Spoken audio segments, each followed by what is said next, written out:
A study by Paul Neveu. I entered literary life as a meteor, and I shall leave it like a thunderbolt. These words of Maupassant to Jose Maria de Heredia on the occasion of a memorable meeting are, in spite of their morbid solemnity, not an exact summing up of the brief career during which, for 10 years, the writer, by turns undaunted and sorrowful, with the fertility of a master hand, produced poetry, novels, romances, and travels, only to sink prematurely into the abyss of madness and death. In the month of April 1880, an article appeared in the Le Gaulois announcing the publication of the Soirées de Mesdames. It was signed by a name as yet unknown, Guy de Maupassant. After a juvenile diatribe against romanticism and a passionate attack on languorous literature, the writer extolled the study of real life, and announced the publication of the new work. It was picturesque and charming. In the quiet of evening, on an island in the Seine, beneath poplars instead of the Neapolitan cypresses dear to the friends of Boccaccio, amid the continuous murmur of the valley, and no longer to the sound of the perennial streams that murmured a faint accompaniment to the tales of Marguerite's cavaliers, the master and his disciples took turns in narrating some striking or pathetic episode of the war, and the issue and collaboration of these tales in one volume, in which the master jostled elbows with his pupils, took on the appearance of a manifesto, the tone of a challenge, or the utterance of a creed. In fact, however, the beginnings had been much more simple, and they had confined themselves, beneath the trees of Medan, to deciding on a general title for the work. Zola had contributed the manuscript of the Attaque du Moulin, and it was at Maupassant's house that the 5 young men gave in their contributions. Each one read his story, Maupassant being the last. When he had finished Boule de Suif, with a spontaneous impulse, with an emotion they never forgot, filled with enthusiasm at this revelation, they all rose and, without superfluous words, acclaimed him as a master. He undertook to write the article for the Gaulois, and, in cooperation with his friends, he worded it in the terms with which we are familiar, amplifying and embellishing it, yielding to an inborn taste for mystification which his youth rendered excusable. The essential point, he said, is to unmoor criticism. It was unmoored. The following day Wolfe wrote a polemical dissertation in the Figaro and carried away his colleagues. The volume was a brilliant success, thanks to Boule de Suif. Despite the novelty, the honesty of effort on the part of all, no mention was made of the other stories. Relegated to the second rank, they passed without notice. From his first battle, Maupassant was master of the field of literature. At once the entire press took him up and said what was appropriate regarding the budding celebrity. Biographers and reporters sought information concerning his life. As it was very simple and perfectly straightforward, they resorted to invention. And thus it is that at the present day, Maupassant appears to us like one of those ancient heroes whose origin and death are veiled in mystery. I will not dwell on Guy de Maupassant's younger days. His relatives, his old friends, he himself, here and there in his works, have furnished us in their letters enough valuable revelations and touching remembrances of the years preceding his literary debut. His worthy biographer, H. Edouard Ménial, after collecting intelligently all the writings, condensing and comparing them, has been able to give us some definite information regarding that early period. I will simply recall that he was born on the 5th of August, 1850, near Dieppe, in the castle of Miromesnil, which he describes in Une Vie. Maupassant, like Flaubert, was a Norman through his mother, and through his place of birth he belonged to that strange and adventurous race, whose heroic and long voyages on tramp trading ships he liked to recall. And just as the author of Education Sentimentale seems to have inherited in the paternal line the shrewd realism of Champagne, so de Maupassant appears to have inherited from his Lorraine ancestors their indestructible discipline and cold lucidity. His childhood was passed at Étretat, his beautiful childhood. It was there that his instincts were awakened in the unfoldment of his prehistoric soul. Years went by in an ecstasy of physical happiness, the delight of running at full speed through fields of gorse, the charm of voyages of discovery in hollows and ravines, games beneath the dark hedges, a passion for going to sea with the fishermen, and, on nights when there was no moon, for dreaming on their boats of an imaginary voyage. Madame de Maupassant, who had guided her son's early reading, and had gazed with him at the sublime spectacle of nature, put off as long as possible the hour of separation. One day, however, she had to take the child to the little seminary at Yvetot. Later, he became a student at the college at Rouen, and became a literary correspondent of Louis Bouillet. It was at the latter's house on those Sundays in winter when the Norman rain drowned the sound of the bells and dashed against the window panes that the schoolboy learned to write poetry. Vacation took the rhetorician back to the north of Normandy. Now it was shooting at Saint-Julien-l'Hôpitalier across fields, bogs, and through the woods. From that time on, he sealed his pact with the earth, and those deep and delicate roots which attached him to his native soil began to grow. It was of Normandy, broad, fresh, and virile, that he would presently demand his inspiration, fervent and eager as a boy's love. It was in her that he would take refuge when, weary of life, he would implore a truce, or when he simply wished to work and revive his energies in old-time joys. It was at this time that was born in him that voluptuous love of the sea, which in later days could alone withdraw him from the world, calm him, console him. In 1870 he lived in the country. Then he came to Paris to live, for, the family fortunes having dwindled, he had to look for a position. For several years he was a clerk in the Ministry of Marine, where he turned over musty papers in the uninteresting company of the clerks of the Admiralty. Then he went into the Department of Public Instruction, where bureaucratic servility is less intolerable. The daily duties are certainly scarcely more onerous, and he had as chiefs or colleagues Xavier Charme and Léon Dereux, Henry Rougon and René Billat, but his office looked out on a beautiful melancholy garden with immense plane trees, around which black circles of crows gathered in winter. Maupassant has made 2 divisions of his spare hours, one for boating and the other for literature. Every evening in spring, every free day, he ran down to the river whose mysterious current, veiled in fog or sparkling in the sun, called to him and bewitched him. In the islands in the Seine, between Chatou and Port Marly, on the banks of Sartrouville and Triel, he was long noted among the population of boatmen, who have now vanished, for his unwearying biceps, his cynical gaiety of good fellowship, his unfailing practical jokes, his broad witticisms. Sometimes he would row with frantic speed, free and joyous, through the glowing sunlight on the stream. Sometimes he would wander along the coast, questioning the sailors, chatting with the ravageurs or junk-gatherers, or stretched at full length amid the irises and tansy, he would lie for hours watching the frail insects that play on the surface of the stream, water spiders or white butterflies, dragonflies chasing each other amid the willow leaves, or frogs asleep on the lily pads. The rest of his life was taken up by his work. Without ever becoming despondent, silent, and persistent, he accumulated manuscripts, poetry, criticisms, plays, romances, and novels. Every week he docilely submitted his work to the great Flaubert, the childhood friend of his mother, and his uncle, Alfred Le Poitevin. The master had consented to assist the young man, to reveal to him the secrets that make Chef de Gouffre immortal. It was he who compelled him to make copious research and to use direct observation, and who inculcated in him a horror of vulgarity and a contempt for facility. Maupassant tells us himself of these severe initiations in the Rue Murillo, or in the Ten at Croisset. He has recalled the implacable didactics of his old master, his tender brutality, the paternal advice of his generous and candid heart. For 7 years Flaubert slashed, pulverized the awkward attempts of his pupil, whose success remained uncertain. Suddenly, in a flight of spontaneous perfection, he wrote Boule de Suif. His master's joy was great and overwhelming. He died 2 months later.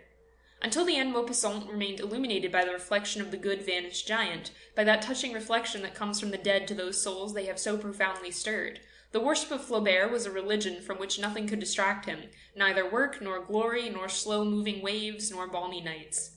At the end of his short life, while his mind was still clear, he wrote to a friend, "I am always thinking of my poor Flaubert, and I say to myself that I should like to die if I were sure that anyone should think of me in the same manner."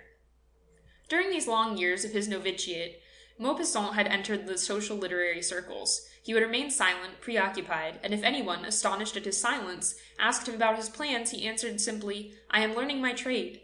However, under the pseudonym of Guy de Valmont, he had sent some articles to newspapers, and later, with the approval and by the advice of Flaubert, he published, in the République des Lettres, poems signed by his name.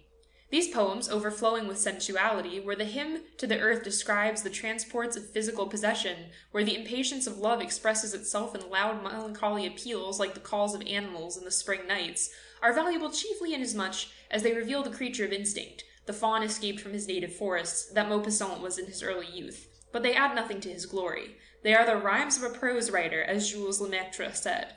To mold the expression of his thought according to the strictest laws, and to narrow it down to some extent, such was his aim.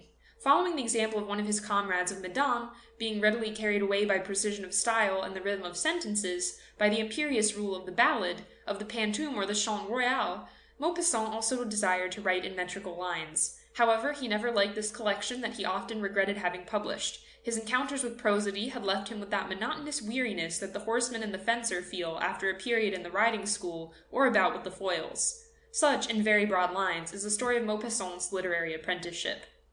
The day following the publication of Boule de Suif, his reputation began to grow rapidly. The quality of his story was unrivaled, but at the same time it must be acknowledged that there were some who, for the sake of discussion, desired to place a young reputation in opposition to the triumphant brutality of Zola. From this time on, Maupassant, at the solicitation of the entire press, set to work and wrote story after story. His talent, free from all influences, his individuality are not disputed for a moment. With a quick step, steady and alert, he advanced to fame, a fame of which he himself was not aware, but which was so universal that no contemporary author during his life ever experienced the same. The meteor sent out its light and its rays were prolonged without limit, and article after article, volume on volume. He was now rich and famous. He is esteemed all the more as they believe him to be rich and happy, but they do not know that this young fellow with the sunburnt face, thick neck, and salient muscles, whom they invariably compare to a young bull at liberty, and whose love affairs they whisper, is ill, very ill. At the very moment that success came to him, the malady that never afterwards left him came also, and, seated motionless at his side, gazed at him with its threatening countenance. He suffered from terrible headaches, followed by nights of insomnia. He had nervous attacks, which he soothed with narcotics and anesthetics, which he used freely. His sight, which had troubled him at intervals, became affected, and a celebrated oculist spoke of abnormality, asymmetry of the pupils. The famous young man trembled in secret and was haunted by all kinds of terrors. The reader is charmed at the saneness of this revived art, and yet, here and there, he is surprised to discover, amid descriptions of nature that are full of humanity, disquieting flights toward the supernatural, distressing conjurations, veiled at first, of the most commonplace, the most vertiginous shuddering fits of fear, as old as the world and as eternal as the unknown. But, instead of being alarmed, he thinks that the author must be gifted with infallible intuition to follow out thus the taints in his characters, even through their most dangerous mazes. The reader does not know that these hallucinations, which he describes so minutely, were experienced by Maupassant himself. He does not know that the fear is in himself, the anguish of fear, which is not caused by the presence of danger or of inevitable death, but by certain abnormal conditions, by certain mysterious influences in presence of vague dangers. The fear of fear, the dread of that horrible sensation of incomprehensible terror. How can one explain these physical sufferings and this morbid distress that were known for some time to his intimates alone? Alas, the explanation is only too simple. All his life, consciously or unconsciously, Maupassant fought this malady, hidden as yet, which was latent in him. As his malady began to take a more definite form, he turned his steps towards the south, only visiting Paris to see his physicians and publishers. In the old port of Antibes, beyond the causeway of Cannes, his yacht, Bel Ami, which he cherished as a brother, lay at anchor and awaited him. He took it to the white cities of the Genoese Gulf, towards the palm trees of Jerez, or the bared bay trees of Anthior. After several tragic weeks in which, from instinct, he made a desperate fight, on the 1st of January, 1892, he felt he was hopelessly vanquished, and in a moment of supreme clearness of intellect, like Gerard de Nerval, he attempted suicide. Less fortunate than the author of Sylvia, he was unsuccessful. But his mind, henceforth, indifferent to all unhappiness, had entered into eternal darkness. He was taken back to Paris and placed in Dr. Muriot's sanatorium, where, after 18 months of mechanical existence, the meteor quietly passed away. End of section 0. Recording by Tatiana Chichilla, Columbus, Ohio.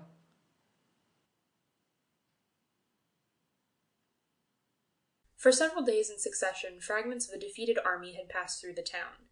They were mere disorganized bands, not disciplined forces. The men wore long dirty beards and tattered uniforms. They advanced in listless fashion, without a flag, without a leader. All seemed exhausted, worn out, incapable of thought or resolve, marching onward merely by force of habit, and dropping to the ground with fatigue the moment they halted.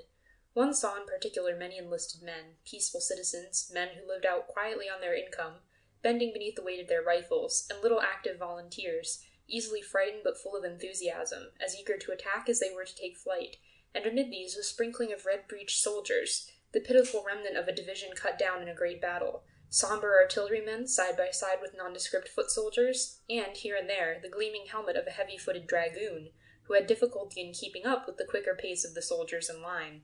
Legions of irregulars with high-sounding names, avengers of defeat, citizens of the tomb, brethren in death, passed in their turn, looking like banditti. Their leaders, former drapers or grain merchants, or tallow or soap chandlers, warriors by force of circumstances, officers by reason of their mustachios or their money, covered with weapons, flannel and gold lace, spoke in an impressive manner, discussed plans of campaign, and behaved as though they alone bore the fortunes of dying France on their braggart shoulders, though in truth they frequently were afraid of their own men, scoundrels often brave beyond measure, but pillagers and debauchees. Rumor had it that the Prussians were about to enter ruin.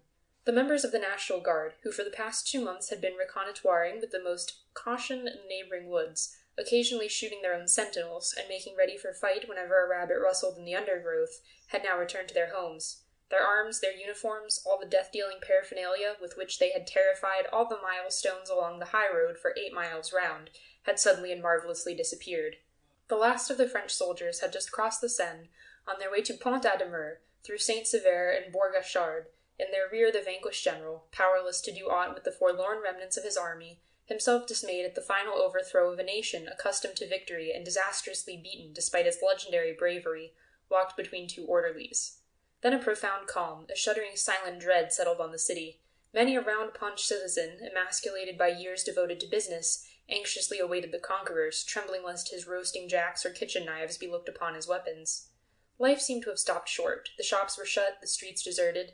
Now and then an inhabitant, awed by the silence, glided swiftly by in the shadow of the walls. The anguish of suspense made men even desire the arrival of the enemy. In the afternoon of the day following the departure of the French troops, a number of Uhlans, coming no one knew but whence, passed rapidly through the town. A little later on, a black mass descended St. Catherine's Hill, while two other invading bodies appeared respectively on the Darnetal and Bois-Guillaume roads. The advance guards of the three corps arrived at precisely the same moment at the square of the Hôtel de Ville, and the German army poured through all adjacent streets, its battalions making the pavement ring with their firm measured tread. Orders shouted in an unknown guttural tongue rose to the windows of the seemingly dead, deserted houses, while behind the fast-closed shutters eager eyes peered forth at the victors' masters now of the city, its fortunes and its lives by right of war. The inhabitants in their darkened rooms were possessed by that terror which follows in the wake of cataclysms, of deadly upheavals of the earth, against which all human skill and strength are vain. For the same thing happens whenever the established order of things is upset, when security no longer exists, when all those rights usually protected by the law of man or of nature are at the mercy of unreasoning savage force. The earthquake crushing a whole nation under falling roofs, the flood let loose and engulfing in its swirling depths the corpses of drowned peasants, along with dead oxen and beams torn from shattered houses, or the army, covered with glory which was swathed, made them look like a gathering of obese priests in their long cassocks. But two men recognized each other, a third accosted them, and the three began to talk. "I am bringing my wife," said one. "So am I, and I too." The first speaker added, "We shall not return to Rouen, and if the Prussians approach half, we will cross to England." All three, it turned out, had made the same plans, being of similar disposition and temperament. Still the horses were not harnessed. A small lantern carried by a stable boy emerged now and then from one dark doorway, to disappear immediately in another. The stamping of horses' hoofs, deadened by the dung and straw of the stable, was heard from time to time, and from inside the building issued a man's voice, talking to the animals and swearing at them. A faint tinkle of bells showed that the harness was being got ready. This tinkle soon developed into a continuous jingling, louder or softer according to the movements of the horse, sometimes stopping altogether, then breaking out in a sudden peal accompanied by the pawing of the ground by an iron-shod hoof. The door suddenly closed. All noise ceased. The frozen townsmen were silent. They remained motionless, stiff with cold. A thick curtain of glistening white flakes fell ceaselessly to the ground. It obliterated all outlines, enveloped all objects in an icy mantle of foam.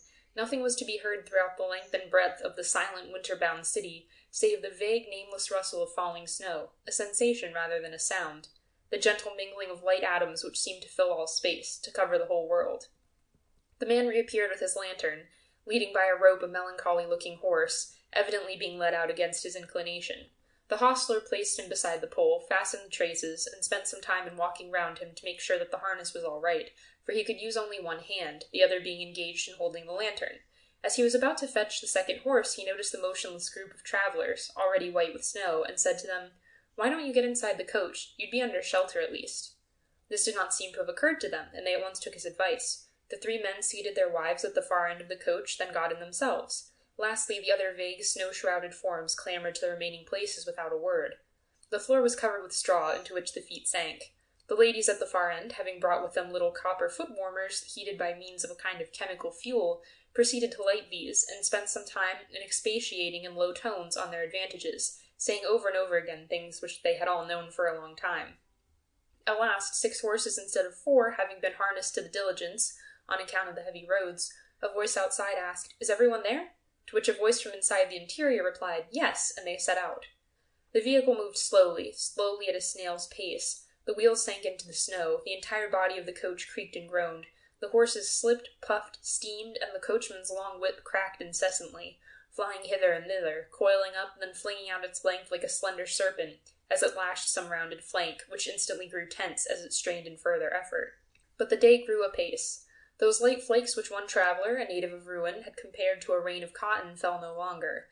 A murky light filtered through dark, heavy clouds, which made the country more dazzlingly white by contrast, a whiteness broken sometimes by a row of tall trees spangled with hoarfrost, or by a cottage roof hooded in snow. Within the coach the passengers eyed one another curiously in the dim light of dawn.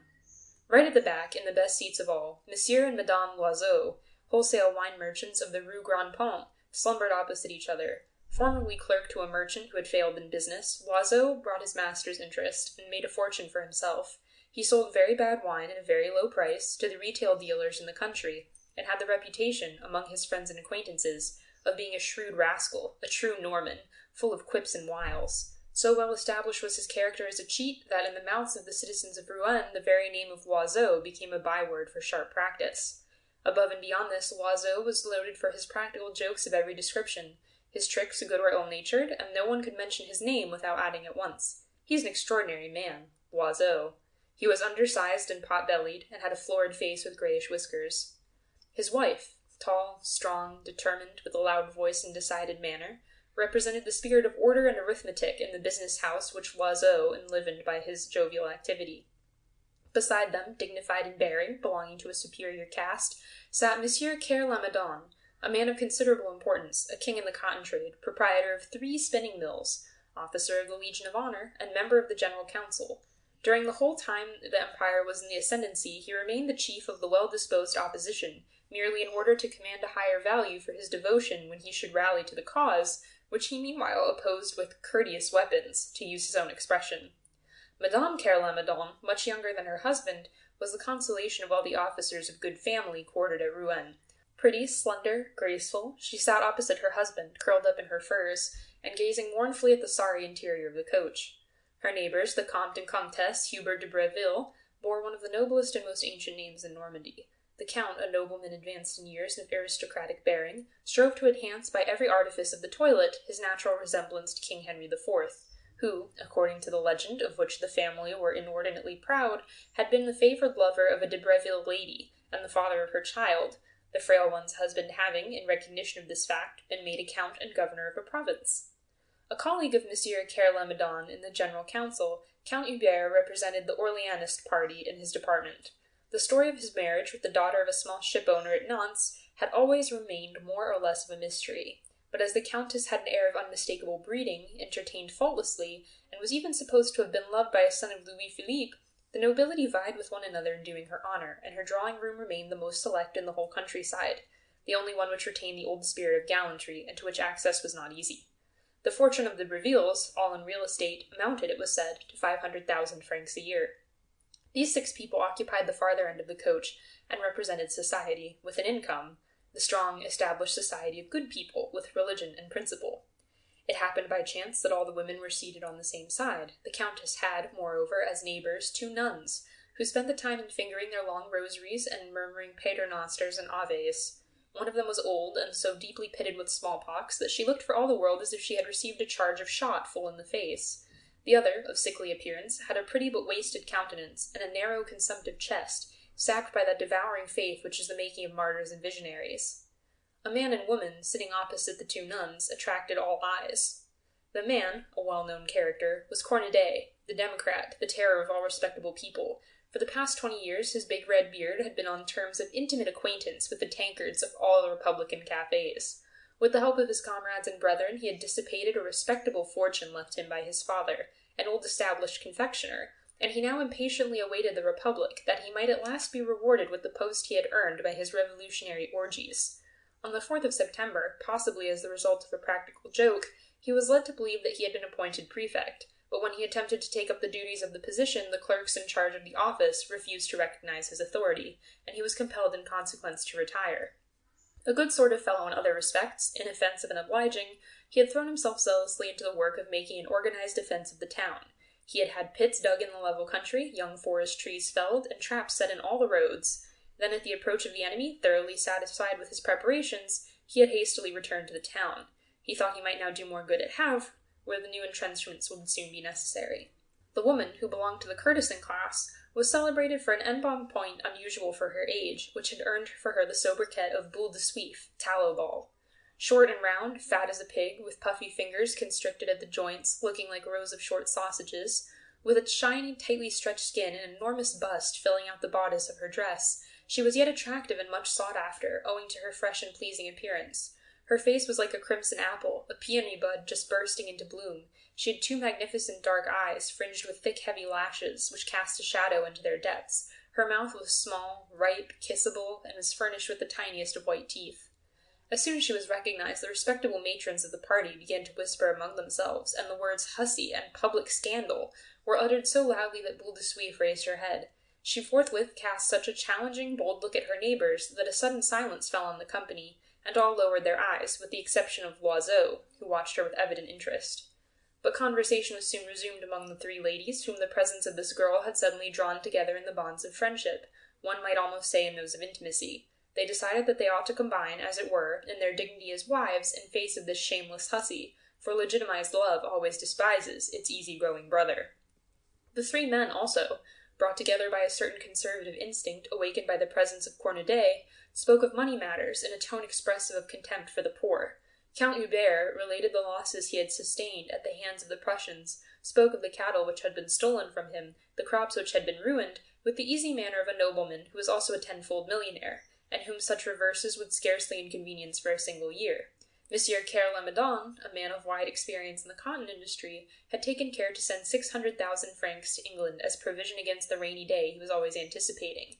As for Loiseau, he had managed to sell to the French Commissariat department all the wines he had in stock, so that the state now owed him a considerable sum, which he hoped to receive at Havre.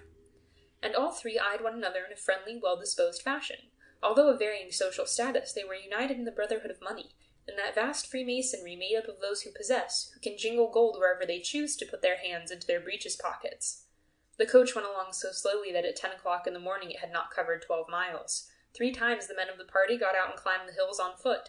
The passengers were becoming uneasy, for they had counted on lunching at Tote, and it seemed now as if they would hardly arrive there before nightfall. Everyone was eagerly looking out for an inn at the roadside, when suddenly the coach foundered in a snowdrift, and it took 2 hours to extricate it. As appetites increased, their spirits fell. No inn, no wine shop could be discovered, the approach of the Prussians and the transit of the starving French troops having frightened away all business. The men sought food in the farmhouses beside the road, but could not find so much as a crust of bread, for the suspicious peasant invariably hid his stores, for fear of being pillaged by the soldiers, who, being entirely without food, would take possession of everything they found. About 1 o'clock, Loiseau announced that he positively had a big hollow in his stomach. They had all been suffering in the same way for some time, and the increased gnawings of hunger had put an end to all conversation. Now and then someone yawned, another followed his example, and each in turn, according to his character, breeding, and social position, yawned either quietly or noisily, placing his hand before the gaping void whence issued breath condensed into vapor. Several times Boule de Suif stooped, as if searching for something under her petticoats. She would hesitate a moment, look at her neighbors, and then quietly sit upright again. All faces were pale and drawn. Loiseau declared he would give 1,000 francs for a knuckle of ham. His wife made an involuntary and quickly checked gesture of protest. It always hurt her to hear of money being squandered, and she could not even understand jokes on the subject. "As a matter of fact, I don't feel well," said the Count. "Why did I not think of bringing provisions?" Each one reproached himself in a similar fashion. Cornudet, however, had a bottle of rum, which he offered to his neighbors. They all coldly refused except Loiseau, who took a sip, and returned the bottle with thanks, saying, "That's good stuff. It warms one up and cheats the appetite." The alcohol put him in good humor, and he proposed they should do as the sailors did in the song, eat the fattest of the passengers. This indirect allusion to Boule de Suif shocked the respectable members of the party. No one replied, only Cornudet smiled. The 2 good sisters had ceased to mumble their rosary, and, with hands enfolded in their wide sleeves, sat motionless, their eyes steadfastly cast down, doubtless offering up as a sacrifice to heaven the suffering it had sent them. At last, at 3 o'clock, as they were in the midst of an apparently limitless plain, with not a single village in sight, Boule de Suif stooped quickly, and drew from underneath the seat a large basket covered in a white napkin. From this she extracted first of all a small earthenware plate and a silver drinking cup, then an enormous dish containing 2 whole chickens cut into joints and embedded in jelly. The basket was seen to contain other good things, pies, fruit, dainties of all sorts, provisions, in fine, for a 3 days' journey, rendering their owner independent of wayside inns. The necks of 4 bottles protruded from among the food. She took a chicken wing and began to eat it daintily, together with one of those rolls called the Normandy regions.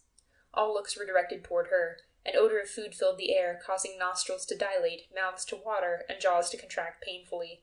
The scorn of the ladies for this disreputable female grew positively ferocious. They They would have liked to kill her, or throw her and her drinking cup, her basket, and her provisions out of the coach into the snow of the road below. But Loiseau's gaze was fixed greedily on the dish of chicken. He said, "Well, well, this lady had more forethought than the rest of us. Some people think of everything." She looked up at him. "Would you like some, sir? It is hard to go on fasting all day." He bowed. "Upon my soul, I can't refuse. I cannot hold out another minute. All is fair in wartime, is it not, madame?" And, casting a glance on those around, he added, "At times like this, it is very pleasant to meet with obliging people." He spread a newspaper over his knees to avoid soiling his trousers, and, with a pocket-knife he always carried, helped himself to a chicken leg coated with jelly, which he thereupon proceeded to devour. Then Boule de Suif, in low, humble tones, invited the nuns to partake of her repast. They both accepted the offer unhesitatingly, and after a few stammered words of thanks began to eat quickly without raising their eyes. Neither did Cornudet refuse his neighbor's offer, and, in combination with the nuns, a sort of table was formed by opening out the newspaper over 4 pairs of knees. Mouths kept opening and shutting, ferociously masticating and devouring the food. Loiseau, in his corner, was hard at work, and in low tones urged his wife to follow his example. She held out for a long time, but overstrained nature gave way at last. Her husband, assuming his politest manner, asked their charming companion if he might be allowed to offer Madame Loiseau a small helping. "Why, certainly, sir," she replied with an amiable smile, holding out the dish. When the first bottle of claret was opened, some embarrassment was caused by the fact that there was only one drinking cup, but this was passed from one to another after being wiped. Cornudet alone, doubtless in a spirit of gallantry, raised to his own lips that part of the rim which was still moist from those of his fair neighbor. Then, surrounded by people who were eating, and well-nigh suffocated by the odor of food, the Comte and Comtesse de Breville, and Monsieur and Madame Kerlamadawn endured that hateful form of torture which has perpetuated the name of Tantalus. All at once the manufacturer's young wife heaved a sigh which made everyone turn and look at her. She was white as the snow without, her eyes closed, her head fell forward. She had fainted. Her husband, beside himself, implored the help of his neighbors. No one seemed to know what to do until the elder of the 2 nuns, raising the patient's head, placed Boule de Suif's drinking cup to her lips and made her swallow a few drops of wine. The pretty invalid moved, opened her eyes, smiled, and declared in a feeble voice that she was all right again. But, to prevent a recurrence of the catastrophe, the nun made her drink a cupful of claret, adding, "It's just hunger. That's what's wrong with you." Then Boule de Suif, blushing and embarrassed, stammered, looking at the 4 passengers who were still fasting. "Mon Dieu, if I might offer these ladies and gentlemen—" She stopped short, fearing a snub, but Loiseau continued. "Hang it all, in such a case as this we are all brothers and sisters, and ought to assist each other. Come, come, ladies, don't stand on ceremony, for goodness' sake. Do we even know whether we shall find a house in which to pass the night? At our present rate of going, we shan't be at Tote till midday tomorrow." They hesitated, no one daring to be the first to accept, but the Count settled the question. He turned toward the abashed girl, and in his most distinguished manner said, "We accept gratefully, madame." As usual, it was only the first step that cost. This Rubicon once crossed, they set to work with a will. The basket was emptied. It still contained a pâté de foie gras, a lark pie, a piece of smoked tongue, cressé and pears, Pont l'Evêque gingerbread, fancy cakes, and a cupful of pickled gherkins and onions. Boule de Suif, like all women, being very fond of indigestible things. They could not eat this girl's provisions without speaking to her, so they began to talk, stiffly at first, then, as she seemed by no means forward, with greater freedom. Mesdames de Breville and Kerlamadawn, who were accomplished women of the world, were gracious and tactful. The Countess especially displayed that amiable condescension characteristic of great ladies, whom no contact with baser mortals can sully, and was absolutely charming. But the sturdy Madame Loiseau, who had the soul of a gendarme, continued morose, speaking little and eating much. Conversation naturally turned to the war. Terrible stories were told about the Prussians, deeds of bravery were recounted of the French, and all these people who were fleeing themselves were ready to pay homage to the courage of their compatriots. Personal experiences soon followed, and Boule de Suif related with genuine emotion, and with that warmth of language not uncommon in women of her class and temperament, how it came about that she had left Rouen. "I thought at first I should be able to stay," she said. "My house is well stocked with provisions, and it seemed better to put up with feeding a few soldiers than to banish myself goodness knows where. But when I saw these Prussians, it was too much for me. My blood boiled with rage. I wept the whole day for my very shame. Oh, if only I had been a man! I looked at them from my window, the fat swine with their pointed helmets, and my maid held my hands to keep me from throwing my furniture down on them. Then some of them were quartered on me. I flew at the throat of the first one who entered. They are just as easy to strangle as other men, and I'd have been the death of that one if I hadn't been dragged away from him by my hair. I had to hide after that, and as soon as I could get an opportunity I left the place, and here I am." She was warmly congratulated. and rose in the estimation of her companions who had not been so brave, and Cornudet listened to her with approving and benevolent smile of an apostle, the smile a priest might wear in listening to a devotee praising God, for long-bearded Democrats of this type have a monopoly of patriotism, just as priests have a monopoly of religion. He held forth in turn with dogmatic self-assurance in the style of the proclamations daily pasted on the walls of the town, winding up with a specimen of stump oratory in which he reviled that besotted fool of a Louis Napoleon. But Boule de Suif was indignant, for she was an ardent Bonapartist. She turned as red as a cherry and stammered in her wrath.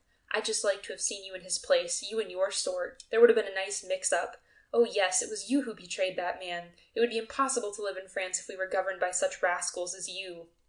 Cornudet, unmoved by this tirade, still smiled a superior contemptuous smile, and one felt that high words were impending, when the Count interposed, and, not without difficulty, succeeded in calming the exasperated woman, saying that all sincere opinions ought to be respected.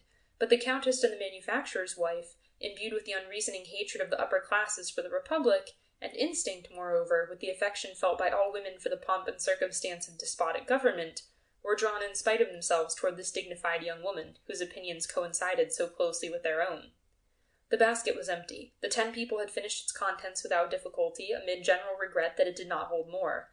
Conversation went on a little longer, though it flagged somewhat after the passengers had finished eating.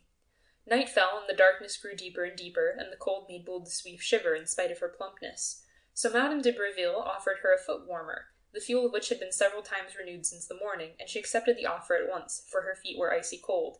Mesdames Terlamidon and Loiseau gave theirs to the nuns.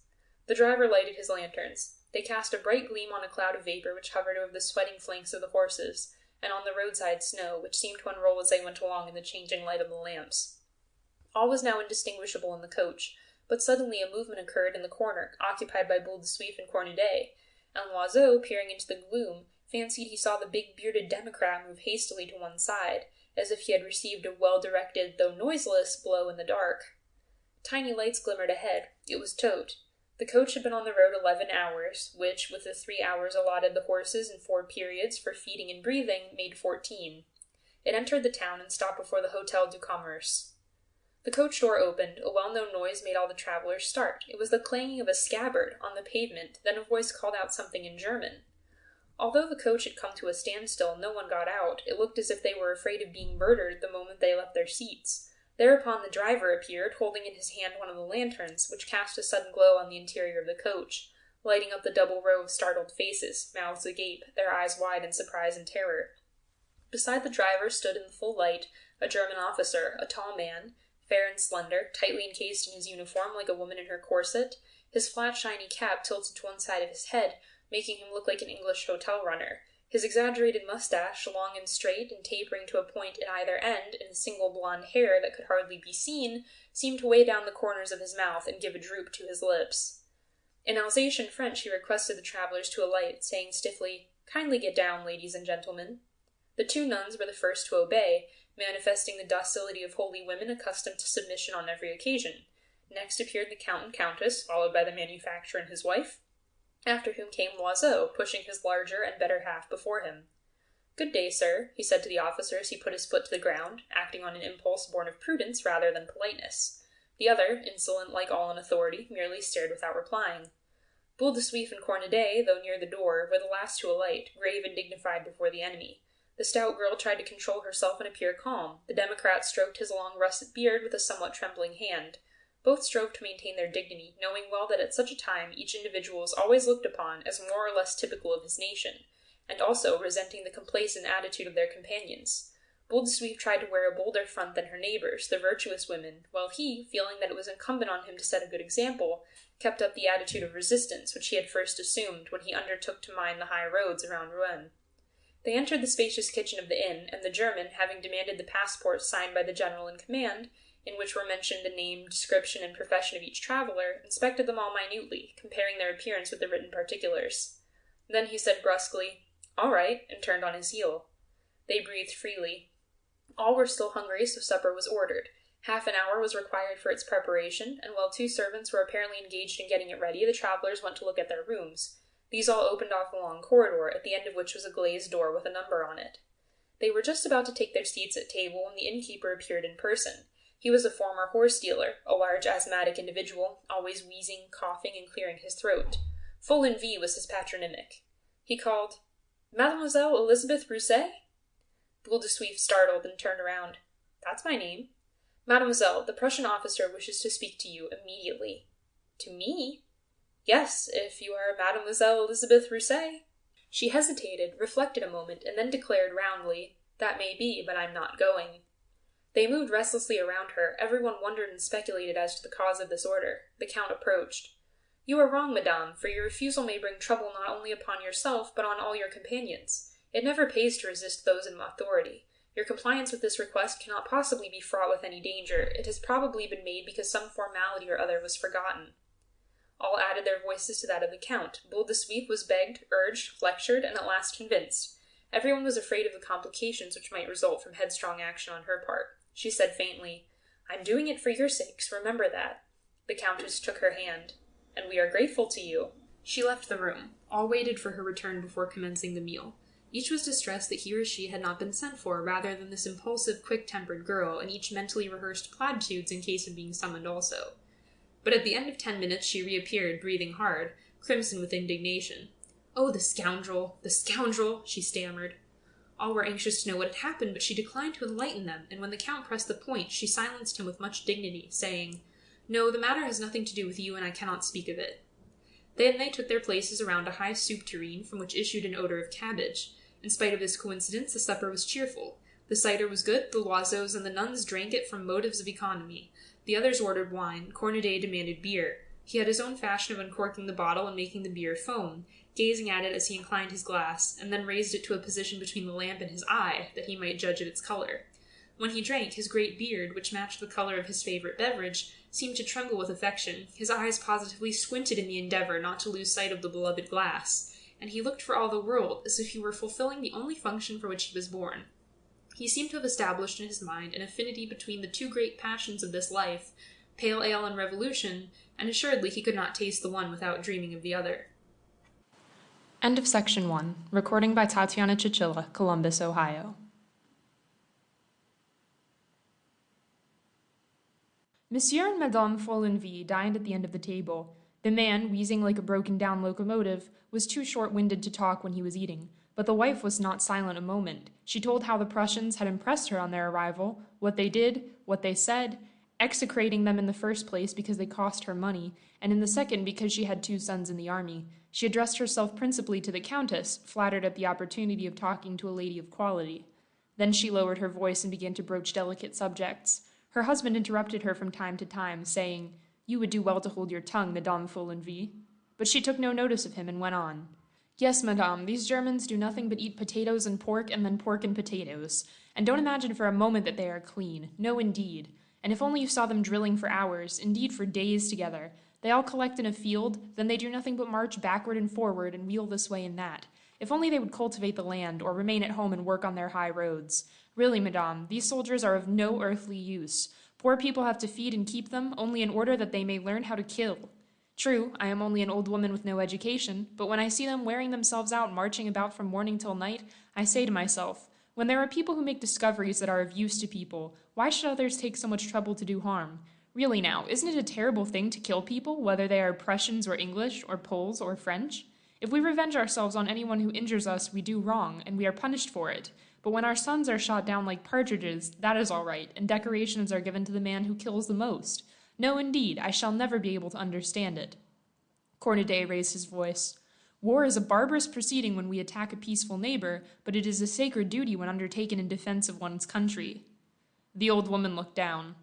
"Yes, it's another matter when one acts in self-defense, but would it not be better to kill all the kings, seeing that they make war just to amuse themselves?" Cornudet's eyes kindled. "Bravo, citizens," he said. Monsieur Carle-Lamadon was reflecting profoundly. Although an ardent admirer of great generals, the peasant woman's sturdy common sense made him reflect on the wealth which might accrue to a country by the employment of so many idle hands now maintained at a great expense, of so much unproductive force if they were employed in those great industrial enterprises which it will take centuries to complete. But Loiseau, leaving his seat, went over to the innkeeper and began chatting in a low voice. The big man chuckled, coughed, sputtered. His enormous carcass shook with merriment at the pleasantries of the other, and he ended by buying 6 casks of claret from Loiseau to be delivered in spring, after the departure of the Prussians. The moment supper was over, everyone went to bed, worn out with fatigue. But Loiseau, who had been making his observations on the sly, sent his wife to bed, and amused himself by placing first his ear, then his eye, to the bedroom keyhole, in order to discover what he called the mysteries of the corridor. At the end of about an hour he heard a rustling, peeped out quickly, and caught sight of Boule de Suif, looking more rotund than ever in a dressing gown of blue cashmere trimmed with white lace. She held a candle in her hand, and directed her steps to the numbered door at the end of the corridor, but one of the side doors was partly opened, and when, at the end of a few minutes, she returned, Cornudet in his shirt-sleeves followed her. They spoke in low tones, then stopped short. Boule de Suif seemed to be stoutly denying him admission to her room. Unfortunately, Loiseau could not at first hear what they said, but toward the end of the conversation they raised their voices, and he caught a few words. Cornudet was loudly insistent. "How silly you are! What does it matter to you?" he said. She seemed indignant, and replied, "No, my good man, there are times when one does not do that sort of thing. Besides, in this place it would be shameful." Apparently he did not understand, and asked the reason. Then she lost her temper and her caution, and raising her voice still higher, said, "Why? Can't you understand why? When there are Prussians in the house, perhaps even in the very next room." He was silent. The patriotic shame of this wanton, who would not suffer herself to be caressed in the neighborhood of the enemy, must have roused his dormant dignity, for after bestowing on her a simple kiss, he crept softly back to his room. Loiseau, much edified, capered round the bedroom before taking his place beside his slumbering spouse. Then silence reigned throughout the house, but soon there arose from some remote part, it might easily have been either cellar or attic, a stertorous, monotonous, regular snoring, a dull, prolonged rumbling, varied by tremors like those of a boiler under pressure of steam. Monsieur Follenvie had gone to sleep. As they had decided on starting at 8 o'clock the next morning, everyone was in the kitchen at that hour, but the coach, its roof covered with snow, stood by itself in the middle of the yard, without either horses or driver. They sought the latter in the stables, coach houses, and barns, but in vain. So the men of the party resolved to scour the country for him, and sallied forth. They found themselves in the square, with the church at the farther side, and to right and left low-roofed houses where there were some Prussian soldiers. The first soldier they saw was peeling potatoes. The second, farther on, was washing out a barber's shop. Another, bearded to the eyes, was fondling a crying infant and dandling it on his knees to quiet it, and the stout peasant women, whose menfolk were for the most part at the war, were, by means of signs, telling their obedient conquerors what work they were to do. Chop wood, prepare soup, grind coffee. One of them was even doing the washing for his hostess, an infirm old grandmother. The count, astonished at what he saw, questioned the beadle who was coming out of the presbytery. The old man answered, "Oh, those men are not at all a bad sort. They're not Prussians, I am told. They come from somewhere farther off. I don't exactly know where. And they have all left wives and children behind them. They are not fond of war either, you may be sure. I am sure they are mourning for the men where they come from, just as we do here, and the war causes them just as much unhappiness as it does us. As a matter of fact, things are not so very bad here just now, because the soldiers do no harm, and work just as if they were in their own homes. You see, poor folk always help one another. It is the great ones of this world who make war." Cornudet, indignant at the friendly understanding established between conquerors and conquered, withdrew, preferring to shut himself up in the inn. "They are repeopling the country," jested Loiseau. "They are undoing the harm they have done," said Monsieur Kerlamedon gravely. But they could not find the coach-driver. At last he was discovered in the village café, fraternizing cordially with the officer's orderly. "Were you not told to harness the horses at 8 o'clock?" demanded the count. "Oh, yes, but I've had different orders since." "What orders?" "Not to harness at all." "Who gave you such orders?" "Why, the Prussian officer." "But why?" "I don't know. Go and ask him. I am forbidden to harness the horses, so I don't harness them. That's all." "Did he tell you so himself?" "No, sir, the innkeeper gave me the order from him." "When?" "Last evening, just as I was going to bed." The 3 men returned in a very uneasy frame of mind. They asked for Monsieur Follenvie, but the servant replied that on account of his asthma he never got up before 10 o'clock. They were strictly forbidden to rouse him earlier, except in case of fire. They wished to see the officer, but that also was impossible, although he lodged in the inn. Monsieur Follenvie alone was authorized to interview him on civil matters, so they waited. The women returned to their rooms and occupied themselves with trivial matters. Cornudet settled down beside the tall kitchen fireplace before a blazing fire. He had a small table and a jug of beer placed beside him, and he smoked his pipe, a pipe which enjoyed among Democrats a consideration almost equal to his own, as though it had served its country in serving Cornudet. It was a fine meerschaum, admirably colored to a black the shade of its owner's teeth, but sweet-smelling, gracefully curved, at home in its master's hand, and completing his physiognomy. And Cornudet sat motionless, his eyes focused now on the dancing flames, now on the froth which crowned his beer, and after each draught he passed his long thin fingers with an air of satisfaction through his long greasy hair as he sucked the foam from his mustache. Loiseau, under pretense of stretching his legs, went out to see if he could sell wine to the country dealers. The Count and manufacturer began to talk politics. They forecast the future of France. One believed in the Orleans dynasty, the other in an unknown savior, a hero who should rise up in the last extremity, a Du Guesclin, perhaps, a Joan of Arc, or another Napoleon I? Ah, if only the Prince Imperial were not so young. Cornudet, listening to them, smiled like a man who holds the keys of destiny in his hands. His pipe perfumed the whole kitchen. As the clock struck 10, Monsieur Follenvie appeared. He was immediately surrounded and questioned, but could only repeat, 3 or 4 times in succession, and without variation, the words, "The officer said to me just like this, 'Monsieur Follenvie, you will forbid them to harness up the coach for those travelers tomorrow. They are not to start without an order from me. You hear? That is sufficient.' Then they asked to see the officer. The Count sent him his card, on which Monsieur Kerlemedon also inscribed his name and titles. The Prussian sent word that the 2 men would be admitted to see him after his luncheon, that is to say, about 1 o'clock. The ladies reappeared, and they all ate a little, in spite of their anxiety. Boule de Suif appeared ill and very much worried. They were finishing their coffee when the orderly came to fetch the gentlemen. Loiseau joined the other 2, but when they tried to get Cornudet to accompany them, by way of adding greater solemnity to the occasion, he declared proudly that he would never have anything to do with the Germans, and, resuming his seat in the chimney corner, he called for another jug of beer. The 3 men went upstairs and were ushered into the best room in the inn, where the officer received them, lolling at his ease in an armchair, his feet on the mantelpiece, smoking a long porcelain pipe, and enveloped in a gorgeous dressing gown, doubtless stolen from the deserted dwelling of some citizen destitute of taste in dress. He neither rose, greeted them, nor even glanced in their direction. He afforded a fine example of that insolence of bearing which seems natural to the victorious soldier. After a lapse of a few moments, he said in his halting French, "What do you want?" "We wish to start on our journey," said the Count. "No." "May I ask the reason of your refusal?" "Because I don't choose." "I would respectfully call your attention, monsieur, to the fact that your general in command gave us a permit to proceed to Dieppe, and I do not think we have done anything to deserve this harshness at your hands." "I don't choose, that's all. You may go." They bowed and retired. The afternoon was wretched. They could not understand the caprice of this German, and the strangest ideas came into their heads. They all congregated in the kitchen and talked about the subject to death, imagining all kinds of unlikely things. Perhaps they were to be kept as hostages, but for what reason? Or to be extradited as prisoners of war? Or possibly they were to be held for ransom? They were panic-stricken at this last supposition. The richest among them were the most alarmed, seeing themselves forced to empty bags of gold into the insolent soldiers' hands in order to buy back their lives. They racked their brains for plausible lies whereby they might conceal the fact that they were rich, and pass themselves off as poor. Very poor. Loiseau took off his watch chain and put it in his pocket. The approach of night increased their apprehension. The lamp was lighted, and as it wanted yet 2 hours to dinner, Madame Loiseau proposed a game of 30 et 1. It would distract their thoughts. The rest agreed, and Cornudet himself joined the party, first putting out his pipe for politeness' sake. The Count shuffled the cards, dealt, and Boule de Suif had 31 to start with. Soon the interest of the game assuaged the anxiety of the players, but Cornudet noticed that Loiseau and his wife were in league to cheat. They were about to sit down to dinner when Monsieur Follenvie appeared, and in his grating voice announced, "The Prussian officer sends to ask Mademoiselle Elizabeth Rousset if she has changed her mind yet." Boule de Suif stood still, pale as death.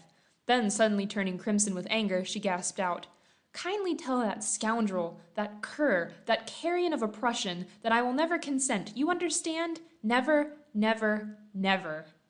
The fat innkeeper left the room. Then Boule de Suif was surrounded, questioned, entreated on all sides to reveal the mystery of her visit to the officer. She refused at first, but her wrath soon got the better of her. "What does he want? He wants to make me his mistress," she cried.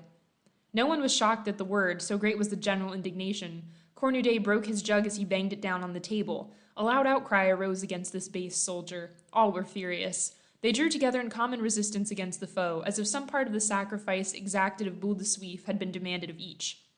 The Count declared with supreme disgust that those people behaved like ancient barbarians. The women, above all, manifested a lively and tender sympathy for Boule de Suif. The nuns, who appeared only at meals, cast down their eyes and said nothing. They dined, however, as soon as the first indignant outburst had subsided, but they spoke little and thought much. The ladies went to bed early, and the men, having lighted their pipes, proposed a game of écarté, in which Monsieur Follenvie was invited to join, the travellers hoping to question him skilfully as to the best means of vanquishing the officer's obduracy. But he thought of nothing but his cards, would listen to nothing, reply to nothing, and repeated time after time, "Attend to the game, gentlemen, attend to the game." So absorbed was his attention that he even forgot to expectorate. The consequence was that his chest gave forth rumbling sounds like those of an organ. His wheezing lungs struck every note of the asthmatic scale, from deep hollow tones to a shrill hoarse piping resembling that of a young cock trying to crow. He refused to go to bed when his wife, overcome with sleep, came to fetch him. So she went off alone, for she was an early bird, always up with the sun, while he was addicted to late hours, ever ready to spend the night with his friends. He merely said, "Put my eggnog by the fire," and went on with the game. When the other men saw that nothing was to be got out of him, they declared it was time to retire, and each sought his bed. They rose fairly early the next morning with a vague hope of being allowed to start, a greater desire than ever to do so, and a terror at having to spend another day in this wretched little inn. Alas, the horses remained in the stable, the driver was invisible. They spent their time, for want of something better to do, in wandering around the coach.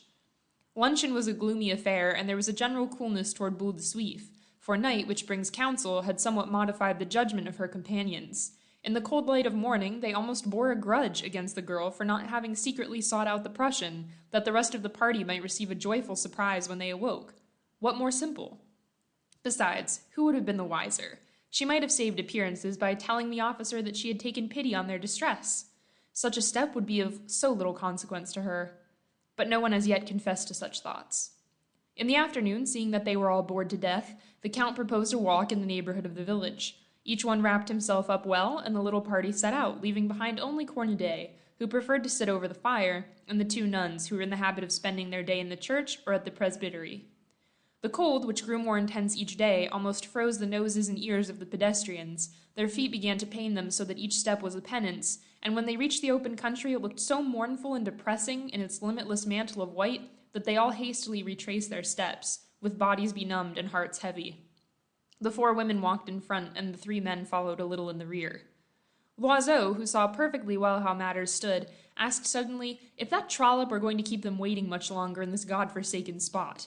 The Count, always courteous, replied that they could not exact so painful a sacrifice from any woman, and that the first move must come from herself.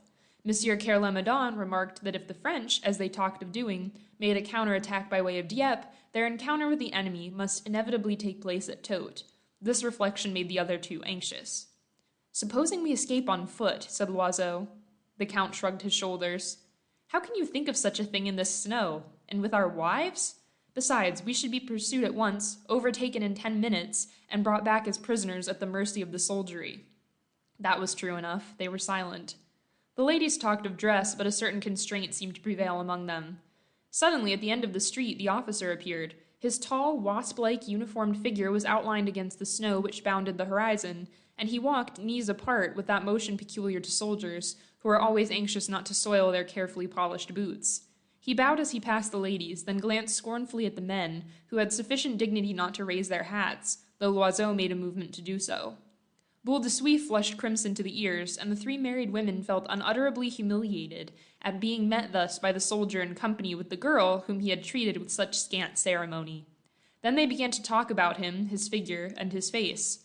Madame Kerlemedon, who had known many officers and judged them as a connoisseur, thought him not at all bad-looking. She even regretted that he was not a Frenchman, because in that case he would have made a very handsome hussar, with whom all the women would have assuredly fallen in love. When they were once more within doors, they did not know what to do with themselves. Sharp words even were exchanged apropos of the merest trifles. The silent dinner was quickly over, and each one went to bed early in the hope of sleeping and thus killing time. They came down next morning with tired faces and irritable tempers. The women scarcely spoke to Boule de Suif. A church bell summoned the faithful to a baptism. Boule de Suif had a child being brought up by peasants at Yvetot. She did not see him once a year, and never thought of him, but the idea of a child who was about to be baptized induced a sudden wave of tenderness for her own, and she insisted on being present at the ceremony. As soon as she had gone out, the rest of the company looked at one another, and then drew their chairs together, for they realized that they must decide on some course of action. Loiseau had an inspiration. He proposed that they should ask the officer to detain Boule de Suif only, and to let the rest depart on their way. Monsieur Follenvie was entrusted with this commission, but he returned to them almost immediately. The German, who knew human nature, had shown him the door. He intended to keep all the travelers until his condition had been complied with. Whereupon Madame Loiseau's vulgar temperament broke bounds. "We're not going to die of old age here," she cried. "Since it's that vixen's trade to behave so with men, I don't see that she has any right to refuse one more than another. I may as well tell you she took any lovers she could get at Rouen, even coachmen. Yes, indeed, madame, the coachman at the prefecture. I know it for a fact, for he buys his wine of us. And now that it is a question of getting us out of a difficulty, she puts on virtuous airs, the drab. For my part, I think this officer has behaved very well. Why, there were 3 others of us, any one of whom he would undoubtedly have preferred. But no, he contents himself with the girl who's common property. He respects married women. Just think, he is master here. He had only to say, 'I wish it,' and he might have taken us by force, with the help of his soldiers." The 2 other women shuddered, the eyes of pretty Madame Kerlamadon glistened, and she grew pale, as if the officer were indeed in the act of laying violent hands on her. The men, who had been discussing the subject among themselves, drew near. Loiseau, in a state of furious resentment, was for delivering up that miserable woman, bound hand and foot, into the enemy's power. But the Count, descended from 3 generations of ambassadors, and endowed, moreover, with the lineaments of a diplomat, was in favor of more tactful measures. "We must persuade her," he said. Then they laid their plans. The women drew together, they lowered their voices, and the discussion became general, each giving his or her opinion. But the conversation was not in the least coarse. The ladies, in particular, were adepts at delicate phrases and charming subtleties of expression to describe the most improper things. A stranger would have understood none of their allusions, so guarded was the language they employed. But seeing that the thin veneer of modesty with which every woman of the world is furnished goes but a very little way below the surface, they began to rather enjoy this unedifying episode, and at bottom were hugely delighted, feeling themselves in their element, furthering the schemes of lawless love with the gusto of a gourmand cook who prepares supper for another. Their gaiety returned of itself, so amusing at last did this whole business seem to them. The Count uttered several rather risky witticisms, but so tactfully were they said that his audience could not help smiling. Loiseau, in turn, made some considerably broader jokes, but no one took offense, and the thought expressed with such brutal directness by his wife was uppermost in the minds of all. Since it's the girl's trade, why should she refuse this man more than another? Dainty Madame Kerlamadon seemed to think even that in Boule de Suif's place she would be less inclined to refuse him than another. The blockade was as carefully arranged as if they were investing a fortress. Each agreed on the role which he or she was to play, the arguments to be used, the maneuvers to be executed. They decided on the plan of campaign, the stratagems they were to employ, and the surprise attacks which were to reduce this human citadel and force it to receive the enemy within its walls. But Cornudet remained apart from the rest, taking no share in the plot. So absorbed was the attention of all that Boule de Suif's entrance was almost unnoticed, but the Count whispered a gentle hush, which made the others look up. She was there. They suddenly stopped talking, and a vague embarrassment prevented them for a few moments from addressing her. But the Countess, more practiced than the others in the wiles of the drawing-room, asked her, "Was the baptism interesting?" The girl, still under the stress of emotion, told what she had seen and heard, described the faces, the attitudes of those present, and even the appearance of the church. She concluded with the words, "It does one good to pray sometimes." Until lunchtime, the ladies contented themselves with being pleasant to her, so as to increase her confidence and make her amenable to their advice. As soon as they took their seats at table, the attack began. Firstly, they opened a vague conversation on the subject of self-sacrifice. Ancient examples were quoted, Judith and Holofernes, then, irrationally enough, Lucrece and Sextus, Cleopatra and the hostile generals whom she reduced to abject slavery by a surrender of her charms. Next was recounted an extraordinary story, born of the imagination of these ignorant millionaires, which told how the matrons of Rome seduced Hannibal, his lieutenants, and all of his mercenaries at Capua.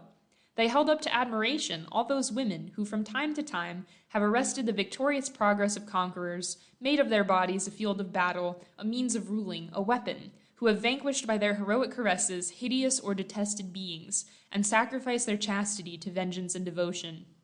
All was said with due restraint and regard for propriety, the effect heightened now and then by an outburst of forced enthusiasm calculated to excite emulation. A listener would have thought at last that the role of woman on earth was a perpetual sacrifice of her person, a continual abandonment of herself to the caprices of a hostile soldiery. The 2 nuns seemed to hear nothing and to be lost in thought. Boule de Suif was also silent.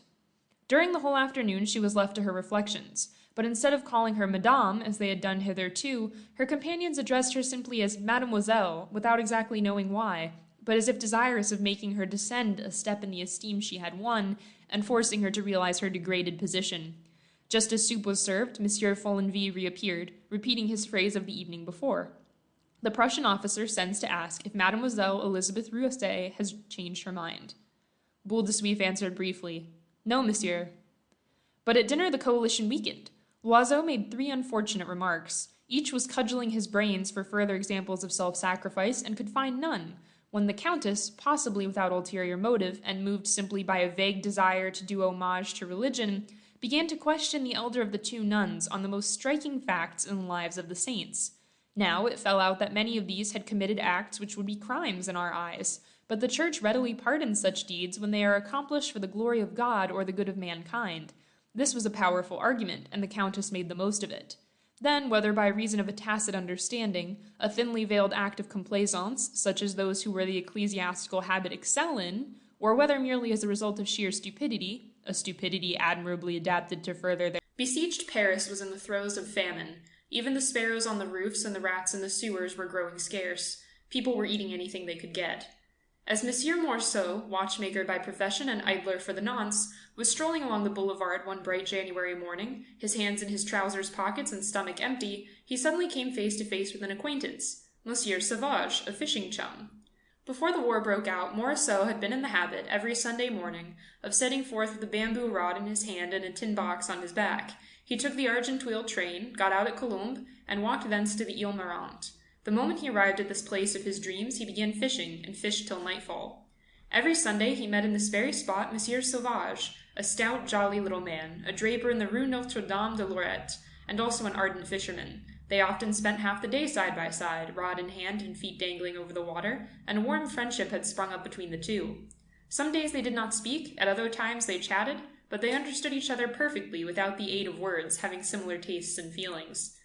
In the spring, about 10 o'clock in the morning, when the early sun caused a light mist to float on the water and gently warmed the backs of the 2 enthusiastic anglers, Morceau would occasionally remark to his neighbor, "My, but it's pleasant here," to which the other would reply, "I can't imagine anything better." And these few words sufficed to make them understand and appreciate each other. In the autumn, towards the close of day, when the setting sun shed a blood-red glow over the western sky, and the reflection of the crimson clouds tinged the whole river with red, brought a glow to the faces of the 2 friends, and gilded the trees, whose leaves were already turning at the first chill touch of winter, Monsieur Sauvage would sometimes smile at Morceau, and say, "What a glorious spectacle!" And Morceau would answer, without taking his eyes from his float, "This is much better than the boulevard, isn't it?" As soon as they recognized each other, they shook hands cordially, affected at the thought of meeting under such changed circumstances. Monsieur Sauvage, with a sigh, murmured, "These are sad times." Morceau shook his head mournfully. "And such weather! This is the first fine day of the year." The sky was, in fact, of a bright cloudless blue. They walked along, side by side, reflective and sad. "And to think of the fishing," said Morceau. "What good times we used to have." "When shall we be able to fish again?" asked Monsieur Sauvage. They entered a small café and took an absinthe together, then resumed their walk along the pavement. Morceau stopped suddenly. "Shall we have another absinthe?" he said. "If you like," agreed Monsieur Sauvage. And they entered another wine shop. They were quite unsteady when they came out, owing to the effect of the alcohol on their empty stomachs. It was a fine mild day, and a gentle breeze fanned their faces. The fresh air completed the effect of the alcohol on Monsieur Sauvage. He stopped suddenly, saying, "Suppose we go there." "Where?" "Fishing." "But where?" "Why, to the old place. The French outposts are close to Colombes. I know Colonel Dumoulin, and we shall easily get leave to pass." Morceau trembled with desire. "Very well, I agree." And they separated to fetch their rods and lines. An hour later they were walking side by side on the high road. Presently they reached the villa occupied by the colonel. He smiled at their request and granted it. They resumed their walk, furnished with a password. Soon they left the outpost behind them and made their way through deserted Colombes and found themselves on the outskirts of the small vineyards which border the Seine. It was about 11 o'clock. Before them lay the village of Argenteuil, apparently lifeless. The heights of Ormont and Senois dominated the landscape. The great plain, extending as far as Nanterre, was empty, quite empty, a waste of dun-colored soil and bare cherry trees. Monsieur Sauvage, pointing to the heights, murmured, "The Prussians are up yonder," and the sight of the deserted country filled the two friends with vague misgivings. The Prussians! They had never seen them as yet, but they had felt their presence in the neighborhood of Paris for months past, ruining France, pillaging, massacring, starving them, and a kind of superstitious terror mingled with the hatred they already felt toward this unknown victorious nation. "Suppose we were to meet any of them," said Morisot. "We'd offer them some fish," replied Monsieur Sauvage, with that Parisian light-heartedness which nothing can wholly quench. Still, they hesitated to show themselves in the open country, overawed by the utter silence which reigned around them. At last, Monsieur Sauvage said boldly, "Come, we'll make a start, only let us be careful." And they made their way through one of the vineyards, bent double, creeping along beneath the cover afforded by the vines, with eye and ear alert. A strip of bare ground remained to be crossed before they could gain the river bank. They ran across this, and, as soon as they were at the water's edge, concealed themselves among the dry reeds. Morisot placed his ear to the ground, to ascertain, if possible, whether footsteps were coming their way. He heard nothing. They seemed to be utterly alone. Their confidence was restored, and they began to fish. Before them, the deserted Ile Marante hid them from the farther shore. The little restaurant was closed, and looked as if it had been deserted for years. Monsieur Sauvage caught the first gudgeon, Monsieur Morisot the second, and almost every moment one or the other raised his line, with a little glittering, silvery fish wriggling at the end. They were having excellent sport. They slipped their catch gently into a close-meshed bag lying at their feet.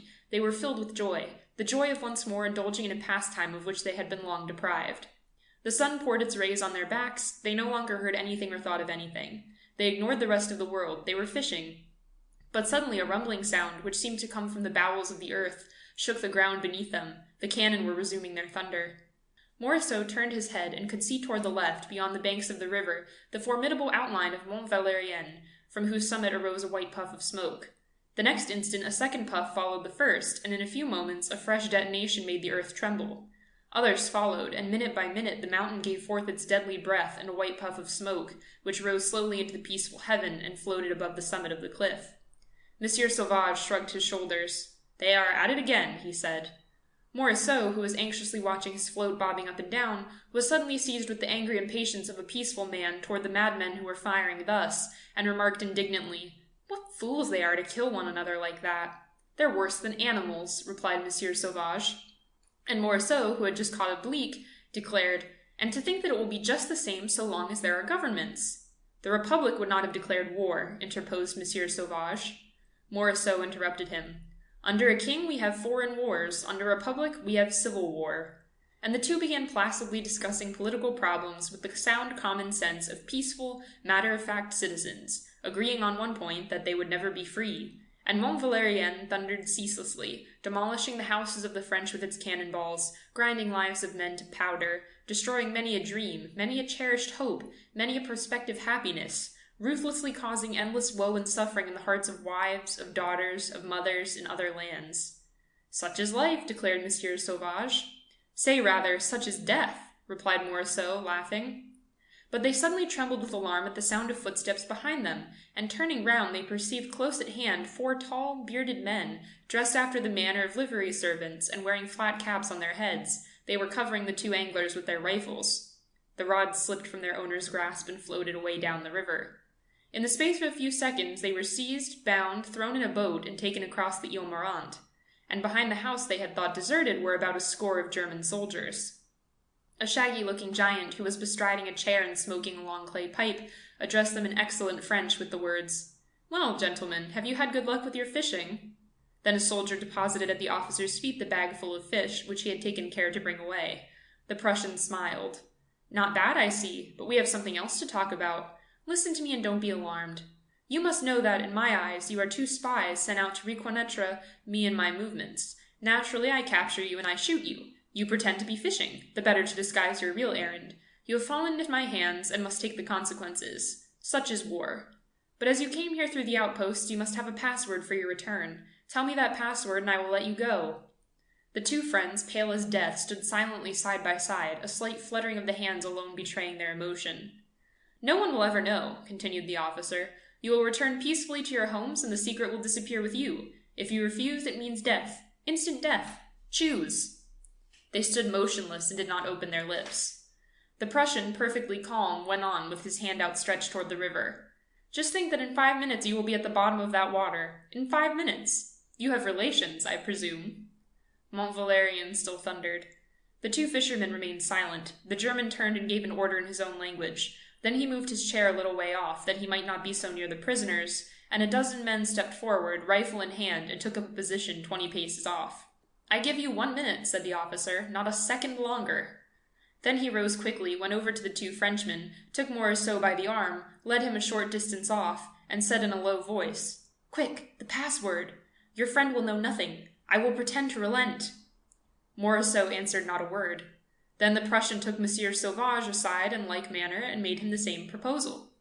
Monsieur Sauvage made no reply. Again they stood side by side. The officer issued his orders. The soldiers raised their rifles. Then, by chance, Morisot's eyes fell on the bag full of gudgeon lying on the grass a few feet in front of him. A ray of sunlight made the still quivering fish glisten like silver, and Morisot's heart sank. Despite his efforts at self-control, his eyes filled with tears. "Goodbye, Monsieur Sauvage," he faltered. "Goodbye, Monsieur Morisot," replied Sauvage. They shook hands, trembling from head to foot with the dread beyond their misery. The officer cried, "Fire!" The 12 shots were as one. Monsieur Sauvage fell forward instantaneously. Morisot, being the taller, swayed slightly and fell across his friend with a face turned skyward and blood oozing from a rent in the breast of his coat. The German issued fresh orders. His men dispersed, and presently returned with ropes and large stones, which they attached to the feet of the two friends. Then they carried them to the river bank. Mont Valérien, its summit now enshrouded in smoke, still continued to thunder. 2 soldiers took Morisot by the head and feet. 2 others did the same with Sauvage. The bodies, swung lustily by strong hands, were cast to a distance, and, describing a curve, fell feet foremost into the stream.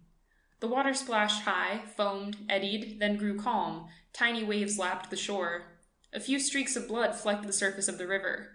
The officer, calm throughout, remarked with grim humor, "It's the fish's turn now." Then he retraced his way to the house. Suddenly he caught sight of the net full of gudgeons, lying forgotten in the grass. He picked it up, examined it, smiled, and called, "Wilhelm!" A white-aproned soldier responded to the summons, and the Prussian, tossing him the catch of the 2 murdered men, said, "Have these fish fried for me at once, while they are still alive. They'll make a tasty dish." Then he resumed his pipe. End of section 3. Recording by Tatiana Chichilla, Columbus, Ohio. It was after Bourbaki's defeat in the east of France. The army, broken up, decimated, and worn out, had been obliged to retreat into Switzerland after that terrible campaign, and it was only its short duration that saved 150,000 men from certain death. Hunger, the terrible cold, forced marches in the snow without boots over bad mountain roads, had caused us francs-tireurs, especially, the greatest suffering, for we were without tents, and almost without food, always in the van when we were marching toward Belfort, and in the rear when returning by the Jura. Of our little band that had numbered 1,200 men on the 1st of January, there remained only 22 pale, thin, ragged wretches, when we at length succeeded in reaching Swiss territory. There we were safe and could rest. Everybody knows what sympathy was shown to the unfortunate French army, and how well it was cared for. We all gained fresh life, and those who had been rich and happy before the war declared that they had never experienced a greater feeling of comfort than they did then. Just think, we actually had something to eat every day, and could sleep every night. Meanwhile, the war continued in the east of France, which had been excluded from the armistice. Besançon still kept the enemy in check, and the latter had their revenge by ravaging Franche-Comté. Sometimes we heard that they had approached quite close to the frontier, and we saw Swiss troops, who were to form a line of observation between us and them, set out on their march. That pained us in the end, and, as we regained health and strength, the longing to fight took possession of us. It was disgraceful and irritating to know that within 2 or 3 leagues of us, the Germans were victorious and insolent, to feel that we were protected by our captivity, and to feel that on that account we were powerless against them. One day our captain took 5 or 6 of us aside, and spoke to us about it, long and furiously. He was a fine fellow, that captain. He had been a sub-lieutenant in the Zouaves, was tall and thin and hard as steel, and during the whole campaign he had cut out their work for the Germans. He fretted in inactivity and could not accustom himself to the idea of being a prisoner of doing nothing. "Confound it," he said to us. "Does it not pain you to know that there's a number of Uhlans within 2 hours of us? Does it not almost drive you mad to know that those beggarly wretches are walking about as masters in our mountains, when 6 determined men might kill a whole spitful any day? I cannot endure it any longer, and I must go there." "But how can you manage it, Captain?" "How? It is not very difficult. Just as if we had not done a thing or two within the last 6 months, and got out of woods that were guarded by very different men from the Swiss. The day that you wish to cross over into France, I will undertake to get you there." "That may be, but what shall we do in France without any arms?" "Without arms? We'll get them over yonder, by Jove!" "You are forgetting the treaty," another soldier said. "We shall run the risk of doing the Swiss an injury if Manteufel learns that they have allowed prisoners to return to France." "Come," said the captain, "those are all bad reasons. I mean to go kill some Prussians. That is all I care about. If you do not wish to do as I do, well and good. Only say so at once. I can quite well go by myself. I do not require anybody's company." Naturally, we all protested, and, as it was quite impossible to make the captain alter his mind, we felt obliged to promise to go with him. We liked him too much to leave him in the lurch, as he never failed us in any extremity, and so the expedition was decided on. The captain had a plan of his own that he had been cogitating over for some time. A man in that part of the country whom he knew was going to lend him a cart and 6 suits of peasant's clothes. We could hide under some straw at the bottom of the wagon, which would be loaded with Gruyere cheese, which he was supposed to be going to sell in France. The captain told the sentinels that he was taking 2 friends with him to protect his goods, in case anyone should try to rob him, which did not seem an extraordinary precaution. A Swiss officer seemed to look at the wagon in a knowing manner, but that was in order to impress his soldiers. In a word, neither officers nor men could make it out. "Get up," the captain said to the horses as he cracked his whip, while our 3 men quietly smoked their pipes. I was half suffocated in my box, which only admitted the air through those holes on the front, and at the same time I was nearly frozen, for it was terribly cold. "Get up," said the captain again, and the wagon loaded with Gruyere cheese entered France. The Prussian lines were very badly guarded, as the enemy trusted to the watchfulness of the Swiss. The sergeant spoke North German, while our captain spoke the bad German of the 4 cantons, and so they could not understand each other. The sergeant, however, pretended to be very intelligent, and, in order to make us believe that he understood us, they allowed us to continue on our journey. And after traveling for 7 hours, being continually stopped in the same manner, we arrived at the small village of the Jura in ruins at nightfall. What were we going to do? Our only arms were the captain's whip, our uniforms our peasants' blouses, and our food the Gruyere cheese. Our sole wealth consisted in our ammunition, packages of cartridges which we had stowed away inside some of the large cheeses. We had about 1,000 of them, just 200 each, but we needed rifles, and they must be chassepôts. Luckily, however, the captain was a bold man of an inventive mind, and this was the plan that he hit upon. While the 3 of us remained hidden in a cellar in the abandoned village, he continued his journey as far as Besançon with the empty wagon and 1 man. The town was invested, but one can always make one's way into a town among the hills by crossing the tableland till within about 10 miles of the walls, and then following paths and ravines on foot. They left their wagons at Aumont among the Germans, and escaped out of it at night on foot, so as to gain the heights which border the river Doubs. The next day they entered Besançon, where there were plenty of chassepôts. There were nearly 40,000 of them left in the arsenal, and General Roland, a brave marine, laughed at the captain's daring project, but let him have 6 rifles and wished him good luck. There he had also found his wife, who had been through all the war with us before the campaign in the East, and who had been only prevented by illness from continuing with Rebecca's army. She had recovered, however, in spite of the cold, which was growing more and more intense, and in spite of the numberless privations that awaited her, she persisted in accompanying her husband. He was obliged to give way to her, and they all 3, the captain, his wife, and our comrade, started on their expedition. Going was nothing in comparison to returning. They were obliged to travel by night so as to avoid meeting anybody, as the possession of 6 rifles would have made them liable to suspicion. But, in spite of everything, a week after leaving us, the captain and his 2 men were back with us again. The campaign was about to begin. The first night of his arrival he began it himself, and, under pretext of examining the surrounding country, he went along the high road. I must tell you that the little village which served as our fortress was a small collection of poor, badly built houses, which had been deserted long before. It lay on a steep slope which terminated in a wooded plain. The country people sell the wood, they send it down the slopes, which are called coulees, locally, and which lead down to the plain, and there they stack it into piles, which they sell thrice a year to the wood merchants. The spot where this market is held in indicated by 2 small houses by the side of the high road, which serve for public houses. The captain had gone down there by way of one of these coulees. He had been gone about half an hour, and we were on the lookout at the top of the ravine when we heard a shot. The captain had ordered us not to stir, and only to come to him when we heard him blow his trumpet. It was made of a goat's horn, and could be heard a league off, but it gave no sound, and, in spite of our cruel anxiety, we were obliged to wait in silence with our rifles by our side. It is nothing to go down these coulees. One just lets oneself slide down, but it is more difficult to get up again. One has to scramble up by catching hold of the hanging branches of the trees, and sometimes on all 4s by sheer strength. A whole mortal hour passed, and he did not come. Nothing moved in the brushwood. The captain's wife began to grow impatient. What could he be doing? Why did he not call us? Did the shot that we had heard proceed from an enemy, and had he killed and wounded our leader, her husband? They did not know what to think, but I myself fancied either that he was dead or that his enterprise was successful, and I was merely anxious and curious to know what he had done. Suddenly we heard the sound of his trumpet, and we were much surprised that instead of coming from below, as we had expected, it came from the village behind us. What did that mean? It was a mystery to us, but the same idea struck us all, that he had been killed and that the Prussians were blowing the trumpet to draw us into an ambush. We therefore returned to the cottage, keeping a careful lookout with our fingers on the trigger and hiding under the branches. But his wife, in spite of our entreaties, rushed on, leaping like a tigress. She thought that she had to avenge her husband, and had fixed the bayonet to her rifle, and we lost sight of her at the moment that we heard the trumpet again, and a few moments later we heard her calling out to us, come on, he's alive, it is he!"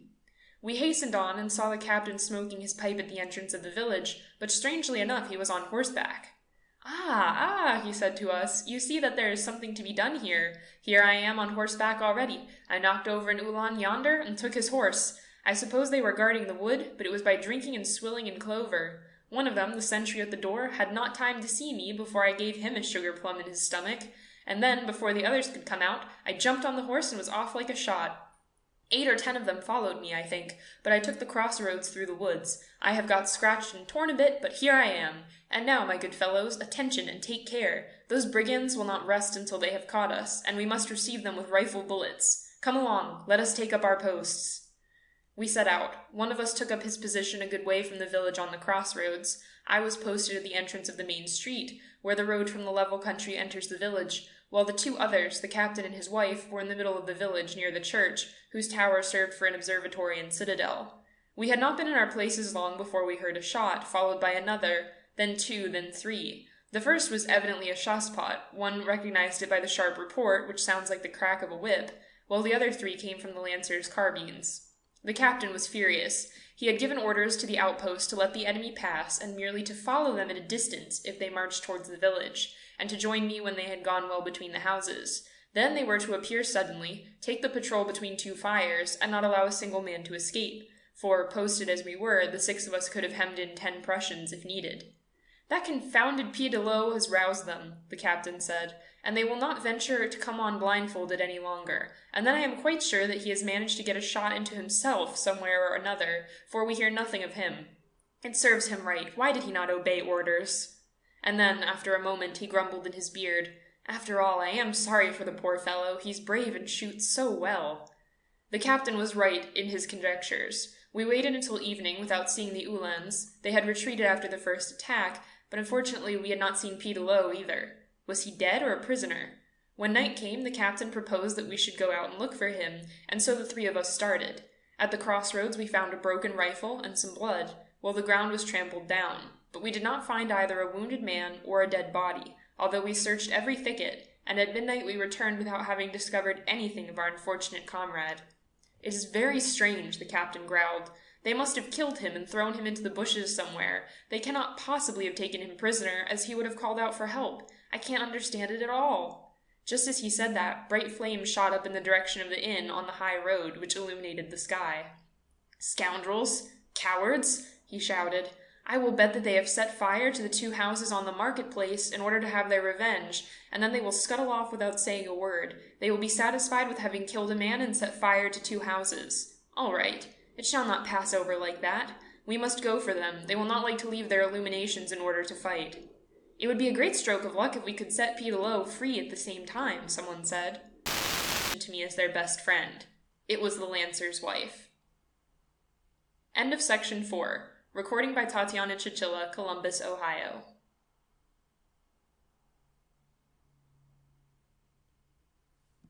There was not a sound in the forest save the indistinct fluttering sound of the snow falling on the trees. It had been snowing since noon, a little fine snow that covered the branches as with frozen moss, and spread a silvery covering over the dead leaves in the ditches, and covered the roads with a white yielding carpet, and made still more intense the boundless silence of this ocean of trees. Before the door of the forester's dwelling, a young woman, her arms bare to the elbow, was chopping wood with a hatchet on a block of stone. She was tall, slender, strong, a true girl of the woods, daughter and wife of a forester. A voice called from within the house, "We are alone tonight, Berthine. You must come in. It is getting dark, and there may be Prussians or wolves about." "I've just finished, mother," replied the young woman, splitting as she spoke an immense log of wood, with a strong, deft blow, which expanded her chest each time she raised her arms to strike. "Here I am. There's no need to be afraid. It's quite light still." Then she gathered up her sticks and logs, piled them in the chimney corner, went back to close the great oaken shutters, and finally came in, drawing behind her the heavy bolts of the door. Her mother, a wrinkled old woman whom age had rendered timid, was spinning by the fireside. "I am uneasy," she said, "when your father's not here. 2 women are not much good."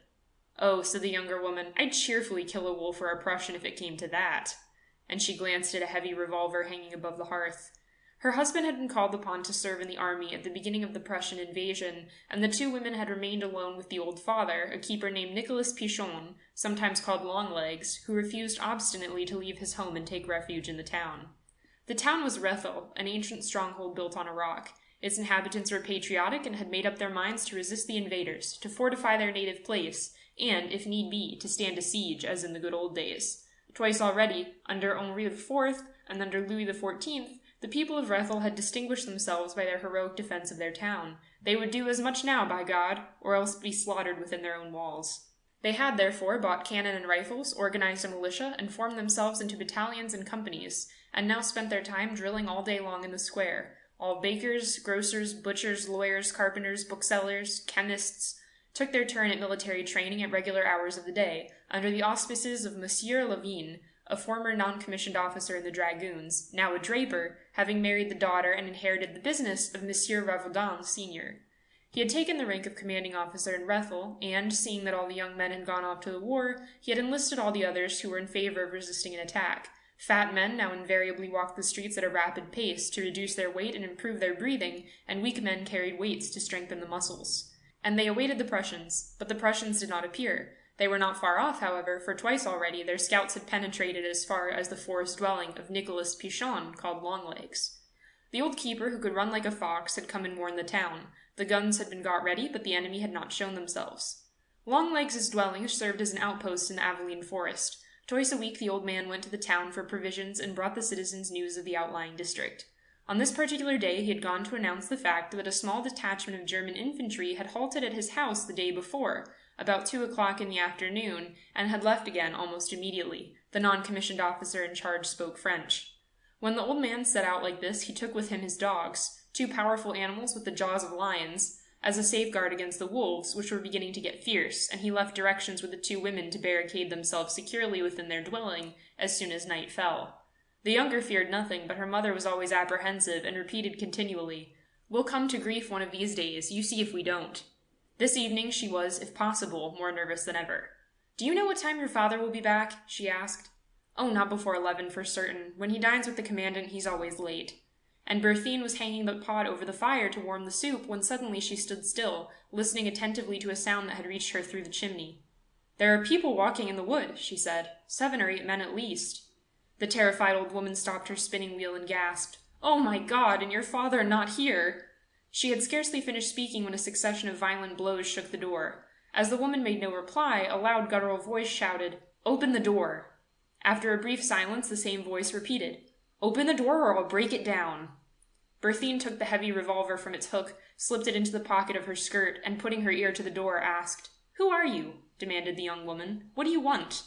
"The detachment that came here the other day," replied the voice. "My men and I have lost our way in the forest since morning. Open the door or I'll break it down." The forester's daughter had no choice. She shot back the heavy bolts, threw open the ponderous shutter, and perceived in the wan light of the snow 6 men, 6 Prussian soldiers, the same who had visited the house the day before. "What are you doing here at this time of night?" she asked dauntlessly. "I lost my bearings," replied the officer. "Lost them completely. Then I recognized this house. I've eaten nothing since morning, nor my men either." "But I'm quite alone with my mother this evening," said Berthine. "Never mind," replied the soldier, who seemed a decent sort of fellow. "We won't do you any harm, but you must give us something to eat. We're nearly dead with hunger and fatigue." Then the girl moved aside. "Come in," she said. They entered, covered with snow, their helmets sprinkled with a creamy-looking froth, which gave them the appearance of meringues. They seemed utterly worn out. The young woman pointed to the wooden benches on either side of the large table. "Sit down," she said, "and I'll make you some soup. You certainly look tired out, and no mistake." Then she bolted the door afresh. She put more water in the pot, added butter and potatoes, then, taking down a piece of bacon from a hook in the chimney corner, cut it in two and slipped half of it into the pot. The 6 men watched her movements with hungry eyes. They had placed their rifles and helmets in a corner and waited for supper, as well behaved as children on a school bench. The old mother had resumed her spinning, casting from time to time a furtive and uneasy glance at the soldiers. Nothing was to be heard save the humming of the wheel, the crackling of the fire, and the singing of the water in the pot. But suddenly a strange noise, a sound like the harsh breathing of some wild animal sniffing under the door, startled the occupants of the room. The German officer sprang toward the rifles. Berthine stopped him with a gesture and said, smilingly, "It's only the wolves. They're like you, prowling hungry through the forest."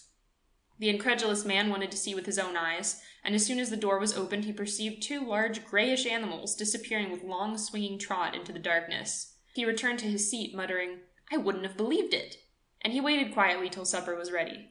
The men devoured their meal voraciously, with mouths stretched to their ears that they might swallow the more. Their round eyes opened at the same time as their jaws, and as the soup coursed down their throats it made a noise like the gurgling of water in a rain-pipe. The 2 women watched in silence the movements of the big red beards. The potatoes seemed to be engulfed in these moving fleeces. But as they were thirsty, the forester's daughter went down to the cellar to draw them some cider. She was gone some time. The cellar was small, with an arched ceiling, and had served, so people said, both as a prison and as a hiding place during the Revolution. It was approached by means of a narrow winding staircase, closed by a trap door at the farther end of the kitchen. When Berthine returned, she was smiling mysteriously to herself. She gave the Germans her jug of cider. Then she and her mother supped apart at the other end of the kitchen. The soldiers had finished eating, and were all 6 falling asleep as they sat round the table. Every now and then a forehead fell with a thud on the board, and the man, awakened suddenly, sat upright again. Berthine said to the officer, "Go and lie down, all of you, round the fire. There's lots of room for 6. I'm going up to my room with my mother."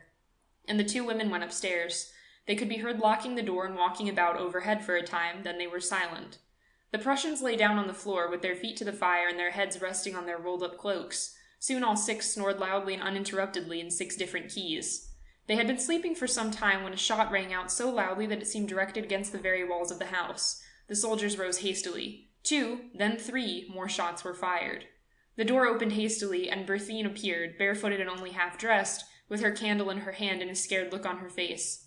"There are the French," she stammered. "At least 200 of them. If they find you here, they'll burn the house down. For God's sake, hurry down into the cellar, and don't make a sound, whatever you do. If you make any noise, we're lost." We'll go," replied the terrified officer. "Which is the way?" The young woman hurriedly raised the small square trap door, and the 6 men disappeared one after another down the narrow winding staircase, feeling their way as they went. But as soon as the spike of the last helmet was out of sight, Berthine lowered the heavy oaken lid, thick as a wall, hard as steel, furnished with hinges and bolts of a prison cell, shot the 2 heavy bolts, and began to laugh long and silently, possessed with a mad longing to dance above the heads of her prisoners. They made no sound, enclosed in the cellar as in a strong box, obtaining air only from a small iron-barred vent-hole. Berthine lighted her fire again, hung the pot over it, and prepared more soup, saying to herself, "Father will be tired tonight." Then she sat and waited. The heavy pendulum of the clock swung to and fro with a monotonous tick. Every now and then the young woman cast an impatient glance at the dial, a glance which seemed to say, "I wish he'd be quick." But soon there was a sound of voices beneath her feet. Low, confused words reached her through the masonry which roofed the cellar. The Prussians were beginning to suspect the trick she had played them, and presently the officer came up the narrow staircase and knocked on the trap door. "Open the door," he cried. "What do you want?" she said, rising from her seat and approaching the cellarway. "Open the door." "I won't do any such thing." "Open it or I'll break it down," shouted the man angrily. She laughed. "Hammer away, my good man, hammer away." He struck with the butt end of his gun at the closed oaken door, but it would have resisted a battering ram. The forester's daughter heard him go down the stairs again. Then the soldiers came one after another and tried their strength against the trap door, but finding their efforts useless, they all returned to the cellar and began to talk among themselves.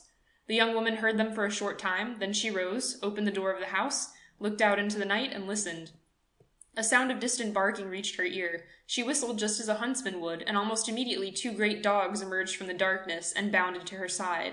She held them tight and shouted at the top of her voice, "Hello, father!" A far-off voice replied, "Hello, Berthine!" She waited a few seconds, then repeated, "Hello, father!" The voice, nearer now, replied, "Hello, Berthine!" "Don't go in front of the vent-hole," shouted his daughter. "There are Prussians in the cellar." Suddenly the man's tall figure could be seen to the left, standing between 2 tree trunks. Prussians in the cellar? He asked anxiously. What are they doing? The young woman laughed. They are the same as were here yesterday. They lost their way, and I have given them free lodgings in the cellar. She told the story of how she had alarmed them by firing the revolver and had shut them up in the cellar. The man, still serious, asked, But what am I to do with them at this time of night? Go and fetch Monsieur Levine and his men, she replied. He'll take them prisoners. He'll be delighted. Her father smiled. So he will. Delighted. Here's some soup for you, said his daughter. Eat it quick and then be off. The old keeper sat down at the table and began to eat his soup, having first filled 2 plates and put them on the floor for the dogs. The Prussians, hearing voices, were silent. Longlegs set off a quarter of an hour later, and Berthine, with her head between her hands, waited. The prisoners began to make themselves heard again. They shouted, called, and beat furiously with the butts of their muskets against the rigid trapdoor of the cellar. Then they fired shots through the vent-hole, hoping, no doubt, to be heard by any German detachment which chanced to be passing that way. The forester's daughter did not stir, but the noise irritated and unnerved her. Blind anger rose in her heart against the prisoners. She would have only been too glad to kill them all, and silence them. Then, as her impatience grew, she watched the clock, counting the minutes as they passed. Her father had been gone an hour and a half. He must have reached the town by now. She conjured up a vision of him telling the story to Monsieur Levine, who grew pale with emotion, and rang for his servant to bring him his arms and uniform. She fancied she could hear the drum as it sounded the call to arms. Frightened faces appeared at the windows. The citizen soldiers emerged from their houses half-dressed, out of breath, buckling on their belts, and hurrying to the commandant's house. Then the troop of soldiers, with Longlegs at its head, set forth through the night and the snow toward the forest. She looked at the clock. They may be here in an hour. A nervous impatience possessed her. The minutes seemed interminable. Would the time never come? At last the clock marked the moment she had fixed on for their arrival, and she opened the door to listen for their approach. She perceived a shadowy form creeping toward the house. She was afraid and cried out, but it was her father. They have sent me, he said, to see if there is any change in the state of affairs. No, none.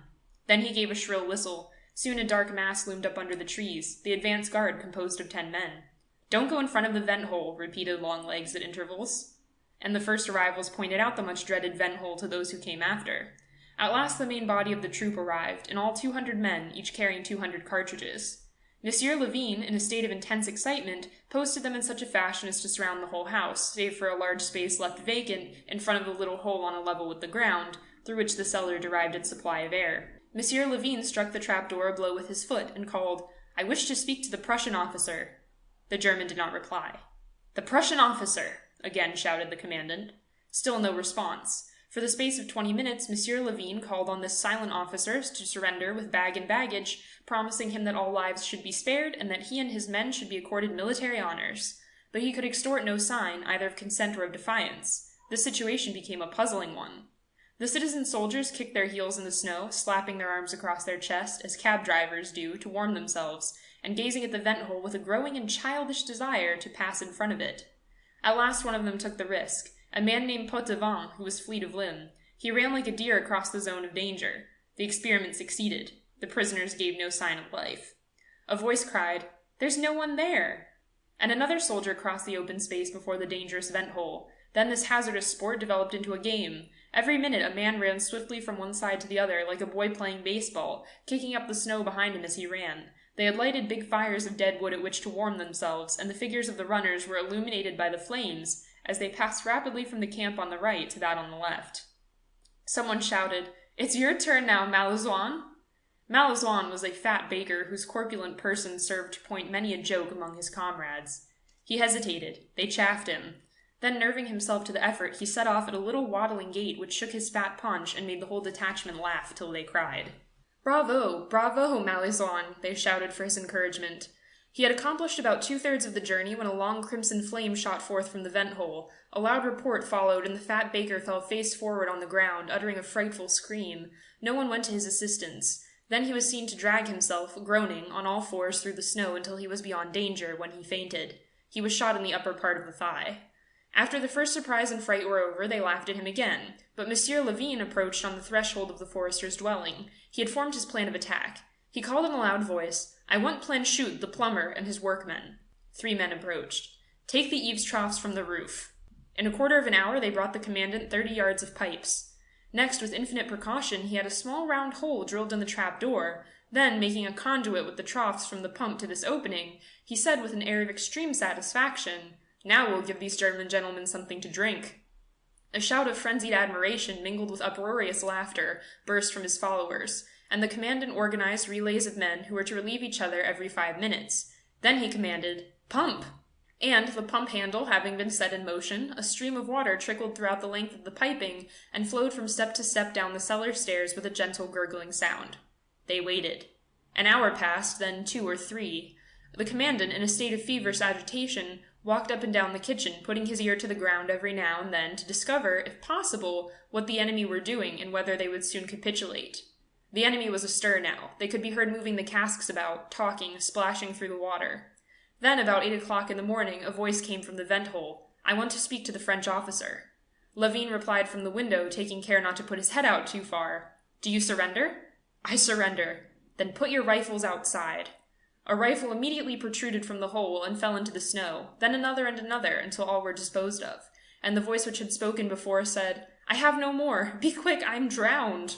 "Stop pumping," ordered the commandant, and the pump handle hung motionless. Then, having filled the kitchen with armed and waiting soldiers, he slowly raised the oaken trap-door. 4 heads appeared, soaking wet, 4 fair heads with long sandy hair. One after another the 6 Germans emerged, scared, shivering, and dripping from head to foot. They were seized and bound. Then, as the French feared surprise, they set off at once in 2 convoys, one in charge of the prisoners, the other conducting Malesouin on a mattress borne on poles. They made a triumphal entry into Rethel. Monsieur Lavigne was decorated as a reward for having captured a Prussian advance guard, and the fat baker received the military medal for wounds received at the hands of the enemy. End of section 5. Recording by Tatiana Chichilla, Columbus, Ohio.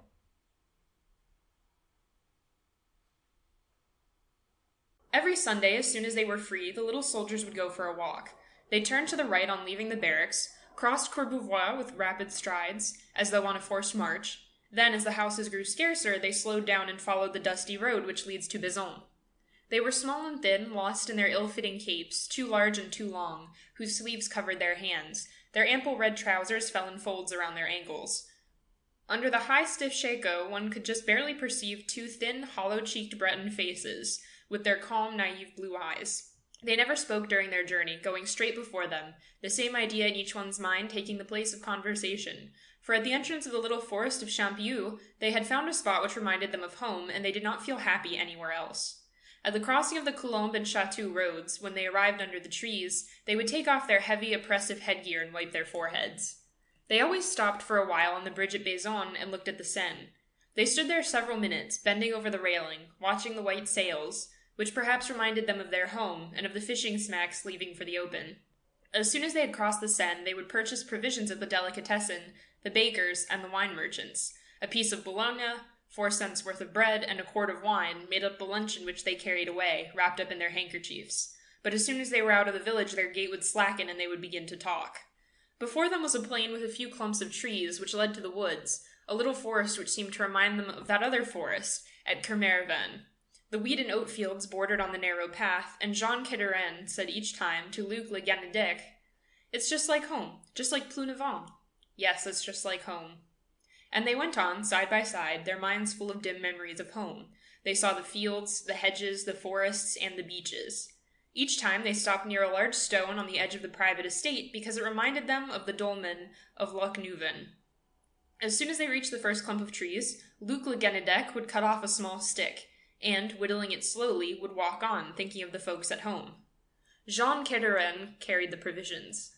From time to time, Luc would mention a name, or allude to some boyish prank which would give them food for plenty of thought, and the home country, so dear and so distant, would little by little gain possession of their minds, sending them back through space to the well-known forms and noises, to the familiar scenery, with the fragrance of its green fields and sea air. They no longer noticed the smells of the city, and in their dreams they saw their friends leaving, perhaps forever, for the dangerous fishing grounds. They were walking slowly, Luc Le Ganidec and Jean Quederan, contented and sad, haunted by a sweet sorrow, the slow and penetrating sorrow of a captive animal which remembers its days of freedom. And when Luc had finished whittling his stick, they came to a little nook, where every Sunday they took their meal. They found the 2 bricks which they had hidden in a hedge, and they made a little fire of dry branches and roasted their sausages on the end of their knives. When their last crumb of bread had been eaten and the last drop of wine had been drunk, they stretched themselves out on the grass side by side without speaking, their half-closed eyes looking away in the distance, their hands clasped as in prayer, their red-trousered legs mingling with the bright colors of the wildflowers. Towards noon they glanced from time to time toward the village of Baison, for the dairy-maid would soon be coming. Every Sunday she would pass in front of them on the way to milk her cow, the only cow in the neighborhood which was sent out to pasture. Soon they would see the girl coming through the fields, and it pleased them to watch the sparkling sunbeams reflected from her shining pail. They never spoke of her. They were just glad to see her, without understanding why. She was a tall, strapping girl, freckled and tanned by the open air, a girl typical of the Parisian suburbs. Once, on noticing that they were always sitting in the same place, she said to them, "Do you always come here?" Luc Le Guenedec, more daring than his friend, stammered, "Yes, we come here for our rest." That was all. But the following Sunday, on seeing them, she smiled with the kindly smile of a woman who understood their shyness, and asked, "What are you doing here? Are you watching the grass grow?" Luc cheered up and smiled.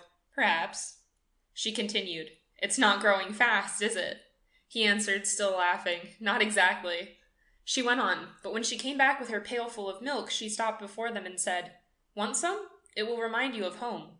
She had, perhaps instinctively, guessed and touched the right spot. Both were moved. Then, not without difficulty, she poured some milk into the bottle in which they had brought their wine. Luc started to drink, carefully watching lest he should take more than his share. Then he passed the bottle to Jean. She stood before them, her hands on her hips, her pail at her feet, enjoying the pleasure that she was giving them. Then she went on, saying, "Well, bye-bye until next Sunday." For a long time they watched her tall form as it receded in the distance, blending with the background, and finally disappeared. The following week, as they left the barracks, Jean said to Luc, "Don't you think we ought to buy her something good?" They were sorely perplexed by the problem of choosing something to bring the dairymaid. Luc was in favor of bringing her some chitterlings, but Jean, who had a sweet tooth, thought that candy would be the best thing. He won, and so they went to the grocery to buy 2 sous worth of red and white candies. This time they ate more quickly than usual, excited by anticipation. Jean was the first one to notice her. "There she is," he said, and Luc answered, "Yes, there she is."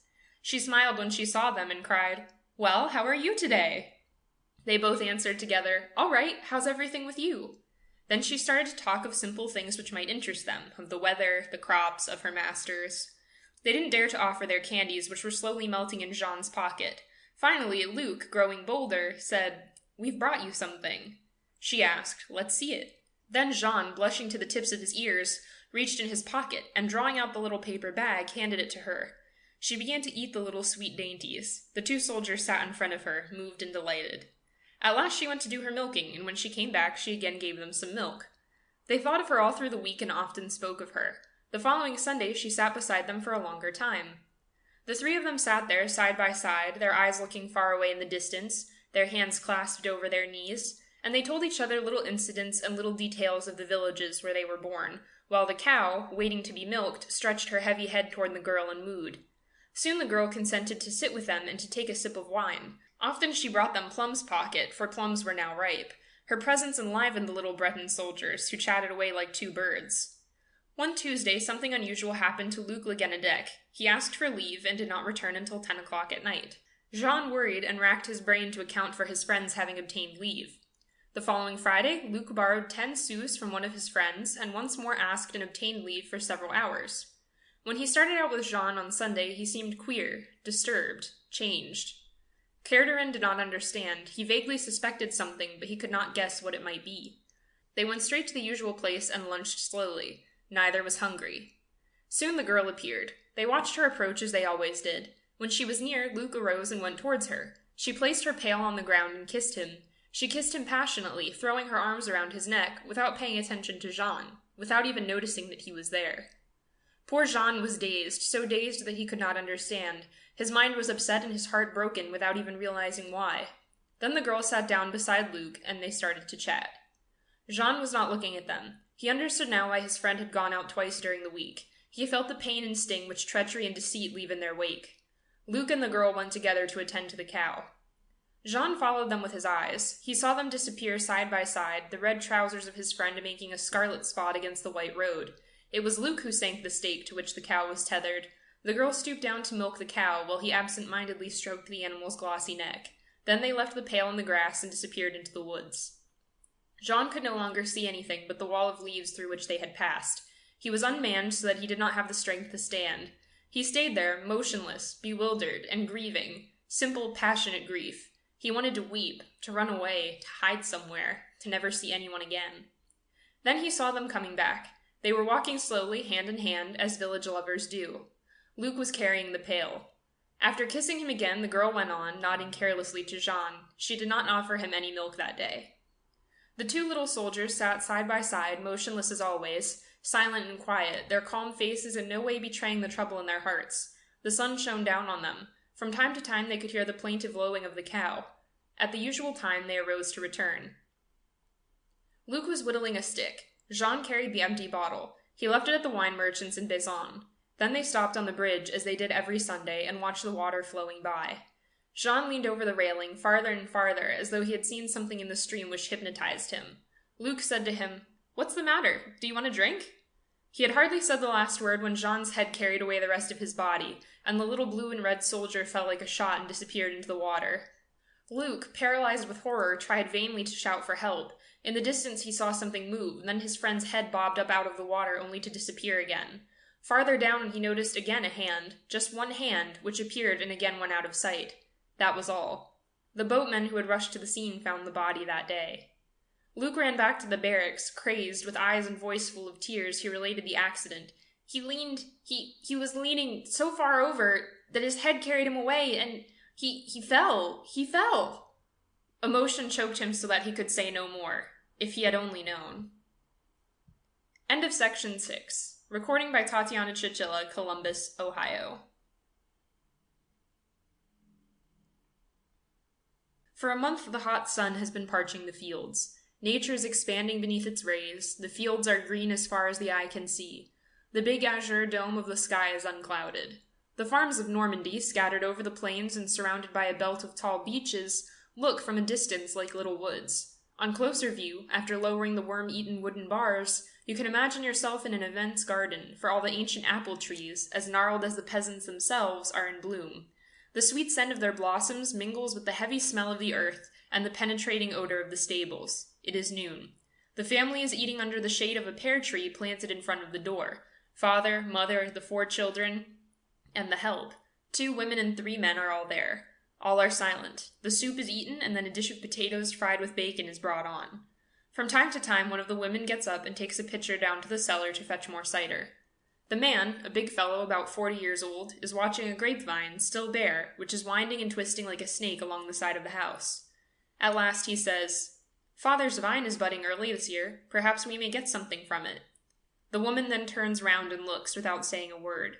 This vine is planted on the spot where their father had been shot.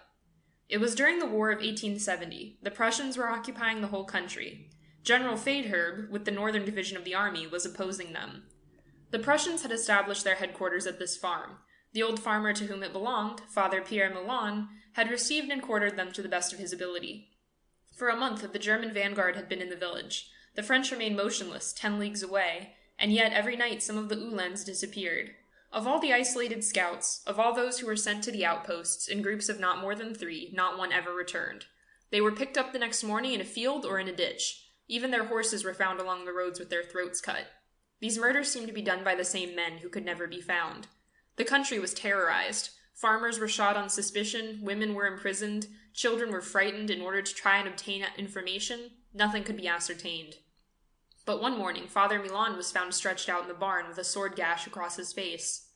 2 Uhlans were found dead about 1.5 miles from the farm. One of them was still holding his bloody sword in his hand. He had fought, tried to defend himself. A court-martial was immediately held in the open air in front of the farm. The old man was brought before it. He was 68 years old, small, thin, bent, with 2 big hands resembling the claws of a crab. His colorless hair was sparse and thin, like the down of a young duck, allowing patches of his scalp to be seen. The brown and wrinkled skin of his neck showed big veins, which disappeared behind his jaws and came out again at the temples.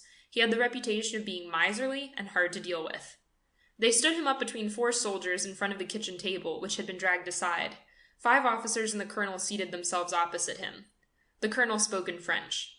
"Father Milan, since we have been here, we have only had praise for you. You have always been obliging and even attentive to us. But today a terrible accusation is hanging over you, and you must clear the matter up. How did you receive that wound on your face?" The peasant answered nothing. The colonel continued, "Your silence accuses you, Father Milan, but I want you to answer me. Do you understand? "Do you know who killed the 2 Uhlans who were found this morning near Calvaire?" The old man answered clearly, "I did." The colonel, surprised, was silent for a minute, looking straight at the prisoner. Father Milon stood impassive, with the stupid look of the peasant, his eyes lowered as though he were talking to the priest. Just one thing betrayed an uneasy mind. He was continually swallowing his saliva with a visible effort, as though his throat were terribly contracted.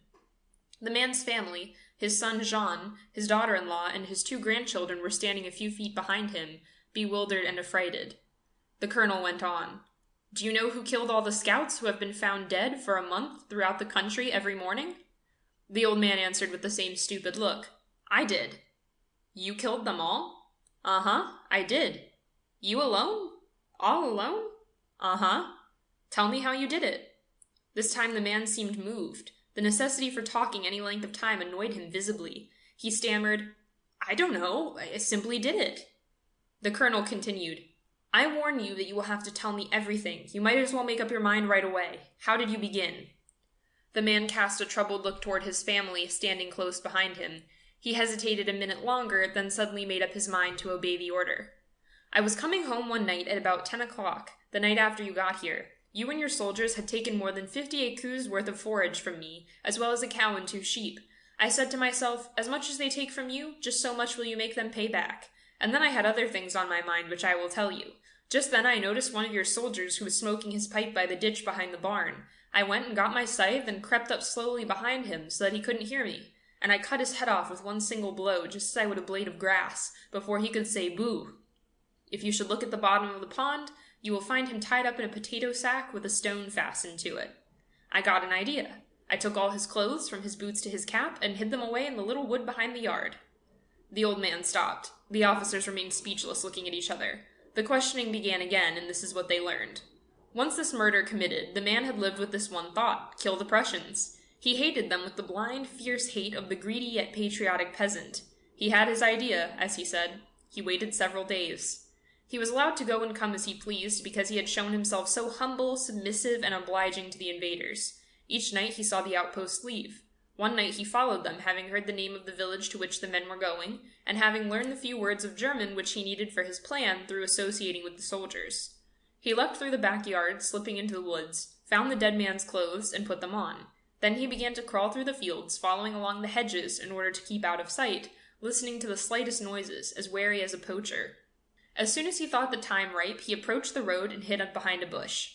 He waited for a while. Finally, toward midnight, he heard the sound of a galloping horse. The man put his ear to the ground in order to make sure that only one horseman was approaching, then he got ready.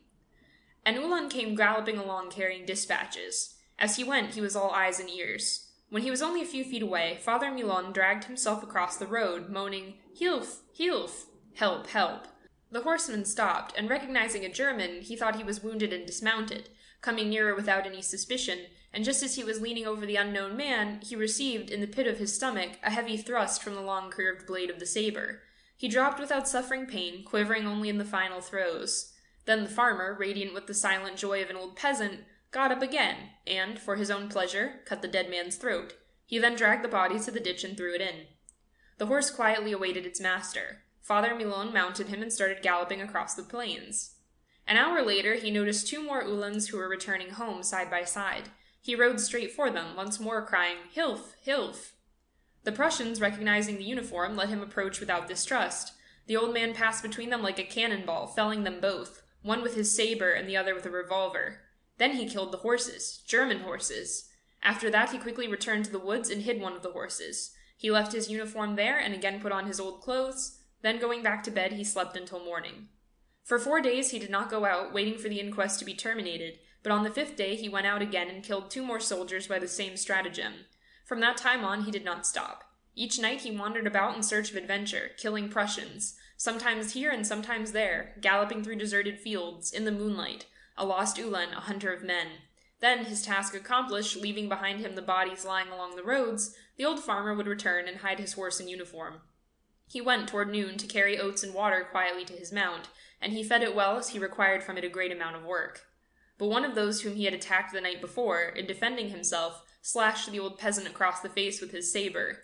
However, he had killed them both. He had come back and hidden the horse, and put on his ordinary clothes again, but as he reached home he began to feel faint, and had dragged himself as far as the stable, being unable to reach the house.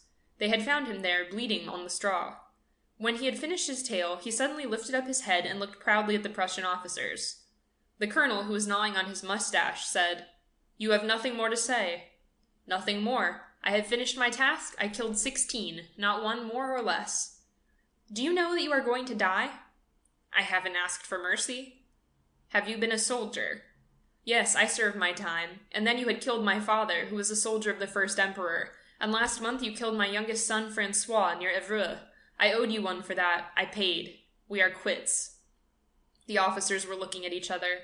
The old man continued, "8 for my father, 8 for the boy. We are quits. I did not seek any quarrel with you. I don't know you. I don't even know where you come from. And here you are, ordering me about in my home as though it were your own. I took my revenge upon the others. I'm not sorry." And straightening up his bent back, the old man folded his arms in the attitude of a modest hero.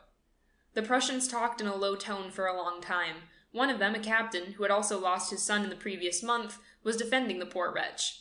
Then the colonel arose, and, approaching Father Milon, said in a low voice, "Listen, old man, there is perhaps a way of saving your life. It is to—" But the old man was not listening, and his eyes fixed on the hated officer while the wind played with the downy hair on his head, he distorted his slashed face, giving it a truly terrible expression, and swelling out his chest, he spat as hard as he could, right in the Prussian's face.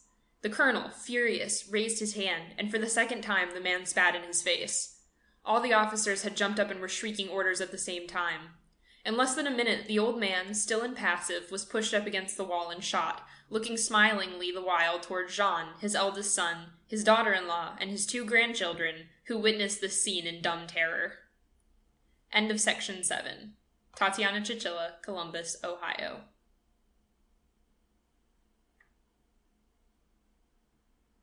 Paris had just heard of the disaster at Sedan. A republic had been declared. All France was wavering on the brink of this madness, which lasted until after the Commune. From one end of the country to the other, everybody was playing soldier. Cap-makers became colonels, fulfilling the duties of generals. Revolvers and swords were displayed around big, peaceful stomachs wrapped in flaming red belts. Little tradesmen became warriors, commanding battalions of brawling volunteers, and swearing like pirates in order to give themselves some prestige. The sole fact of handling firearms crazed these people, who up to that time had only handled scales, and made them, without any reason, dangerous to all. Innocent people were shot to prove that they knew how to kill. In forests which had never seen oppression, stray dogs, grazing cows, and browsing horses were killed. Each one thought himself called upon to play a great part in military affairs. The cafes of the smallest villages, full of uniformed tradesmen, looked like barracks or hospitals. The town of Canville was still in ignorance of the maddening news from the army in the capital. Nevertheless, great excitement had prevailed for the last month, the opposing parties finding themselves face to face. The mayor, Viscount de Varnetot, a thin little old man, a conservative, who had recently, from ambition, gone over to the Empire, had seen a determined opponent arise in Dr. Masserel, a big, full-blooded man, leader of the Republican Party of the neighborhood, a high official in the local Masonic Lodge, president of the Agricultural Society and of the Firemen's Banquet, and the organizer of the rural militia which was to save the country. In 2 weeks he had managed to gather together 63 volunteers, fathers of families, prudent farmers, and town merchants, and every morning he would drill them in the square in front of the town hall.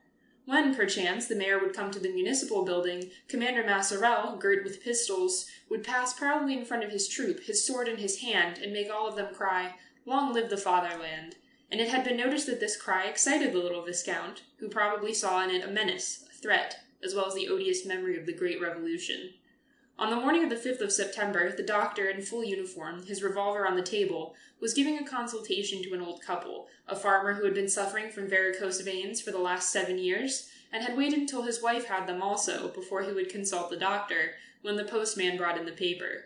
Monsieur Masserel opened it, grew pale, suddenly rose, and lifting his hands to heaven in a gesture of exultation, began to shout at the top of his voice before the 2 frightened country folks, "Long live the Republic! Long live the Republic! Long live the Republic!"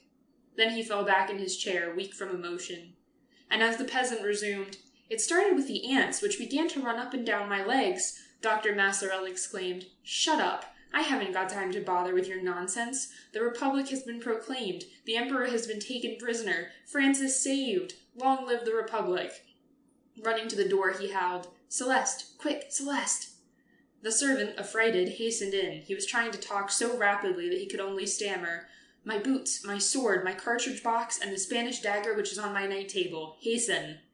As the persistent peasant, taking advantage of a moment's silence, continued, "I seem to get big lumps which hurt me when I walk," the physician, exasperated, roared, "Shut up and get out. If you had washed your feet, it would not have happened." Then, grabbing him by the collar, he yelled at him, "Can't you understand that we are a republic, you brass-plated idiot?" But professional sentiment soon calmed him, and he pushed the bewildered couple out, saying, Come back tomorrow, my friends. I haven't any time today." As he equipped himself from head to foot, he gave a series of important orders to his servant. "Run over to Lieutenant Picard and to Second Lieutenant Pommel, and tell them that I am expecting them here immediately. Also, send me Torcheblouf with his drum. Quick, quick!" When Celeste had gone out, he sat down and thought over the situation and the difficulties which he would have to surmount. The three men arrived together in their working clothes. The commandant, who expected to see them in uniform, felt a little shocked.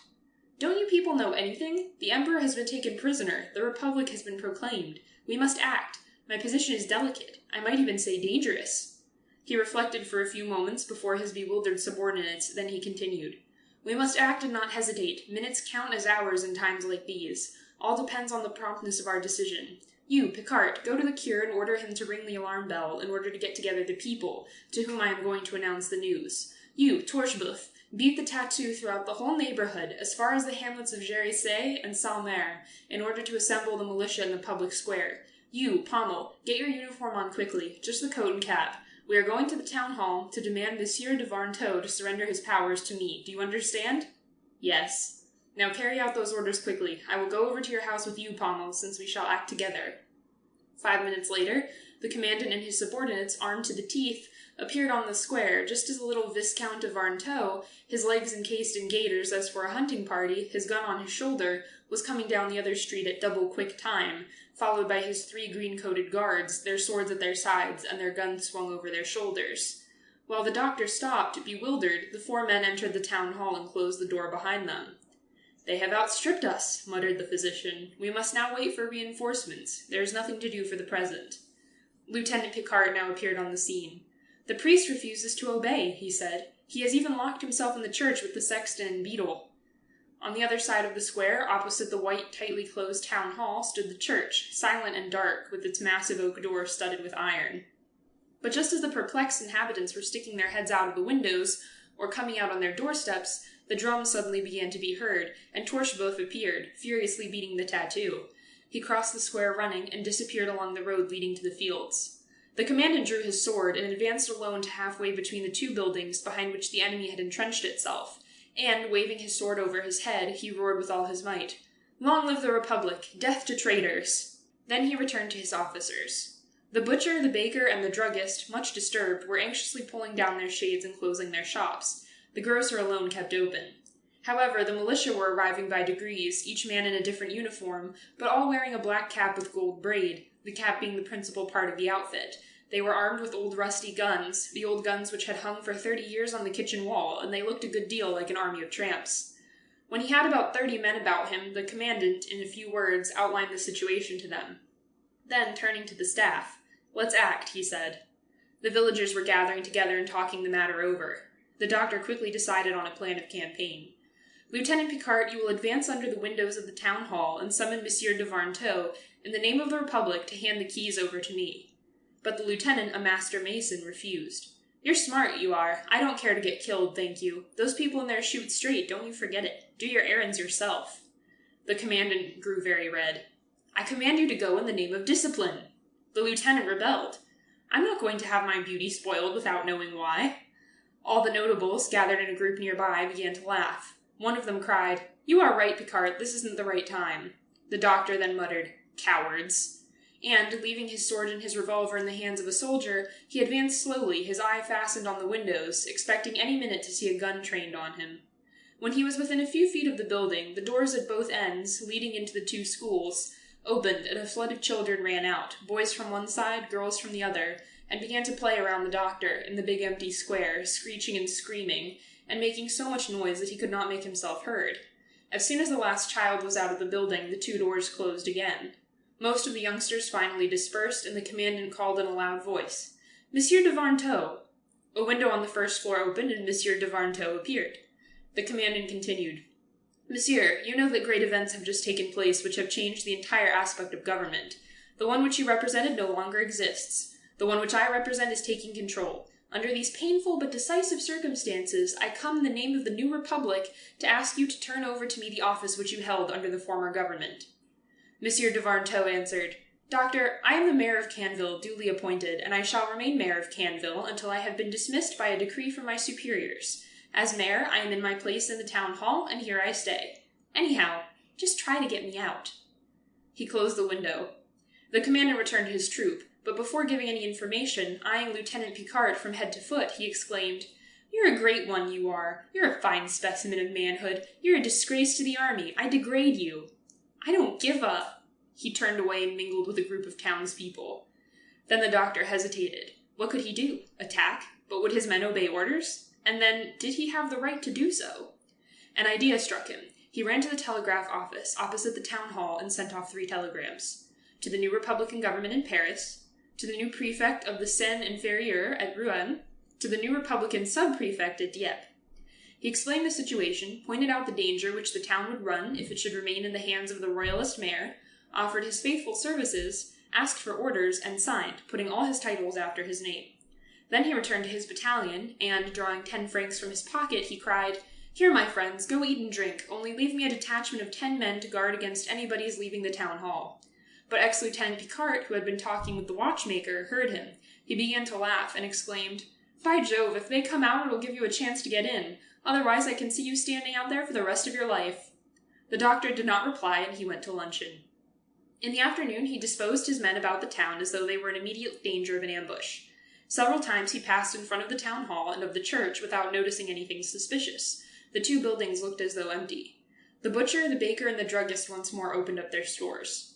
Everybody was talking about the affair. If the emperor were a prisoner, there must have been some kind of treason. They did not know exactly which of the republics had returned to power. Night fell. Toward 9 o'clock, the doctor alone noiselessly approached the entrance of the public building, persuaded that the enemy must have gone to bed, and, as he was preparing to batter down the door with a pickaxe, the deep voice of the sentry suddenly called, "Who goes there?" And Monsieur Masserel retreated as fast as his legs could carry him. Day broke without any change in the situation. Armed militia occupied the square. All the citizens had gathered around this troop awaiting developments. Even neighboring villagers had come to look on. Then the doctor, seeing that his reputation was at stake, resolved to put an end to the matter in one way or another, and he was about to take some measures, undoubtedly energetic ones, when the door of the telegraph station opened and the little servant of the postmistress appeared, holding in her hands 2 papers. First she went to the commandant and gave him one of the dispatches. Then she crossed the empty square, confused at seeing the eyes of everyone on her, and lowering her head and running along with little quick steps, she went and knocked softly at the door of the barricaded house, as though ignorant of the fact that those behind it were armed. The door opened wide enough to let a man's hand reach out and receive the message, and the young girl returned blushing, ready to cry at being thus stared at by the whole countryside. In a clear voice the doctor cried, "Silence, if you please." When the populace had quieted down, he continued proudly, "Here is the communication which I have received from the government." And lifting the telegram, he read, "Former mayor dismissed. Inform him immediately. More orders following. For the sub-prefect, Sepon, councillor." He was triumphant. His heart was throbbing with joy and his hands were trembling, but Picard, his former subordinate, cried to him from a neighboring group, "That's all right, but supposing the others don't come out, what good is the telegram going to do you?" Monsieur Masserel grew pale. He had not thought of that. If the others did not come out, he would now have to take some decisive step. It was not only his right, but his duty. He looked anxiously at the town hall, hoping to see the door open and his adversary give in. The door remained closed. What could he do? The crowd was growing and closing around the militia. They were laughing. One thought especially tortured the doctor. If he attacked, he would have to march at the head of his men, and as, with him dead, all strife would cease, it was at him and only at him that Monsieur de Varnetot and his 3 guards would aim, and they were good shots, very good shots, as Picard had just said. But an idea struck him, and turning to Pommel, he ordered, "Run quickly to the druggist and ask him to lend me a towel and a stick." The lieutenant hastened. He would make a flag of truce, a white flag, at the sight of which the royalist heart of the mayor would perhaps rejoice. Pommel returned with the cloth and a broomstick. With some twine they completed the flag, and Monsieur Masserel, grasping it in both hands and holding it in front of him, again advanced in the direction of the town hall. When he was opposite the door, he once more called, "Monsieur de Varnetot!" The door suddenly opened, and Monsieur de Varnetot and his 3 guards appeared on the threshold. Instinctively the doctor stepped back. Then he bowed courteously to his enemy, and, choking with emotion, he announced, "I have come, monsieur, to make you acquainted with the orders which I have received." The nobleman, without returning the bow, answered, "I resign, monsieur, but understand that it is neither through fear of, nor obedience to, the odious government which has usurped the power." And emphasizing every word, he declared, "I do not wish to appear, for a single day, to serve the Republic. That's all." Masserel, stunned, answered nothing, and Monsieur de Varnetot, walking quickly, disappeared around the corner of the square, still followed by his escort. The doctor, puffed up with pride, returned to the crowd. As soon as he was near enough to make himself heard, he cried, "Hurrah! Hurrah! Victory crowns the Republic everywhere!" There was no outburst of joy. The doctor continued, "We are free! You are free! Independent! Be proud!" The motionless villagers were looking at him without any signs of triumph shining in their eyes. He looked at them, indignant to their indifference, thinking of what he could say or do in order to make an impression, to electrify this calm peasantry, to fulfill his mission as leader. He had an inspiration, and, turning to Pommel, he ordered, "Lieutenant, go get me the bust of the ex-emperor which is in the meeting-room of the municipal council, and bring it here with a chair." The man presently reappeared, carrying on his right shoulder the plaster Bonaparte, and holding in his left hand a cane-seated chair. Monsieur Masserel went towards him, took the chair, placed the white bust on it, then, stepping back a few steps, he addressed it in a loud voice. "Tyrant, tyrant, you have fallen down in the mud. The dying fatherland was in its death throes under your oppression. Vengeful destiny has struck you. Defeat and shame have pursued you. You fall, conquered, a prisoner of the Prussians, and from the ruins of your crumbling empire, the young and glorious Republic arises, lifting from the ground your broken sword." He waited for applause. Not a sound greeted his listening ear. The peasants, nonplussed, kept silent, and the white, placid, well-groomed statue seemed to look at Monsieur Masserel with its plaster smile, ineffaceable and sarcastic. Thus they stood, face to face, Napoleon on his chair, with the physician standing 3 feet away. Anger seized the commandant. What could he do to move this crowd and definitely win over public opinion? He happened to carry his hand to his stomach, and he felt, under his red belt, the butt of his revolver. Not another inspiration, not another word came to his mind. Then he drew his weapon, stepped back a few steps, and shot the former monarch. The bullet made a little black hole, like a spot, in his forehead. No sensation was created. Monsieur Masserel shot a second time and made a second hole, then a third time. Then, without stopping, he shot off the 3 remaining shots. Napoleon's forehead was blown away in a white powder, but his eyes, nose, and pointed mustache remained intact. Then, in exasperation, the doctor kicked the chair over, and placing one foot on what remained of the bust in the position of a conqueror, he turned to the amazed public and yelled, "Thus may all traitors die!" As no enthusiasm was, as yet, visible, the spectators appearing to be dumb with astonishment, the commandant cried to the militia, "You may go home now," and he himself walked rapidly, almost ran, towards his house. As soon as he appeared, the servant told him that some patients had been waiting in his office for over 3 hours. He hastened in. They were the same 2 peasants as a few days before, who had returned at daybreak, obstinate and patient. The old man immediately began with his explanation. "It began with ants, which seemed to be crawling up and down my legs." End of section 8. Recording by Tatiana Chichilla, Columbus, Ohio.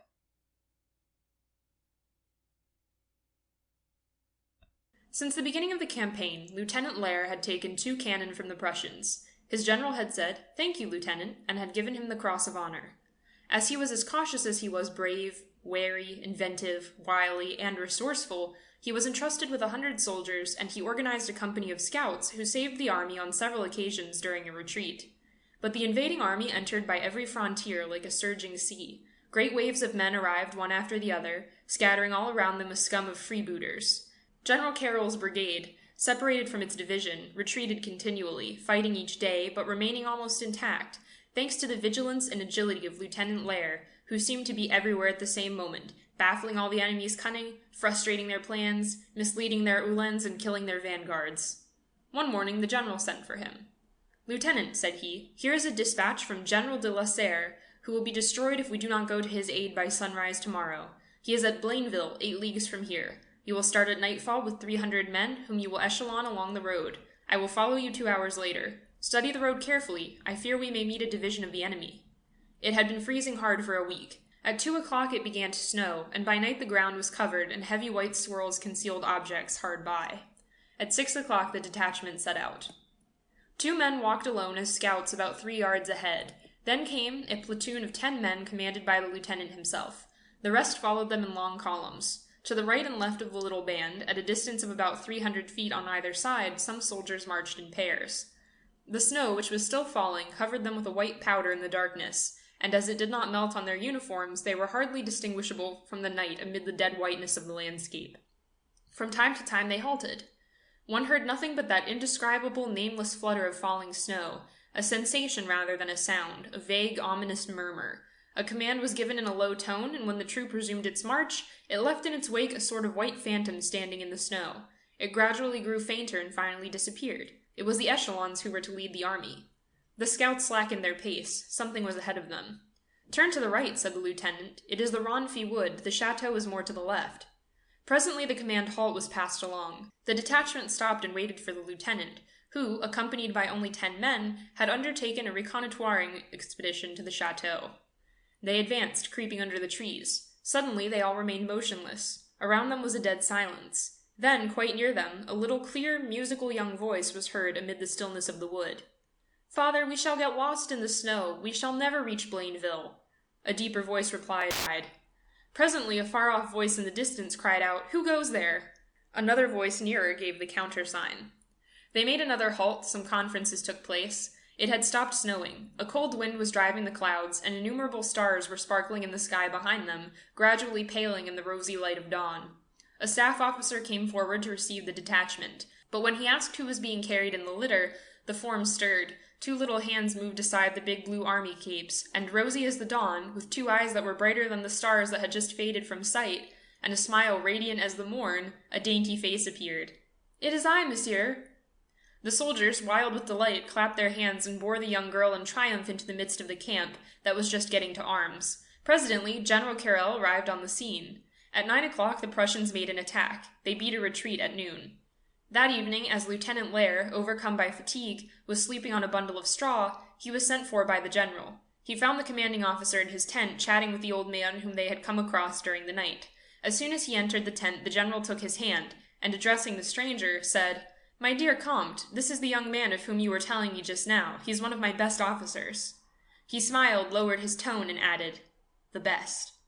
Then, turning to the astonished lieutenant, he presented Comte de Ronfi-Quédissac. The old man took both his hands, saying, "My dear lieutenant, you have saved my daughter's life. I have only one way of thanking you. You may come in a few months to tell me if you like her." 1 year later, on the very same day, Captain Lair and Miss Louise Hortense Genevieve de Ronfi-Quédissac were married in the church of St. Thomas Aquinas. She brought a dowry of 6,000 francs and was said to be the prettiest bride that had been seen that year. End of section 9. Recording by Tatiana Chichilla, Columbus, Ohio. The shadows of a balmy night were slowly falling. The women remained in the drawing room of the villa. The men, seated, or astride of garden chairs, were smoking outside the door of the house, around a table laden with cups and liquor glasses. Their lighted cigars shone like eyes in the darkness, which was gradually becoming more dense. They had been talking about a frightful accident which had occurred the night before. 2 men and 3 women drowned in the river before the eyes of the guests. General de G. remarked, "Yes, these things are affecting, but they are not horrible." Horrible, that well-known word, means much more than terrible. A frightful accident like this upsets, affects, and terrifies. It does not horrify. In order that we should experience horror, something more is needed than emotion, something more than the spectacle of a dreadful death. There must be a shuddering sense of mystery, or a sensation of abnormal terror, more than natural. A man who dies, even under the most tragic circumstances, does not excite horror. A field of battle is not horrible. Blood is not horrible. The vilest crimes are rarely horrible. Here are 2 personal examples which have shown me what is the meaning of horror. It was during the War of 1870.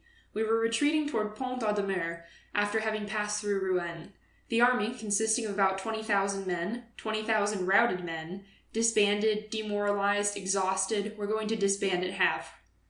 The earth was covered in snow. The night was falling. They had not eaten anything since the day before. They were fleeing rapidly, the Prussians not being far off. All the Norman country, somber, dotted with the shadows of the trees surrounding the farms, stretched out beneath a black, heavy, threatening sky. Nothing else could be heard in the wan twilight but the confused sound, undefined though rapid, of a marching throng, an endless tramping, mingled with the vague clink of tin bowls or swords. The men, bent, round-shouldered, dirty, in many cases even in rags, dragged themselves along, hurried through the snow, with a long broken-backed stride. The skin of their hands froze to the butt end of their muskets, for it was freezing hard that night. I frequently saw a little soldier take off his shoes to walk barefoot, and his shoes hurt his weary feet, and at every step he left a track of blood. Then after some time he would sit down for a few minutes' rest, and he never got up again. Every man who sat down was a dead man. Should we have left behind us those poor, exhausted soldiers who fondly counted on being able to start afresh as soon as they had somewhat refreshed their stiffened legs? But scarcely had they ceased to move, and to make their almost frozen blood circulate in their veins, then an unconquerable torpor congealed them, nailed them to the ground, closed their eyes, and paralyzed in 1 second this overworked human mechanism, and they gradually sank down, their foreheads on their knees, without, however, falling over, for their loins and their limbs became as hard and immovable as wood, impossible to bend or stand upright. And the rest of us, more robust, kept straggling on, chilled to the marrow, advancing by a kind of inertia through the night, through the snow, through that cold and deadly country, crushed by pain, by defeat, by despair, above all overcome by the abominable sensation of abandonment, of the end, of death, of nothingness. I saw 2 gendarmes holding by the arm a curious-looking little man, old, beardless, of truly surprising aspect. They were looking for an officer, believing that they had caught a spy. The word spy at once spread through the midst of the stragglers, and they gathered in a group round the prisoner. A voice exclaimed, "He must be shot!" And all these soldiers who were falling from utter prostration, only holding themselves on their feet by leaning on their guns, felt all of a sudden that thrill of furious and bestial anger which urges on a mob to massacre. I wanted to speak. I was at that time in command of a battalion, but they no longer recognized the authority of their commanding officers. They would even have shot me. One of the gendarmes said, "He has been following us for the last 3 days. He has been asking information from everyone about the artillery." I took it on myself to question this person. "What are you doing? What do you want? Why are you accompanying the army?"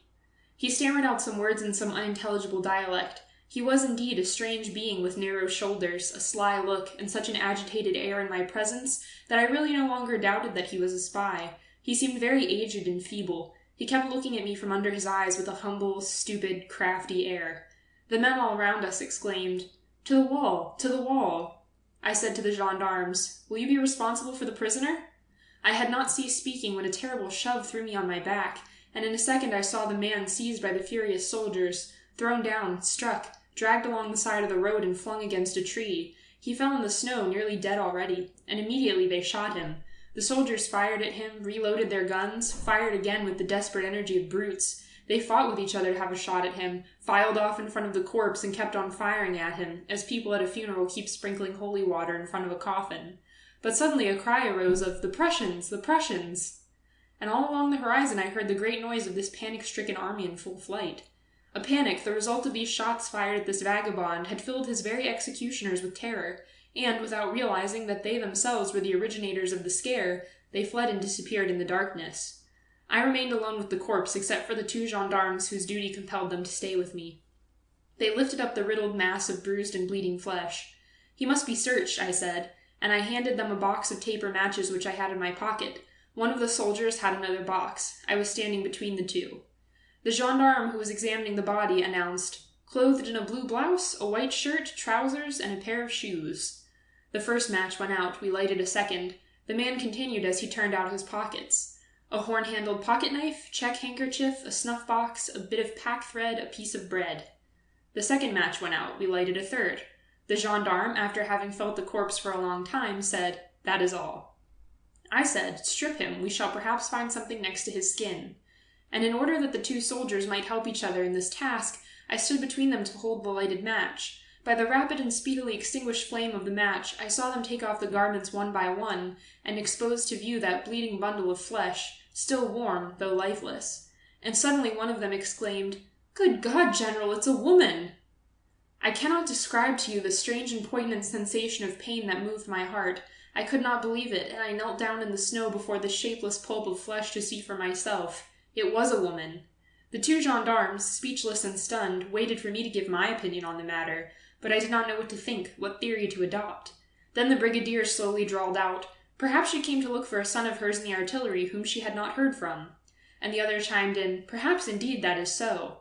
And I, who had seen some very terrible things in my time, began to cry, and I felt in the presence of this corpse on that icy cold night, in the midst of that gloomy plain, at the sight of this mystery, at the sight of this murdered stranger, the meaning of that word horror. I had the same sensation last year while interrogating one of the survivors of the Flatters mission, an Algerian sharpshooter. You know the details of that atrocious drama. It is possible, however, that you are unacquainted with one of them. The colonel traveled through the desert into the Sudan, and passed through the immense territory of the Tuaregs, who, in that great ocean of sand which stretches from the Atlantic to Egypt, and from the Sudan to Algeria, are a kind of pirates, resembling those who ravaged the seas in the former days. The guides who accompanied the column belonged to the tribe of the Chamba, of Urugla. Now, one day we encamped in the middle of the desert, and the Arabs declared that, as the spring was still some distance away, they would go with all their camels to look for water. One man alone warned the colonel that he had been betrayed. Flatters did not believe this, and accompanied the convoy with the engineers, the doctors, and nearly all his officers. They were massacred round the spring, and all the camels were captured. The captain of the Arab intelligence department at Urugla, who had remained in the camp, took command of the survivors, spahis, and sharpshooters, and they began to retreat, leaving behind them the baggage and provisions, for want of camels to carry them. Then they started on their journey through this solitude, without shade, and boundless, beneath a devouring sun, which burned them from morning till night. One tribe came to tender its submission and brought dates as a tribute. The dates were poisoned. Nearly all the Frenchmen died, and among them the last officer. There now remained only a few spahis with their quartermaster, Pobegwin, and some native sharpshooters of the Chamba tribe. They had still 2 camels left. They disappeared one night, along with 2 Arabs. Then the survivors understood that they would be obliged to eat each other, and as soon as they discovered the flight of the 2 men with the 2 camels, those who remained separated, and proceeded to march, one by one, through the soft sand, under the glare of a scorching sun at a distance of more than a gunshot from each other. So they went on all day, and when they reached a spring, each of them came to drink at it in turn. As soon as each solitary marcher had moved forward, the number of yards ranged upon. And thus they continued marching the whole day, raising everywhere they passed, in that level burnt-up expanse, those little columns of dust which from a distance indicate those who are trudging through the desert. But one morning one of the travelers suddenly turned round and approached the man behind him, and they all stopped to look. The man toward whom the famished soldier drew near did not flee, but lay flat on the ground, and took aim at the one who was coming toward him. When he believed he was within gunshot, he fired. The other was not hit, and he continued then to advance, leveling his gun. In turn, he killed his comrade. Then from all directions the others rushed to seek their share, and he who had killed the fallen man, cutting the corpse into pieces, distributed it. And they once more placed themselves at fixed distances, these irreconcilable allies, preparing for the next murder which would bring them together. For 2 days they lived on this human flesh which they divided between them. Then, becoming famished again, he who had killed the first man began killing afresh. And again, like a butcher, he cut up the corpse and offered it to his comrades, keeping only his own portion of it. And so this retreat of cannibals continued. The last Frenchman, Pobegwin, was massacred at the side of a well the very night before the supplies arrived. Do you understand now what I mean by the horrible? This was the story told us a few nights ago by General de G. End of section 10. Recording by Tatiana Chichilla, Columbus, Ohio.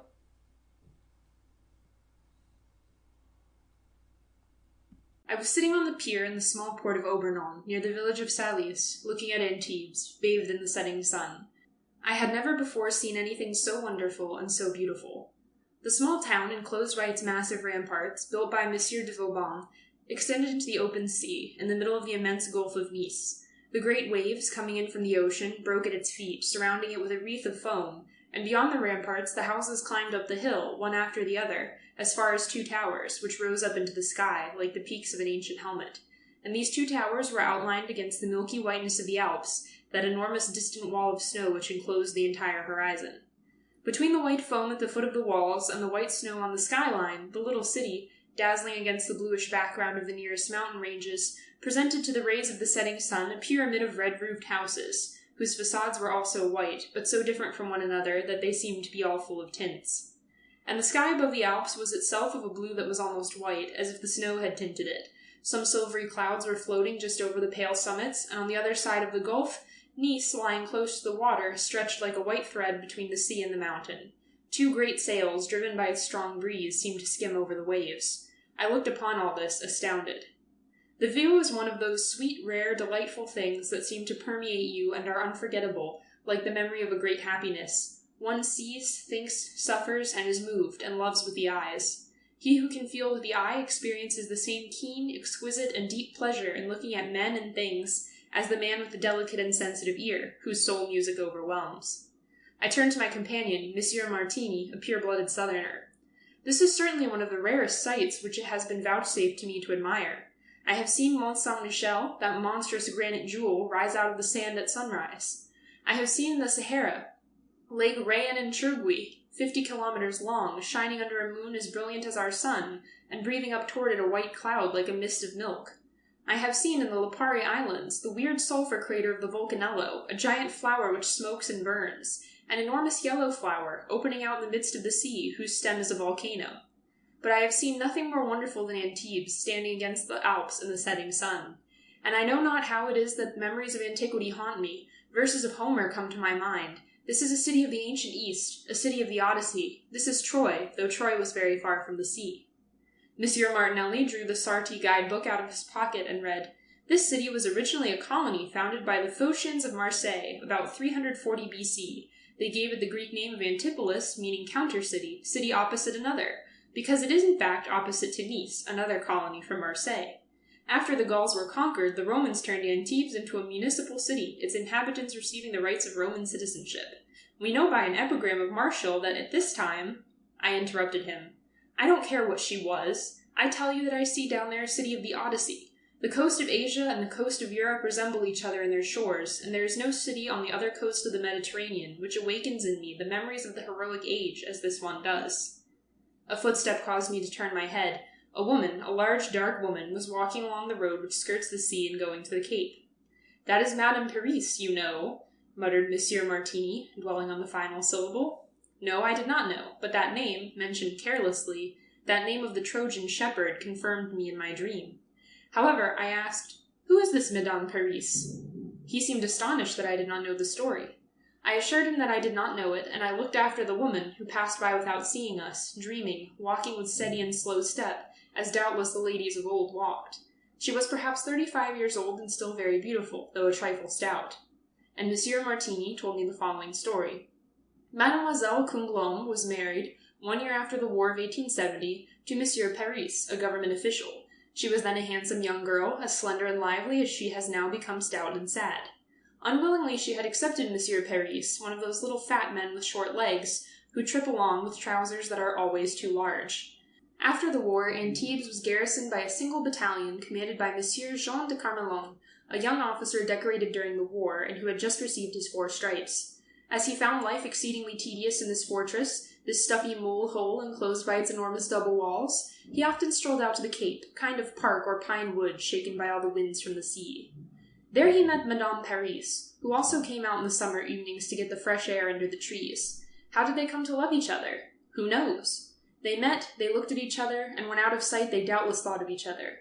The image of this young woman with the brown eyes, the black hair, the pale skin, this fresh, handsome southerner who displayed her teeth in smiling, floated before the eyes of the officer as he continued his promenade, chewing his cigar instead of smoking it, and the image of the commanding officer, in his close-fitting coat, covered with gold lace, and his red trousers, and a little blonde mustache, would pass before the eyes of Madame Paris, when her husband, half-shaven and ill-clad, short-legged and big-bellied, came home to supper in the evening.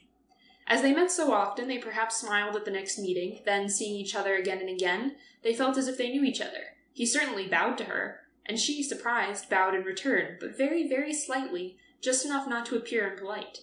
But after 2 weeks she returned his salutation from a distance, even before they were side by side. He spoke to her. Of what? Doubtless of the setting sun. They admired it together, looking for it in each other's eyes more often than on the horizon, and every evening for 2 weeks this was the commonplace and persistent pretext for a few minutes' chat. Then they ventured to take a few steps together, talking of anything that came into their minds, but their eyes were already saying to each other 1,000 more intimate things, those secret, charming things that are reflected in the gentle emotion of the glance, and that cause the heart to beat, for they are a better revelation of the soul than the spoken word. And then he would take her hand, murmuring those words which the woman divines, without seeming to hear them.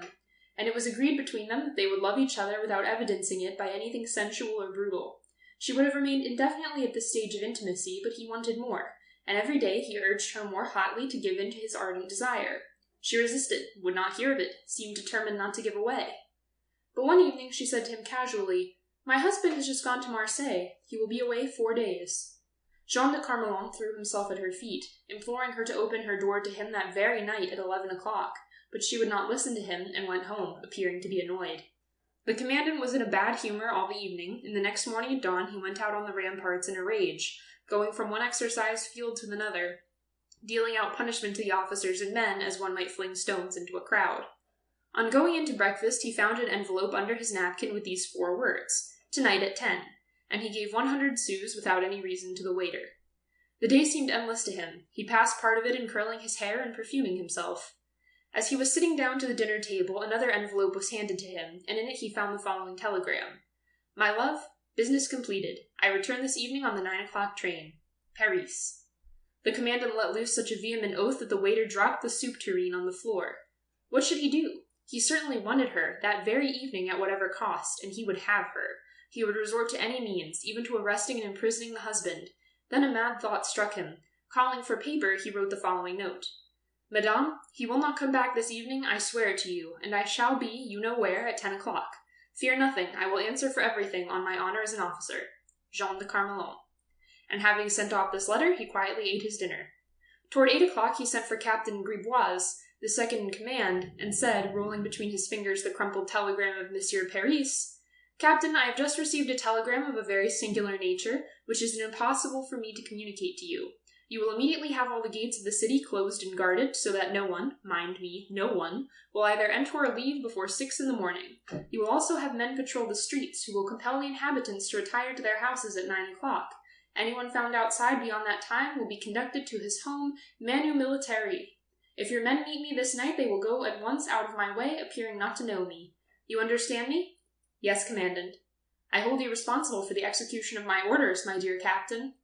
"Yes, Commandant." "Would you like to have a glass of chartreuse?" "With great pleasure, Commandant." They clinked glasses, drank down the brown liquor, and Captain Griboise left the room. The train from Marseille arrived at the station at 9 o'clock sharp, left 2 passengers on the platform, and went on towards Nice. One of them, tall and thin, was Monsieur Cerib, the oil merchant, and the other, short and fat, was Monsieur Paris.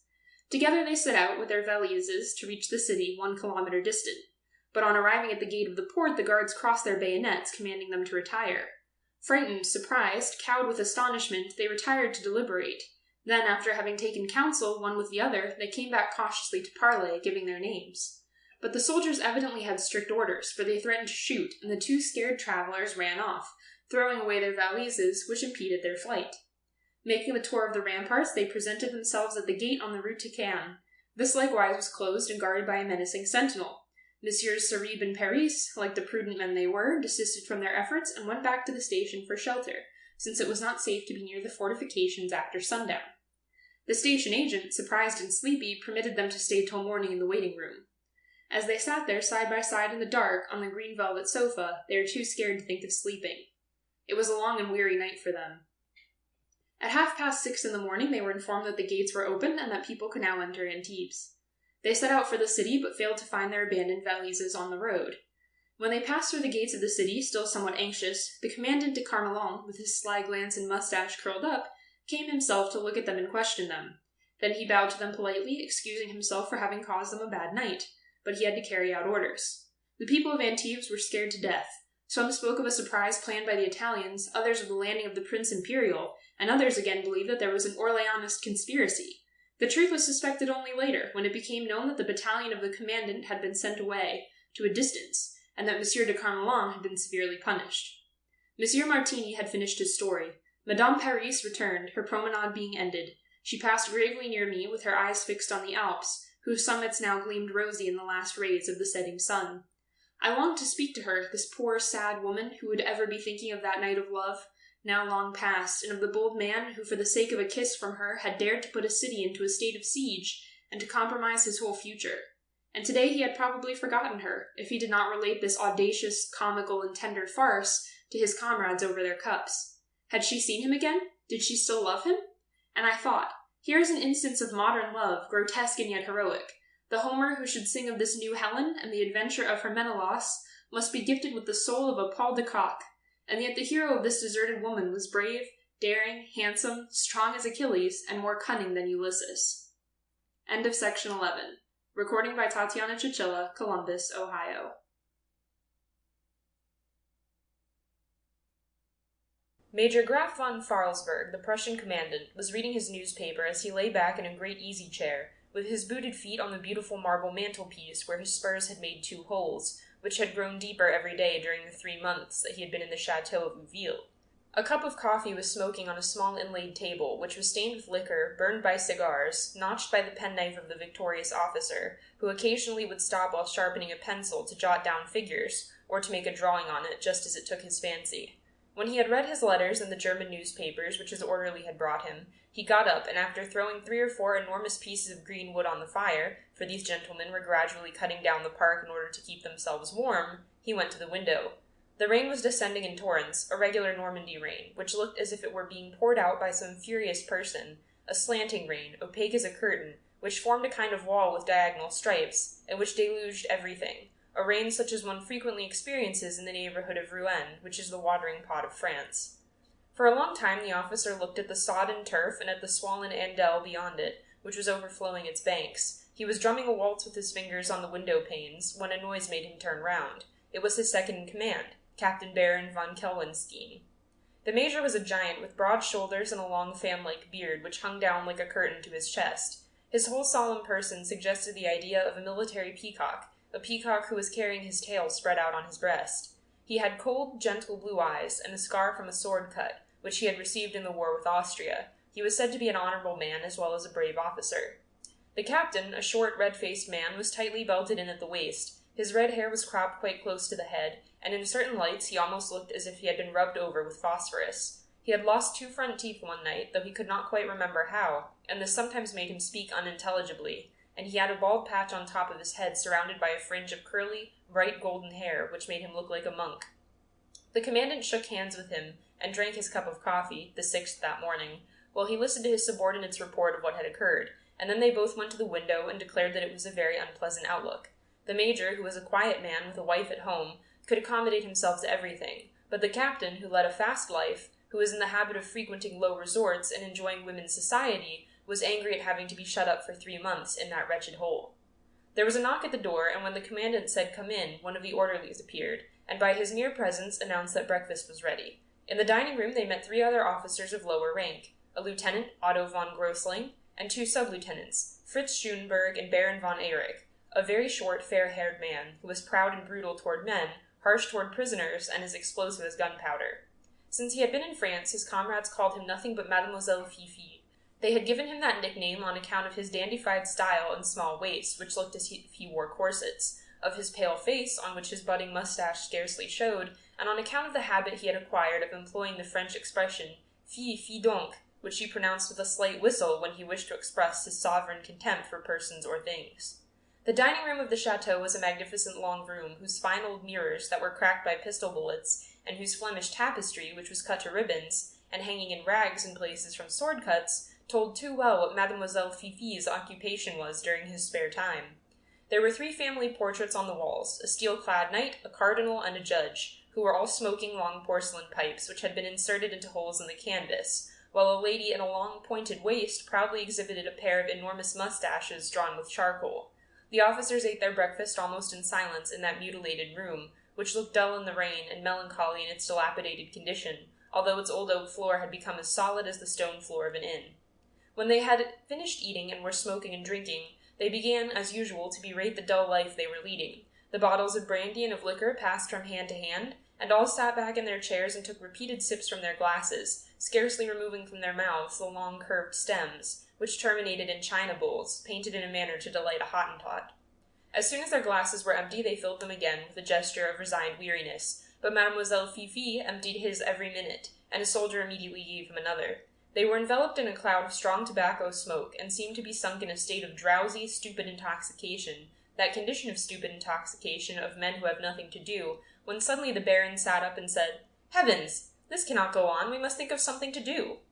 And on hearing this, Lieutenant Otto and Sub-Lieutenant Fritz, who preeminently possessed the serious, heavy German countenance, said, "What, Captain?" He thought for a few moments and then replied, "What? Why, we must get up some entertainment, if the commandant will allow us."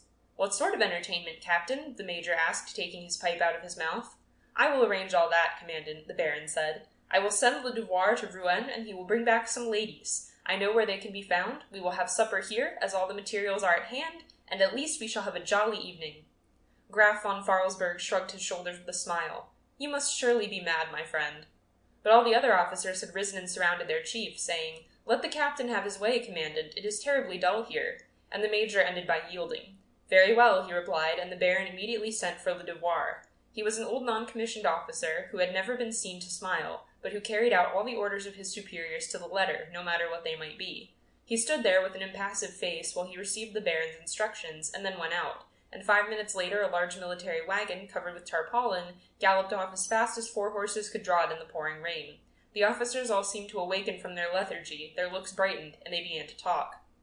Although it was raining as hard as ever, the major declared that it was not so dark, and Lieutenant von Grosling said with conviction that the sky was clearing up, while Mademoiselle Fifi did not seem to be able to keep still. He got up and sat down again, and his bright eyes seemed to be looking for something to destroy. Suddenly, looking at the lady with the mustaches, the young fellow pulled out his revolver and said, "You shall not see it." And without leaving his seat he aimed, and with 2 successive bullets cut out both the eyes of the portrait. "Let us make a mine," he then exclaimed, and the conversation was suddenly interrupted, as if they had found some fresh and powerful subject of interest. The mine was his invention, his method of destruction, and his favorite amusement. When he left the chateau, the lawful owner, Comte Fernand d'Amoy Duville, had not had time to carry away or to hide anything except the plate, which had been stowed away in a hole made in one of the walls. As he was very rich and had good taste, the large drawing-room which opened into the dining-room looked like a gallery in a museum before his precipitate flight. Expensive oil paintings, watercolors, and drawings hung against the walls, while on the tables, on the hanging shelves, and in elegant glass cupboards, there were 1,000 ornaments. Small vases, statuettes, groups of Dresden china and grotesque Chinese figures, old ivory and Venetian glass, which filled the large room with their costly and fantastic array.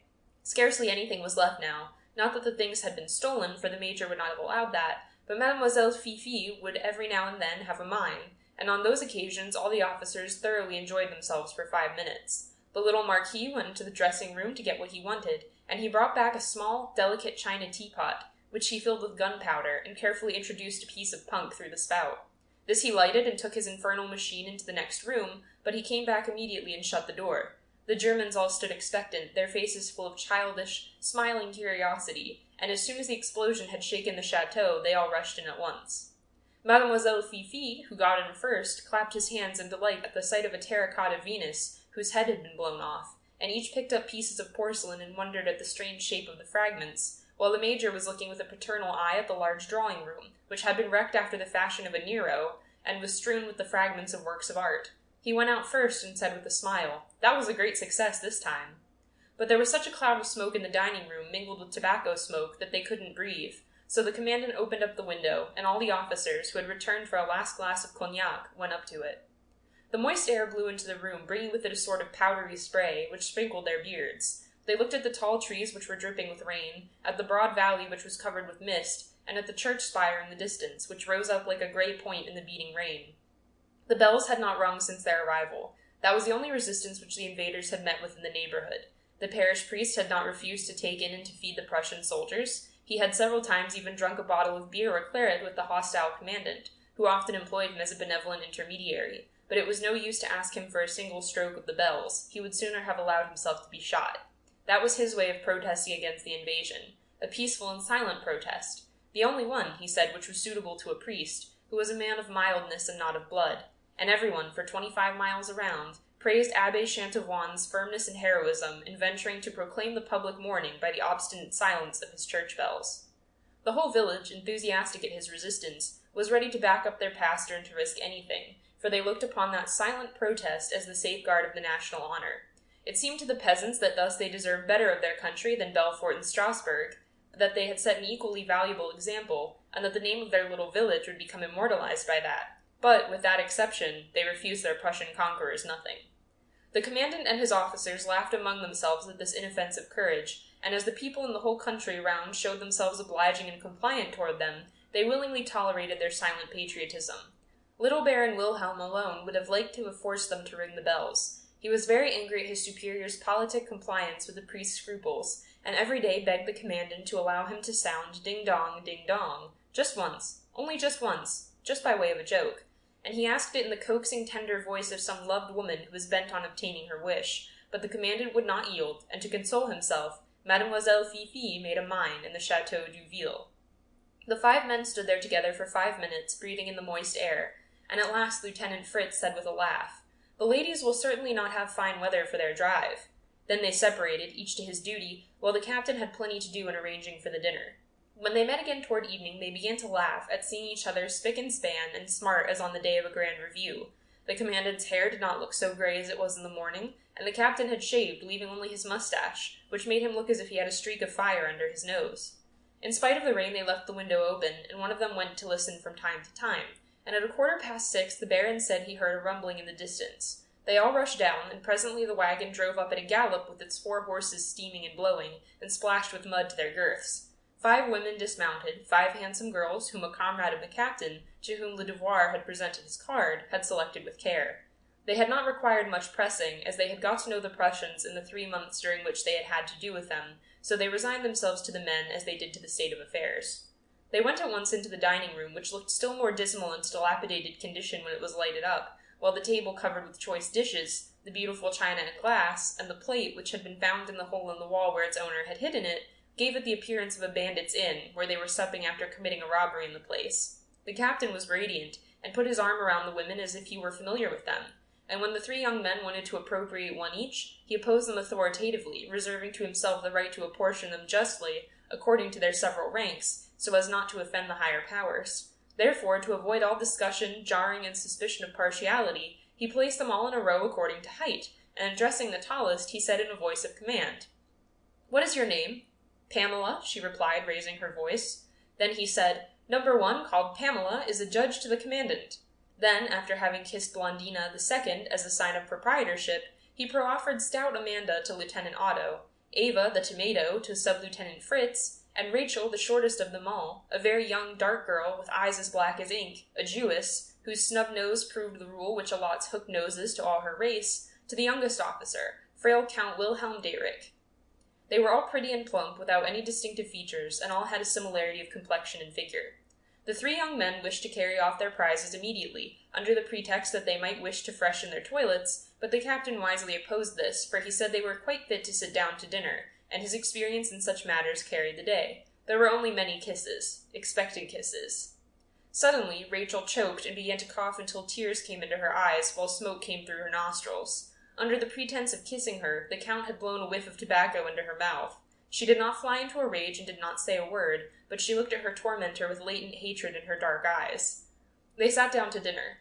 The commandant seemed delighted. He made Pamela sit on his right and Blondina on his left, and said, as he unfolded his table napkin, "That was a delightful idea of yours, Captain."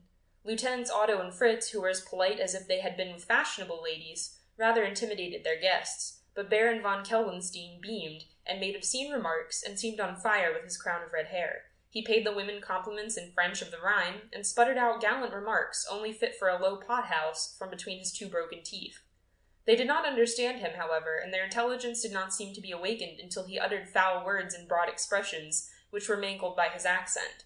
Then they all began to laugh at once like crazy women, and fell against each other, repeating the words, which the Baron then began to say all wrong, in order that he might have the pleasure of hearing them say dirty things. They gave him as much of that stuff as he wanted, for they were drunk after the first bottle of wine, and resuming their usual habits and manners, they kissed the officers to the right and left of them, pinched their arms, uttered wild cries, drank out of every glass, and sang French couplets and bits of German songs which they had picked up in their daily intercourse with the enemy. Soon the men themselves became very unrestrained, shouted and broke the plates and dishes, while the soldiers behind them waited on them stolidly. The commandant was the only one who kept any restraint upon himself. Mademoiselle Fifi had taken Rachel on his knee, and, getting excited, at one moment he kissed the little black curls on her neck, and at another he pinched her furiously and made her scream, for he was seized by a species of ferocity and tormented by his desire to hurt her. He often held her close to him and pressed a long kiss on the Jewess's rosy mouth until she lost her breath, and at last he bit her until a stream of blood ran down her chin and onto her bodice. For the second time she looked him full in the face, and as she bathed the wound, she said, "You will have to pay for that." But he merely laughed a hard laugh and said, "I will pay." At dessert, champagne was served, and the commandant rose, and in the same voice in which he would have drunk to the health of the Empress Augusta, he drank, "To our ladies," and a series of toasts began, toasts worthy of the lowest soldiers and of drunkards, mingled with obscene jokes, which were made still more brutal by their ignorance of the language. They got up one after the other, trying to say something witty, forcing themselves to be funny, and the women, who were so drunk that they almost fell off their chairs, with vacant looks and clammy tongues, applauded madly each time. The captain, who no doubt wished to impart an appearance of gallantry to the orgy, raised his glass again and said, "To our victories over hearts," and thereupon Lieutenant Otto, who was a species of bear from the Black Forest, jumped up, inflamed and saturated with drink, and suddenly seized by an excess of alcoholic patriotism, he cried, "To our victories over France." Drunk as they were, the women were silent, but Rachel turned round trembling and said, "See here, I know some Frenchmen in whose presence you would not dare say that." But the Count, still holding her on his knee, began to laugh, for the wine had made him very merry, and he said, "Ha! I have never met any of them myself. As soon as we show ourselves, they run away." The girl, who was in a terrible rage, shouted into his face, "You are lying, you dirty scoundrel." For a moment he looked at her steadily with his bright eyes upon her, as he had looked at the portrait before he destroyed it with bullets from his revolver, and then he began to laugh. "Ah, yes, talk about them, my dear. Should we be here now if they were brave?" And getting excited, he exclaimed, "We are the masters. France belongs to us." She made one spring from his knee and threw herself into her chair, while he arose, held out his glass over the table, and repeated, "France and the French, the woods and the fields and houses of France belong to us." The others, who were quite drunk, and who were suddenly seized by military enthusiasm, the enthusiasm of brutes, seized their glasses, shouting, "Long live Prussia!" They emptied them at a draught. The girls did not protest, for they were reduced to silence and were afraid. Even Rachel did not say a word, as she had no reply to make. Then the little Marquis put his champagne glass, which had just been refilled, on the head of the Jewess, and exclaimed, "All the women in France belong to us also." At that she got up so quickly that the glass upset, spilling the amber-colored wine on her black hair as if to baptize her, and it broke into 100 fragments as it fell to the floor. Her lips trembling, she defied the looks of the officer, who was still laughing, and stammered out in a voice choked with rage, That is not true, for you shall not have the women of France." He sat down again so as to laugh at his ease, and, trying to speak with the Parisian accent, he said, "She is good, very good. Then why did you come here, my dear?" She was thunderstruck and made no reply for a moment, for in her agitation she did not understand him at first, but soon as she grasped his meaning, she said to him indignantly and vehemently, I am not a woman, I am only a strumpet, and that is all that Prussians want." Almost before she had finished, he slapped her full in the face, but as he was raising his hand again as if to strike her, she seized a small dessert knife with a silver blade from the table, and, almost mad with rage, stabbed him right in the hollow of his neck. Something that he was going to say was cut short in his throat, and he sat there with his mouth half open and a terrible look in his eyes.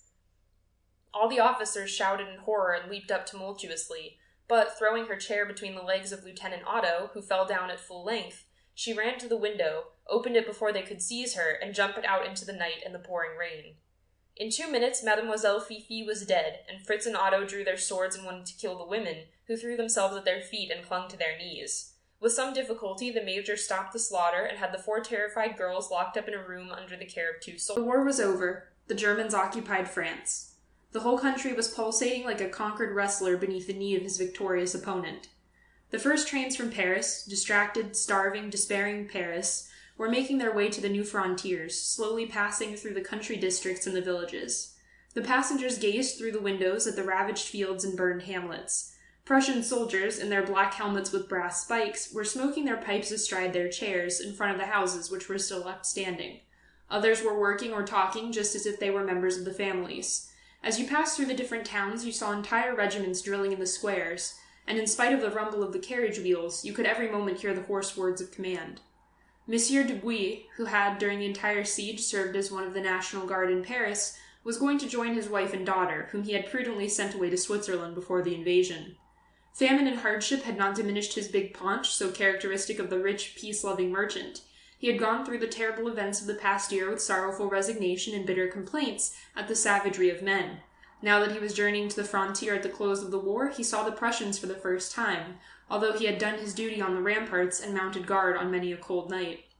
He stared with mingled fear and anger at those bearded armed men, installed all over French soil as if they were at home, and he felt in his soul a kind of fever of impotent patriotism, at the same time also the great need of that new instinct of prudence, which since then has never left us.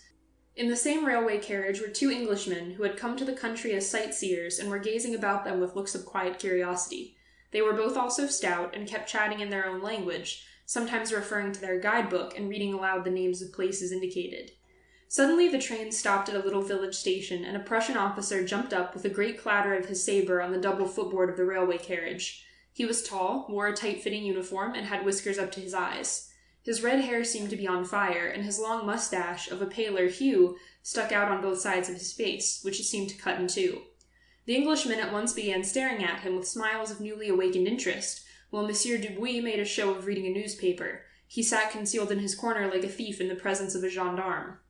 The train started again. The Englishmen went on chatting and looking out for the exact scene of different battles, and all of a sudden, as one of them stretched out his arm toward the horizon, he pointed out a village. The Prussian officer remarked in French, extending his long legs and lolling backward, "I killed 12 Frenchmen in that village and took more than 100 prisoners."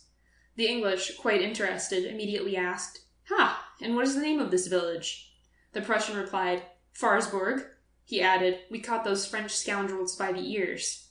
And he glanced toward Monsieur Dubuis, laughing conceitedly into his mustache. The train rolled on, still passing through hamlets occupied by the victorious army. German soldiers could be seen along the roads, on the edge of fields, standing in front of gates or chatting outside cafes. They covered the soil like African locusts. The officer said with a wave of his hand, "If I had been in command, I'd have taken Paris, burned everything, killed everybody. No more France." The Englishman, through politeness, replied simply, "Ah, yes." He went on, "In 20 years, all Europe, all of it, will belong to us. Prussia is more than a match for all of them." The Englishmen, getting uneasy, no longer replied. Their faces, which had become impassive, seemed made of wax behind their long whiskers. Then the Prussian officer began to laugh, and still lolling back, he began to sneer. He sneered at the downfall of France, insulted the prostrate enemy. He sneered at Austria, which had been recently conquered. He sneered at the valiant but fruitless defense of the departments. He sneered at the Garde Mobile and at the useless artillery. He announced that Bismarck was going to build a city of iron with the captured cannon. And suddenly he placed his boots against the thigh of Monsieur Dubuis, who turned away his eyes, reddening to the roots of his hair. The Englishmen seemed to have become indifferent to all that was going on, as if they were suddenly shut up in their own island, far from the din of the world. The officer took out his pipe and, looking fixedly at the Frenchman, said, "You haven't any tobacco, have you?" Monsieur Dubuis replied, "No, monsieur." The German resumed, "You might go and buy some for me when the train stops." And he began laughing afresh as he added, "I'll give you the price of a drink." The train whistled and slackened its pace. They passed a station that had been burned down, and then they stopped altogether. The German opened the carriage door, and catching Monsieur Dubuis by the arm, said, "Go and do what I told you. Quick, quick." A Prussian detachment occupied the station. Other soldiers were standing behind wooden gratings, looking on. The engine was getting up steam before starting off again. Then Monsieur Dubuis hurriedly jumped on the platform, and, in spite of the warnings of the station-master, dashed into the adjoining compartment. He was alone. He tore open his waistcoat, his heart was beating so rapidly, and gasping for breath, he wiped the perspiration from his forehead. The train drew up at another station, and suddenly the officer appeared at the carriage door and jumped in, followed close behind by the two Englishmen, who were impelled by their curiosity. The German sat facing the Frenchman, and, laughing still, said, "You did not want to do what I asked you?" Monsieur Dubuis replied, "No, monsieur." The train had just left the station. The officer said, "I'll cut off your mustache to fill my pipe with," and he put out his hand toward the Frenchman's face. The Englishmen stared at them, retaining their previous impassive manner. The German had already pulled out a few hairs, and was still tugging at the mustache, when Monsieur Dubuis, with a back stroke of his hand, flung aside the officer's arm, and seizing him by the collar, threw him down on the seat. Then, excited to a pitch of fury, his temples swollen and his eyes glaring, he kept throttling the officer with one hand, while with the other clenched he began to strike him violent blows in the face. The Prussian struggled, tried to draw his sword, to clinch with his adversary, who was on top of him, but Monsieur Dubuis crushed him with his enormous weight and kept punching him without taking breath or knowing where his blows fell. Blood flowed down the face of the German, who, choking and with a rattling in his throat, spat out his broken teeth and vainly strove to shake off the infuriated man who was killing him. The Englishmen had got on their feet and came closer in order to see better. They remained standing, full of mirth and curiosity, ready to bet for or against either combatant. Suddenly, Monsieur Dubuis, exhausted by his violent efforts, rose and resumed his seat without uttering a word. The Prussian did not attack him, for the savage assault had terrified and astonished the officer, as well as causing him suffering. When he was able to breathe freely, he said, "Unless you give me satisfaction with pistols, I will kill you." Monsieur Dubuis replied, "Whenever you like, I'm quite ready." The German said, "Here is the town of Strasbourg. I'll get 2 officers to be my seconds, and there will be time before the train leaves the station." Monsieur Dubuis, who was puffing as hard as the engine, said to the Englishman, "Will you be my seconds?" They both answered together, "Oh, yes," and the train stopped. In a minute the Prussian had found 2 comrades, who brought pistols, and they made their way toward the ramparts. The Englishmen were continually looking at their watches, shuffling their feet and hurrying on with the preparations, uneasy lest they should be too late for the train. Monsieur Dubuis had never fired a pistol in his life. They made him stand 20 paces away from his enemy. He was asked, "Are you ready?" While he was answering, "Yes, monsieur," he noticed that one of the Englishmen had opened his umbrella in order to keep off the rays of the sun. A voice gave the signal, "Fire!" Monsieur Dubuis fired at random and without delay, and was amazed to see the Prussian opposite him stagger, lift up his arms, and fall forward, dead. He had killed the officer. One of the Englishmen exclaimed, "Ah!" He was quivering with delight, with satisfied curiosity and joyous impatience. The other, who still kept his watch in his hand, seized Monsieur Dubuis's arm and hurried him in double-quick time toward the station, his fellow countrymen marking time as he ran beside them with closed fists and elbows at his sides. 1, 2, 1, 2. And all 3, running abreast rapidly, made their way to the station like 3 grotesque figures in a comic newspaper. The train was on the point of starting. They sprang into their carriage. Then the Englishmen, taking off their traveling caps, waved them 3 times over their heads, exclaiming, "Hip, hip, hip, hooray!" And gravely, one after the other, they extended their right hands to Monsieur Dubuis, and then went back and sat down in their corner. End of section 13. Recording by Tatiana Chichilla, Columbus, Ohio.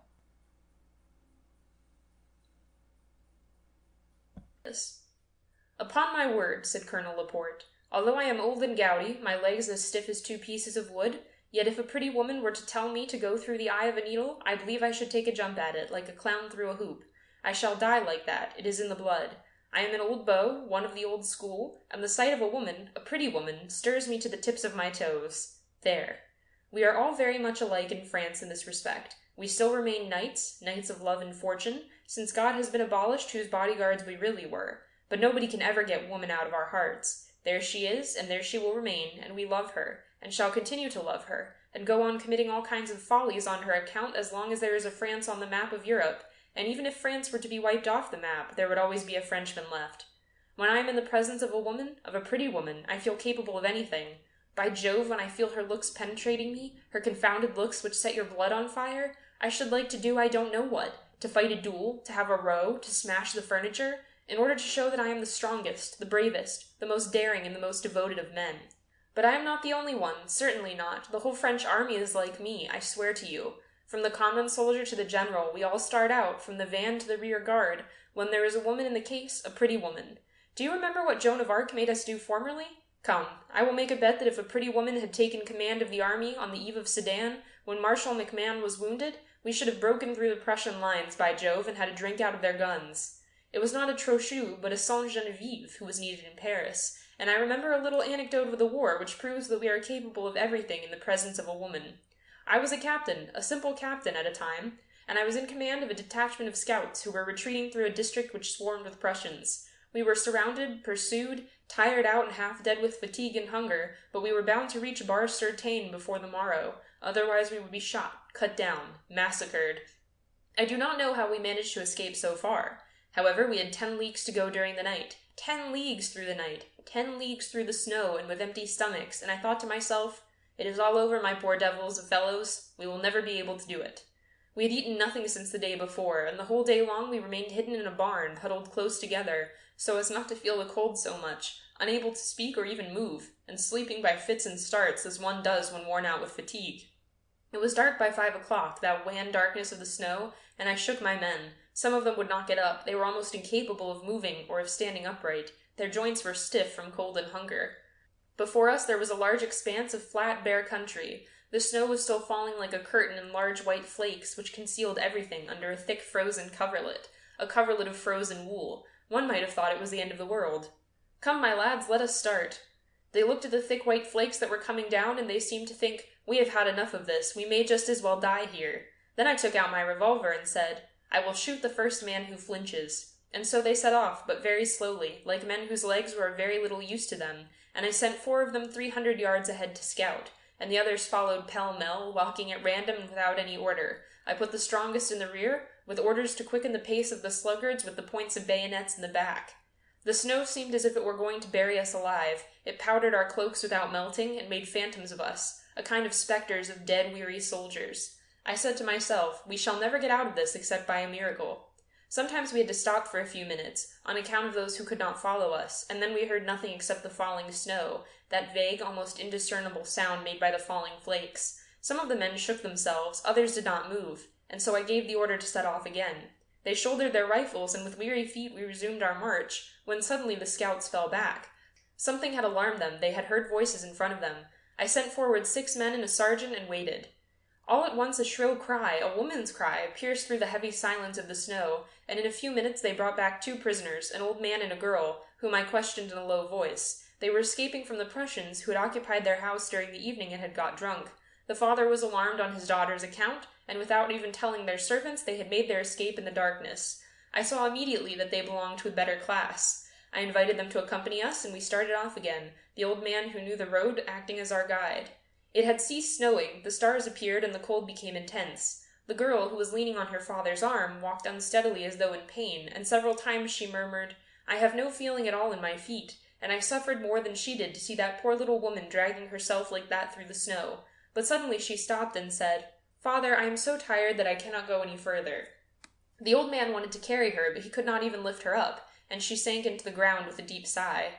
We all gathered round her, and as for me, I stamped my foot in perplexity, not knowing what to do, and being unwilling to abandon that man and girl like that, when suddenly one of the soldiers, a Parisian whom they had nicknamed Pratique, said, "Come, comrades, we must carry the young lady, otherwise we shall not show ourselves Frenchmen, confound it." I really believe that I swore with pleasure. "That is very good of you, my children," I said, "and I will take my share of the burden." We could indistinctly see through the darkness the trees of a little wood on the left. Several of the men went into it, and soon came back with a bundle of branches made into a litter. "Who will lend his cape? It is for a pretty girl, comrades," Pratique said, and 10 cloaks were thrown to him. In a moment the girl was lying, warm and comfortable, among them, and was raised upon 6 shoulders. I placed myself at their head, on the right, pleased with my position. We started off much more briskly, as if we had had a drink of wine, and I even heard some jokes. A woman is quite enough to electrify Frenchmen, you see. The soldiers, who had become cheerful and warm, had almost reformed their ranks, and an old franc-tireur, who was following the litter, waiting for his turn to replace the first of his comrades who might give out, said to one of his neighbors, loud enough for me to hear, "I am not a young man now, but by blank, there is nothing like a woman to put a courage into you." They went on, almost without stopping, until 3 o'clock in the morning, when suddenly our scouts fell back once more, and soon the whole detachment showed nothing but a vague shadow on the ground, as the men lay in the snow. I gave my soldiers in a low voice, and heard the harsh metallic sound of the cocking of rifles. For there, in the middle of the plain, some strange object was moving about. It looked like some enormous animal running about, now stretched out like a serpent, now coiling itself into a ball, darting to the right and then to the left, then stopping, and presently starting off again. But presently that wandering shape came nearer, and I saw a dozen lancers at full gallop, one behind the other. They had lost their way and were trying to find it. They were so near by that time that I could hear the loud breathing of their horses, the clinking of their swords and the creaking of their saddles, and cried, "Fire!" 50 rifle shots broke the stillness of the night, then there were 4 or 5 reports, and at last one single shot was heard, and when the smoke had cleared away, we saw that 12 men and 9 horses had fallen. 3 of the animals were galloping away at a furious pace, and one of them was dragging the dead body of its rider, which rebounded violently from the ground. His foot had caught in the stirrup. One of the soldiers behind me gave a terrible laugh and said, "There will be some widows there." Perhaps he was married. A third added, "It did not take long." A head emerged from the litter. "What is the matter?" she asked. "Are you fighting?" "It is nothing, mademoiselle," I replied. "We have got rid of a dozen Prussians." "Poor fellows," she said. But as she was cold, she quickly disappeared beneath the cloaks again, and we started off once more. We marched on for a long time, and at last the sky began to grow lighter. The snow became quite clear, luminous and glistening, and a rosy tint appeared in the east. Suddenly a voice in the distance cried, "Who goes there?" The whole detachment halted, and I advanced to give the countersign. We had reached the French lines, and, as my men defiled before the outpost, a commandant on horseback, whom I had informed of what had taken place, asked in a sonorous voice, as he saw the litter pass him, "What have you in there?" And immediately a small head covered with light hair appeared, dishevelled and smiling, and replied, "It is I, monsieur." At this the men raised a hearty laugh, and we felt quite light-hearted, while Pratique, who was walking by the side of the litter, waved his kepi and shouted, "Vive la France!" And I felt really affected. I do not know why, except that I thought it a pretty and gallant thing to say. It seemed to me as if we had just saved the whole of France, and had done something that other men could not have done, something simple and really patriotic. I shall never forget that little face, you may be sure, and if I had to give my opinion about abolishing drums, trumpets, and bugles, I should propose to replace them in every regiment by a pretty girl, and that would be even better than playing the Marseillaise. By Jove, it would put some spirit into a trooper to have a Madonna like that, a live Madonna, by the colonel's side. He was silent for a few moments, and then continued, with an air of conviction, and nodding his head, "All the same, we are very fond of women, we Frenchmen." End of section 14. Recording by Tatiana Chichilla, Columbus, Ohio.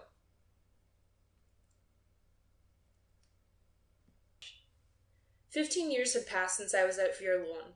I returned there in the autumn to shoot with my friend Serval, who had at last rebuilt his chateau, which the Prussians had destroyed.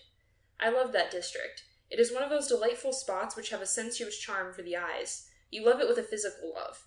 We, whom the country enchants, keep tender memories of certain springs, certain woods, certain pools, certain hills seen very often, which have stirred us like joyful events. Sometimes our thoughts turn back to a corner in a forest, or the end of a bank, or an orchard filled with flowers, seen but a single time on some bright day, yet remaining in our hearts like the image of certain women met in the street on a spring morning, in their light gauzy dresses, leaving in soul and body an unsatisfied desire which is not to be forgotten, a feeling that you have just passed by happiness. At Vierlon I loved the whole countryside, dotted with little woods and crossed by brooks which sparkled in the sun, and looked like veins carrying blood to the earth. You fished in them for crawfish, trout, and eels. Divine happiness! You could bathe in places, and you often found snipe among the high grass which grew along the borders of these small watercourses. I was stepping along light as a goat, watching my 2 dogs running ahead of me. Serval, 100 meters to my right, was beating a field of lucerne. I turned round by the thicket which forms the boundary of the wood of Cendres, and I saw a cottage in ruins. Suddenly I remembered it as I had seen it the last time, in 1869, neat, covered with vines, with chickens before the door. What is sadder than a dead house, with its skeleton standing bare and sinister?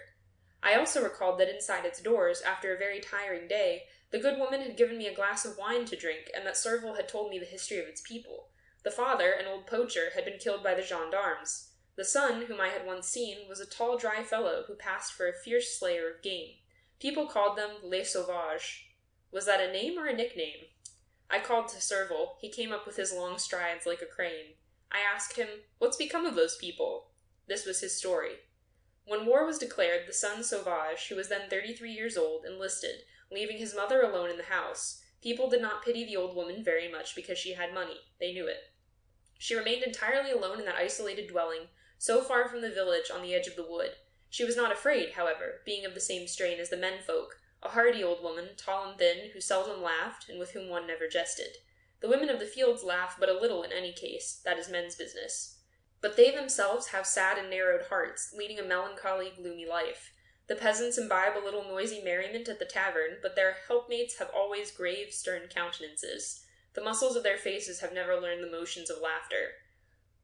Mother Sauvage continued her ordinary existence in her cottage, which was soon covered by the snows. She came to the village once a week to get bread and a little meat. Then she returned to her house. As there was talk of wolves, she went out with a gun upon her shoulder. Her son's gun, rusty and with the butt worn by the rubbing of the hand, and she was a strange sight, the tall Sauvage, a little bent, going with slow strides over the snow, the muzzle of the piece extending beyond the black headdress, which confined her head and imprisoned her white hair, which no one had ever seen. One day a Prussian force arrived. It was billeted upon the inhabitants, according to the property and resources of each. 4 were allotted to the old woman, who was known to be rich. They were 4 great fellows with fair complexion, blond beards, and blue eyes, who had not grown thin in spite of the fatigue which they had endured already, and who also, though in a conquered country, had remained kind and gentle. Alone with this aged woman, they showed themselves full of consideration, sparing her as much as they could, all expense and fatigue. They could be seen, all four of them, making their toilet at the well in their shirt sleeves in the grey dawn, splashing with great swishes of water their pink-white northern skin, while La Mère Sauvage went and came, preparing their soup. They would be seen cleaning the kitchen, rubbing the tiles, splitting wood, peeling potatoes, doing up all the housework like four good sons around their mother. But the old woman thought always of her own son, so tall and thin, with his hooked nose and his brown eyes and his heavy mustache, which made a roll of black hair upon his lip.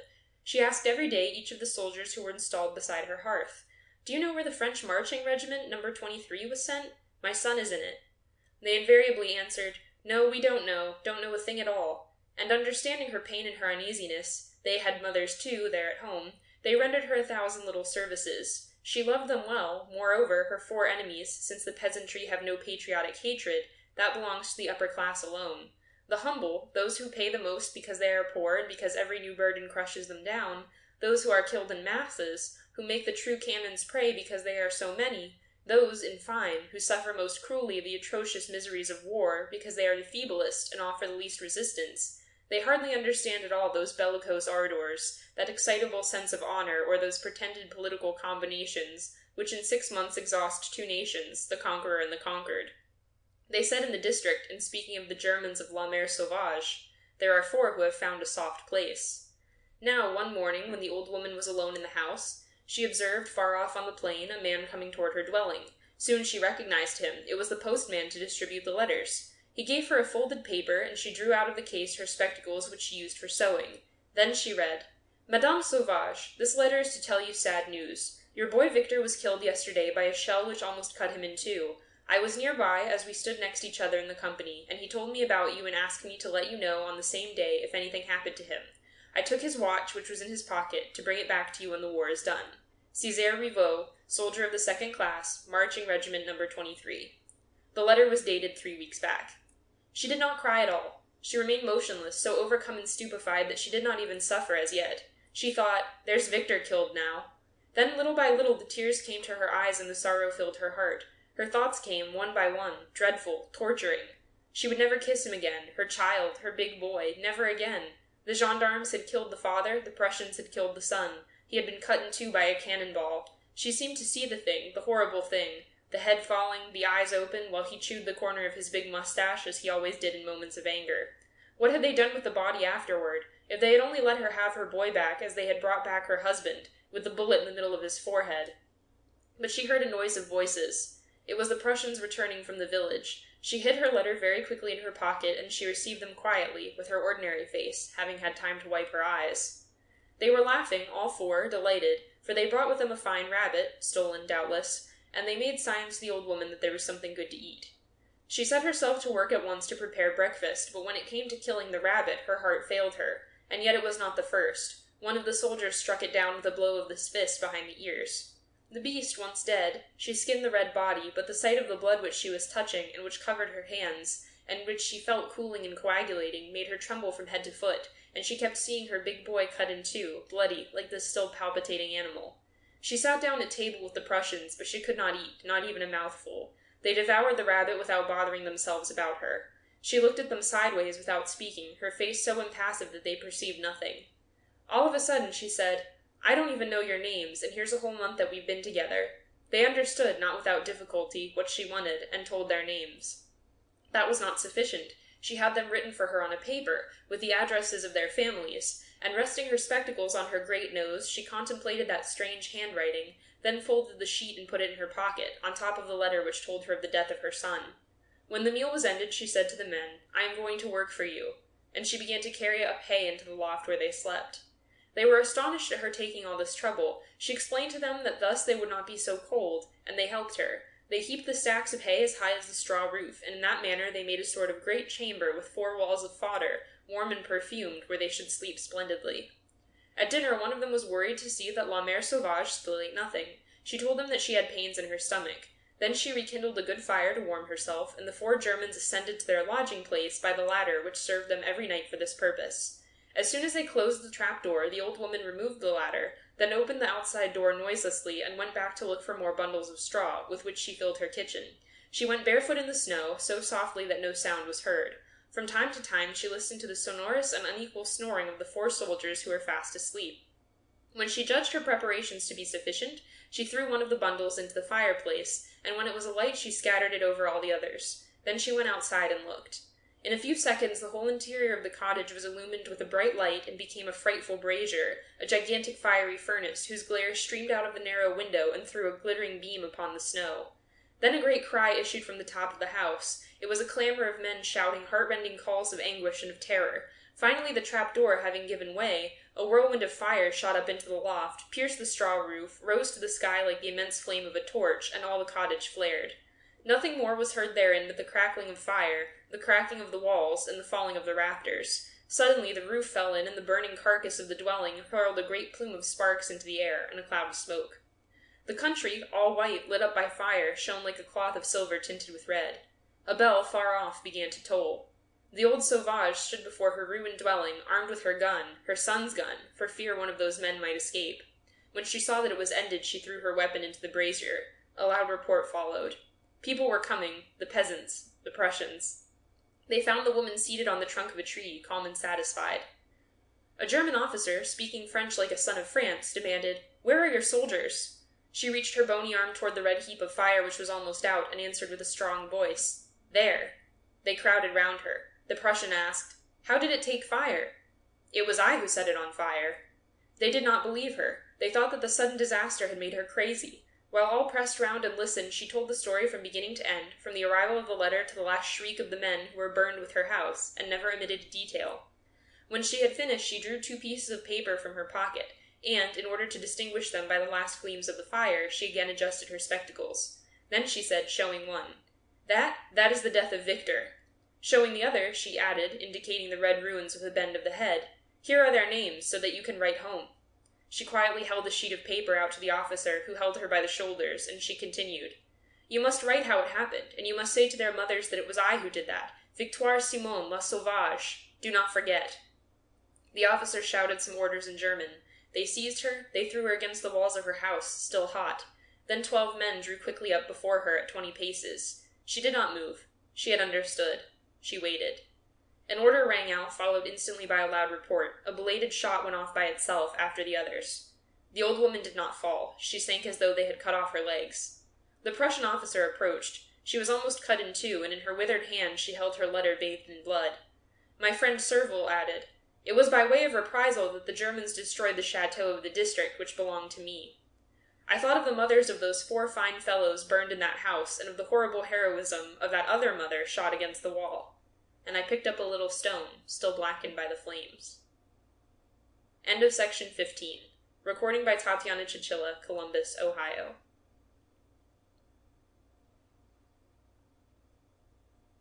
"I should say I did remember that epiphany supper during the war," exclaimed Count de Guerens, an army captain. "I was quartermaster of cavalry at the time, and for a fortnight had been scouting in front of the German advance guard. The evening before we had cut down a few Uhlans and lost 3 men, one of whom was that poor little Rodeville. You remember Joseph de Rodeville, of course. Well, on that day my commanding officer ordered me to take 6 troopers and to go and occupy the village of Porterin, where there had been 5 skirmishes in 3 weeks, and to hold it all night. There were not 20 houses left standing, not a dozen houses in that wasp's nest. So I took 10 troopers and set out about 4 o'clock, and at 5 o'clock, while it was still pitch dark, we reached the first houses of Porterin. I halted and ordered Marchas, you know, Pierre de Marchas, who afterward married little Martel Auvelin, the daughter of the Marquis de Martel Auvelin, to go alone into the village, and to report to me what he saw. I had selected nothing but volunteers, all men of good family. It is pleasant when on duty not to be forced to be on intimate terms with unpleasant fellows. This Marchas was as smart as possible, cunning as a fox, and supple as a serpent. He could scent the Prussians as a dog can scent a hare, and could discover food where we should have died of hunger without him, and obtained information from everybody, and information which was always reliable, with incredible cleverness. In 10 minutes he returned. "All right," he said, "there have been no Prussians here for 3 days. It is a sinister place, this village. I have been talking to a sister of mercy who is caring for 4 or 5 wounded men in an abandoned convent." I ordered them to ride on, and we entered the principal street. On the right and left we could vaguely see roofless walls, which were hardly visible in the profound darkness. Here and there a light was burning in a room. Some family had remained to keep its house standing as well as they were able, a family of brave or of poor people. The rain began to fall, a fine, icy cold rain, which froze as it fell on our cloaks. The horses stumbled against stones, against beams, against furniture. Marchand guided us, going before us on foot and leading his horse by the bridle. "Where are you taking us to?" I asked him, and he replied, "I have a place for us to lodge in, and a rare good one." And we presently stopped before a small house, evidently belonging to some proprietor of the middle class. It stood on the street, was quite enclosed, and had a garden in the rear. Marchand forced open the lock by means of a big stone which he picked up near the garden gate. Then he mounted the steps, smashed in the front door with his feet and shoulders, lit a bit of wax candle, which he was never without, and went before us into the comfortable apartments of some rich private individual, guiding us with admirable assurance, as if he lived in this house which he now saw for the first time. 2 troopers remained outside to take care of our horses, and Marchand said to stout Ponderel, who followed him, "The stables must be on the left. I saw that as we came in. Go and put the animals up there, for we do not need them." And then, turning to me, he said, "Give your orders, confound it all." This fellow always astonished me, and I replied with a laugh, "I will post my sentinels as the country approaches, and will return to you here." "How many men are you going to take?" 5. The others will relieve them at 5 o'clock in the evening. "Very well. Leave me 4 to look after provisions, to do the cooking, and to set the table. I will go and find out where the wine is hidden." I went off to reconnoitre the deserted streets until they ended in the open country, so as to post my sentries there. Half an hour later I was back, and found Marchand lounging in a great easy-chair, the covering of which he had taken off, from love of luxury, as he said. He was warming his feet at the fire and smoking an excellent cigar, whose perfume filled the room. He was alone, his elbows resting on the arms of the chair, his head sunk between his shoulders, his cheeks flushed, his eyes bright, and looking delighted.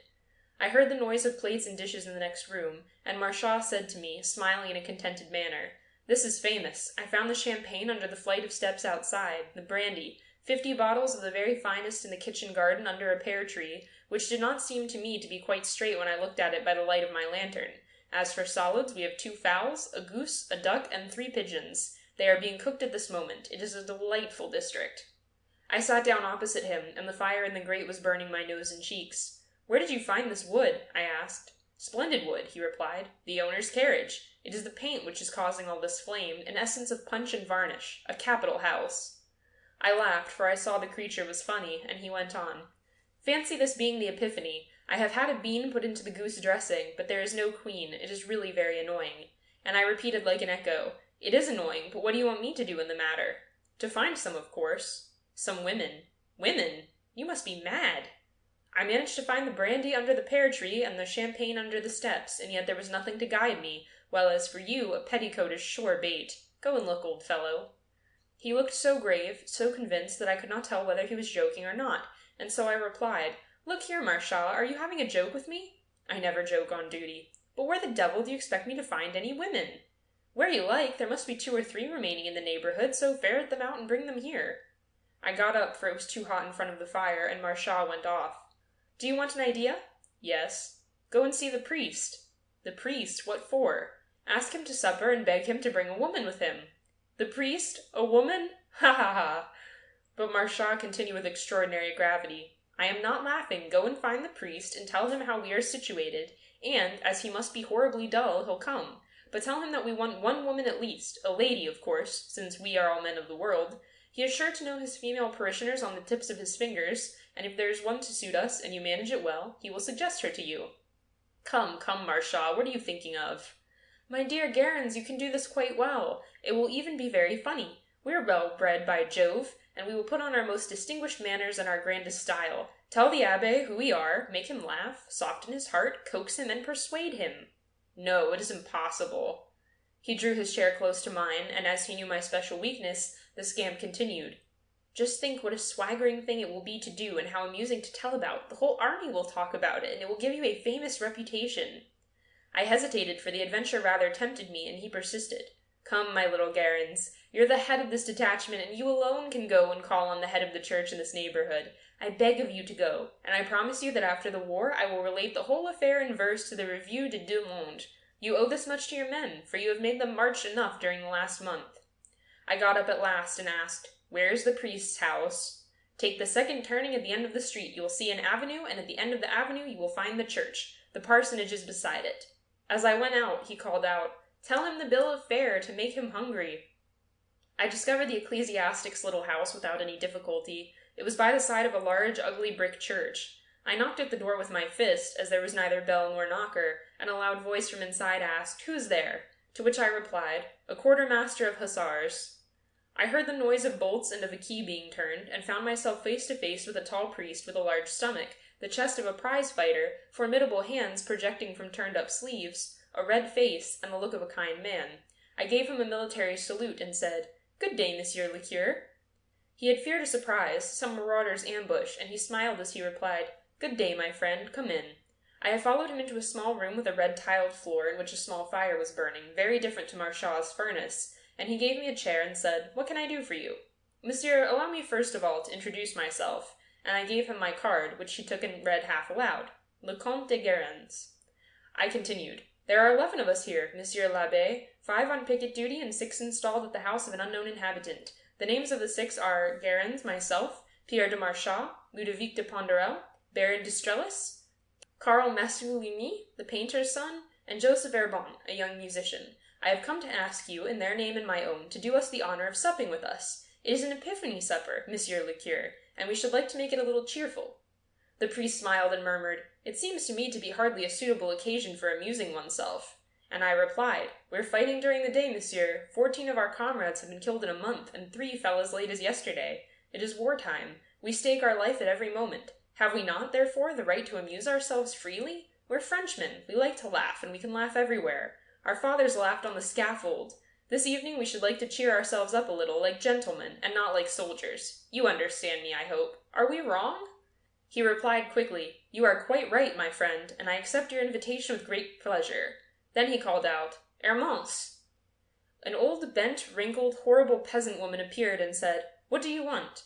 "I shall not dine at home, my daughter." "Where are you going to dine, then?" "With some gentlemen, the hussars." I felt inclined to say, "Bring your servant with you, just to see Marchat's face," but I did not venture, and continued, "Do you know of anyone among your parishioners, male or female, whom I could invite as well?" He hesitated, reflected, and then said, "No, I do not know anybody." I persisted. "Nobody? Come, monsieur, think. It would be very nice to have some ladies, I mean to say some married couples. I know nothing about your parishioners. The baker and his wife, the grocer, the watchmaker, the shoemaker, the druggist with Mrs. Druggist. We have a good spread and plenty of wine, and we should be enchanted to leave pleasant recollections of ourselves with the people here." The priest thought again for a long time, and then said resolutely, "No, there is nobody." I began to laugh. "By Jove, Monsieur le Cure, it is very annoying not to have an Epiphany queen, for we have the bean. Come, think. Is there not a married mayor, or a married deputy mayor, or a married municipal councillor, or a schoolmaster?" "No, all the ladies have gone away." "What, is there not in the whole place some good tradesman's wife with her good tradesman, to whom we might give this pleasure? For it would be a pleasure to them, a great pleasure under current circumstances."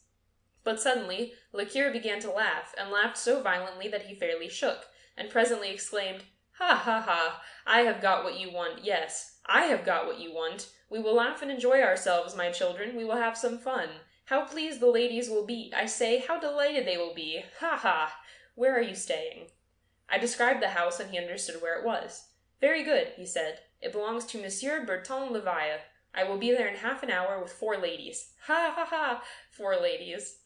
He went out with me, still laughing, and left me repeating, "That is capital, in half an hour at Bertrand Levaille's house." I returned quickly, very much astonished and very much puzzled. "Covers for how many?" Marchat asked as soon as he saw me. 11. There are 6 of us hussars, plus the priest and 4 ladies. He was thunderstruck, and I was triumphant. He repeated, 4 ladies. Did you say 4 ladies? I said 4 women. Real women? Real women. Well, accept my compliments. I will, for I deserve them. He got out of his armchair, opened the door, and I saw a beautiful white tablecloth on a long table, round which 3 hussars in blue aprons were setting out the plates and glasses. "There are some women coming," Marchat cried, and the 3 men began to dance and cheer with all their might. Everything was ready, and we were waiting. We waited for nearly an hour, while a delicious smell of roast poultry pervaded the whole house. At last, however, a knock against the shutters made us all jump up at the same moment. Stout Ponderel ran to open the door, and in less than a minute a little sister of mercy appeared in the doorway. She was thin, wrinkled, and timid, and successively greeted the 4 bewildered hussars who saw her enter. Behind her, the noise of sticks sounded on the tiled floor in the vestibule, and as soon as she had come into the drawing-room, I saw 3 old heads in white caps, following each other one by one, who came in, swaying with different movements. one inclining to the right while the other inclined to the left, and 3 worthy women appeared, limping, dragging their legs behind them, crippled by illness and deformed through old age. 3 infirm old women, past service, the only 3 pensioners who were able to walk in the home presided over by Sister St. Benedict. She had turned round to her invalids, full of anxiety for them, and then, seeing my quartermaster's stripes, she said to me, "I am much obliged to you for thinking of these poor women. They have very little pleasure in life, and you are at the same time giving them a great treat and doing them a great honor." I saw the priest, who had remained in the dark hallway, and was laughing heartily, and I began to laugh in my turn, especially when I saw Marchas's face. Then, motioning the nun to the seats, I said, "Sit down, sister. We are very proud and very happy that you have accepted our unpretentious invitation." She took 3 chairs which stood against the wall, set them before the fire, led her 3 old women to them, settled them on them, took their sticks and shawls, which she put into a corner, and then, pointing to the first, a thin woman with an enormous stomach, who was evidently suffering from the dropsy, she said, "This is Mother Pomel, whose husband was killed by falling from a roof, and whose son died in Africa. She is 60 years old." Then she pointed to another, a tall woman, whose head trembled unceasingly. "This is Mother Jean-Jean, who is 67. She is nearly blind, for her face was terribly singed in a fire, and her right leg was half burned off." Then she pointed to the third, a sort of dwarf with protruding, round, stupid eyes, which she rolled incessantly in all directions. "This is La Putois, an idiot. She is only 44. I bowed to the 3 women as if I were being presented to some royal highnesses, and turning to the priest, I said, "You are an excellent man, Monsieur l'Abbé, to whom all of us here owe a debt of gratitude." Everybody was laughing, in fact, except Marchas, who seemed furious. Just then, Carl Massouligny cried, "Sister St. Benedict, supper is on the table." I made her go first with the priest, then I helped up Mother Pomel, whose arm I took and dragged her into the next room, which was no easy task, for she seemed heavier than a lump of iron. Stout Ponderel gave his arm to Mother Jean-Jean, who bemoaned her crutch, and little Joseph Herbon took the idiot, La Putois, to the dining room, which was filled with the odor of the viands. As soon as we were opposite our plates, the sister clapped her hands 3 times, and, with the precision of soldiers presenting arms, the women made a rapid sign of the cross, and then the priest slowly repeated the Benedictus in Latin. Then we sat down, and the 2 fowls appeared, brought in by Marchas, who chose to wait at table rather than sit down as a guest to this ridiculous repast.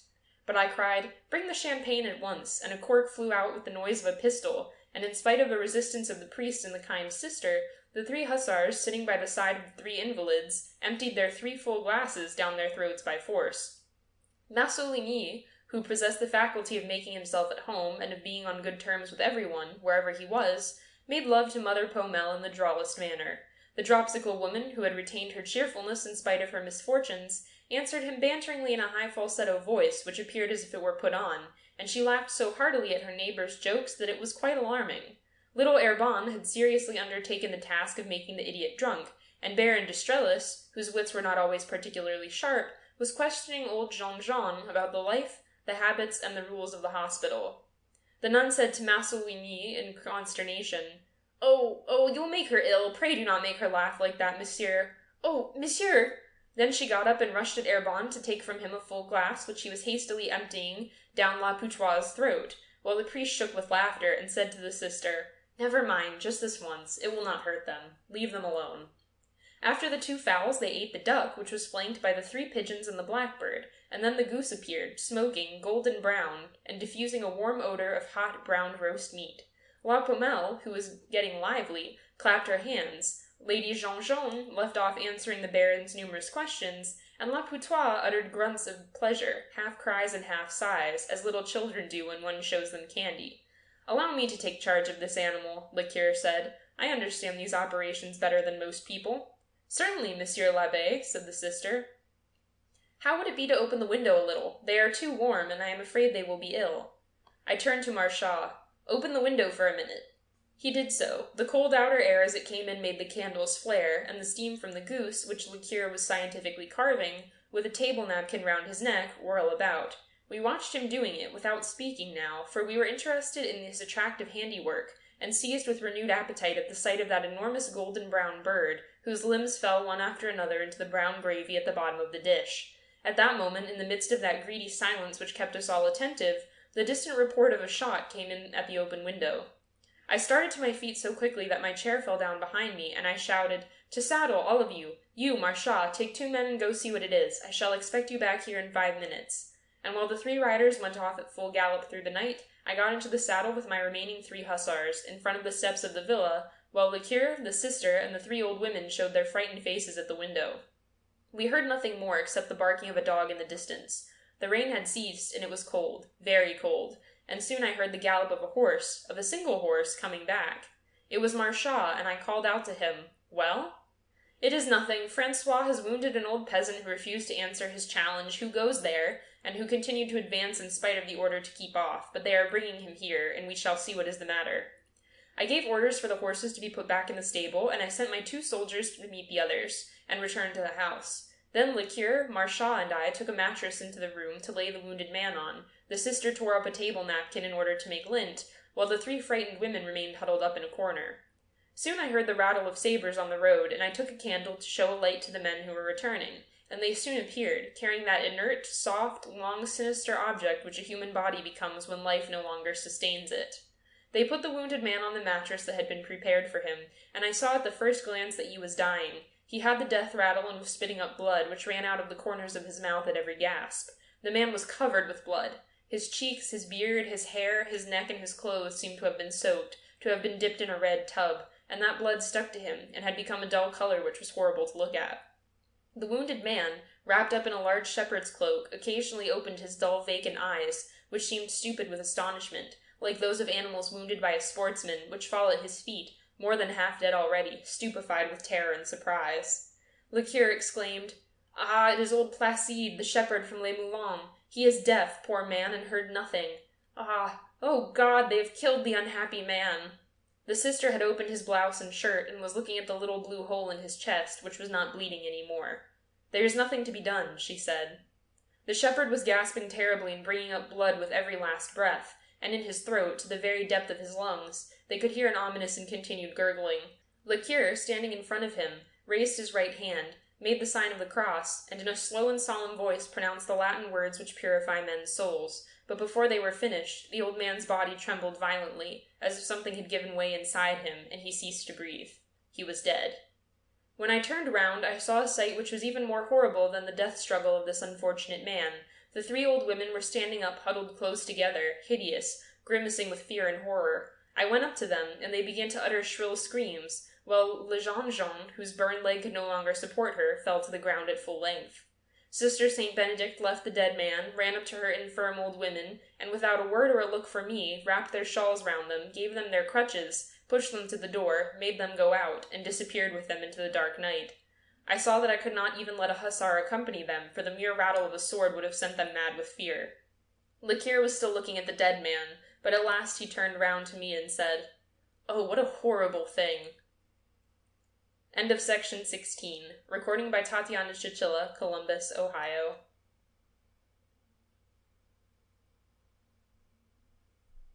Chateau de Saules, July 30th, 1883. My dear Lucy, I have no news. We live in the drawing room looking out at the rain. We cannot go out in this frightful weather, so we have theatricals. How stupid they are, my dear, these drawing entertainments in the repertoire of real life. All is forced, coarse, heavy. The jokes are like cannonballs smashing everything in their passage. No wit, nothing natural, no sprightliness, no elegance. These literary men, in truth, know nothing of society. They are perfectly ignorant of how people think and talk in our set. I do not mind if they despise our customs, our conventionalities, but I do not forgive them for not knowing them.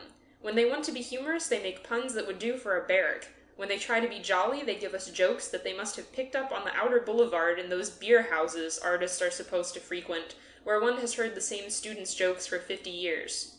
So we have taken to theatricals. As we are only 2 women, my husband takes the part of a soubrette, and, in order to do that, he has shaved off his mustache. You cannot imagine, my dear Lucy, how it changes him. I no longer recognize him, by day or at night. If he did not let it grow again, I think I should no longer love him. He looks so horrid like this. In fact, a man without a mustache is no longer a man. I do not care much for a beard. It almost always makes a man look untidy. But a mustache? Oh, a mustache is indispensable to a manly face. No, you would never believe how these little hair bristles on the upper lip are a relief to the eye and good in other ways. I have thought over the matter a great deal, but hardly dare to write my thoughts. Words look so different on paper, and the subject is so difficult, so delicate, so dangerous, that it requires infinite skill to tackle it.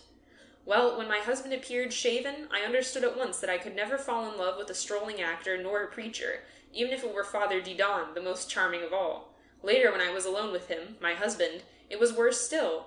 Oh, my dear Lucy, never let yourself be kissed by a man without a mustache. Their kisses have no flavor, none whatever. They no longer have the charm, the mellowness, and the snap. Yes, the snap of a real kiss. The mustache is the spice. Imagine placing your lips to a piece of dry or moist parchment. That is the kiss of the man without a mustache. It is not worthwhile. Whence comes this charm of the mustache, will you tell me? Do I know myself? It tickles your face, you feel it approaching your mouth, and it sends a little shiver through you down to the tips of your toes. And your neck! Have you ever felt a mustache on your neck? It intoxicates you, makes you feel creepy, goes to the tips of your fingers. You wriggle, shake your shoulders, toss back your head. You wish to get away and at the same time to remain there. It is delightful, but irritating. But how good it is! A lip without a mustache is like a body without clothing, and one must wear clothes. Very few, if you like, but still clothing. I recall a sentence uttered by a politician which has been running in my mind for 3 months. My husband, who keeps up with the newspapers, read me one evening a very singular speech by our Minister of Agriculture, who was called Monsieur Meline. He may have been superseded by this time. I do not know. I was paying no attention, but the name Meline struck me. It recalled, I do not exactly know why, the scenes de la vie de Bohème. I thought it was about some grisette. That shows how scraps of the speech entered my mind. This Monsieur Meline was making this statement to the people of Amiens, I believe, and I have ever since been trying to understand what he meant. There is no patriotism without agriculture. Well, I have just discovered his meaning, and I affirm in my turn that there is no love without a mustache. When you say it that way, it sounds comical, does it not? There is no love without a mustache. There is no patriotism without agriculture, said Monsieur Meline, and he was right, that minister, and I now understand why. From a very different point of view, the mustache is essential. It gives character to the face. It makes a man look gentle, tender, violent, a monster, a rake, enterprising. The hairy man, who does not shave off his whiskers, never has a refined look, for his features are concealed, and the shape of the jaw and the chin betrays a great deal to those who understand. The man with a mustache retains his own peculiar expression and his refinement at the same time. And how many different varieties of mustaches there are! Sometimes they are twisted, curled, coquettish. Those seem to be chiefly devoted to women. Sometimes they are pointed, sharp as needles, and threatening. That kind prefers wine, horses, and war. Sometimes they are enormous, overhanging, frightful. These big ones generally conceal a fine disposition, a kindliness that borders on weakness, and a gentleness that savors of timidity. But what I adore above all in the mustache is that it is French, altogether French. It came from our ancestors the Gauls, and has remained the insignia of our national character. It is boastful, gallant, and brave. It sips wine gracefully and knows how to laugh with refinement, while the broad-bearded jaws are clumsy in everything they do. I recall something that made me weep all my tears, and also, I see it now, made me love a mustache on a man's face. It was during the war when I was living with my father. I was a young girl then. One day there was a skirmish near the chateau. I had heard the firing of the cannon of the artillery all morning, and that evening a German colonel came and took up his abode in our house. He left the following day. My father was informed that there were a number of dead bodies in the fields. He had them brought to our place so that they might be buried together. They were laid all along the great avenue of pines as fast as they brought them in, on both sides of the avenue, and as they began to smell unpleasant, their bodies were covered with earth until a deep trench could be dug. Thus one only saw their heads, which seemed to protrude from the clayey earth and were almost as yellow with their closed eyes. I wanted to see them, but when I saw those 2 rows of frightful faces, I thought I should faint. However, I began to look at them one by one, trying to guess what kind of men these had been. The uniforms were concealed beneath the earth, and yet immediately, yes, immediately, my dear, I recognized the Frenchmen by their mustache. Some of them had shaved on the very day of the battle, as though they wished to be elegant up to the last. Others seemed to have a week's growth, but all wore the French mustache, very plain, the proud mustache that seems to say, "Do not take me for my bearded friend, little one, I am a brother." And I cried. Oh, I cried a great deal more than I should if I had not recognized them, the poor dead fellows. It was wrong of me to tell you this. Now I am sad and cannot chatter any longer. Well, goodbye, dear Lucy. I send you a hearty kiss. Long live the mustache. Jeanne. End of section 17. Recording by Tatiana Chichilla, Columbus, Ohio.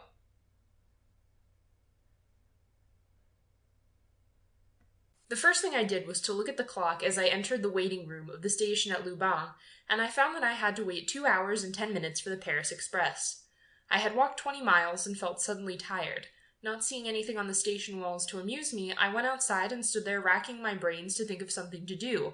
The street was a kind of boulevard planted with acacias, and on either side a row of houses of varying shape and different styles of architecture, houses such as one only sees in a small town, and ascended a slight hill, at the extreme end of which there were some trees, as though it ended in a park.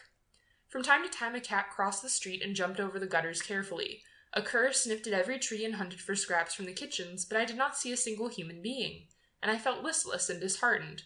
What could I do with myself?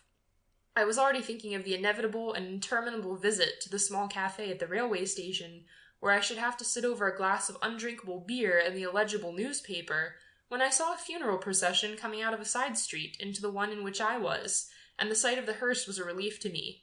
It would, at any rate, give me something to do for 10 minutes. Suddenly, however, my curiosity was aroused. The hearse was followed by 8 gentlemen, one of whom was weeping, while the others were chatting together, but there was no priest, and I thought to myself, this is a non-religious funeral. And then I reflected that a town like Loubain must contain at least 100 free-thinkers, who would have made a point of making a manifestation. What could it be, then? The rapid pace of the procession clearly proved that the body was to be buried without ceremony, and consequently without the intervention of the church. My idle curiosity framed the most complicated surmises, and as the hearse passed me, a strange idea struck me, which was to follow it with the 8 gentlemen. That would take up my time for an hour at least, and I accordingly walked with the others with a sad look on my face, and, on seeing this, the last 2 turned around in surprise, and then spoke to each other in a low voice. No doubt they were asking each other whether I belonged to the town, and then they consulted the 2 in front of them, who stared at me in turn. This close scrutiny annoyed me, and to put an end to it I went up to them, and, after bowing, I said, "I beg your pardon, gentlemen, for interrupting your conversation, but seeing a civil funeral, I have followed it, although I did not know the deceased gentleman whom you are accompanying." "It was a woman," one of them said. I was much surprised at hearing this, and asked, "But it is a civil funeral, is it not?" The other gentleman, who evidently wished to tell me all about it, then said, "Yes and no. The clergy have refused to allow us the use of the church." On hearing this, I uttered a prolonged "ah" of astonishment. I could not understand it at all, but my obliging neighbor continued, "It is rather a long story. This young woman committed suicide, and that is the reason why she cannot be buried with any religious ceremony. The gentleman who is walking first, and who is crying, is her husband." I replied with some hesitation, "You surprise and interest me very much, monsieur.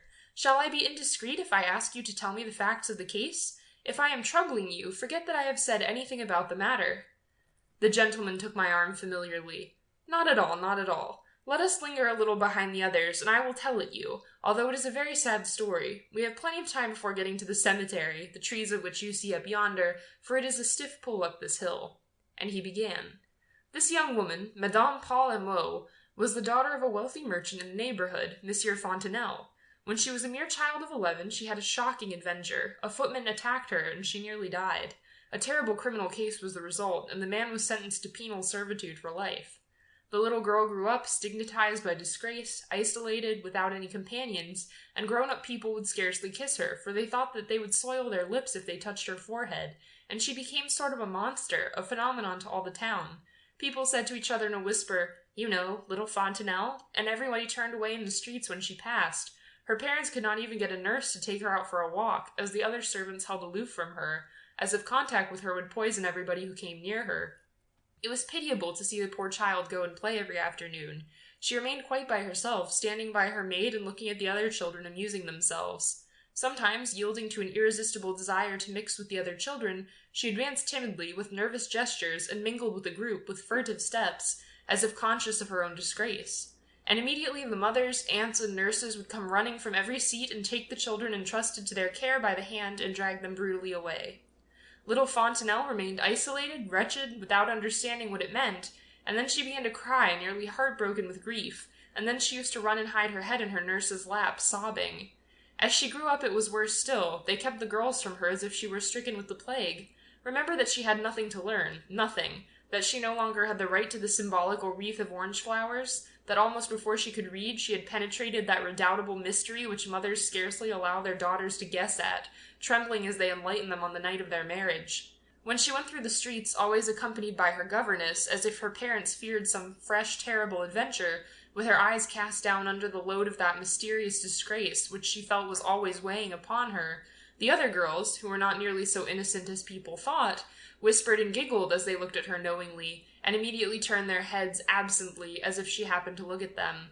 People scarcely greeted her, only a few men bowed to her, and the mothers pretended not to see her, while some young blackguards called her Madame Baptiste, after the name of the footman who had attacked her. Nobody knew the secret torture of her mind, for she hardly ever spoke, and never laughed, and her parents themselves appeared uncomfortable in her presence, as if they bore her a constant grudge for some irreparable fault. An honest man would not willingly give his hand to a liberated convict, would he, even if that convict were his own son? And Monsieur and Madame Fontenelle looked on their daughter as they would have done on a son who had just been released from the hulks. She was pretty and pale, tall, slender, distinguished-looking, and she would have pleased me very much, monsieur, but for that unfortunate affair. Well, when a new sub-prefect was appointed here 18 months ago, he brought his private secretary with him.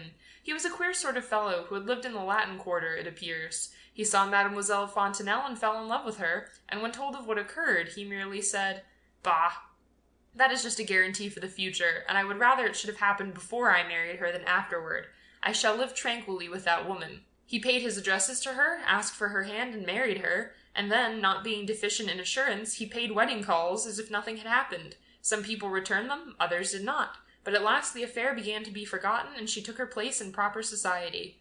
She adored her husband as if he had been a god, for you must remember he had restored her to honor and to social life, had braved public opinion, faced insults, and, in a word, performed such a courageous act as few men would undertake, and she felt the most exalted and tender love for him. When she became enceinte, as it was known, the most particular people and the greatest sticklers opened their doors to her, as if she had been definitely purified by maternity. It is strange, but so it is, and thus everything was going on as well as possible, until the other day, which was the feast of the patron saint of our town. The prefect, surrounded by his staff and the authorities, presided at the musical competition, and when he had finished his speech, the distribution of medals began, which Paul Maup, his private secretary, handed to those who were entitled to them. As you know, there are always jealousies and rivalries, which make people forget all propriety. All the ladies of the town were there on the platform, and, in his turn, the bandmaster from the village of Mormillon came up. This band was only to receive a second-class medal, for one cannot give first-class medals to everybody, can one? But when the private secretary handed him his badge, the man threw it in his face and exclaimed, "You may keep your medal for Baptiste. You owe him a first-class one also, just as you do me." There were a number of people there who began to laugh. The common herd are neither charitable nor refined, and every eye was turned toward that poor lady. Have you ever seen a woman going mad, monsieur? Well, we were present at the sight. She got up and fell back on her chair 3 times in succession, as if she wished to make her escape, but saw that she could not make her way through the crowd, and then another voice in the crowd exclaimed, "Oh, oh, Madame Baptiste!" And a great uproar, partly of laughter and partly of indignation, arose. The word was repeated over and over again. People stood on tiptoe to see the unhappy woman's face. Husbands lifted their wives up in their arms so that they might see her, and people asked, "Which is she, the one in blue?" The boys crowed like cocks, and the laughter was heard all over the place. She did not move now on her state chair, but sat just as if she had been put there for the crowd to look at. She could not move, nor conceal herself, nor hide her face. Her eyelids blinked quickly, as if a vivid light were shining on them, and she breathed heavily, like a horse that is going up a steep hill, so that it almost broke one's heart to see her. Meanwhile, however, Monsieur Maup had seized a ruffian by the throat, and they were rolling on the ground together amid a scene of indescribable confusion, and the ceremony was interrupted. An hour later, as the Maups were returning home, the young woman, who had not uttered a word since the insult, but who was trembling as if all her nerves had been set in motion by springs, suddenly sprang over the parapet of the bridge and threw herself into the river before her husband could prevent her. The water is very deep under the arches, and it was 2 hours before her body was recovered. Of course she was dead. The narrator stopped and then added, "It was, perhaps, the best thing she could do under the circumstances. There are some things which cannot be wiped out, and now you understand why the clergy refused to have her taken to church. Ah, if it had been a religious funeral, the whole town would have been present, but you can understand that her suicide added to the other affair and made families abstain from attending her funeral. But then, it is not an easy matter here to attend a funeral which is performed without religious rites." We passed through the cemetery gates, and I waited, much moved by what I had heard, until the coffin had been lowered into the grave, before I went up to the poor fellow, who was sobbing violently, to press his hand warmly. He looked at me in surprise through his tears, and then said, "Thank you, monsieur," and I was not sorry that I had followed the funeral. End of section 18. Recording by Tatiana Chichilla, Columbus, Ohio.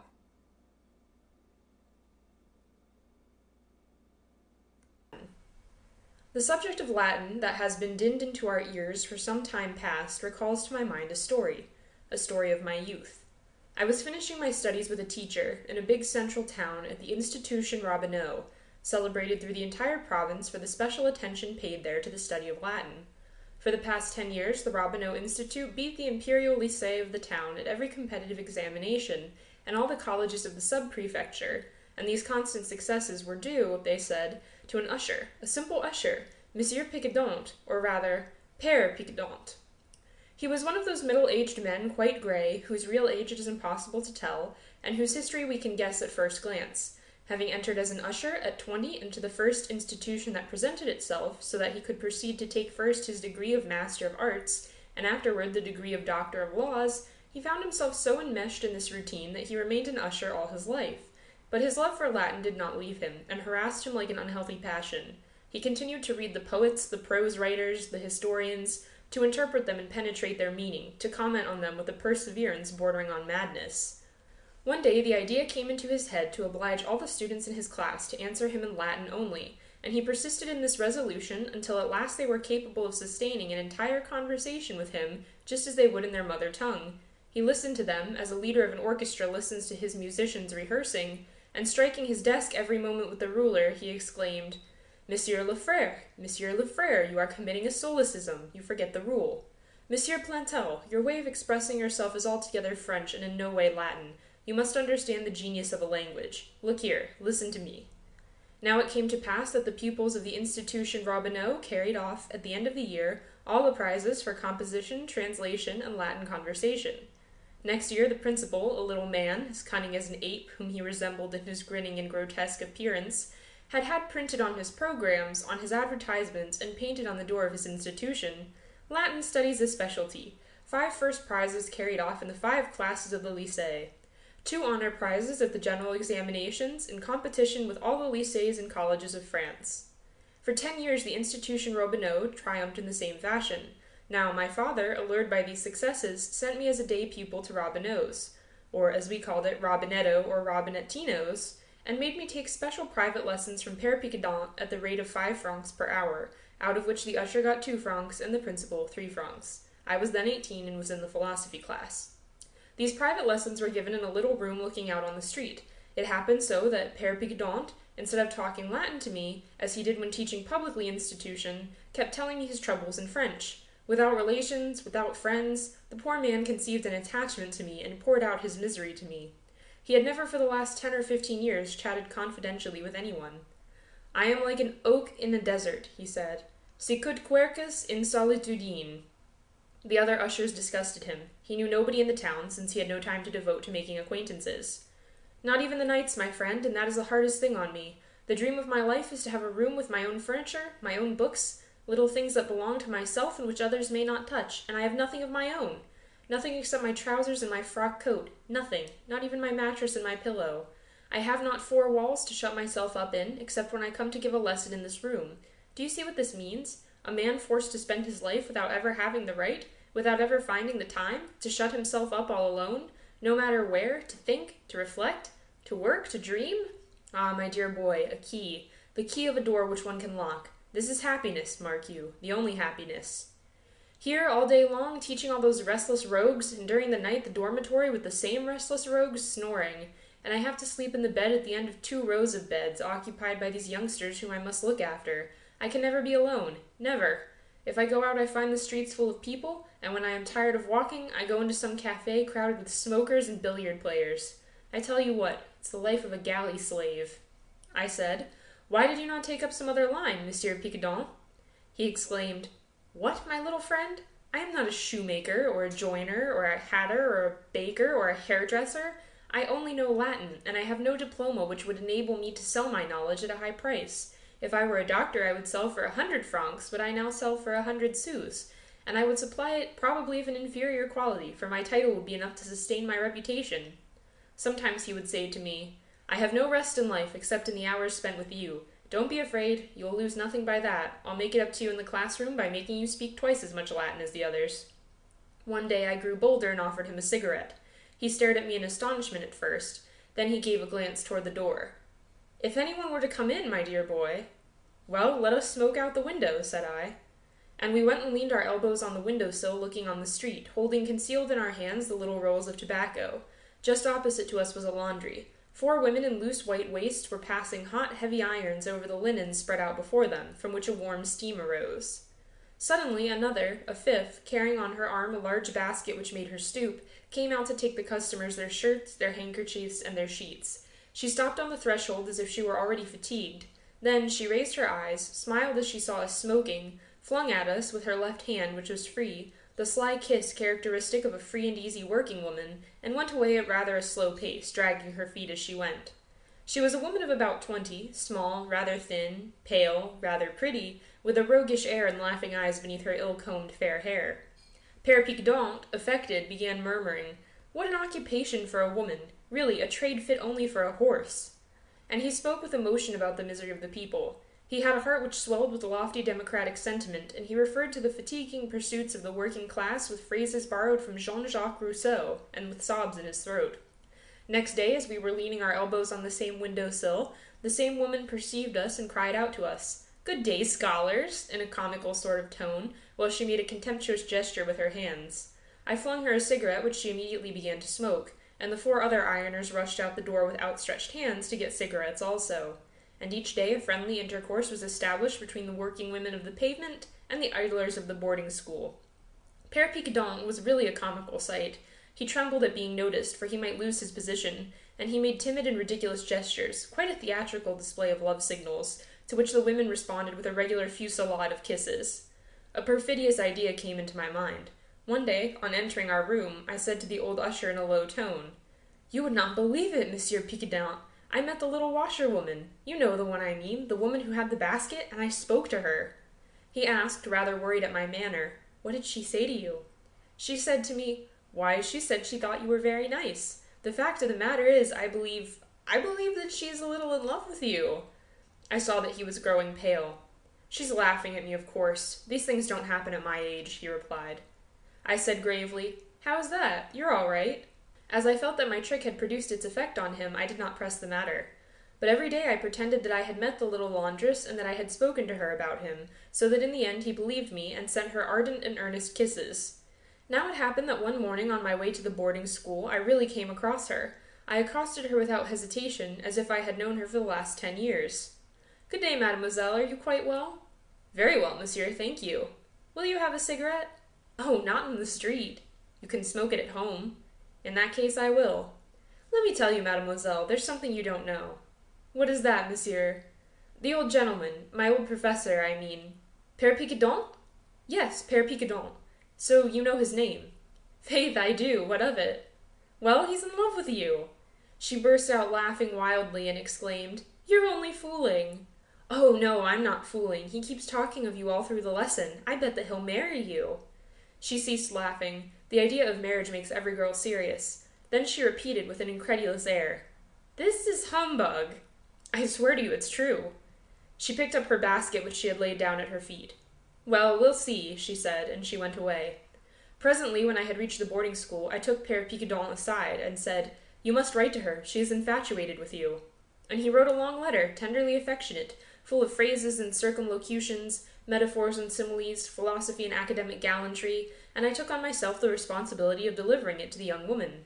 She read it with gravity, with emotion, and then she murmured, "How well he writes! It is easy to see he has got education. Does he really mean to marry me?" I replied intrepidly, "Faith, he's lost his head about you."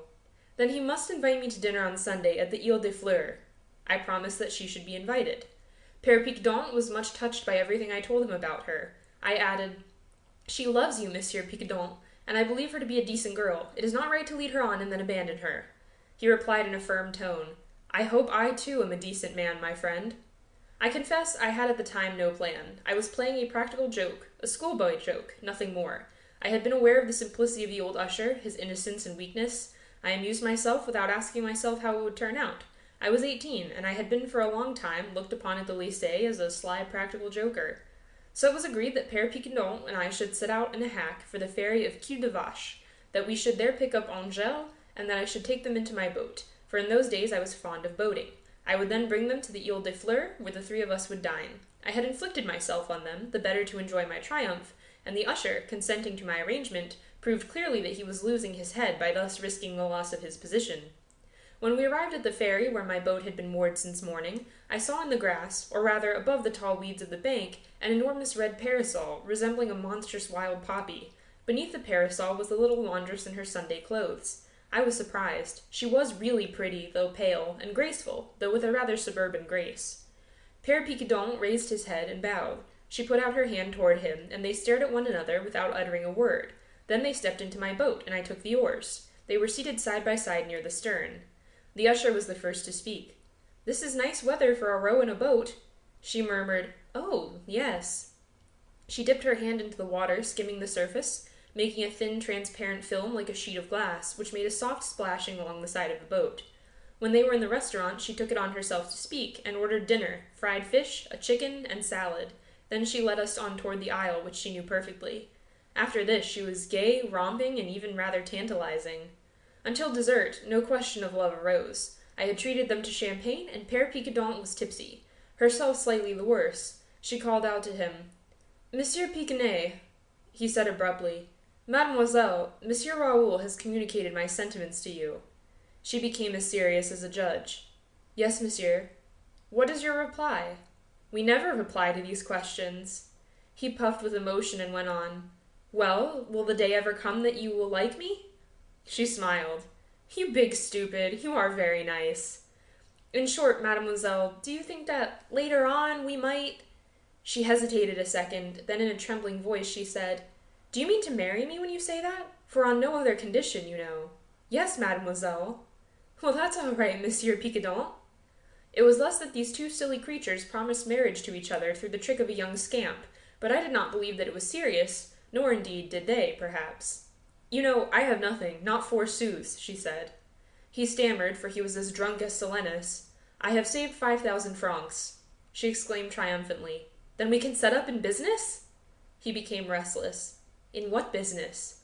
"What do I know? We shall see. With 5,000 francs we could do many things. You don't want me to go and live in your boarding school, do you?" He had not looked so far forward as this, and he stammered in great perplexity. "What business could we set up in? I would not do. All I know is Latin." She reflected in her turn, passing in review all her business ambitions. "You could not be a doctor?" "No, I have no diploma." "Or a chemist?" "No more than the other." She uttered a cry of joy. She had discovered it.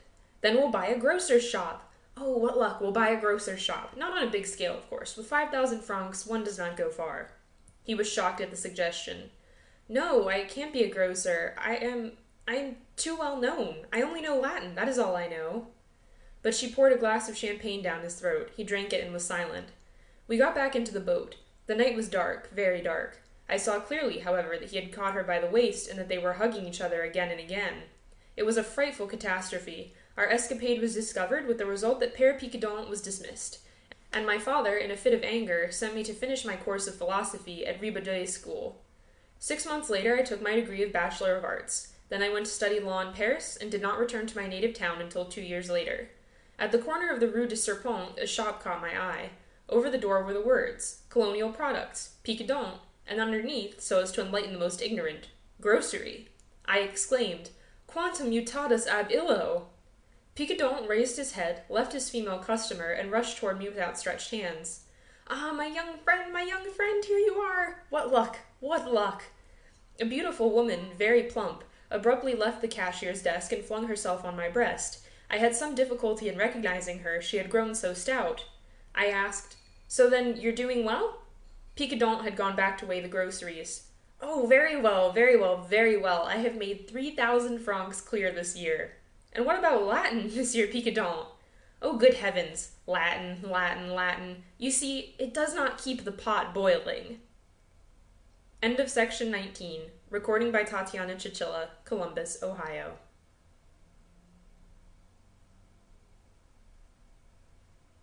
It was nothing but an accident pure and simple. On that particular evening the princess's rooms were open, and as they appeared dark after the brilliantly lighted parlors, Baron de Trailles, who was tired of standing, inadvertently wandered into an empty bedroom. He looked round for a chair in which to have a doze, as he was sure his wife would not leave before daylight. As soon as he became accustomed to the light of the room, he distinguished the big bed with its azure and gold hangings, in the middle of the great room, looking like a catafalque in which love was buried, for the princess was no longer young. Behind it, a large bright surface looked like a lake seen at a distance. It was a large mirror, discreetly covered with dark drapery, that was very rarely let down, and seemed to look at the bed, which was its accomplice. One might almost fancy that it had reminiscences, and that one might see in it charming female forms and the gentle movement of loving arms.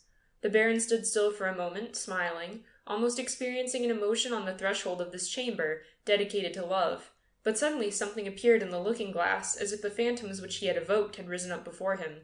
A man and a woman who had been sitting on a low couch concealed in the shadow had arisen, and the polished surface, reflecting their figures, showed that they were kissing each other before separating.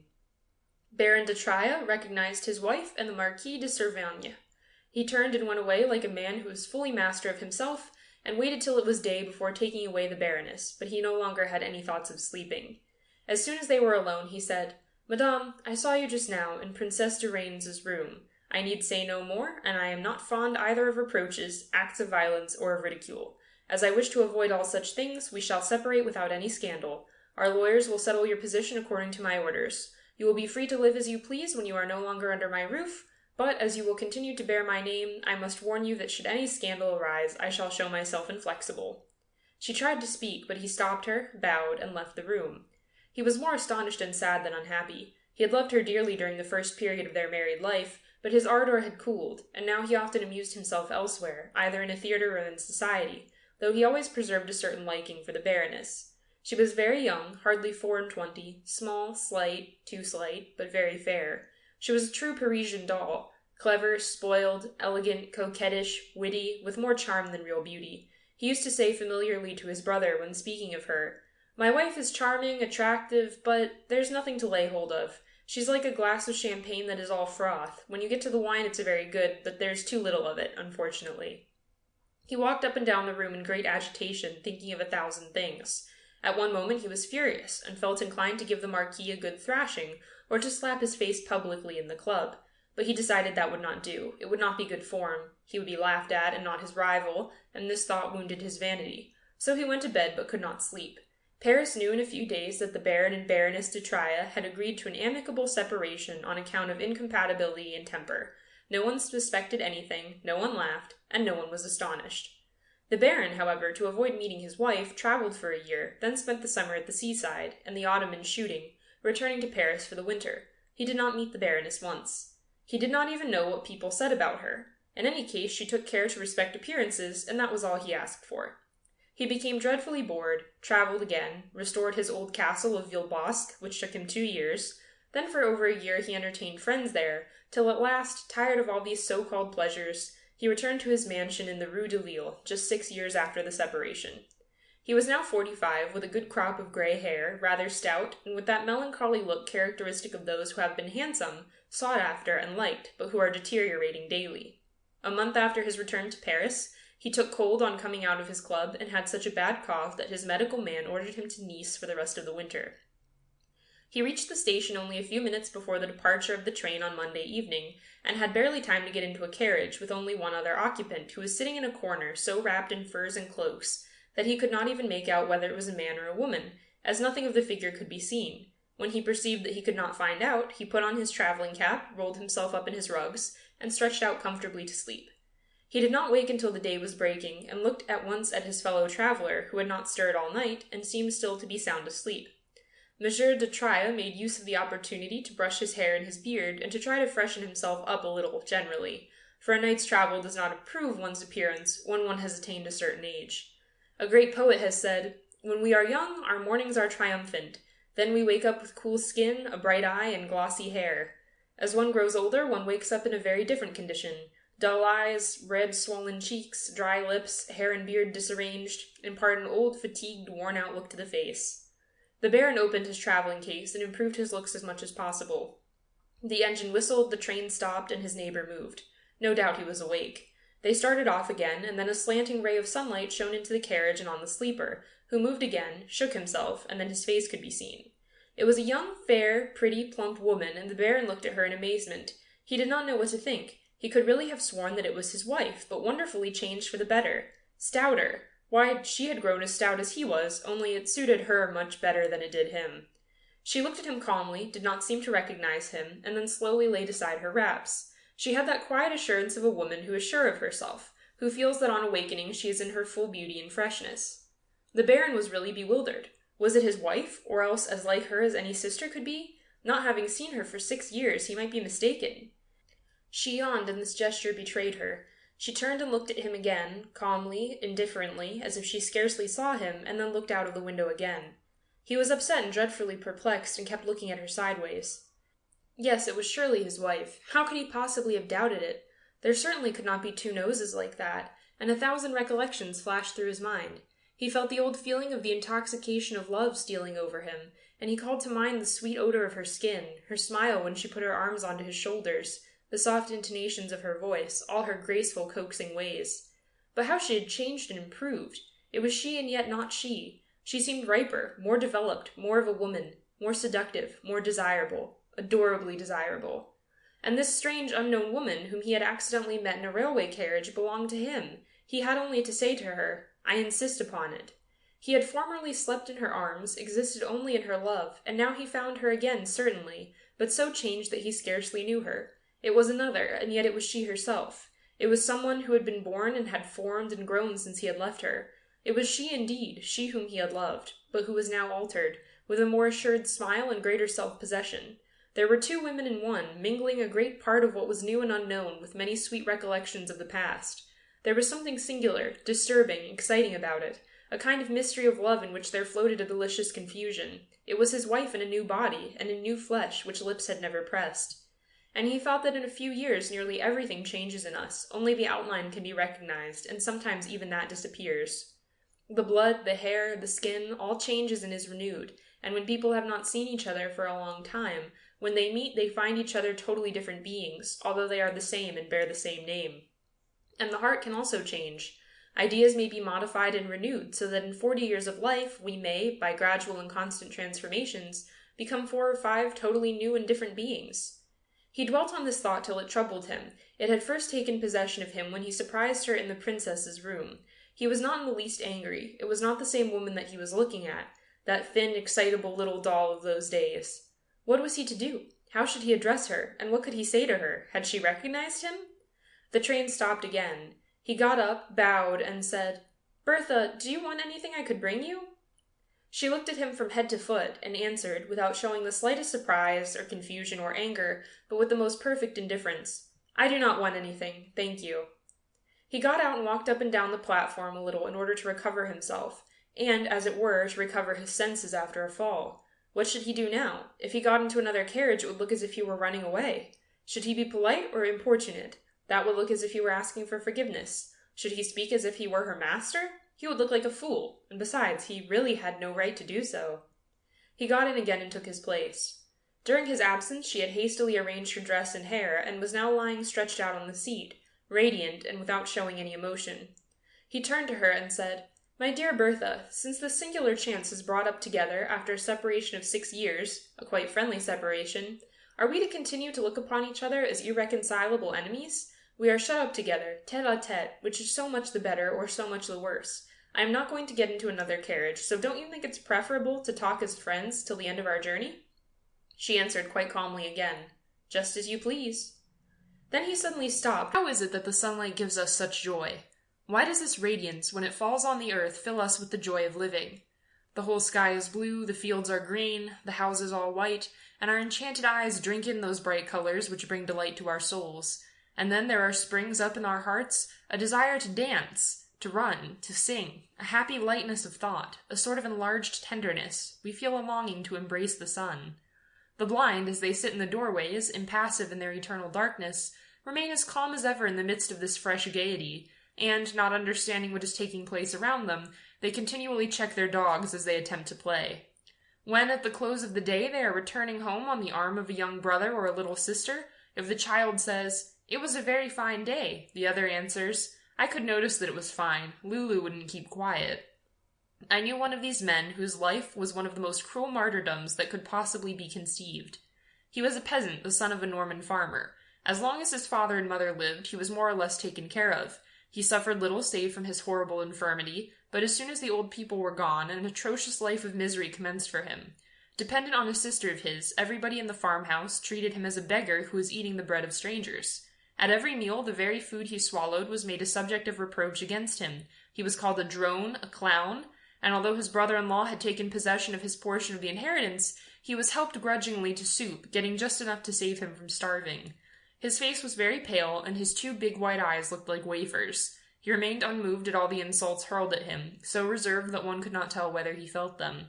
Moreover, he had never known any tenderness, his mother having always treated him unkindly, and caring very little for him, for in country places useless persons are considered a nuisance, and the peasants would be glad to kill the infirm of their species, as poultry do. As soon as he finished his soup, he went and sat outside the door in summer, and in winter beside the fireside, and did not stir again all the evening. He made no gesture, no movement, only his eyelids, quivering from some nervous affection, fell down sometimes over his white, sightless orbs. Had he any intellect? Any thinking faculty? Any consciousness of his own existence? Nobody cared to inquire. For some years things went on in this fashion, but his incapacity for work as well as his impassiveness eventually exasperated his relatives, and he became a laughing-stock, a sort of butt for merriment, a prey to the inborn ferocity, to the savage gaiety of the brutes who surrounded him.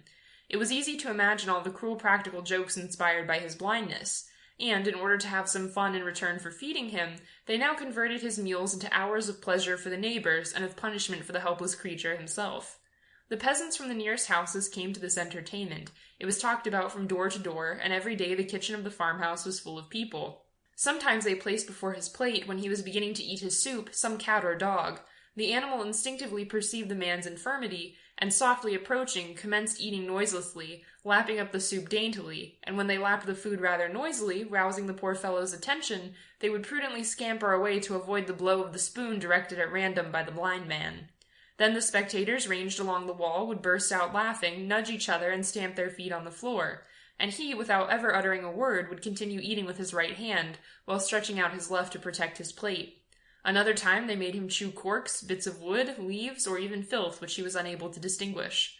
After this they got tired even of these practical jokes, and the brother-in-law, angry at having to support him always, struck him, cuffed him incessantly, laughing at his futile efforts to ward off or return the blows. Then came a new pleasure, the pleasure of smacking his face, and the ploughmen, the servant girls, and even every passing vagabond were every moment giving him cuffs, which caused his eyelashes to twitch spasmodically. He did not know where to hide himself, and remained with his arms always held out to guard against people coming too close to him. At last he was forced to beg. He was placed somewhere on the high road on market days, and as soon as he heard the sound of footsteps or the rolling of a vehicle, he reached out his hat, stammering, "Charity, if you please." But the peasant is not lavish, and for whole weeks he did not bring back a sou. Then he became the victim of furious, pitiless hatred, and this is how he died. One winter the ground was covered with snow, and it was freezing hard.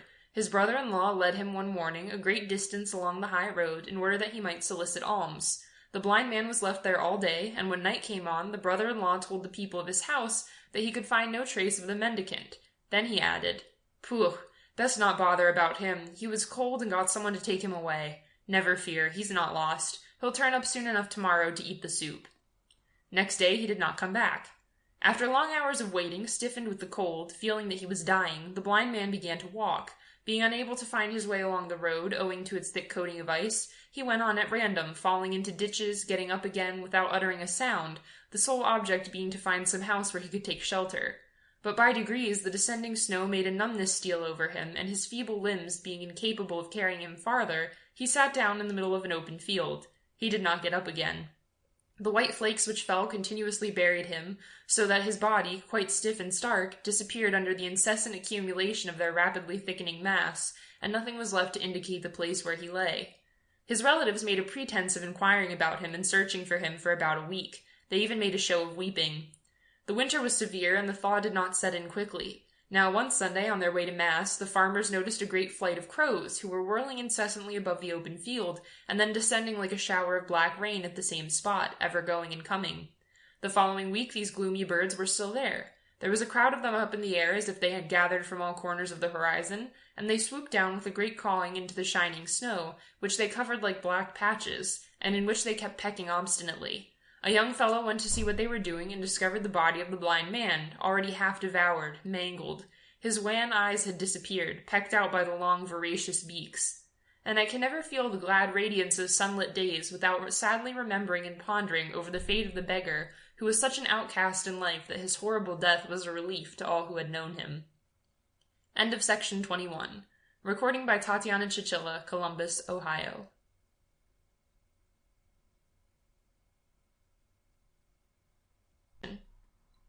They had loved each other before marriage with a pure and lofty love. They had first met on the seashore. He had thought this young girl charming as she passed by with her light-colored parasol and her dainty dress amid the marine landscape against the horizon. He had loved her, blonde and slender, in these surroundings of blue ocean and spacious sky. He could not distinguish the tenderness which this budding woman awoke in him from the vague and powerful emotion which the fresh salt air and the grand scenery of turf and sunshine and waves aroused in his soul. She, on the other hand, had loved him because he courted her, because he was young, rich, kind, and attentive. She had loved him because it is natural for young girls to love men who whisper sweet nothings to them. So for 3 months they had lived side by side and hand in hand. The greeting which they exchanged in the morning before the bath, in the freshness of the morning, or in the evening on the sand, under the stars, in the warmth of a calm night, whispered low, very low, already had the flavor of kisses, though their lips had never met. Each dreamed of the other at night, each thought of the other on awaking, and, without yet having voiced their sentiments, each longing for the other, body and soul. After marriage, their love descended to earth. It was at first a tireless, sensuous passion, then exalted tenderness composed of tangible poetry, more refined caresses, and new and foolish inventions. Every glance and gesture was an expression of passion. But little by little, without even noticing it, they began to get tired of each other. Love was still strong, but they had nothing more to reveal to each other, nothing more to learn from each other, no new tale of endearment, no unexpected outburst, no new way of expressing the well-known, oft-repeated verb. They tried, however, to rekindle the dwindling flame of the first love. Every day they tried some new trick or desperate attempt to bring back to their hearts the uncooled ardor of their first days of married life. They tried moonlight walks under the trees, in the sweet warmth of the summer evenings, the poetry of mist-covered beaches, the excitement of public festivals. One morning Henriette said to Paul, "Will you take me to a cafe for dinner?" "Certainly, dearie." "To some well-known cafe?" "Of course." He looked at her with a questioning glance, seeing that she was thinking of something which she did not wish to tell. She went on, "You know, one of those cafes. Oh, how can I explain myself? A sporty cafe." He smiled. "Of course, I understand. You mean in one of those cafes which are commonly called bohemian?" "Yes, that's it. But take me to one of the big places, one where you are known, one where you have already supped. No, dined. Well, you know, I will never dare to say it. Little secrets should no longer exist between us." "No, I dare not. Go on, don't be prudish. Tell me." "Well, I want to be taken for your sweetheart. There. And I want the boys who do not know that you are married to take me for such, and you too. I want you to think that I am your sweetheart for 1 hour in that place which must hold so many memories for you. There, and I will play that I am your sweetheart. It's awful, I know. I am abominably ashamed. I am as red as a peony. Don't look at me."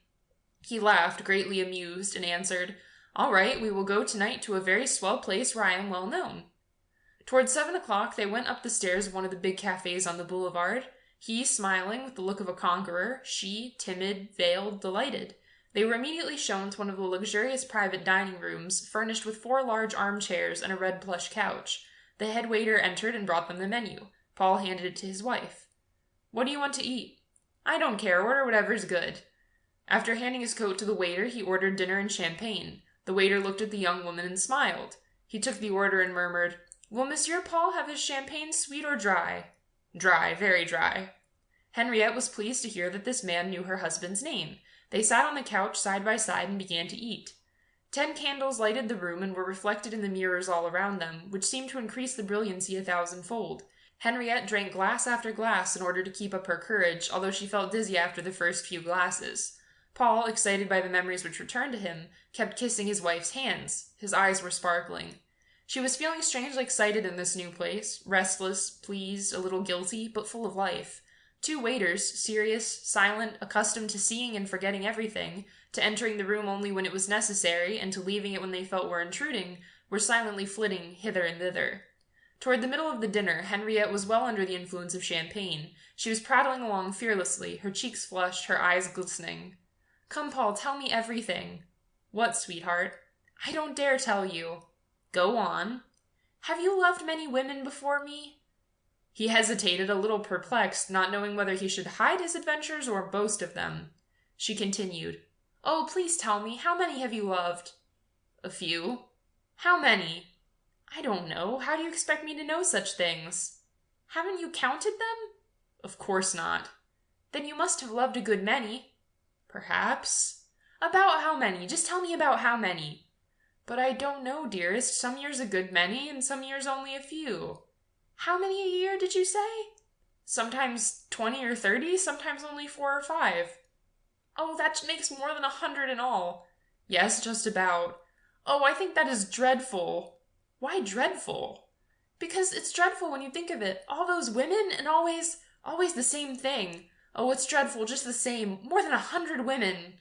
He was surprised that she should think that dreadful, and answered, with the air of superiority which men take with women when they wish to make them understand that they have said something foolish, "That's funny. If it is dreadful to have 100 women, it's dreadful to have one." "Oh, no, not at all." "Why not?"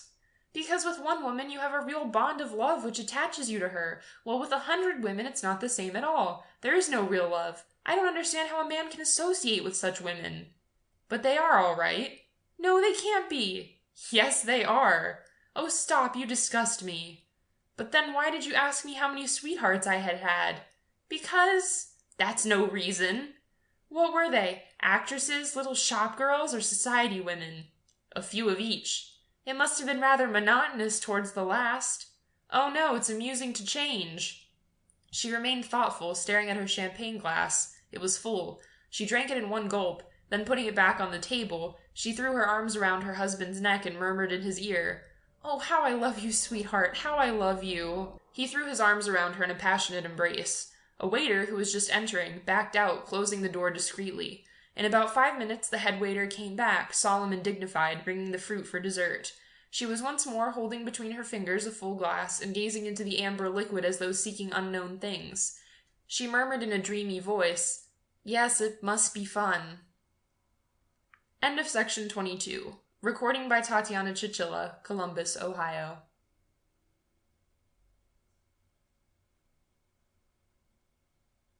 The small engine attached to the newly steam tram whistled as it passed the Port Maillot to warn all obstacles to get out of its way, and puffed like a person out of breath as it sent out its steam, its pistons moving rapidly with a noise as of iron legs running.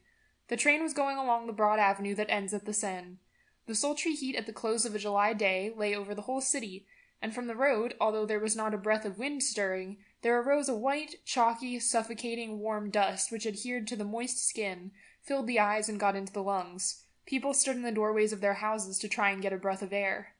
The windows of the steam tram were open and the curtains fluttered in the wind. There were very few passengers inside because on warm days people preferred the outside or the platforms. They consisted of stout women in peculiar costumes, of those shopkeepers' wives from the suburbs, who made up for the distinguished looks which they did not possess by ill-assumed dignity, of men tired from office work with yellow faces, stooped shoulders, and with one shoulder higher than the other, in consequence of their long hours of writing at a desk. Their uneasy and melancholy faces also spoke of domestic troubles, of constant want of money, disappointed hopes, for they all belonged to the army of poor, threadbare devils who vegetate economically in cheap plastered houses, with a tiny piece of neglected garden on the outskirts of Paris, in the midst of those fields where night soil is deposited. A short, corpulent man with a puffy face, dressed all in black and wearing a decoration in his buttonhole, was talking to a tall, thin man, dressed in a dirty, white linen suit, the coat all unbuttoned, with a white Panama hat on his head. The former spoke so slowly and hesitatingly that it occasionally seemed as if he stammered. He was Monsieur Caravan, chief clerk in the Admiralty.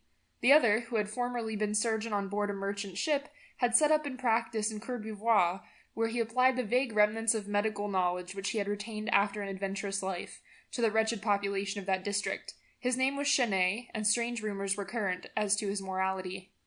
Monsieur Caravan had always led the normal life of a man in a government office. For the last 30 years he had invariably gone the same way to his office every morning, and had met the same men going to business at the same time, and nearly on the same spot, and he returned home every evening by the same road, and again met the same faces which he had seen growing old. Every morning, after buying his penny paper at the corner of Faubourg Saint-Honore, he bought 2 rolls, and then went to his office, like a culprit who was giving himself up to justice, and got to his desk as quickly as possible, always feeling uneasy, as though he were expecting a rebuke for some neglect of duty of which he might have been guilty. Nothing had ever occurred to change the monotonous order of his existence, for no event affected him except the work of his office, perquisites, gratuities, and promotion. He never spoke of anything but of his duties, either at the office or at home. He had married the portionless daughter of one of his colleagues. His mind, which was in a state of atrophy from his depressing daily work, had no other thoughts, hopes, or dreams than such as related to the office, and there was a constant source of bitterness that spoilt every pleasure that he might have had, and that was the employment of so many naval officials, tinsmiths as they were called because of their silver lace as first-class clerks, and every evening at dinner he discussed the matter hotly with his wife, who shared his angry feelings, and proved to their own satisfaction that it was in every way unjust to give places in Paris to men who ought properly to have been employed in the navy. He was old now, and had scarcely noticed how his life was passing, for school had merely been exchanged for the office without any intermediate transition, and the ushers, at whom he had formerly trembled, were replaced by his chiefs, of whom he was terribly afraid. When he had to go into the rooms of these official despots, it made him tremble from head to foot, and that constant fear had given him a very awkward manner in their presence, a humble demeanour, and a kind of nervous stammering. He knew nothing more about Paris than a blind man might know who was led to the same spot by his dog every day, and if he read the account of any uncommon events or scandals in his penny paper, they appeared to him like fantastic tales, which some pressman had made up out of his own head, in order to amuse the inferior employees. He did not read the political news, which his paper frequently altered as the cause which subsidized it might require, for he was not fond of innovations, and when he went through the avenue of the Champs-Élysées every evening, he looked at the surging crowd of pedestrians and at the stream of carriages, as a traveller might who has lost his way in a strange country.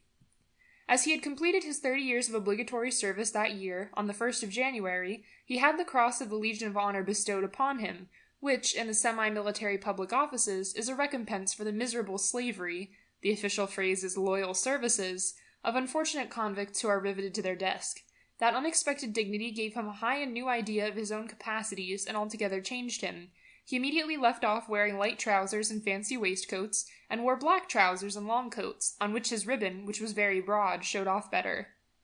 He got shaved every morning, manicured his nails more carefully, changed his linen every 2 days, from a legitimate sense of what was proper, and out of respect for the national order, of which he formed a part, and from that day he was another Caravan, scrupulously clean, majestic, and condescending.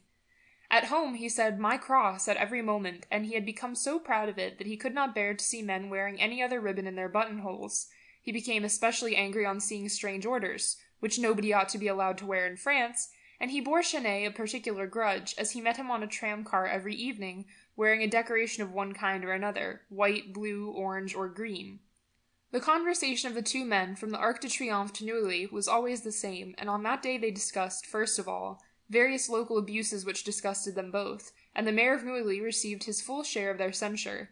Then, as invariably happens in the company of medical men, Caravan began to enlarge on the chapter of illness, as in that manner he hoped to obtain a little gratuitous advice, if he was careful not to show his hand.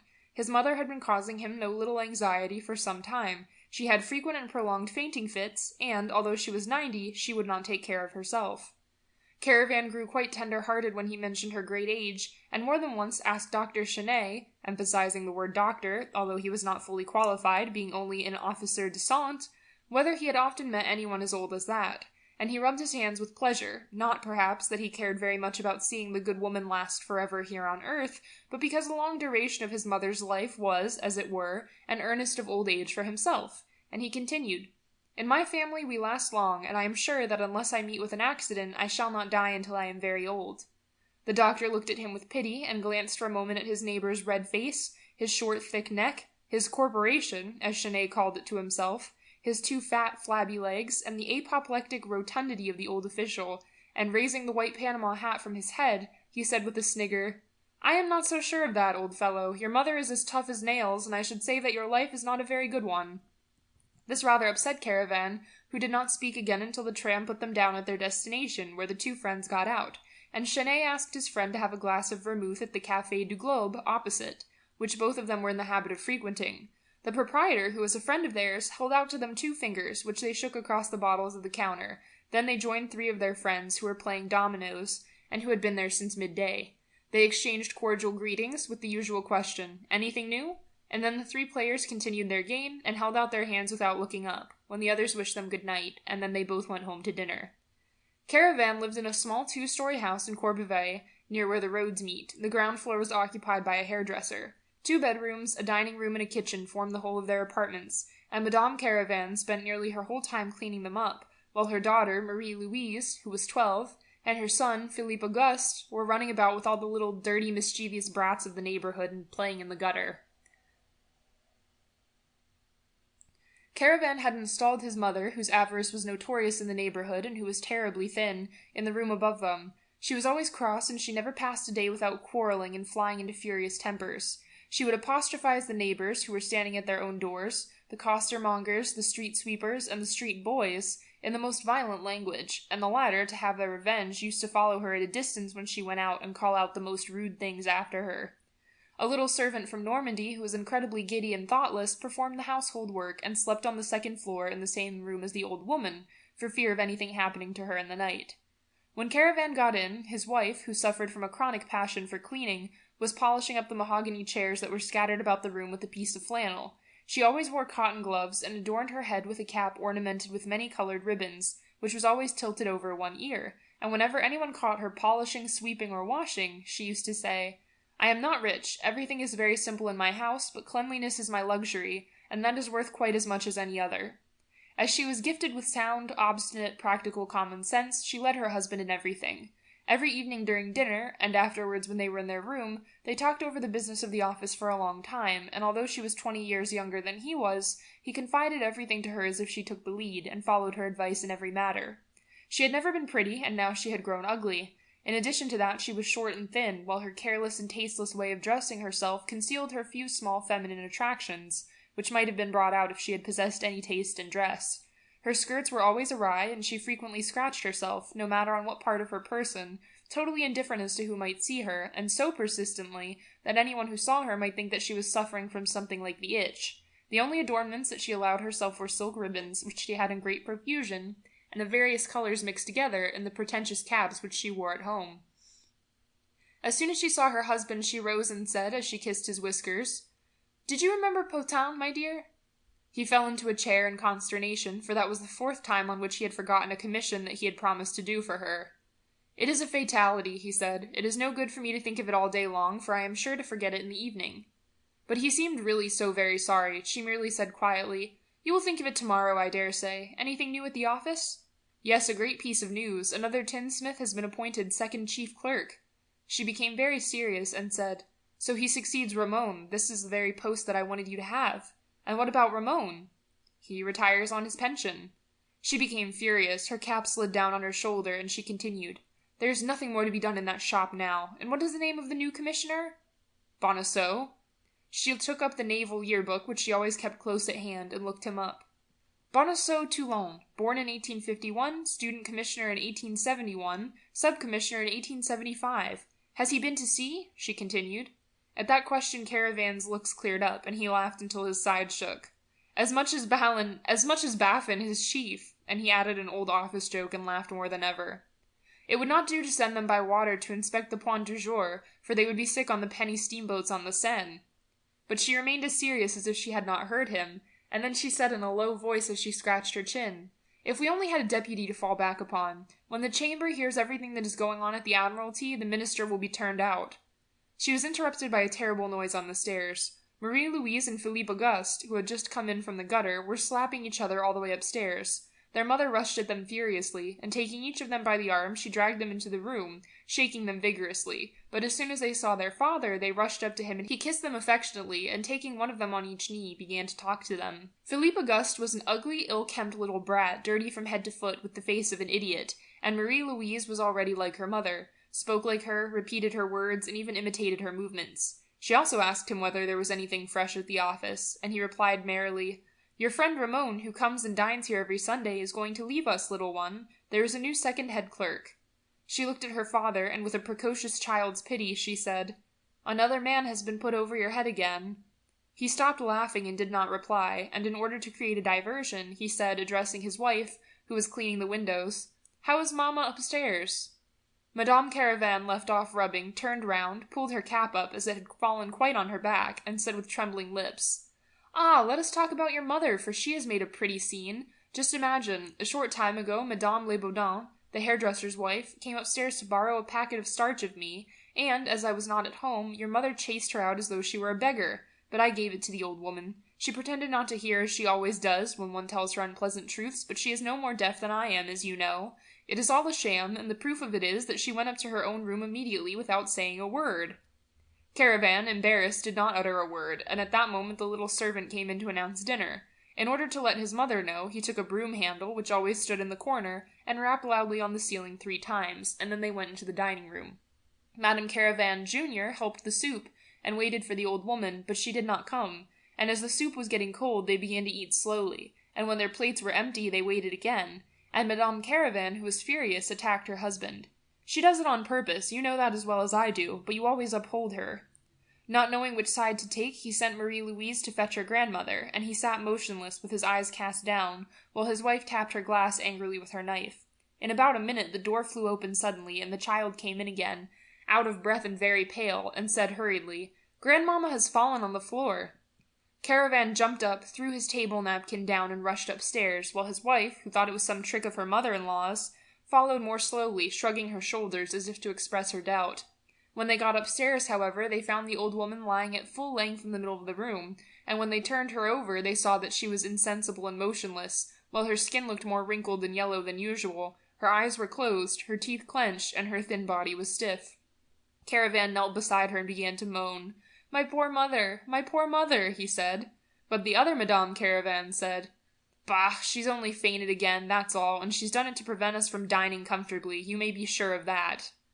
They put her on the bed, undressed her completely, and Caravan, his wife, and the servant began to rub her, but in spite of their efforts she did not recover consciousness, so they sent Rosalie, the servant, to fetch Dr. Chenet. He lived a long way off, on the quay, going towards Sheerness, so it was a comfortable time before he arrived. He came at last, however, and after having looked at the old woman, felt her pulse, and listened for a heartbeat, he said, "It is all over." Caravan threw himself on the body, sobbing violently. He kissed his mother's rigid face, and wept so that great tears fell on the dead woman's face like drops of water, and naturally Madame Caravan, Junior, showed a decorous amount of grief, and uttered feeble moans as she stood behind her husband while she rubbed her eyes vigorously. But suddenly Caravan raised himself up with his thin hair in disorder, and looking very ugly in his grief, said, "But are you sure, doctor? Are you quite sure?" The doctor stooped over the body, and handling it with professional dexterity as a shopkeeper might do when showing off his goods, he said, "See, my dear friend, look at her eye." He raised the eyelid, and the old woman's eye appeared altogether unaltered, unless, perhaps, the pupil was rather larger, and Caravan felt a severe shock at the sight. Then Monsieur Chenet took her thin arm, forced the fingers open, and said angrily, as if he had been contradicted, "Just look at her hand. I never make a mistake, you may be quite sure of that." Caravan fell on the bed, and almost bellowed, while his wife, still whimpering, did what was necessary. She brought the night table, on which she spread a towel and placed 4 wax candles on it, which she lighted. Then she took a sprig of box, which was hanging over the chimney glass, and put it between the 4 candles in a plate, which she filled with clean water, as she had no holy water. But after a moment's rapid reflection, she threw a pinch of salt into the water, no doubt thinking she was performing some sort of act of consecration by doing that, and when she had finished she remained standing motionless, and the doctor, who had been helping her, whispered to her, "We must take Caravan away."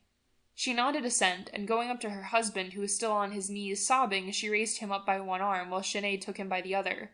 They put him into a chair, and his wife kissed his forehead, and then began to lecture him. Chenet enforced her words and preached firmness, courage, and resignation, the very things which are always wanting in such overwhelming misfortunes, and then both of them took him by the arms and led him out. He was crying like a great child, with compulsive sobs, his arms hanging down and his legs weak, and he went downstairs without knowing what he was doing, and moving his feet mechanically. They put him into the chair which he always occupied at dinner, in front of his empty soup plate, and there he sat, without moving, his eyes fixed on his glass, and so stupefied with grief that he could not think. In a corner Madame Caravan was talking with the doctor and asking what the necessary formalities were, as she wanted to obtain practical information. At last, Monsieur Chenet, who appeared to be waiting for something, took up his hat and prepared to go, saying that he had not dined yet, whereupon she exclaimed, "What? You've not dined? Why, stay here, doctor, don't go. You shall have whatever we have, for of course you understand that we do not fare sumptuously." He made excuses and refused, but she persisted and said, "You really must stay. At times like this people like to have friends near them, and besides that, perhaps you will be able to persuade my husband to take some nourishment. He must keep up his strength." The doctor bowed, and putting down his hat, he said, "In that case I will accept your invitation, madame." She gave Rosalie, who seemed to have lost her head, some orders, and then sat down to pretend to eat, as she said, to keep the doctor company. The soup was brought in again, and Monsieur Chenet took 2 helpings. Then there came a dish of tripe which exhaled the smell of onions, and which Madame Caravan made up her mind to taste. "It is excellent," the doctor said, at which she smiled, and turning to her husband, she said, "Do take a little, my poor Alfred, only just to put something in your stomach. Remember that you have got to pass the night watching by her." He held out his plate docilely, just as he would have gone to bed if he had been told to, obeying her in everything, without resistance and without reflection, and he ate. The doctor helped himself 3 times, while Madame Caravan, from time to time, fished out a large piece at the end of her fork, and swallowed it with a sort of studied indifference. When a salad bowl full of macaroni was brought in, the doctor said, "By Jove, that is what I am very fond of." And this time Madame Caravan helped everybody. She even filled the saucers that were being scraped by the children, who, being left to themselves, had been drinking wine without any water, and were now kicking each other under the table. Chenet remembered that Rossini, the composer, had been very fond of that Italian dish, and suddenly he exclaimed, "Why, that rhymes, and one could begin some lines like this. The maestro Rossini was fond of macaroni." Nobody listened to him, however. Madame Caravan, who had suddenly grown thoughtful, was thinking of all the probable consequences of the event, while her husband made bread pellets, which he put on the tablecloth, and looked at with a fixed, idiotic stare. As he was devoured by thirst, he was continually raising his glass full of wine to his lips, and the consequence was that his mind, which had been upset by the shock and grief, seemed to become vague, and his ideas danced about as digestion commenced. The doctor, who, meanwhile, had been drinking away steadily, was getting visibly drunk, and Madame Caravan herself felt the reaction which follows all nervous shocks, and was agitated and excited, and, although she had drunk nothing but water, her head felt rather confused. Presently Chenet began to relate stories of death that appeared comical to him. For in that suburb of Paris that is full of people from the provinces, one finds that indifference towards death which all peasants show, were it even their own father or mother, that want of respect, that unconscious brutality which is so common in the country, and so rare in Paris, and he said, "Why, I was sent for last week to the Rue de Puteaux, and when I went, I found the patient dead and the whole family calmly sitting by the bed finishing a bottle of aniseed cordial, which had been bought the night before to satisfy the dying man's fancy." But Madame Caravan was not listening. She was continually thinking of the inheritance, and Caravan was incapable of understanding anything further. Coffee was presently served, and it had been made very strong to give them courage. As every cup was well flavoured with cognac, it made all their faces red, and confused their ideas still more. To make matters still worse, Chenet suddenly seized the brandy bottle and poured out a drop for each of them just to wash their mouths out with, as he termed it, and then, without speaking any more, overcome in spite of themselves by that feeling of animal comfort which alcohol affords after dinner, they slowly sipped the sweet cognac, which formed a yellowish syrup at the bottom of their cups. The children had fallen asleep, and Rosalie carried them off to bed. Caravan, mechanically obeying that wish to forget oneself which possesses all unhappy persons, helped himself to brandy again several times, and his dull eyes grew bright.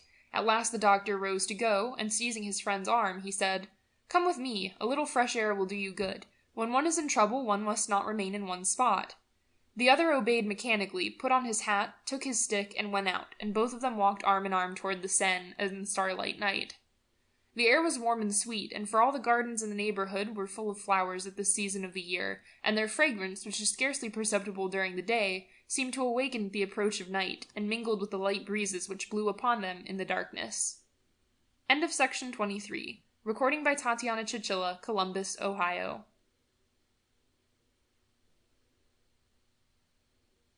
The broad avenue, with its 2 rows of gas lamps that extended as far as the Arc de Triomphe, was deserted and silent, but there was the distant roar of Paris, which seemed to have a reddish vapour hanging over it.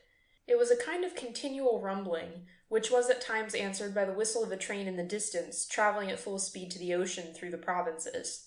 The fresh air on the faces of the 2 men rather overcame them at first, made the doctor lose his equilibrium a little, and increased Caravan's giddiness, from which he had suffered since dinner. He walked as if he were in a dream. His thoughts were paralyzed, although he felt no great grief, for he was in a state of mental torpor that prevented him from suffering, and he even felt a sense of relief which was increased by the mildness of the night. When they reached the bridge, they turned to the right and got a fresh breeze from the river, which rolled along, calm and melancholy, bordered by tall poplar trees, while the stars looked as if they were floating on the water and were moving with the current. A slight white mist that floated over the opposite banks filled their lungs with a sensation of cold, and Caravan stopped suddenly, for he was struck by that smell from the water which brought back old memories to his mind. For, in his mind, he suddenly saw his mother again, in Picardy, as he had seen her years before, kneeling in front of their door and washing the heaps of linen at her side in the stream that ran through their garden. He almost fancied that he could hear the sound of the wooden paddle with which she beat the linen in the calm silence of the country, and her voice as she called out to him, "Alfred, bring me some soap." And he smelled that odor of running water, of the mist rising from the wet ground, that marshy smell which he should never forget, and which came back to him on this very evening on which his mother had died. He stopped, seized with a feeling of despair. A sudden flash seemed to reveal to him the extent of his calamity, and that breath from the river plunged him into an abyss of hopeless grief. His life seemed cut in half, his youth disappeared, swallowed up by that death. All the former days were over and done with, all the recollections of his youth had been swept away. For the future there would be nobody to talk to him of what had happened in days gone by, of the people he had known of old, of his own part of the country, and of his past life. That was a part of his existence which existed no longer, and the rest might as well end now. And then he saw the mother as she was when young, wearing well-worn dresses, which she remembered for such a long time that they seemed inseparable from her. He recollected her movements, the different tones of her voice, her habits, her predilections, her fits of anger, the wrinkles on her face, the movements of her thin fingers, and all her well-known attitudes, which she would never have again, and clutching hold of the doctor he began to moan and weep. His thin legs began to tremble, his whole stout body was shaken by his sobs, and all he could say was, "My mother, my poor mother, my poor mother!" But his companion, who was drunk and who intended to finish the evening in certain places of bad repute that he frequented secretly, made him sit down on the grass by the riverside and left him almost immediately, under the pretext that he had to see a patient. Caravan went on crying for some time, and when he had got to the end of his tears, when his grief had, so to say, run out, he again felt relief, repose, and a sudden tranquillity. The moon had risen and bathed the horizon in its soft light. The tall poplar trees had a silvery sheen on them, and the mist on the plain looked like drifting snow. The river, in which the stars were reflected, which had a sheen as of mother of pearl, was gently rippled by the wind. The air was soft and sweet, and Caravan inhaled it almost greedily, and thought he could perceive a feeling of freshness, of calm and of superhuman consolation pervading him. He actually resisted that feeling of comfort and relief, and kept on saying to himself, "My poor mother, my poor mother," and tried to make himself cry from a kind of conscientious feeling, but he could not succeed in doing so any longer, and those sad thoughts which had made him sob so bitterly a short time before had almost passed away. In a few moments he rose to go home, and returned slowly, under the influence of that serene night, and with a heart soothed in spite of himself. When he reached the bridge, he saw that the last tram-car was ready to start, and behind it were the brightly lighted windows of the Café du Globe. He felt a longing to tell somebody of his loss, to excite pity, to make himself interesting. He put on a woeful face, pushed open the door, and went up to the counter, where the landlord still was. He had counted on creating a sensation, and hoped that everybody would get up and come to him with outstretched hands, and say, "Why, what is the matter with you?" But nobody noticed his disconsolate face, so he rested his 2 elbows on the counter, and burying his face in his hands, he murmured, "Mon Dieu, mon Dieu." The landlord looked at him and said, "Are you ill, Monsieur Caravan?" "No, my friend," he replied, "but my mother has just died." "Ah!" the other exclaimed, and as a customer at the other end of the establishment asked for a glass of Bavarian beer, he went to attend to him, leaving Caravan dumbfounded at his want of sympathy. The 3 domino players were sitting at the same table which they had occupied before dinner, totally absorbed in their game, and Caravan went up to them, in search of pity, but as none of them appeared to notice him, he made up his mind to speak. "A great misfortune has happened to me since I was here," he said. All 3 slightly raised their heads at the same instant, but keeping their eyes fixed on the pieces which they held in their hands. "What do you say?" "My mother has just died," whereupon one of them said, "Oh, the devil," with that false air of sorrow which indifferent people assume. Another, who could not find anything to say, emitted a sort of sympathetic whistle, shaking his head at the same time, and the third turned to the game again, as if he were saying to himself, "Is that all?"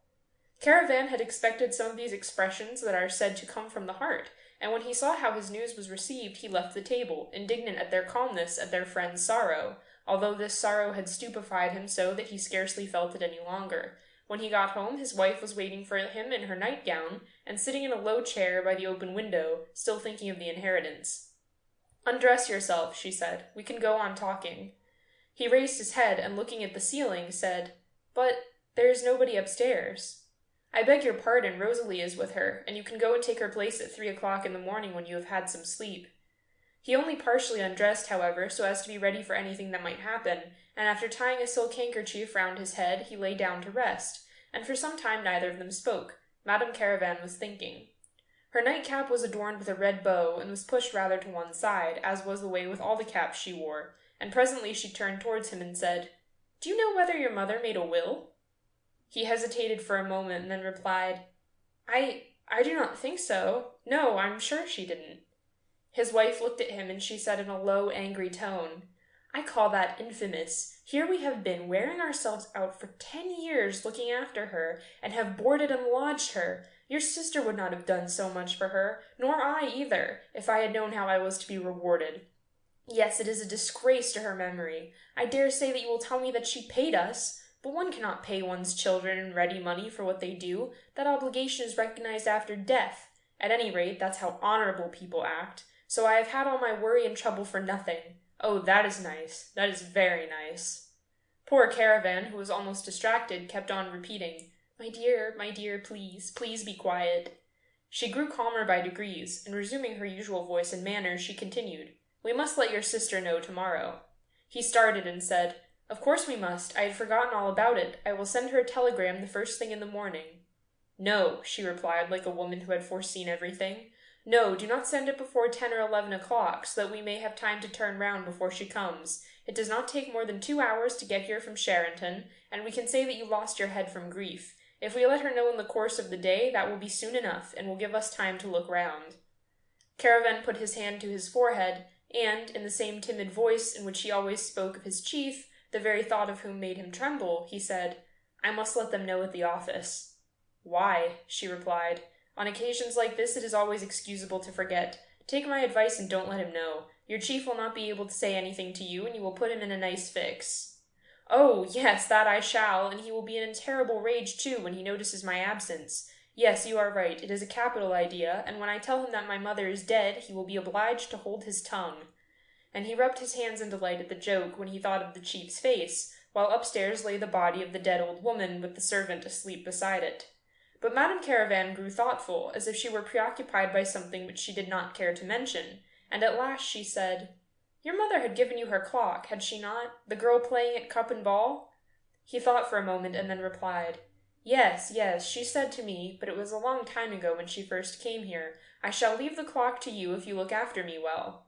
Madame Caravan was reassured, and regained her serenity, and said, "Well then, you must go and fetch it out of her room, for if we get your sister here, she will prevent us from taking it." He hesitated. "Do you think so?" That made her angry. "I certainly think so. Once it is in our possession, she will know nothing at all about where it came from. It belongs to us. It is just the same with the chest of drawers with the marble top that is in her room. She gave it to me one day when she was in good temper. We will bring it down at the same time." Caravan, however, seemed incredulous, and said, "But my dear, it is a great responsibility."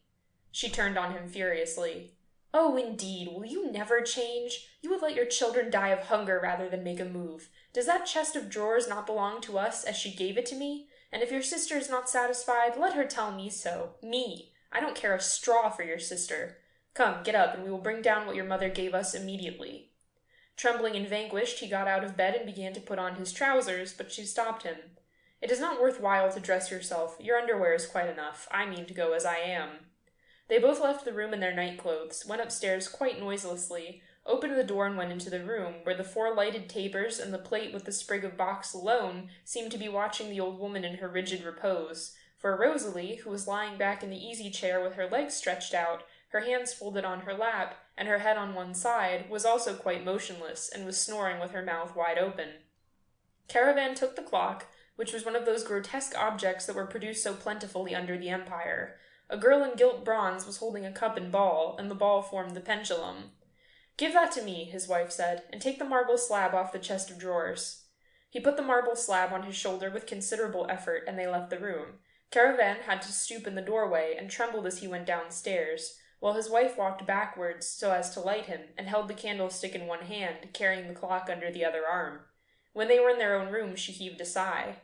"We have got over the worst part of the job," she said, "so now let us go and fetch the other things."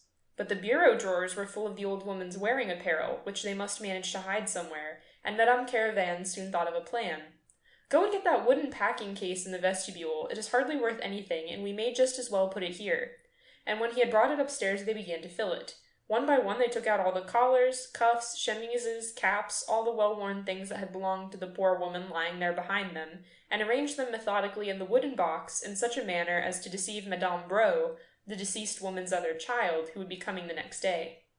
When they had finished, they first of all carried the bureau drawers downstairs, and the remaining portion afterwards, each of them holding an end, and it was some time before they could make up their minds where it would stand best, but at last they decided upon their own room, opposite the bed, between the two windows, and as soon as it was in its place, Madame Caravan filled it with her own things. The clock was placed on the chimney-piece in the dining-room, and they looked to see what the effect was, and were both delighted with it, and agreed that nothing could be better.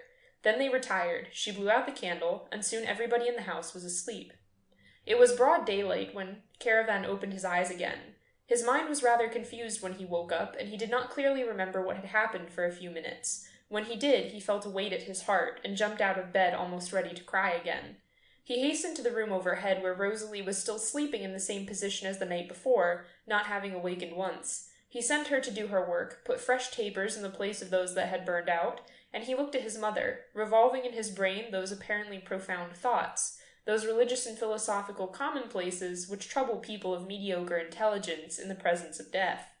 But as his wife was calling him, he went downstairs. She had written a list of what had to be done during the morning, and he was horrified when he saw her memorandum. 1. Report the death at the mayor's office. 2. See the doctor who had attended her. 3. Order the coffin. 4. Give notice at the church. 5. Go to the undertaker. 6. Order the notices of her death at the printer's. 7. Go to the lawyer. 8. Telegraph the news to all the family. Besides all this, there were a number of small commissions, so he took his hat and went out. As the news had spread abroad, Madame Caravan's female friends and neighbors soon began to come in, and begged to be allowed to see the body. There had been a scene between husband and wife at the hairdresser's on the ground floor about the matter, while a customer was being shaved. The wife, who was knitting steadily, said, "Well, there is one less, and as great a miser as one ever meets with. I certainly did not care for her, but nevertheless I must go and have a look at her." The husband, while lathering his patient's chin, said, "That is another queer fancy. Nobody but a woman would think of such a thing. It is not enough for them to worry you during life, but they cannot even leave you at peace when you are dead." But his wife, without being in the least disconcerted, replied, "The feeling is stronger than I am, and I must go. It has been on me since the morning. If I were not to see her, I should think about it all my life, but when I have had a good look at her, I shall be satisfied." The Knight of the Razor shrugged his shoulders, and remarked in a low voice to the gentleman whose cheek he was scraping, "I just ask you, what sort of ideas do you think these confounded females have? I should not amuse myself by going to see a corpse." But his wife had heard him, and replied very quietly, "But it is so, it is so." And then, putting her knitting on the counter, she went upstairs to the first floor, where she met 2 other neighbors who had just come, and who were discussing the event with Madame Caravan, who was giving them the details, and they all went together to the death chamber. The 4 women went in softly, and one after the other sprinkled the bedclothes with the salt water, knelt down, made the sign of the cross while they mumbled a prayer. Then they rose from their knees and looked for some time at the corpse with round, wide-open eyes and mouths partly open, while the daughter-in-law of the dead woman, with her handkerchief to her face, pretended to be sobbing piteously. When she turned about to walk away, whom she could perceive was standing close to the door but Marie-Louise and Philippe Auguste, who were curiously taking stock of what all was going on. Then, forgetting her pretended grief, she threw herself upon them with uplifted hands, crying out in a furious voice, "Will you get out of this, you horrid brats?" 10 minutes later, going upstairs again with another contingent of neighbors, she prayed, wept profusely, performed all her duties, and found once more her 2 children, who had followed her upstairs. She again boxed their ears soundly, but the next time she paid no heed to them, and at each fresh arrival of visitors the 2 urchins always followed in the wake, kneeling down in a corner and imitating everything they saw their mother do. When the afternoon came, the crowds of inquisitive people began to diminish, and soon there were no more visitors. Madame Caravan, returning to her own apartments, began to make the necessary preparations for the funeral ceremony, and the deceased was left alone. The window of the room was open. A torrid heat entered, along with clouds of dust. The flames of the 4 candles were flickering beside the immobile corpse, and upon the cloth which covered the face, the closed eyes, the 2 stretched out hands, small flies alighted, came, went, and careered up and down incessantly, being the only companions of the old woman for the time being. Marie-Louise and Philippe Auguste, however, had now left the house and were running up and down the street. They were soon surrounded by their playmates, by little girls especially, who were older and who were much more interested in all the mysteries of life, asking questions as if they were grown people. "Then your grandmother is dead?" "Yes, she died yesterday evening." "What does a dead person look like?" Then Marie began to explain, telling all about the candles, the sprig of box, and the face of the corpse. It was not long before great curiosity was aroused in the minds of all the children, and they asked to be allowed to go upstairs to look at the departed.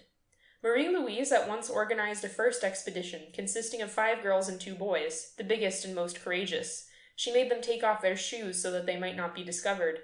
The troop filed into the house and mounted the stairs as stealthily as an army of mice. Once in the chamber, the little girl, imitating her mother, regulated the ceremony. She solemnly walked in advance of her comrades, went down on her knees, made the sign of the cross, moved her lips as in prayer, rose, sprinkled the bed, and while the children, all crowded together, were approaching, frightened and curious, and eager to look at the face and hands of the deceased, she began suddenly to simulate sobbing and to bury her eyes in her little handkerchief. Then, becoming instantly consoled, on thinking of the other children who were downstairs waiting at the door, she ran downstairs followed by the rest, returning in a minute with another group, then a third, for all the little ragamuffins of the countryside, even to the little beggars in rags, had congregated in order to participate in this new pleasure, and each time she repeated her mother's grimaces with... He was slowly dying as consumptives die. I saw him each day about 2 o'clock, sitting beneath the hotel windows on a beach on the promenade, looking out on the calm sea. He remained for some time without moving, in the heat of the sun, gazing mournfully at the Mediterranean. Every now and then he cast a glance at the lofty mountains with beclouded summits that shut in Mentone, and then, with a very slow movement, he would cross his long legs, so thin that they seemed like 2 bones, around which fluttered the cloth of his trousers, and he would open a book, always the same book, and then he did not stir any more, but read on with his eye and his mind. All his wasting body seemed to read, all his soul plunged, lost, disappeared in this book, up to the hour when the cool air made him cough a little. Then he got up and re-entered the hotel. He was a tall German with fair beard, who breakfasted and dined in his own room and spoke to nobody.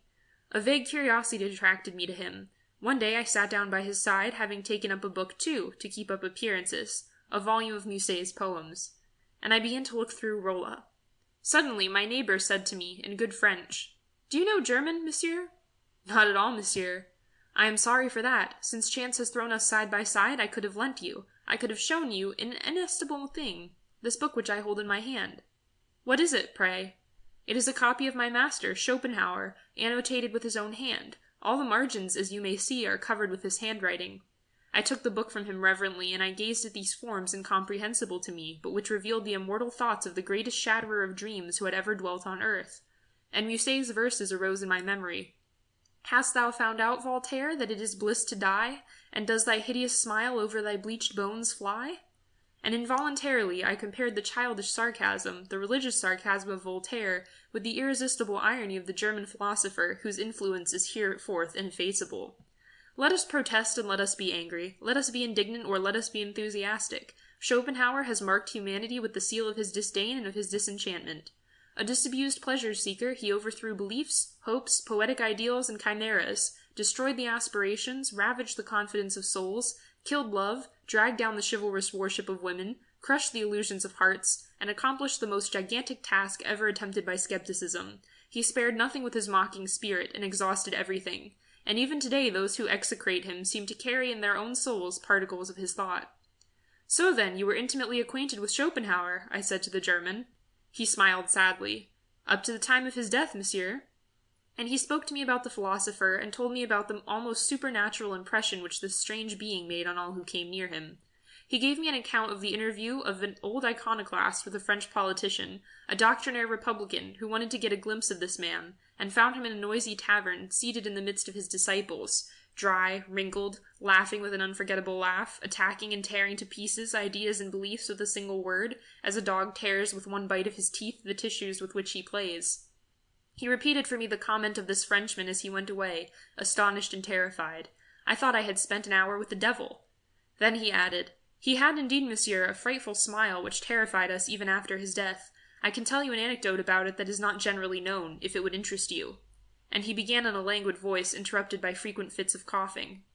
Schopenhauer had just died, and it was arranged that we should watch in turn, 2 by 2, till morning. He was lying in a large apartment, very simple, vast and gloomy. 2 wax candles were burning on the stand by the bedside. It was midnight when I went on watch, together with one of our comrades. The 2 friends whom we replaced had left the apartment, and we came and sat down at the foot of the bed. The face was not changed. It was laughing. That pucker which we knew so well lingered still around the corners of the lips, and it seemed to us that he was about to open his eyes, to move and to speak. His thought, or rather his thoughts, enveloped us. We felt ourselves more than ever in the atmosphere of his genius, absorbed, possessed by him. His domination seemed to be even more sovereign now that he was dead. A feeling of mystery was blended with the power of his incomparable spirit. The bodies of these men disappear, but they themselves remain, and in the night which follows the cessation of their heart's pulsation, I assure you, monsieur, they are terrifying. And in hushed tones we talked about him, recalling to mind certain sayings, certain formulas of his, those startling maxims which are like jets of flame flung in a few words into the darkness of the unknown life. "It seems to me that he is going to speak," said my comrade, as we stared with uneasiness bordering on fear at the motionless face with its eternal laugh. Gradually we began to feel ill at ease, oppressed, on the point of fainting. I faltered. "I don't know what is the matter with me, but I assure you I am not well." And at that moment we noticed that there was an unpleasant odor from the corpse. Then my comrade suggested that we go into the adjoining room and leave the door open, and I assented to this proposal. I took one of the wax candles which burned on the stand, and I left the second behind. Then we went and sat down at the other end of the adjoining apartment, in such a position that we could see the bed and the corpse, clearly revealed by the light. But he still held possession of us. One would have said that his immaterial essence, liberated, free, all-powerful and dominating, was flitting around us. And sometimes, too, the dreadful odor of the decomposed body came toward us and penetrated us, sickening and indefinable.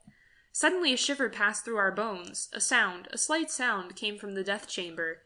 Immediately we fixed our glances on him, and we saw, yes, monsieur, we saw distinctly, both of us, something white pass across the bed, fall on the carpet, and vanish under an armchair. We were on our feet before we had time to think of anything, distracted by the stupefying terror, ready to run away. Then we stared at each other. We were horribly pale. Our hearts throbbed fiercely enough to have raised the clothing on our chests. I was the first to speak. "Did you see?" "Yes, I saw." "Can it be that he is not dead?" "Why, when the body is putrefying? What are we to do?" My companion said in a hesitating tone, "We must go and look." I took our wax candle and entered first, glancing into all the dark corners in the large apartment. Nothing was moving now, and I approached the bed, but I stood transfixed with stupor and fright. Schopenhauer was no longer laughing. He was grinning in a horrible fashion with his lips pressed together and deep hollows in his cheeks. I stammered out, "He is not dead!" But the terrible odor ascended to my nose and stifled me, and I no longer moved, but kept staring fixedly at him, terrified as if in the presence of an apparition. Then my companion, having seized the other wax candle, bent forward. Next he touched my arm without uttering a word. I followed his glance, and saw on the ground, under the armchair by the side of the bed, standing out white on the dark carpet, as if open to bite, Schopenhauer's set of artificial teeth. The work of decomposition, loosening the jaws, had made it jump out of the mouth. I was really frightened that day, monsieur. And as the sun was sinking toward the glittering sea, the consumptive German rose from his seat, gave me a parting bow, and retired into the hotel. End of section 25. Recording by Tatiana Chichilla, Columbus, Ohio.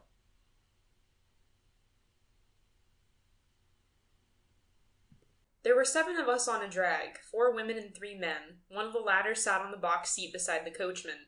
We were ascending, at a snail's pace, the winding road up the steep cliff along the coast. Setting out from Etretat at break of day in order to visit the ruins of Tancarville, we were still half asleep, benumbed by the fresh air of the morning. The women especially, who were little accustomed to these early excursions, half opened and closed their eyes every moment, nodding their heads or yawning, quite insensible to the beauties of the dawn. It was autumn. On both sides of the road stretched the bare fields, yellowed by the stubble of wheat and oats which covered the soil like a beard that had been badly shaved. The moist earth seemed to steam. Larks were singing high up in the air, while other birds piped in the bushes. The sun rose at length in front of us, bright red on the plane of the horizon, and in proportion as it ascended, growing clearer from minute to minute, the country seemed to awake, to smile, to shake itself like a young girl leaving her bed in her white robe of vapor. The Comte de Trailles, who was seated on the box, cried, "Look, look, a hare!" and he extended his arm toward the left, pointing to a patch of clover. The animal scurried along, almost hidden by the clover, only its large ears showing. Then it swerved across a furrow, stopped, started off again at full speed, changed its course, stopped anew, uneasy, spying out every danger, uncertain what route to take, when suddenly it began to run with great bounds, disappearing finally in a large patch of beetroot. All the men had waked up to watch the course of the animal. René Lamenoir exclaimed, "We are not at all gallant this morning," and, regarding his neighbor, the little Baroness de Suresnes, who struggled against sleep, he said to her in a low tone, "You are thinking of your husband, Baroness. Reassure yourself. He will not return before Saturday, so you have still 4 days." She answered with a sleepy smile, "How stupid you are." Then, shaking off her torpor, she added, "Now let somebody say something to make us laugh. You, Monsieur Chanel, who have the reputation of having and had more love affairs than the Duc de Richelieu, tell us a love story in which you have played a part, anything you like." Léon Chanel, an old painter who had once been very handsome, very strong, very proud of his physique, and very popular with women, took his long white beard in his hand and smiled. Then, after a few moments' reflection, he suddenly became serious. "Ladies, it will not be an amusing tale, for I am going to relate to you the saddest love affair of my life, and I sincerely hope that none of my friends may ever pass through a similar experience. I was 25 years of age and was pillaging along the coast of Normandy. I call pillaging wandering about with a knapsack on one's back from inn to inn, under the pretext of making studies and sketching landscapes. I knew nothing more enjoyable than that happy-go-lucky wandering life in which one is perfectly free, without shackles of any kind, without care, without preoccupation, without thinking even of the morrow. One goes in any direction one pleases, without any guide save his fancy, without any counselor save his eyes. One stops because a running brook attracts one, because the smell of potatoes frying tickles one's olfactories on passing an inn. Sometimes it is the perfume of clematis which decides one in his choice, or the roguish glance of the servant at an inn. Do not despise me for my affection for these rustics. These girls have a soul as well as senses, not to mention firm cheeks and fresh lips, while their hearty and willing kisses have the flavor of wild fruit.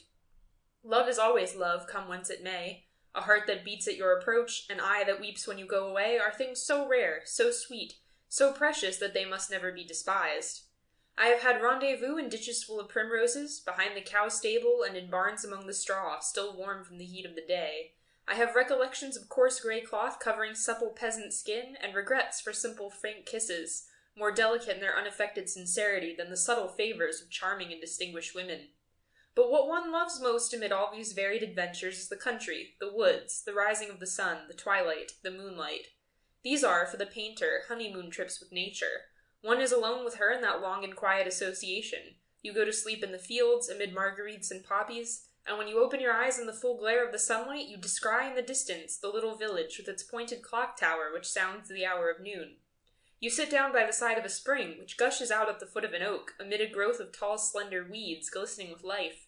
You go down on your knees, bend forward, and drink that cold, pellucid water which wets your mustache and nose. You drink it with a physical pleasure, as though you kissed the spring lip to lip. Sometimes when you find a deep hole along the course of these tiny brooks, you plunge in quite naked, and you feel on your skin, from head to foot, as it were, an icy and delicious caress, the light and gentle quivering of the stream. You are gay on the hills, melancholy on the edge of ponds, inspired when the sun is setting in an ocean of blood-red clouds, and casts red reflections over the river. And at night, under the moon, which passes across the vault of heaven, you think of 1,000 strange things which would never have occurred to your mind under the brilliant light of day. So, in wandering through the same country where we are, this year, I came to the little village of Bénouville, on the cliff between Yport and Étretat.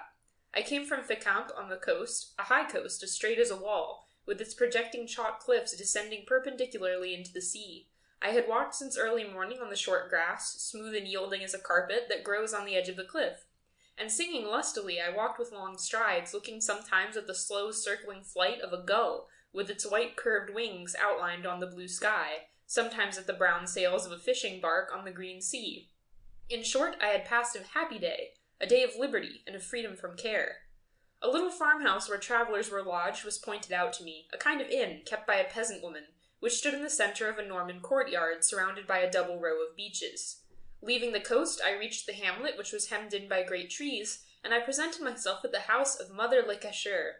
She was an old wrinkled and stern peasant woman, who seemed always to receive customers under protest with a kind of defiance. It was the month of May. The spreading apple trees covered the court with a shower of blossoms which rained unceasingly both upon people and upon the grass.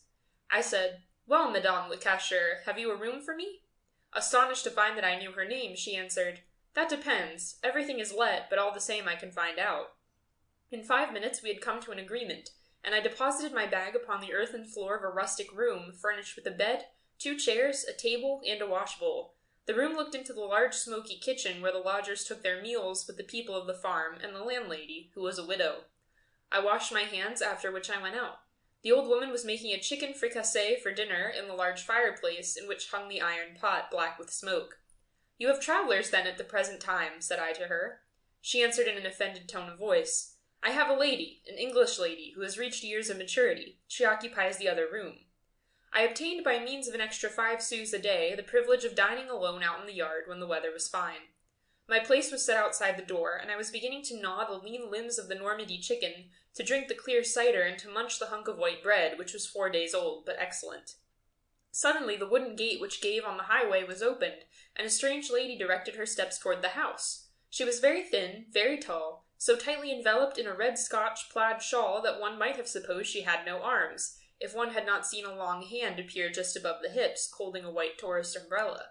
Her face was like that of a mummy, surrounded with curls of grey hair, which tossed about at every step she took, and made me think, I know not why, of a pickled herring in curl papers. Lowering her eyes, she passed quickly in front of me and entered the house.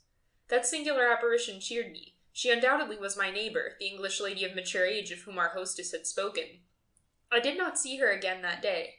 The next day, when I had settled myself to commence painting at the end of that beautiful valley, which you know, and which extends as far as Etretat, I perceived, on lifting my eyes suddenly, something singular standing on the crest of the cliff. One might have said a pole decked out with flags. It was she. On seeing me, she suddenly disappeared. I re-entered the house at midday for lunch and took my seat at the general table, so as to make the acquaintance of this odd character. But she did not respond to my polite advances, was insensible even to my little attentions. I poured out water for her persistently. I passed her the dishes with great eagerness. A slight, almost imperceptible movement of the head, and an English word, murmured so low that I did not understand it, were her only acknowledgments. I ceased occupying myself with her, although she had disturbed my thoughts. At the end of 3 days I knew as much about her as did Madame le Cacheur herself. She was called Miss Harriet. Seeking out a secluded village in which to pass the summer, she had been attracted to Benouville some 6 months before, and did not seem disposed to leave it. She never spoke at table, ate rapidly, reading all the while a small book of the Protestant propaganda. She gave a copy of it to everybody. The cure himself had received no less than 4 copies, conveyed by an urchin to whom she had paid 2 sous commission. She said sometimes to our hostess, abruptly, without preparing her in the least for the declaration, "I love the Saviour more than all. I admire him in all creation. I adore him in all nature. I carry him always in my heart." And she would immediately present the old woman with one of her tracts which were destined to convert the universe.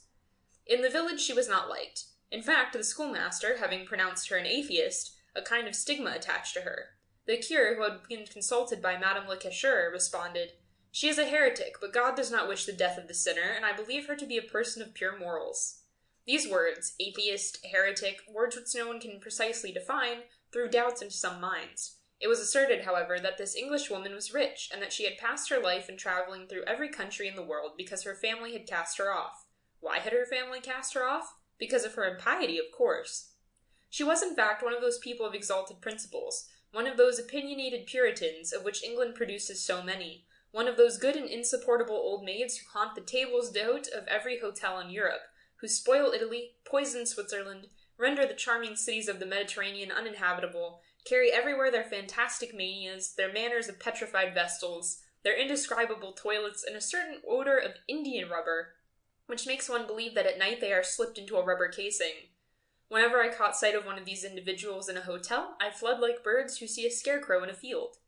This woman, however, appeared so very singular that she did not displease me.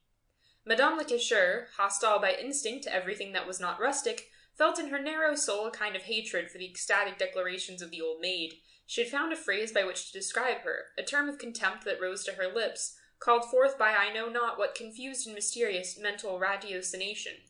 She said, "That woman is a demoniac." This epithet, applied to that austere and sentimental creature, seemed to me irresistibly droll. I myself never called her anything now but the demoniac, experiencing a singular pleasure in pronouncing aloud this word on perceiving her. One day I asked Mother Le Cacheur, "Well, what is our demoniac about today?" To which my rustic friend replied with a shocked air, "What do you think, sir? She picked up a toad which had had its paw crushed, and carried it to her room, and has put it in her wash basin, and bandaged it as if it were a man. If that is not profanation, I should like to know what is." On another occasion, when walking along the shore, she bought a large fish which had just been caught, simply to throw it back in the sea again. The sailor from whom she had bought it, although she paid him handsomely, now began to swear, more exasperated indeed than if she had put her hand into his pocket and taken his money. For more than a month he could not speak of the circumstance without becoming furious and denouncing it as an outrage. Oh yes, she was indeed a demoniac, this Miss Harriet, and Mother Le Cacheur must have had an inspiration in thus christening her. The stable boy, who was called Sapeur because he had served in Africa in his youth, entertained other options. He said with a roguish air, "She is an old hag who has seen life." If the poor woman had but known! The little kind-hearted Celeste did not wait upon her willingly, but I was never able to understand why. Probably her only reason was that she was a stranger of another race, of a different tongue and of another religion. She was in fact a demoniac. She passed her time wandering about the country, adoring and seeking God and nature. I found her one evening on her knees in a cluster of bushes. Having discovered something red through the leaves, I brushed aside the branches, and Miss Harriet at once rose to her feet, confused at having been found thus, fixing on me terrified eyes like those of an owl surprised in open day. Sometimes when I was working among the rocks, I would suddenly descry her on the edge of the cliff like a lighthouse signal. She would be gazing in rapture at the vast sea glittering in the sunlight, and the boundless sky with its golden tints. Sometimes I would distinguish her at the end of the valley, walking quickly with her elastic English step, and I would go toward her, attracted by I know not what, simply to see her illuminated visage, her dried-up ineffable features, which seemed to glow with inward and profound happiness. I would often encounter her also in the corner of a field, sitting on the grass under the shadow of an apple tree, with her little religious booklet lying open on her knee while she gazed out at the distance. I could not tear myself away from that quiet country neighborhood, to which I was attached by 1,000 links of love for its wide and peaceful landscape. I was happy in this sequestered farm, far removed from everything, but in touch with the earth, the good, beautiful, green earth. And, must I avow it, there was, besides, a little curiosity which retained me at the residence of Mother Le Cacheur. I wished to become acquainted a little with this strange Miss Harriet, and to know what transpires in the solitary souls of those wandering old English women. We became acquainted in a rather singular manner. I had just finished a study which appeared to me to be worth something, and it was, as it was sold for 10,000 francs 15 years later. It was as simple, however, as 2 and 2 make 4, and was not according to academic rules. The whole right side of my canvas represented a rock, an enormous rock, covered with sea-wrack, brown, yellow, and red, across which the sun poured like a stream of oil. The light fell upon the rock as though it were a flame without the sun, which was at my back, being invisible. That was all. A first bewildering study of blazing, gorgeous light. On the left was the sea, not the blue sea, the slate-colored sea, but a sea of jade, greenish, milky and solid beneath the deep-colored sky. I was so pleased with my work that I danced from sheer delight as I carried it back to the inn. I would have liked the whole world to see it at once. I can remember I showed it to a cow that was browsing by the wayside, exclaiming as I did so, "Look at that, my old beauty, you will not often see its like again." When I had reached the house, I immediately called out to Mother Le Cacheur, shouting with all my might, "Hello there, Mrs. Landlady, come here and look at this." The rustic approached and looked at my work with her stupid eyes, which distinguished nothing, and could not even tell whether the picture represented an ox or a house. Miss Harriet just then came home, and she passed behind me just as I was holding out my canvas at arm's length, exhibiting it to our landlady. The demoniac could not help but see it, for I took care to exhibit the thing in such a way that it could not escape her notice. She stopped abruptly and stood motionless, astonished. It was her rock which was depicted, the one which she climbed to dream away her time undisturbed. She uttered a British "Oh!" which was at once so accentuated and so flattering that I turned round to her, smiling, and said, "This is my latest study, mademoiselle." She murmured rapturously, comically, and tenderly, "Oh, monsieur, you understand nature as a living thing." I colored and was more touched by that compliment than if it had come from a queen. I was captured, conquered, vanquished. I could have embraced her, upon my honor. I took my seat at the table beside her as usual. For the first time she spoke, thinking aloud, "Oh, I do love nature." I passed her some bread, some water, and some wine. She now accepted these with a little smile of a mummy. I then began to talk about the scenery. After the meal, we rose from the table together and walked leisurely across the courtyard. Then, attracted doubtless by the fiery glow which the setting sun cast over the surface of the sea, I opened the gate which led to the cliff, and we walked along side by side, as contented as two persons might be who have just learned to understand and penetrate each other's motives and feelings. It was one of those warm, soft evenings which impart a sense of ease to flesh and spirit alike. All is enjoyment, everything charms. The balmy air, laden with the perfume of grasses and the smell of seaweed, soothes the olfactory sense with its wild fragrance, soothes the palate with its sea savor, soothes the mind with its pervading sweetness. We were now walking along the edge of the cliff, high above the boundless sea, which rolled its little waves below us at a distance of 100 meters, and we drank in with open mouth and expanded chest that fresh breeze, briny from kissing the waves, that came from the ocean and passed across our faces. Wrapped in her plaid shawl, with a look of inspiration as she faced the breeze, the Englishwoman gazed fixedly at the great sun-ball as it descended toward the horizon. Far off in the distance, a three-master in full sail was outlined on the blood-red sky, and a steamship somewhat nearer passed along, leaving behind it a trail of smoke on the horizon. The red sun-globe sank slowly lower and lower, and presently touched the water just behind the motionless vessel, which, in its dazzling effulgence, looked as though framed in a flame of fire. We saw it plunge, grow smaller and disappear, swallowed up by the ocean. Miss Harriet gazed in rapture at the last gleams of the dying day. She seemed longing to embrace the sky, the sea, the whole landscape. She murmured, "Oh, I love. I saw a tear in her eye. She continued, "I wish I were a little bird so that I could mount up into the firmament." She remained standing as I had often before seen her, perched on the cliff, her face as red as her shawl. I should have liked to have sketched her in my album. It would have been a caricature of ecstasy. I turned away so as not to laugh. I then spoke to her of painting as I would have done to a fellow artist, using the technical terms common among the devotees of the profession. She listened attentively, eagerly seeking to divine the meaning of the terms, so as to understand my thoughts. From time to time she would exclaim, "Oh, I understand. It is very interesting." We returned home. The next day, on seeing me, she approached me, cordially holding out her hand, and we at once became firm friends. She was a good creature who had a kind of soul on springs, which became enthusiastic at a bound. She lacked equilibrium, like all women who are spinsters at the age of 50. She seemed to be preserved in a pickle of innocence, but her heart still retained something very youthful and inflammable. She loved both nature and animals with a fervor, a love like old wine fermented through age, with a sensuous love that she had never bestowed on men. One thing is certain, that the sight of a bitch nursing her puppies, a mare roaming in a meadow with a foal at its side, a bird's nest full of young ones screaming, with their open mouths and their enormous heads, affected her perceptibly. Poor solitary, sad, wandering beings, I love you ever since I became acquainted with Miss Harriet. I soon discovered that she had something she would like to tell me, but dare not, and I was amused at her timidity. When I started out in the morning with my knapsack on my back, she would accompany me in silence as far as the end of the village, evidently struggling to find words with which to begin a conversation. Then she would leave me abruptly and walk away quickly with her springy step. One day, however, she plucked up courage. "I would like to see how you paint pictures. Are you willing? I have been very curious." And she blushed as if she had said something very audacious. I conducted her to the bottom of the Petite Val, where I had begun a large picture. She remained standing behind me, following all my gestures with concentrated attention. Then, suddenly, fearing perhaps that she was disturbing me, she said thank you and walked away. But she soon became more friendly and accompanied me every day, her countenance exhibiting visible pleasure. She carried her camp stool under her arm, not permitting me to carry it. She would remain there for hours, silent and motionless, following with her eyes the point of my brush in its every movement.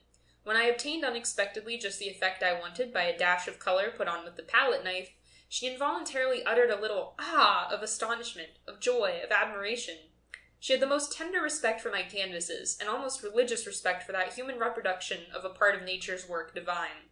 My studies appeared to her a kind of religious pictures, and sometimes she spoke to me of God, with the idea of converting me. Oh, he was a queer, good-natured being, this God of hers. He was a sort of village philosopher, without any great resources, and without great power, for she always figured him to herself as inconsolable over injustices committed under his eyes, as though he were powerless to prevent them. She was, however, on excellent terms with him, affecting even to the confidant of his secrets and of his troubles. She would say, "God wills," or "God does not will," just like a sergeant announcing to a recruit, "The colonel has commanded." At the bottom of her heart she deplored my ignorance of the intentions of the Eternal, which she endeavored to impart to me. Almost every day I found in my pockets, in my hat when I lifted it from the ground, in my paint-box, in my polished shoes, standing in front of my door in the morning, those little pious tracts which she had, no doubt, received directly from paradise. I treated her as one would an old friend, with unaffected cordiality, but soon I perceived that she had changed somewhat in her manner, though for a while I paid little attention to it. When I was painting, whether in my valley or some country lane, I would see her appear suddenly with her rapid, springy walk. She would then sit down abruptly, out of breath, as though she had been running, or were overcome by some profound emotion. Her face would be red, that English red which is denied to the people of all other countries. Then, without any reason, she would turn ashy pale and seem about to faint away. Gradually, however, her natural color would return, and she would begin to speak. Then, without warning, she would break off in the middle of a sentence, spring up from her seat, and walk away so rapidly and so strangely that I was at my wits' end to discover whether I had done or said anything to displease her or wound her. I finally came to the conclusion that those were her normal manners, somewhat modified, no doubt, in my honor, during the first days of our acquaintance. When she returned to the farm, after walking for hours on the windy coast, her long curls often hung straight down, as if their springs had been broken.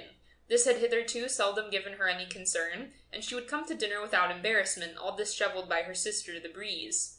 But now she would go to her room and arrange her untidy locks, and when I would say, with familiar gallantry, which, however, always offended her, "You are as beautiful as a star today, Miss Harriet," a blush would immediately rise to her cheeks, the blush of a young girl, a girl of 15. Then she would suddenly become quite reserved and cease coming to watch me paint. I thought, this is only a fit of temper, it will blow over. But it did not always blow over, and when I spoke to her she would answer me either with affected indifference or with sullen annoyance. She became by turns rude, impatient, and nervous. I never saw her now except at meals, and we spoke but little. I concluded at length that I must have offended her in some way, and accordingly I said to her one evening, "Miss Harriet, why is it that you do not act toward me as formerly? What have I done to displease you? You are causing me much pain." She replied in a most comical tone of anger, "I am just the same with you as formerly. It is not true, not true," and she ran upstairs and shut herself up in her room. Occasionally she would look at me in a peculiar manner. I have often said to myself since then that those who are condemned to death must look thus when they are informed that their last day has come. In her eye there lurked a species of insanity, an insanity at once mystical and violent, and even more, a fever, an aggravated longing, impatient and impotent, for the unattained and unattainable. Nay, it seemed to me there was also going on within her a struggle in which her heart wrestled with an unknown force that she sought to master, and even, perhaps, something else. But what do I know? What do I know? It was indeed a singular revelation. For some time I had commenced to work, as soon as daylight appeared, on a picture of the subject which follows.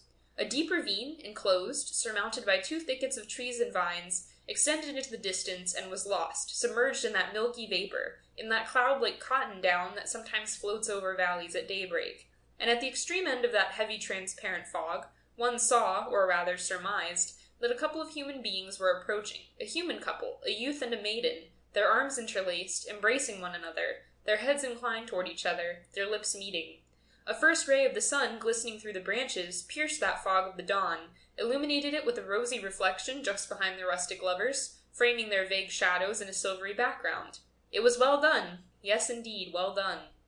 I was working on the declivity which led to the valley of Etretat. On this particular morning I had, by chance, The former soldier, Médéric Rampel, familiarly called Médéric by the country folks, left the post office of Roily-le-Droit at the usual hour.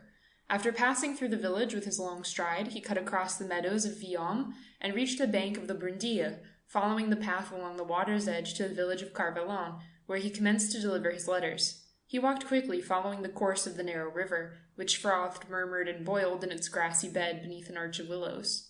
Médéric went on without stopping, with only this thought in his mind. My first letter's for the Poivron family, then I have one for Monsieur Renardet, so I must cross the wood.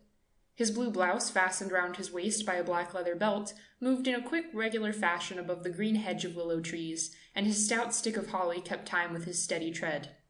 He crossed the Brundille on a bridge consisting of a tree trunk with a handrail of rope, fastened at either end to a stake driven in the ground.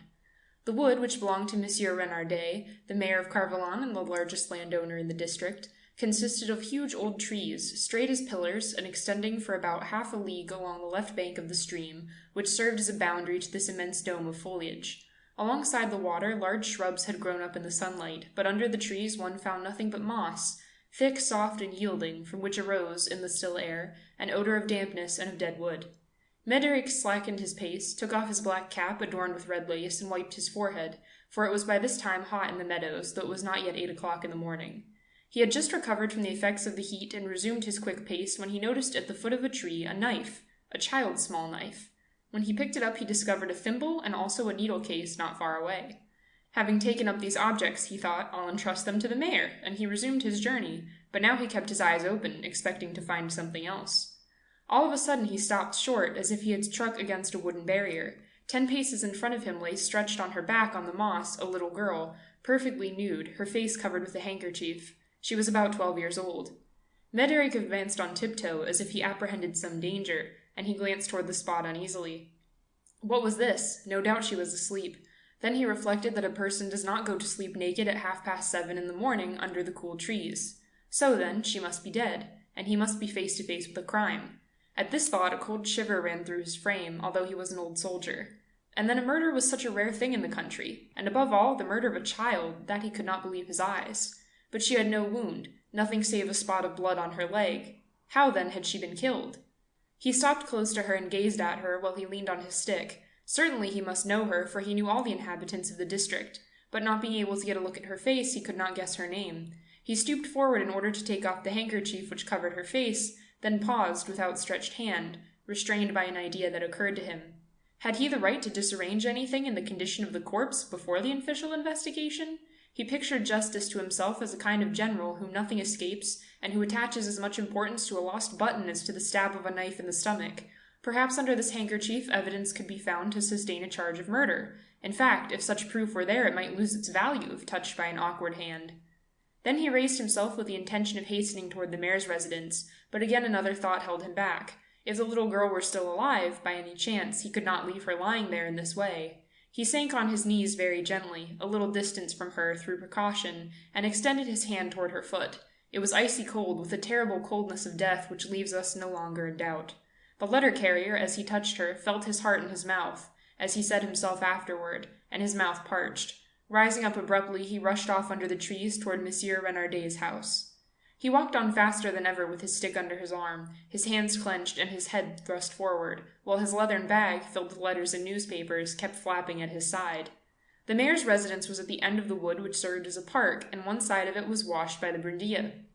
It was a big square house of grey stone, very old, and had stood many a siege in former days, and at the end of it was a huge tower, 20 meters high, rising out of the water.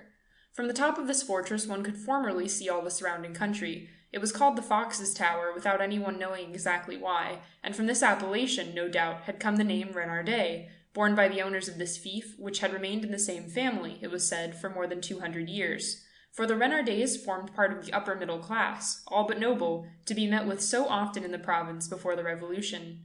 The postman dashed into the kitchen, where the servants were taking breakfast, and exclaimed, "Is the mayor up? I want to speak to him at once." Médéric was recognized as a man of standing and authority, and they understood that something serious had happened. As soon as word was brought to Monsieur Renardet, he ordered the postman to be sent up to him. Pale and out of breath, with his cap in his hand, Médéric found the mayor seated at a long table covered with scattered papers. He was a large, tall man, heavy and red-faced, strong as an ox, and was greatly liked in the district, although of an excessively violent disposition. Almost 40 years old and a widower for the past 6 months, he lived on his estate like a country gentleman. His choleric temperament had often brought him into trouble from which the magistrates of Oilly-le-Toir, like indulgent and prudent friends, had extracted him. Had he not one day thrown the conductor of the diligence from the top of his seat because he came near running over his retriever, Micmac? Had he not broken the ribs of a gamekeeper who abused him for having, gun in hand, passed through a neighbor's property? Had he not even caught by the collar the sub-prefect, who stopped over in the village during an administrative circuit, called by Monsieur Renardet an electioneering circuit, for he was opposed to the government in accordance with family traditions? The mayor asked, "What's the matter now, Médéric?" "I found a little girl dead in your wood." Renardet rose to his feet, his face the color of a brick. "What do you say? A little girl?" "Yes, monsieur, a little girl, quite naked, on her back, with blood on her, dead. Quite dead." The mayor gave vent to an oath. "By God, I'd make a bet it is little Louise Roque. I have just learned that she did not go home to her mother last night. Where did you find her?" The postman described the spot, gave full details, and offered to conduct the mayor to the place. But Renardet became brusque. "No, I don't need you. Send the watchman, the mayor's secretary, and the doctor to me at once, and resume your rounds. Quick, quick, go and tell them to meet me in the wood." The letter-carrier, a man used to discipline, obeyed and withdrew, angry and grieved at not being able to be present at the investigation. The mayor, in his turn, prepared to go out, took his big soft hat and paused for a few seconds on the threshold of his abode. In front of him stretched a wide sward in which were 3 beds of flowers in full bloom, one facing the house and the others at either side of it. Farther on, the outlying trees of the woods rose skyward, while at the left, beyond the Bredea, which at that spot widened into a pond, could be seen long meadows, an entirely green flat sweep of country, intersected by trenches and hedges of pollard willows. To the right, behind the stables, the outhouses, and all the buildings connected with the property, might be seen the village, which was wealthy, being mainly inhabited by cattle breeders. Renardet slowly descended the steps in front of his house, and turning to the left gained the water's edge, which he followed at a slow pace, his hand behind his back. He walked on with bent head, and from time to time glanced round in search of the persons he had sent for. When he stood beneath the trees, he stopped, took off his hat, and wiped his forehead, as Médéric had done, for the burning sun was darting its fiery rays on the earth. Then the mayor resumed his journey, stopped once more and retraced his steps. Suddenly, stooping down, he steeped his handkerchief in the stream that glided along at his feet, and spread it over his head, under his hat. Drops of water flowed down his temples over his ears, which were always purple, over his strong red neck, and made their way, one after the other, under his white shirt collar. As nobody had appeared, he began tapping with his foot. Then he called out, "Hello? Hello?" A voice at his right answered, "Hello, hello," and the doctor appeared under the trees. He was a thin little man, an ex-military surgeon, who passed in the neighborhood for a very skillful practitioner. He limped, having been wounded while in the service, and had to use a stick to assist him in walking. Next came the watchman and the mayor's secretary, who, having been sent for at the same time, arrived together. They looked scared and hurried forward, out of breath, walking and running alternately to hasten their progress, and moving their arms up and down so vigorously that they seemed to do more work with them than with their legs. Renardet said to the doctor, "You know what the trouble is about?" "Yes, a dead child found in the wood by Médéric." "That's quite correct. Come on."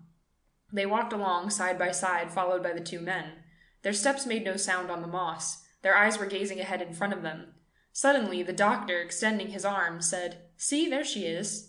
Far ahead of them under the trees, they saw something white on which the sun gleamed down through the branches. As they approached, they gradually distinguished a human form lying there, its head toward the river, the face covered and the arms extended as though on a crucifix. "I am fearfully warm," said the mayor, and stooping down, he again soaked his handkerchief in the water and placed it round his forehead. The doctor hastened his steps, interested by the discovery. As soon as they were near the corpse, he bent down to examine it without touching it. He had put on his pince-nez, as one does in examining some curious object, and turned round very quietly. He said without rising, "Violated and murdered, as we shall prove presently. This little girl, moreover, is almost a woman. Look at her throat." The doctor lightly drew away the handkerchief which covered her face, which looked black, frightful, the tongue protruding, the eyes bloodshot. He went on, "By heavens! She was strangled the moment the deed was done." He felt her neck. "Strangled with the hands without leaving any special trace, neither the mark of the nails nor the imprint of the fingers. Quite right. It is little Louise Roque, sure enough." He carefully replaced the handkerchief. "There's nothing for me to do. She's been dead for the last hour at least. We must give notice of the matter to the authorities." Renardet, standing up with his hands behind his back, kept staring with a stony look at the little body exposed to view on the grass. He murmured, "What a wretch! We must find the clothes." The doctor felt the hands, the arms, and the legs. He said, "She had been bathing, no doubt. They ought to be at the water's edge." The mayor thereupon gave directions. "Do you, Principe," this was his secretary, "go and find those clothes for me along the stream. You, Maxime," this was the watchman, "hurry on toward Rue Litoir and bring with you the magistrate and the gendarmes. They must be here within an hour, you understand?" The 2 men started at once, and Renardet said to the doctor, "What miscreant could have done such a deed in this part of the country?" The doctor murmured, "Who knows? Anyone is capable of that, everyone in particular and no one in general. No matter, it must be some prowler, some workman out of employment. Since we have become a republic, we meet only this kind of person along the roads." Both of them were Bonapartists. The mayor went on, "Yes, it can only be a stranger, a passer-by, a vagabond without hearth or home." The doctor added with the shadow of a smile on his face, "And without a wife. Having neither a good supper nor a good bed, he became reckless. You can't tell how many men there may be in the world capable of a crime at a given moment. Did you know that this little girl had disappeared?" And with the end of his stick he touched one after the other the stiffened fingers of the corpse, resting on them as on the keys of a piano. "Yes, the mother came last night to look for me about 9 o'clock, the child not having come home at 7 to supper. We looked for her along the roads up to midnight, but we did not think of the wood. However, we needed daylight to carry out a thorough search. Will you have a cigar? Said the doctor. Thanks, I don't care to smoke. The thing affects me so. They remained standing beside the corpse of the young girl, so pale on the dark moss. A big blue fly was walking over the body with his lively, jerky movements. The two men kept watching this wandering speck. The doctor said, How pretty it is, a fly on the skin. The ladies of the last century had good reason to paste them on their faces. Why has this fashion gone out? The mayor seemed not to hear, plunged as he was in deep thought. But all of a sudden he turned round, surprised by a shrill noise. A woman in a cap and blue apron was running toward them under the trees. It was the mother, La Roque. As soon as she saw Renardet, she began to shriek. My little girl! Where's my little girl? So distractedly that she did not glance down at the ground. Suddenly she saw the corpse, stopped short, clasped her hands, and raised both her arms, while she uttered a sharp, heart-rending cry, the cry of a wounded animal. Then she rushed toward the body, fell on her knees, and snatched away the handkerchief that covered the face. When she saw that frightful countenance, black and distorted, she rose to her feet with a shudder. Then sinking to the ground, face downward, she pressed her face against the ground and uttered frightful, continuous screams on the thick moss. Her tall, thin frame, with its close-clinging dress, was palpitating, shaken with spasms. One could see her bony ankles and her dried-up calves, covered with coarse blue stockings, shaking horribly. She was digging the soil with her crooked fingers, as though she were trying to make a hole in which to hide herself. The doctor, much affected, said in a low tone, Poor old woman. Renardet felt a strange sensation. Then he gave vent to a sort of loud sneeze, and drawing his handkerchief from his pocket, he began to weep internally, coughing, sobbing, and blowing his nose noisily. He stammered, damned pig to do this. I would like to see him guillotined. Principe reappeared with his hands empty. He murmured, I have found nothing, Monsieur le Maire, nothing at all anywhere. The mayor, alarmed, replied in a thick voice, drowned in tears. What is it that you could not find? The little girl's clothes. Well, look again and find them, or you'll have to answer to me. The man, knowing that the mayor would not brook opposition, set forth again with hesitating steps, casting a timid side glance at the corpse. Distant voices were heard under the trees, a confused sound, the noise of an approaching crowd, for Médéric had, in the course of his rounds, carried the news from door to door. The people of the neighborhood, dazed at first, had gossiped about it in the street, from one threshold to another. Then they gathered together. They talked over, discussed, and commented on the event for some minutes, and had now come to see for themselves. They arrived in groups, a little faltering and uneasy, through fear of the first impression of such a scene on their minds. When they saw the body, they stopped, not daring to advance, and speaking low. Then they grew bolder, went on a few steps, stopped again, advanced once more, and presently formed around the dead girl, her mother, the doctor, and Renardet, a close circle, restless and noisy, which crowded forward at the sudden impact of newcomers. And now they touched the corpse. Some of them even bent down to feel it with their fingers. The doctor kept them back. But the mayor, waking abruptly out of his torpor, flew into a rage, and seizing Dr. Labarbe's stick, flung himself on the townspeople, stammering, clear out, you pack of brutes, clear out!" And in a second the crowd of sightseers had fallen back 200 paces. Mother La Roque had risen to a sitting posture, and now remained weeping with her hands clasped over her face. The crowd was discussing the affair, and young lads' eager eyes curiously scrutinized this nude young form. Renardet perceived this, and abruptly taking off his coat, he flung it over the little girl, who was entirely hidden from view beneath the large garment.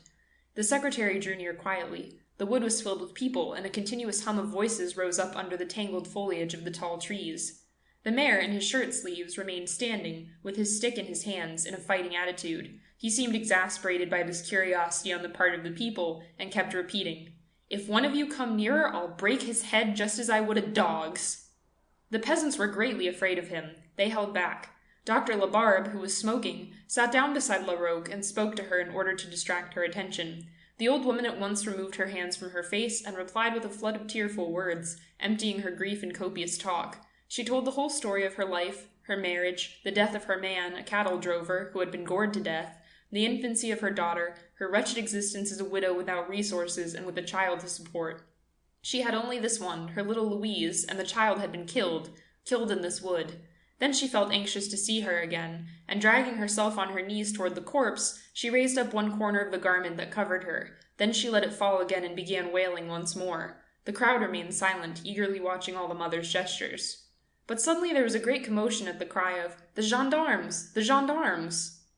2 gendarmes appeared in the distance, advancing at a rapid trot, escorting their captain and a little gentleman with red whiskers, who was bobbing up and down like a monkey on a big white mare. The watchman had just found Monsieur Part1, the magistrate, at the moment when he was mounting his horse to take his daily ride, for he posed as a good horseman, to the great amusement of the officers. He dismounted along with the captain, and pressed the hands of the mayor and the doctor, casting a ferret-like glance on the linen coat beneath which lay the corpse.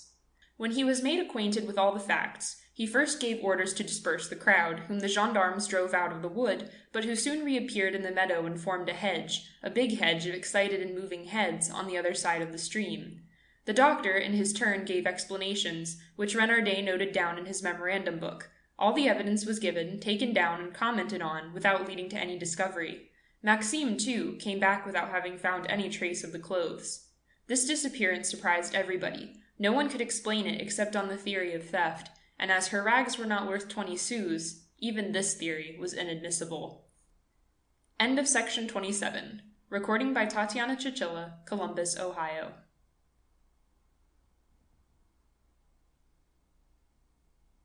Louise Roque, Part 2. The magistrate, the mayor, the captain, and the doctor set to work searching in pairs, putting aside the smallest branch along the water. Renardet said to the judge, "How does it happen that this wretch was concealed or carried away the clothes, and has thus left the body exposed in sight of everyone?" The other, crafty and sagacious, answered, "Ha ha, perhaps a dodge? This crime has been committed either by a brute or by a sly scoundrel. In any case, we'll easily succeed in finding him." The noise of wheels made them turn their heads round. It was the deputy magistrate, the doctor, and the registrar of the court who had arrived in their turn. They resumed their search, all chatting in an animated fashion. Renardet said suddenly, "Do you know that you are to take luncheon with me?"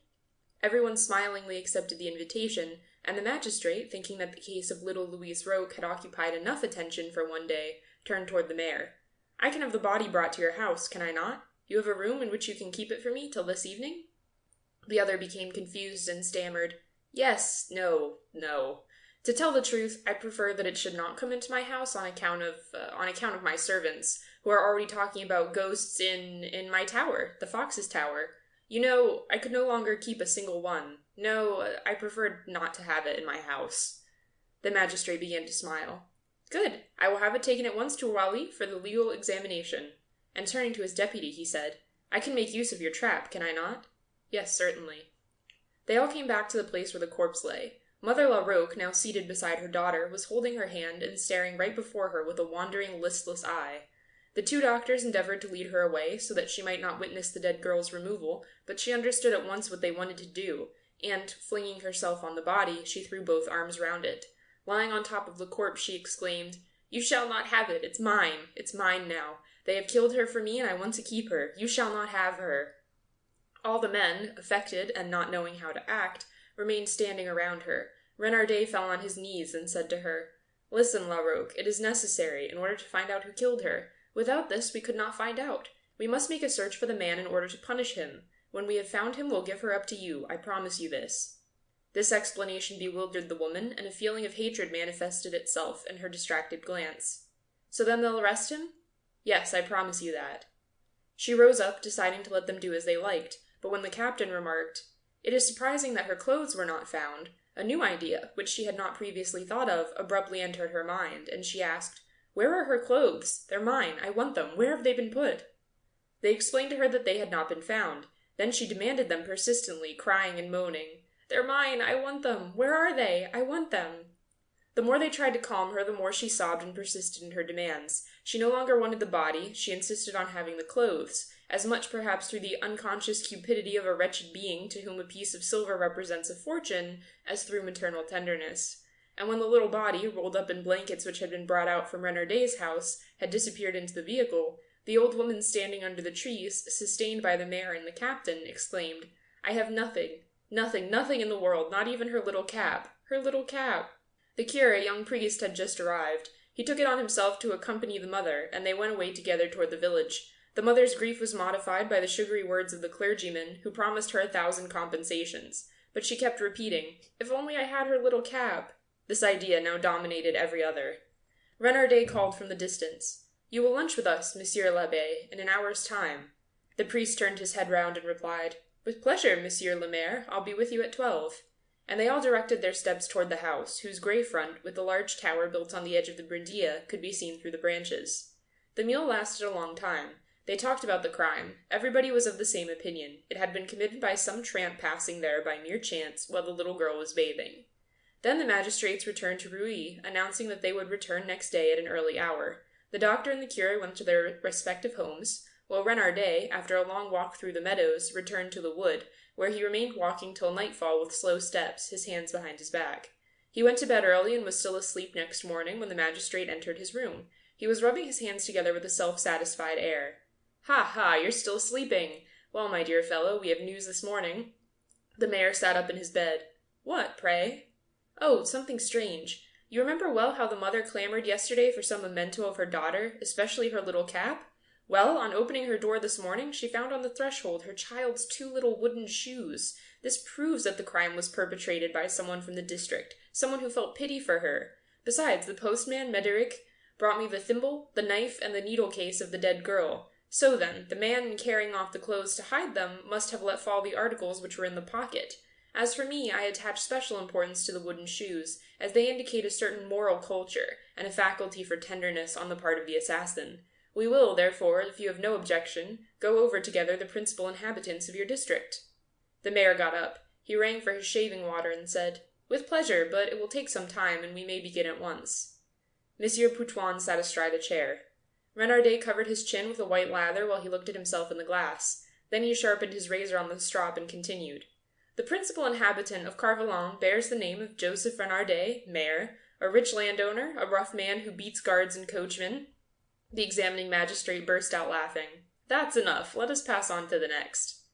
"The second in importance is Péladon, his deputy, a cattle breeder, an equally rich landowner, a crafty peasant, very sly, very close-fisted on every question of money, but incapable, in my opinion, of having perpetrated such a crime." "Continue," said Monsieur Pouchouin. Renardet, while proceeding with his toilet, reviewed the characters of all the inhabitants of Carvillon. After 2 hours' discussion, their suspicions were fixed on 3 individuals who had hitherto borne a shady reputation: a poacher named Cavaille, a fisher named Paquet, who caught trout and crabs, and a cattle driver named Clovis. The search for the perpetrator of the crime lasted all summer, but he was not discovered. Those who were suspected and arrested easily proved their innocence, and the authorities were compelled to abandon the attempt to capture the criminal. But this murder seemed to have moved the entire country in a singular manner. There remained in everyone's mind a disquietude, a vague fear, a sensation of mysterious terror, springing not merely from the impossibility of discovering any trace of the assassin, but also and above all from that strange finding of the wooden shoes in front of Larocque's door the day after the crime. The certainty that the murderer had assisted at the investigation, that he was still, doubtless, living in the village, possessed all minds and seemed to brood over the neighborhood like a constant menace. The wood had also become a dreaded spot, a place to be avoided, and supposed to be haunted. Formerly, the inhabitants went there to spend every Sunday afternoon. They used to sit down on the moss at the feet of the huge tall trees, or walk along the water's edge, watching the trout gliding among the weeds. The boys used to play bowls, hide-and-seek, and other games where the ground had been cleared and leveled, and the girls, in rows of 4 or 5, would trip along, holding one another by the arms and screaming songs with their shrill voices. Now nobody ventured there, for fear of finding some corpse lying on the ground. Autumn arrived, and the leaves began to fall from the tall trees, whirling round and round to the ground, and the sky could be seen through the bare branches. Sometimes, when a gust of wind swept over the tree-tops, the slow, continuous rain suddenly grew heavier, and became a rough storm that covered the moss with a thick yellow carpet that made a kind of creaking sound beneath one's feet. And the sound of the falling leaves seemed like a wail, and the leaves themselves like tears shed by these great sorrowful trees, that wept in the silence of the bare and empty wood, this dreaded and deserted wood where wandered lonely the little soul of little Louise Roque. The Brindia, swollen by storms, rushed on more quickly, yellow and angry, between its dry banks, bordered by 2 thin, bare willow hedges. And here was Renardet suddenly resuming his walks under the trees. Every day at sunset he came out of his house, descended the front steps slowly, and entered the wood in a dreamy fashion, with his hands in his pockets, and paced over the damp soft moss, while a legion of rooks from all the neighboring haunts came thither to rest in the tall trees, and then flew off like a black cloud, uttering loud discordant cries. Night came on, and Renardet was still strolling slowly under the trees. Then, when the darkness prevented him from walking any longer, he would go back to the house and sink into his armchair in front of the glowing hearth, stretching his damp feet toward the fire. One morning an important bit of news was circulated through the district. The mayor was having his wood cut down. 20 woodcutters were already at work. They had commenced at the corner nearest to the house and worked rapidly in the master's presence. And each day the wood grew thinner, losing its trees, which fell down one by one as an army loses its soldiers. Renardet no longer walked up and down. He remained from morning till night, contemplating, motionless, with his hands behind his back, the slow destruction of his wood. When a tree fell, he placed his foot on it, as if it were a corpse. Then he raised his eyes to the next with a kind of secret, calm impatience, as if he expected, hoped for something at the end of this slaughter. Meanwhile, they were approaching the place where little Louise Roque had been found. They came to it one evening in the twilight. As it was dark, the sky being overcast, the woodcutters wanted to stop their work, putting off till next day the fall of an enormous beech tree, but the mayor objected to this, and insisted that they should at once lop and cut down this giant, which had sheltered the crime. When the lopper had laid it bare, and the woodcutters had sapped its base, 5 men commenced hauling at the rope attached to the top. The tree resisted. Its powerful trunk, although notched to the center, was as rigid as iron. The workmen, all together, with a sort of simultaneous motion, strained at the rope, bending backward and uttering a cry which timed and regulated their efforts. 2 woodcutters standing close to the giant remained with axes in their grip, like 2 executioners ready to strike once more, and Renardet, motionless, with his hand on the trunk, awaited the fall with an uneasy, nervous feeling. One of the men said to him, "You are too near, Monsieur le Maire. When it falls it may hurt you." He did not reply and did not move away. He seemed ready to catch the beech tree in his open arms and to cast it on the ground like a wrestler.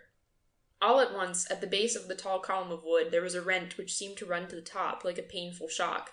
It bent slightly, ready to fall, but still resisting. The men, in a state of excitement, stiffened their arms, renewed their efforts with greater vigor, and, just as the tree came crashing down, Renardet suddenly made a forward step, then stopped, his shoulders raised to receive the irresistible shock, the mortal shock which would crush him to the earth. But the beech tree, having deviated a little, only rubbed against his loins, throwing him on his face 5 meters away. The workman dashed forward to lift him up. He had already arisen to his knees, stupefied, with bewildered eyes, and passing his hand across his forehead, as if he were awaking from an attack of madness. When he had got to his feet once more, the men, astonished, questioned him, not being able to understand what he had done. He replied in faltering tones that he had been dazed for a moment, or rather, he had been thinking of his childhood days, that he thought he would have time to run under the tree, just as street boys rush in front of vehicles driving rapidly past, that he had played at danger, that for the past 8 days he felt this desire growing stronger within him, asking himself each time a tree began to fall whether he could pass underneath it without being touched. It was a piece of stupidity, he confessed, but everyone has these moments of insanity, and temptations to boyish folly. He made this explanation in a slow tone, searching for his words, and speaking in a colorless tone. Then he went off, saying, "Till tomorrow, my friends, till tomorrow." As soon as he got back to his room, he sat down at his table, which his lamp lighted up brightly, and, burying his head in his hands, he began to cry. He remained thus for a long time, then wiped his eyes, raised his head, and looked at the clock. It was not yet 6 o'clock. He thought, "I have time before dinner." And he went to the door and locked it. He then came back, and sitting down at his table, pulled out the middle drawer. Taking from it a revolver, he laid it down on his papers in full view. The barrel of the firearm glittered, giving out gleams of light. Renardet gazed at it for some time with the uneasy glance of a drunken man. Then he rose and began to pace up and down the room. He walked from one end of the apartment to the other, stopping from time to time, only to pace up and down again a moment afterward. Suddenly he opened the door of his dressing room, steeped a towel in the water pitcher, and moistened his forehead, as he had done on the morning of the crime. Then he began walking up and down again.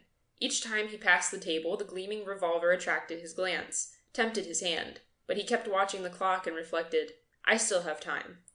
It struck 6:30. Then he took up the revolver, opened his mouth wide with a frightful grimace, and struck the barrel into it, as if he wanted to swallow it. He remained in this position for some seconds without moving, his finger on the trigger. Then, suddenly seized with a shudder of horror, he dropped the pistol on the carpet. He fell back on his armchair, sobbing. "I cannot, I dare not. My God, how could I have the courage to kill myself?" There was a knock at the door. He rose up, bewildered. A servant said, "Monsieur's dinner is ready." He replied, "All right, I'm coming down." Then he picked up the revolver, locked it up again in the drawer, and looked at himself in the mirror over the mantelpiece to see whether his face did not look too much troubled. It was red as usual, a little redder, perhaps. That was all. He went down and seated himself at the table. He ate slowly, like a man who wants to prolong the meal, who does not want to be alone. Then he smoked several pipes in the hall while the table was being cleared. After that, he went back to his room. As soon as he had locked himself in, he looked under the bed, opened all the closets, explored every corner, rummaged through all the furniture. Then he lighted the candles on the mantelpiece, and, turning round several times, ran his eye all over the apartment with an anguish of terror that distorted his face, for he knew well that he would see her, as he did every night, little Louise Roque, the little girl he had attacked and afterwards strangled. Every night the odious vision came back again. First he seemed to hear a kind of roaring sound, such as is made by a threshing machine or the distant passage of a train over a bridge. Then he commenced to gasp, to suffocate, and he had to unbutton his collar and his belt. He moved about to make his blood circulate. He tried to read. He attempted to sing. It was in vain. His thoughts, in spite of himself, went back to the day of the murder and made him begin it all over again, in its most secret details, with all the violent emotions he had experienced from the first minute to the last. He had felt on rising that morning, the morning of the horrible day, a little dizziness and a headache, which he attributed to the heat, so that he remained in his room until breakfast time. After the meal he had taken a siesta. Then, toward the close of the afternoon, he had gone out to breathe the fresh, soothing breeze under the trees in the wood. But as soon as he was outside, the heavy, scorching air of the plain oppressed him still more. The sun, still high in the heavens, poured down on the parched soil waves of burning light. Not a breath of wind stirred the leaves. Every beast and bird, even the grasshoppers, were silent. Renardet reached the tall trees and began to walk over the moss where the brindilla produced a slight freshness of the air beneath the immense roof of branches. But he felt ill at ease. It seemed to him that an unknown invisible hand was strangling him, and he scarcely thought of anything, having usually few ideas in his head. For the last 3 months only one thought haunted him, the thought of marrying again. He suffered from living alone, suffered from it morally and physically. Accustomed for 10 years past to feeling a woman near him, habituated to her presence every moment, he had need, an imperious and perplexing need of such association. Since Madame Renardet's death he had suffered continually without knowing why. He had suffered at not feeling her dress brushing past him, and above all from no longer being able to calm and rest himself in her arms. He had been scarcely 6 months a widower, and he was already looking about in the district for some young girl or some widow he might marry when this period of mourning was ended. He had a chaste soul, but it was lodged in a powerful Herculean body, and carnal imaginings began to disturb his sleep and his vigils. He drove them away, they came back again, and he murmured from time to time, smiling at himself, "Here I am like St. Anthony." Having this special morning had several of these visions, the desire suddenly came into his breast to bathe in the brindilla in order to refresh himself and cool his blood. He knew of a large deep pool, a little farther down, where the people of the neighborhood came sometimes to take a dip in the summer. He went there. Thick willow trees hid this clear body of water where the current rested and went to sleep for a while before starting on its way again. Renardet, as he appeared, thought he heard a light sound, a faint splashing which was not that of the stream on the banks. He softly put aside the leaves and looked.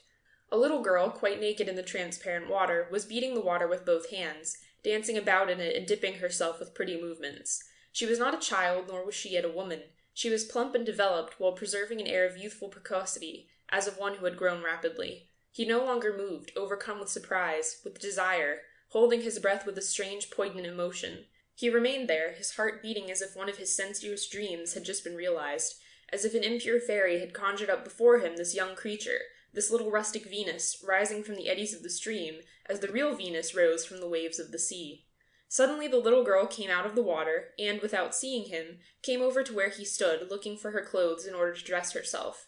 As she approached gingerly, on account of the sharp-pointed stones, he felt himself pushed toward her by an irresistible force, by a bestial transport of passion which stirred his flesh, bewildered his mind, and made him tremble from head to foot. She remained standing some seconds behind the willow tree which concealed him from view. Then, losing his reason entirely, he pushed aside the branches, rushed on her, and seized her in his arms. She fell, too terrified to offer any resistance, too terror-stricken to cry out. He seemed possessed, not understanding what he was doing. He woke from his crime as one wakes from a nightmare. The child burst out weeping. Hold your tongue, he said. I'll give you money. But she did not hear him and went on sobbing. Come on now, hold your tongue. Do hold your tongue, keep quiet, he continued. She kept shrieking as she tried to free herself. He suddenly realized that he was ruined, and he caught her by the neck to stop her mouth from uttering these heart-rending, dreadful screams. As she continued to struggle with the desperate strength of a being who is seeking to fly from death, he pressed his enormous hands on the little throat swollen with screaming, and in a few seconds he had strangled her, so furiously did he grip her. He had not intended to kill her, but only to make her keep quiet. Then he stood up, overwhelmed with horror. She lay before him, her face bleeding and blackened. He was about to rush away when there sprang up, in his agitated soul, the mysterious and undefined instinct that guides all beings in the hour of danger. He was going to throw the body into the water, but another impulse drove him toward the clothes, which he made into a small package. Then, as he had a piece of twine in his pocket, he tied it up and hid it in a deep portion of the stream, beneath the trunk of a tree that overhung the Brindilla. Then he went off at a rapid pace, reached the meadows, took a wide turn in order to show himself to some peasants who dwelt some distance away at the opposite side of the district, and came back to dine at the usual hour, telling the servants all that was supposed to have happened during his walk. He slept, however, that night. He slept with a heavy, brutish sleep, like the sleep of certain persons condemned to death. He did not open his eyes until the first glimmer of dawn, and he waited till his usual hour for riding, so as to excite no suspicion. Then he had to be present at the inquiry as to the cause of death. He did so like a somnambulist, in a kind of vision which showed him men and things as in a dream, in a cloud of intoxication, with that sense of unreality which perplexes the mind at the time of the greatest catastrophes. But the agonized cry of Mother Roke pierced his heart. At that moment he had felt inclined to cast himself at the old woman's feet and to exclaim, "I am the guilty one." But he had restrained himself. He went back, however, during the night to fish up the dead girl's wooden shoes, in order to place them on her mother's threshold. As long as the inquiry lasted, as long as it was necessary to lead justice astray, he was calm, master of himself, crafty and smiling. He discussed quietly with the magistrates all the suppositions that passed through their minds, combated their opinions and demolished their arguments. He even took a keen and mournful pleasure in disturbing their investigations, in embroiling their ideas, in showing the innocence of those whom they suspected. But as soon as the inquiry was abandoned, he became generally nervous, more excitable than he had been before, although he mastered his irritability. Sudden noises made him start with fear. He shuddered at the slightest thing and trembled sometimes from head to foot when a fly alighted on his forehead. Then he was seized with an imperious desire for motion, which impelled him to take long walks and to remain up whole nights pacing up and down his room. It was not that he was goaded by remorse. His brutal nature did not lend itself to any shade of sentiment or of moral terror. A man of energy and even of violence, born to make war, to ravage conquered countries and to massacre the vanquished, full of the savage instincts of the hunter and the fighter, he scarcely took count of human life. Though he respected the Church outwardly from policy, he believed neither in God nor in the devil, expecting neither chastisement nor recompense for his acts in another life.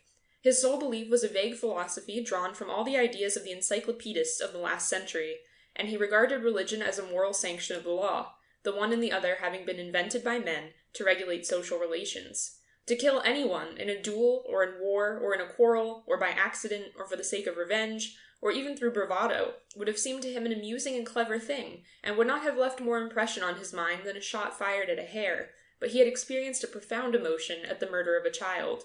He had, in the first place, perpetrated it in the heat of an irresistible gust of passion, in a sort of tempest of the senses that had overpowered his reason, and he had cherished in his heart, in his flesh, on his lips, even to the very tips of his murderous fingers, a kind of bestial love, as well as a feeling of terrified horror, towards this little girl surprised by him and basely killed.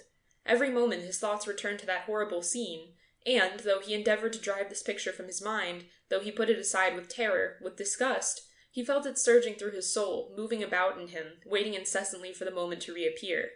Then, as evening approached, he was afraid of the shadow falling around him.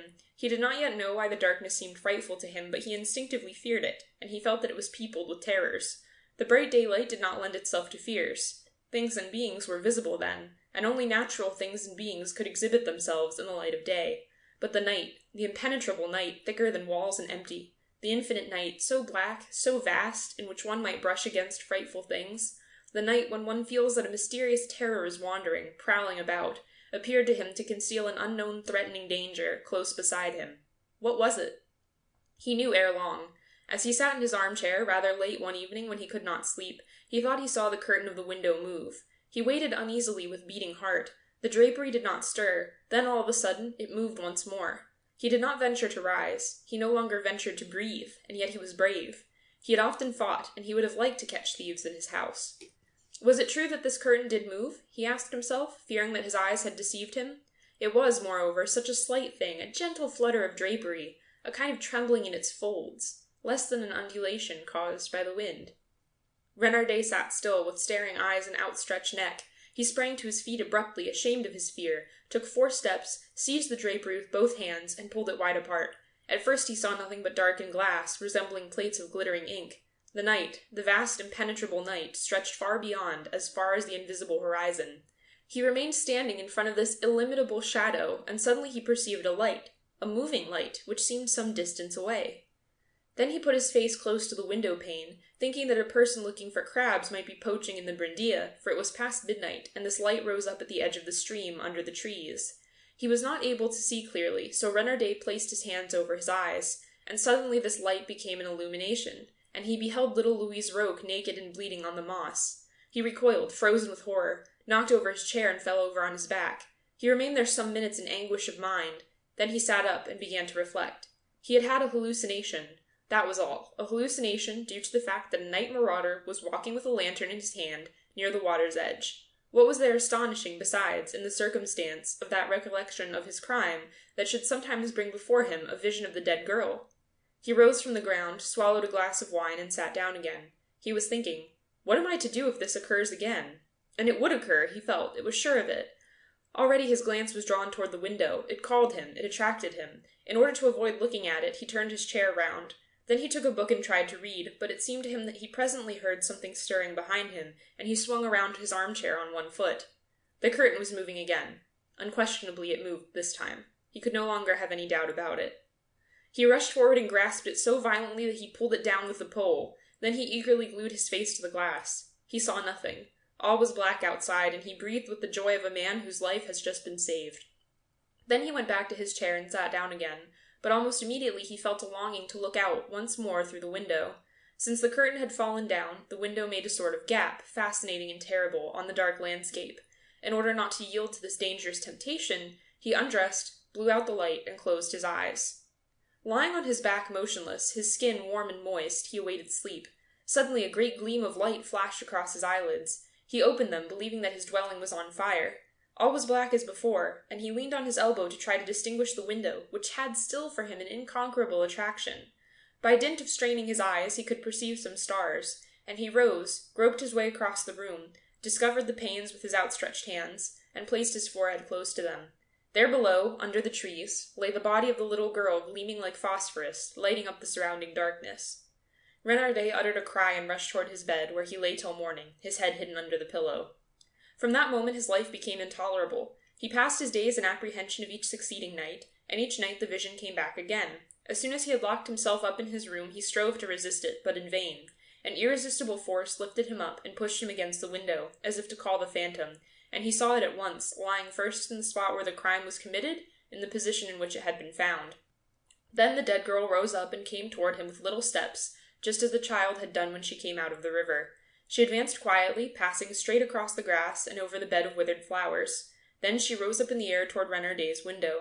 She came toward him as she had come on the day of the crime, and the man recoiled before the apparition. He retreated to his bed and sank down upon it, knowing well that the little one had entered the room, and that she now was standing behind the curtain, which presently moved. And until daybreak he kept staring at the curtain with a fixed glance, ever waiting to see his victim depart.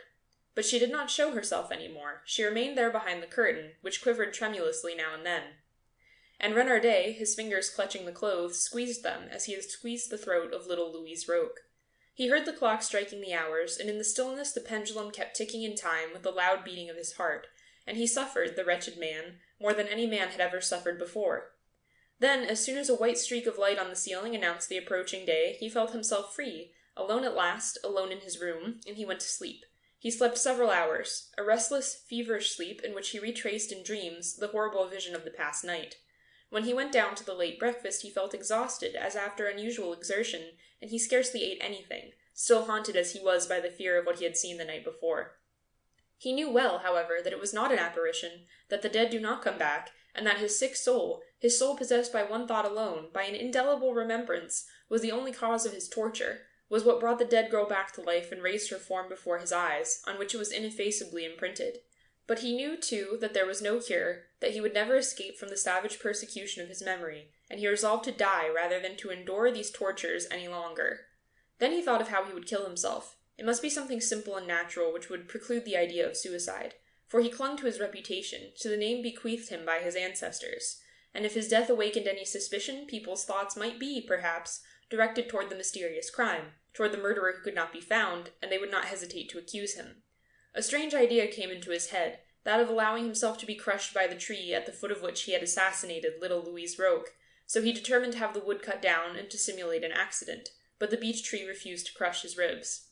Returning to his house, a prey to utter despair, he had snatched up his revolver, and then did not dare to fire it. The dinner bell summoned him. He could eat nothing, and he went upstairs again, as he did not know what to do. Now that he had escaped the first time, he felt himself a coward. Presently he would be ready, brave, decided, master of his courage and of his resolution. Now he was weak, and feared death as much as he did the dead girl. He faltered. I dare not venture it again. I dare not venture it. Then he glanced with terror, first at the revolver on the table, and next at the curtain which hid his window. It seemed to him, moreover, that something horrible would occur as soon as his life was ended. Something? What? A meeting with her, perhaps. She was waiting for him. She was waiting for him. She was calling him, and it was in order to seize him in her turn, to draw him toward the doom that would avenge her, and to lead him to die, that she appeared every night. He began to cry like a child, repeating, I will not venture it again. I will not venture it.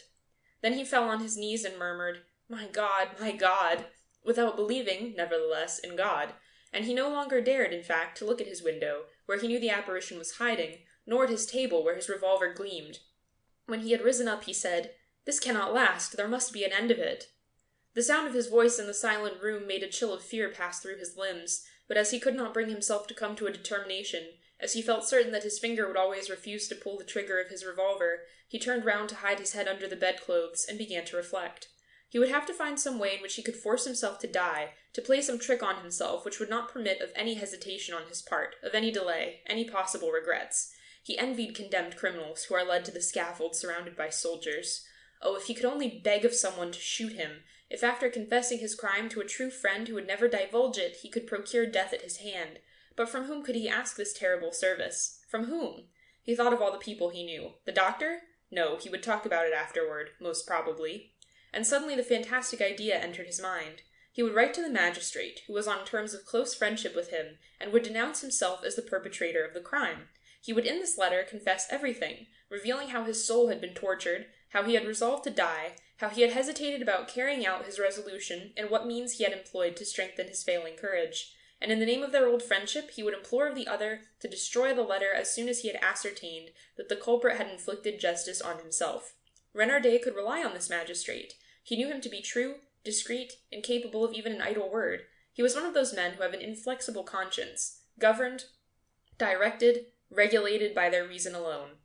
Scarcely had he formed this project when a strange feeling of joy took possession of his heart. He was calm now. He would write his letter slowly, then at daybreak he would deposit it in the box nailed to the outside wall of his office. Then he would ascend his tower to watch for the postman's arrival, and when the man in the blue blouse had gone away, he would cast himself head foremost on the rocks on which the foundations rested. He would take care to be seen first by the workmen who had cut down his wood.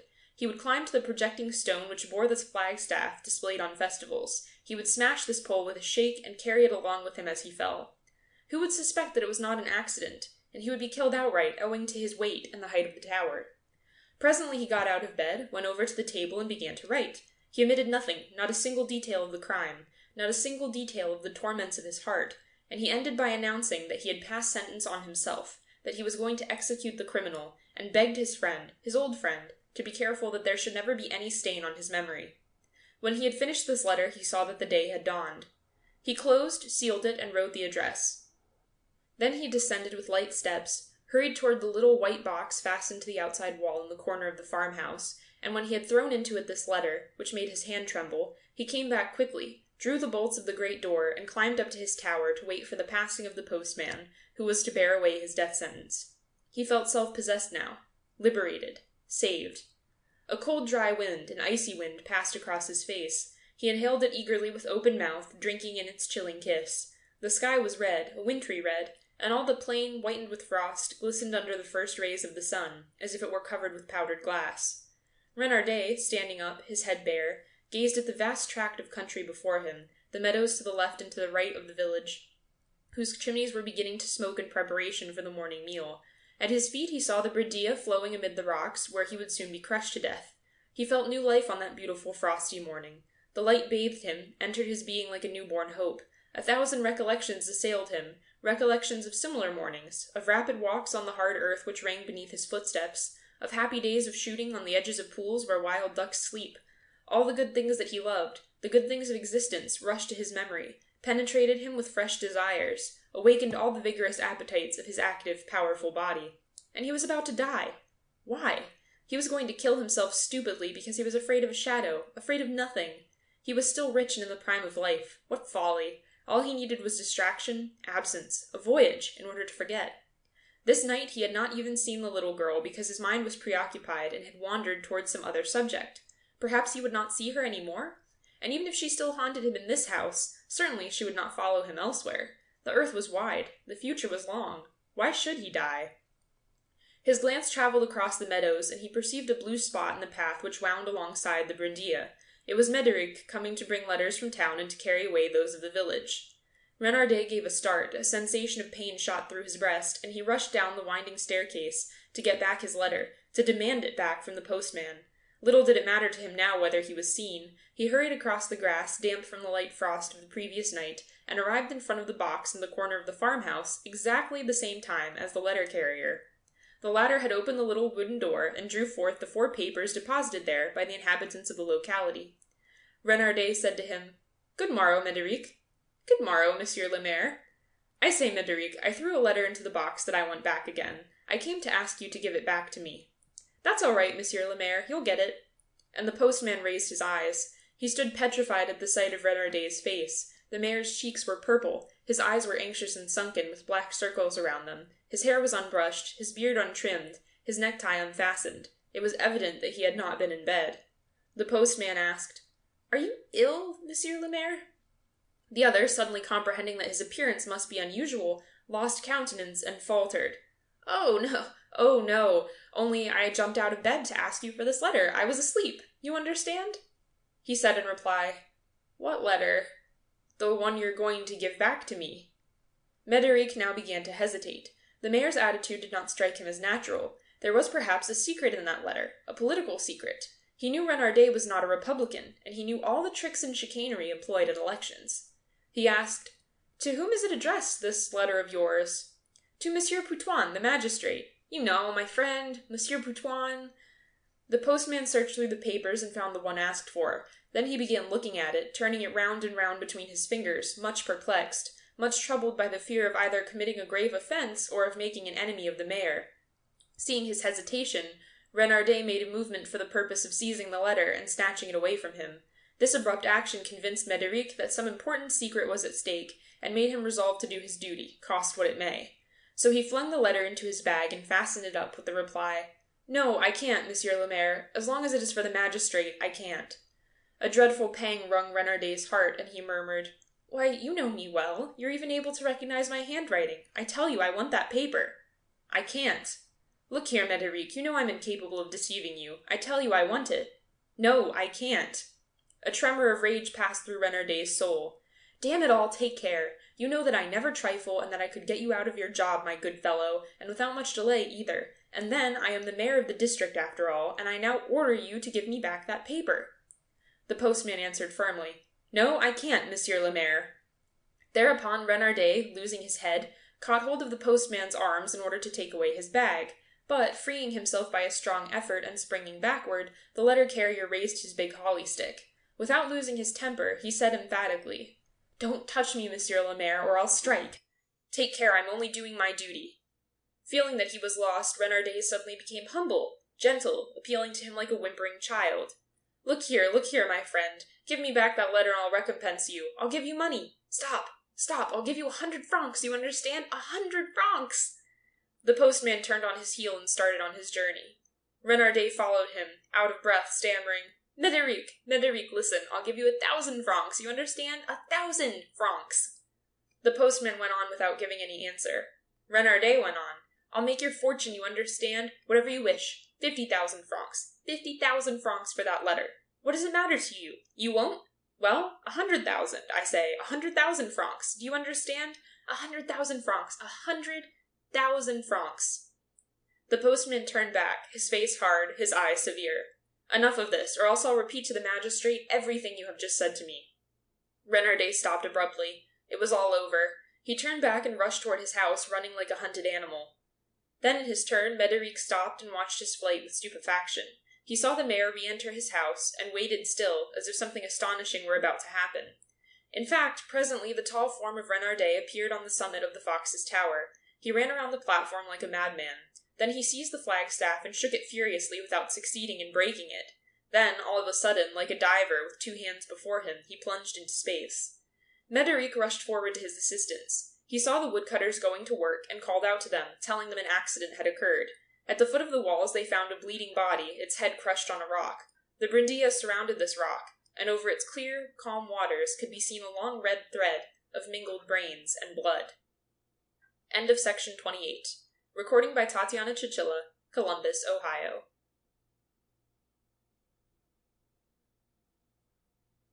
There was not a breath of air stirring. A heavy mist was lying over the river. It was like a layer of cotton placed on the water. The banks themselves were indistinct, hidden behind strange fogs. But day was breaking and the hill was becoming visible. In the dawning light of day, the plaster houses began to appear like white spots. Cocks were crowing in the barnyard. On the other side of the river, hidden behind the fogs, just opposite Fret, a slight noise from time to time broke the dead silence of the quiet morning. At times it was an indistinct splashing, like the cautious advance of a boat. Then again a sharp noise like the rattle of an oar, and then the sound of something dropping in the water. Then silence. Sometimes whispered words, coming perhaps from a distance, perhaps from quite near, pierced through these opaque mists. They passed by like wild birds which have slept in the rushes, and which fly away at first light of day, crossing the mist and uttering a low and timid sound which wakes their brothers along the shores. Suddenly along the bank near the village, a barely perceptible shadow appeared on the water. Then it grew, became more distinct, and coming out of the foggy curtain which hung over the river, a flatboat manned by two men pushed up on the grass. The one who was rowing rose and took a pailful of fish from the bottom of the boat. Then he threw the dripping net over his shoulder. His companion, who had not made a motion, exclaimed, "Say, Mayoche, get your gun and see if we can't land some rabbit along the shore." The other one answered, "All right, I'll be with you in a minute." Then he disappeared in order to hide their catch. The man who had stayed in the boat slowly filled his pipe and lighted it. His name was La Bouise, but he was called Chicot, and was in partnership with Maupassant, commonly called Mayoche, to practice the doubtful and undefined profession of junk-gatherers along the shore. They were a low order of sailors, and they navigated regularly only in the months of famine. The rest of the time they acted as junk-gatherers, rowing about on the river day and night, watching for any prey, dead or alive, poachers on the water and nocturnal hunters, sometimes ambushing venison in the Saint-Germain forests, sometimes looking for drowned people and searching their clothes, picking up floating rags and empty bottles. Thus did La Bouise and Maupassant live easily. At times they would set out on foot about noon and stroll along straight ahead. They would dine in some inn on the shore and leave again side by side. They would remain away for a couple of days, then one morning they would be seen rowing about in the tub which they called their boat. At Joinville or Nogent, some boatman would be looking for his boat, which had disappeared one night, probably stolen, while 20 or 30 miles from there, on the Oise, some shopkeeper would be rubbing his hands, congratulating himself on the bargain he had made, when he bought a boat the day before for 50 francs, which two men offered him as they were passing. Maupassant reappeared with his gun wrapped in rags. He was a man of 40 or 50, tall and thin, with the restless eye of people who are worried by legitimate troubles and of hunted animals. His open shirt showed his hairy chest, but he seemed never to have had any more hair on his face than a short brush of a mustache and a few stiff hairs under his lower lip. He was bald around the temples. When he took off the dirty cap that he wore, his scalp seemed to be covered with a fluffy down, like the body of a plucked chicken. Chicot, on the contrary, was red, fat, short, and hairy. He looked like a raw beefsteak. He continually kept his left eye closed, as if he were aiming at something or somebody, and when people jokingly cried to him, "Open your eye, La Bouise," he would answer quietly, "Never fear, sister, I open it when there's cause to." He had a habit of calling everyone sister, even his scavenger companion. He took up the oars again, and once more the boat disappeared in the heavy mist, which was now turned snowy white in the pink-tinted sky. "What kind of lead did you take, Maupassant?" La Bouise asked. "Very small, number 9, that's the best for rabbits." They were approaching the other shore so slowly, so quietly, that no noise betrayed them. This bank belongs to the Saint-Germain forest, and is the boundary line for rabbit hunting. It is covered with burrows, hidden under the roots of trees, and the creatures at daybreak frisk about, running in and out of the holes. Maupassant was leaning in the bow, watching, his gun hidden on the floor. Suddenly he seized it, aimed, and the report echoed for some time throughout the quiet country. La Bouise, in a few strokes, touched the beach, and his companion, jumping to the ground, picked up a little grey rabbit, not yet dead. Then the boat once more disappeared into the fog in order to get to the other side, where it could keep away from the game wardens. The two men seemed to be riding easily on the water. The weapon had disappeared under the board, which served as a hiding place, and the rabbit was stuffed into Chicot's loose shirt. After about a quarter of an hour, La Bouise asked, "Well, sister, shall we get one more?" "It will suit me," Maupassant answered. The boat started swiftly down the current. The mist, which was hiding both shores, was beginning to rise. The trees could be barely perceived, as through a veil, and the little clouds of fog were floating up from the water. When they drew near the island, the end of which is opposite Herblay, the two men slackened their pace and began to watch. Soon a second rabbit was killed. Then they went down until they were halfway to Conflans. Here they stopped their boat, tied it to a tree, and went to sleep in the bottom of it. From time to time, La Bouise would sit up and look over the horizon with his open eye. The last of the morning mist had disappeared, and the large summer sun was climbing into the blue sky. On the other side of the river, the vineyard-covered hill stretched out in a semicircle. One house stood out alone at the summit. Everything was silent. Something was moving slowly along the tow-path, advancing with difficulty. It was a woman dragging a donkey. The stubborn, stiff-jointed beast occasionally stretched out a leg in answer to its companion's efforts, and it proceeded thus, with outstretched neck and ears lying flat, so slowly that one could not tell when it would ever be out of sight. The woman, bent double, was pulling, turning round occasionally to strike the donkey with a stick. As soon as he saw her, La Bouise exclaimed, "Say, Maupassant." Maupassant answered, "What's the matter? Want to have some fun?" "Of course." "Then hurry, sister, we're going to have a laugh." Chicot took the oars. When he had crossed the river, he stopped opposite the woman and called, "Hey, sister." The woman stopped dragging her donkey and looked. La Bouise continued, "What are you doing? Going to the locomotive show?" The woman made no reply. Chicot continued, "Say, your trotter's primed for a race. Where are you taking him at that speed?" At last the woman answered, "I'm going to Macquart at Champioux to have him killed. He's worthless."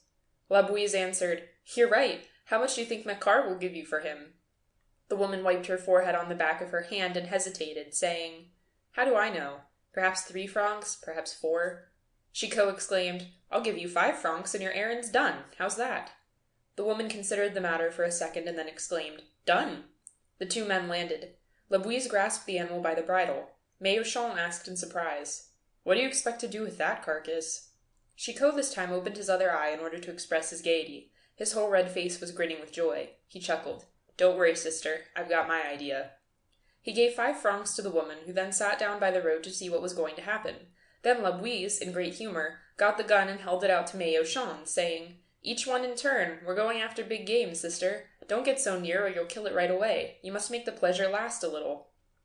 He placed his companion about 40 paces from the victim. The ass, feeling itself free, was trying to get a little of the tall grass, but it was so exhausted that it swayed on its legs as if it were about to fall. Maupassant aimed slowly and said, "A little pepper for the ears. Watch, Chicot," and he fired. The tiny shot struck the donkey's long ears, and he began to shake them in order to get rid of the stinging sensation. The two men doubled up with laughter and stamped their feet with joy. The woman, indignant, rushed forward. She did not want her donkey to be tortured, and she offered to return the 5 francs. La Bouise threatened her with a thrashing and pretended to roll up his sleeves. He had paid, hadn't he? Well then, he would take a shot at her skirts just to show that it didn't hurt. She went away, threatening to call the police. They could hear her protesting indignantly and cursing as she went her way. Maupassant held out the gun to his comrade, saying, "It's your turn, Chicot." La Bouise aimed and fired. The donkey received the charge in his thighs, but the shot was so small and came from such a distance that he thought he was being stung by flies, for he began to thrash himself with his tail. La Bouise sat down to laugh more comfortably, while Maupassant reloaded the weapon, so happy that he seemed to sneeze into the barrel. He stepped forward a few paces, and aiming at the same place that his friend had shot at, he fired again. This time the beast started, tried to kick, and turned its head. At last a little blood was running. It had been wounded and felt a sharp pain, for it tried to run away, with a slow, limping, jerky gallop. Both men darted after the beast, Maupassant with a long stride, La Bouise with the short, breathless trot of a little man. But the donkey, tired out, had stopped, and with a bewildered look was watching his 2 murderers approach. Suddenly he stretched his neck and began to bray. La Bouise, out of breath, had taken the gun. This time he walked right up close, as he did not wish to begin the chase over again. When the poor beast had finished its mournful cry, like a last call for help, the man called, "Hey, Maupassant, come here, sister, I'm going to give him some medicine." And while the other man was forcing the animal's mouth open, Chicot stuck the barrel of the gun down its throat, as if he were trying to make it drink a potion. Then he said, "Look out, sister, here she goes." He pressed the trigger. The donkey stumbled back a few steps, fell down, tried to get up again, and finally lay on its side and closed its eyes. The whole body was trembling. Its legs were kicking, as if it were trying to run. A stream of blood was oozing through its teeth. Soon it stopped moving. It was dead. The two men went along, laughing. It was over too quickly. They had not had their money's worth. Maupassant asked, "Well, what are we going to do now?" La Bouise answered, "Don't worry, sister. Get the thing on the boat. We're going to have some fun when night comes." They went and got the boat. The animal's body was placed on the bottom, covered with fresh grass, and the two men stretched out on it and went to sleep. Toward noon, La Bouise drew a bottle of wine, some bread and butter, and raw onions from a hiding place in their muddy, worm-eaten boat, and they began to eat. When the meal was over, they once more stretched out on the dead donkey and slept. At nightfall, La Bouise awoke and shook his comrade, who was snoring like a buzzsaw. "Come on, sister," he ordered. Maupassant began to row. As they had plenty of time, they went up the Seine slowly. They coasted along the reaches covered with water lilies, and the heavy mud-covered boat slipped over the lily pads and bent the flowers, which stood up again as soon as they had passed. When they reached the wall of the Éperon, which separates the Saint-Germain forest from the Maison Lafitte Park, La Bouise stopped his companion and explained his idea to him. Maupassant was moved by a prolonged, silent laugh. They threw into the water the grass which had covered the body, took the animal by the feet and hid it in some bushes. Then they got into their boat again and went to Maison Lafitte. The night was perfectly black when they reached the wine shop of old man Jules. As soon as the dealer saw them, he came up, shook hands with them, and sat down at their table. They began to talk of one thing and another. By 11 o'clock, the last customer had left, and old man Jules winked at La Bouise and asked, "Well, have you got any?" La Bouise made a motion with his head and answered, "Perhaps so, perhaps not." The dealer insisted, "Perhaps you've got nothing but gray ones." Chicot dug his hands into his flannel shirt, drew out the ears of a rabbit, and declared, 3 francs a pair. They began a long discussion about the price. 2 francs 65, and the 2 rabbits were delivered. As the 2 men were getting up to go, old man Jules, who had been watching them, exclaimed, "You have something else, but you won't say what." La Bouise answered, "Possibly, but it's not for you. You're too stingy." The man, growing eager, kept asking, "What is it? Something big? Perhaps we might make a deal." La Bouise, who seemed perplexed, pretended to consult Maupassant with a glance. Then he answered in a slow voice, "This is how it is. We were in the bushes at Éperon when something passed right near us to the left, at the end of the wall. Mayoche takes a shot, and it drops. We skipped on account of the game people. I can't tell you what it is, because I don't know, but it's big enough. But what is it? If I told you I'd be lying, and you know, sister, between us everything's above board." Anxiously the man asked, "Think it's venison?" La Bouise answered, "Might be, and then again it might not. Venison? Might be a little too big for that. Mind you, I don't say it's a doe, because I don't know, but it might be."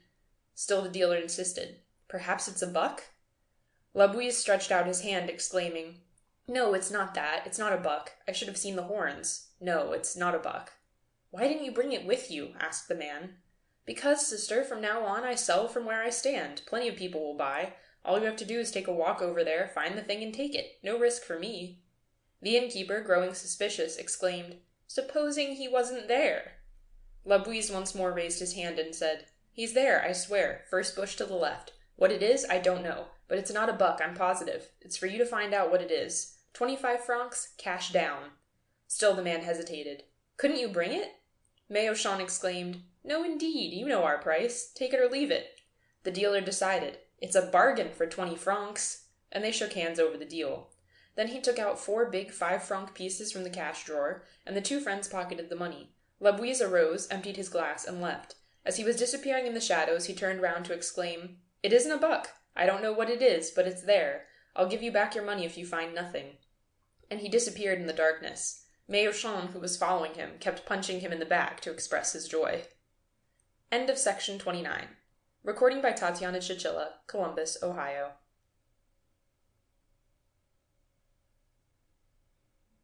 As we were still talking about Pranzini, Monsieur Malheureux, who had been Attorney General under the Empire, said, "Oh, I formerly knew a very curious affair, curious for several reasons, as you will see.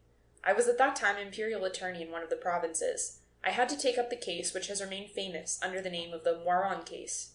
Monsieur Moiron, who was a teacher in the north of France, enjoyed an excellent reputation throughout the whole country.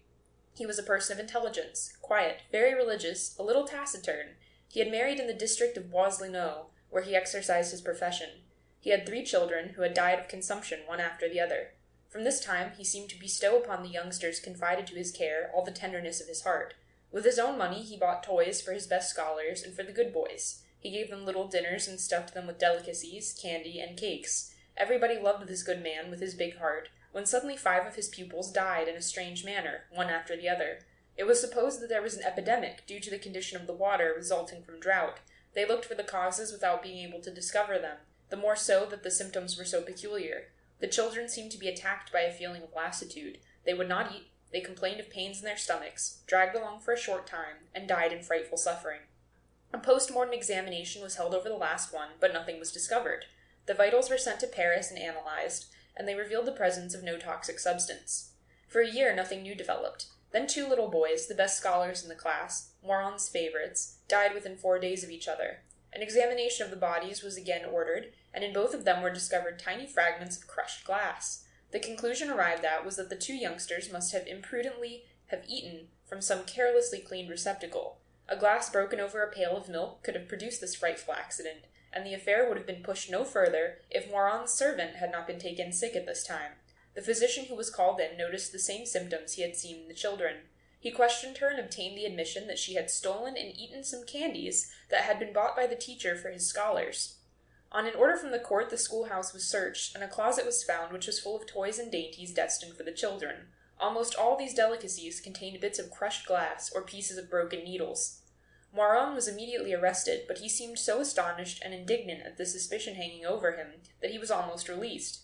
However, indications of his guilt kept appearing, and baffled in my mind my first conviction, based on his excellent reputation, on his whole life, on the complete absence of any motive for such a crime. Why should this good, simple, religious man have killed little children, and the very children whom he seemed to love the most, whom he spoiled and stuffed with sweet things, for whom he spent half his salary in buying toys and bonbons? One must consider him insane to believe him guilty of this act. Now, Maupassant seemed so normal, so quiet, so rational and sensible that it seemed impossible to adjudge him insane. However, the proofs kept growing. In none of the candies that were bought at the places where the schoolmaster secured his provisions could the slightest trace of anything suspicious be found. He then insisted that an unknown enemy must have opened his cupboard with a false key in order to introduce the glass and the needles into the eatables.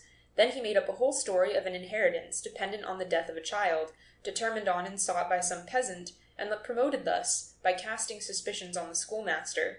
This brute, he claimed, did not care about the other children who were forced to die as well.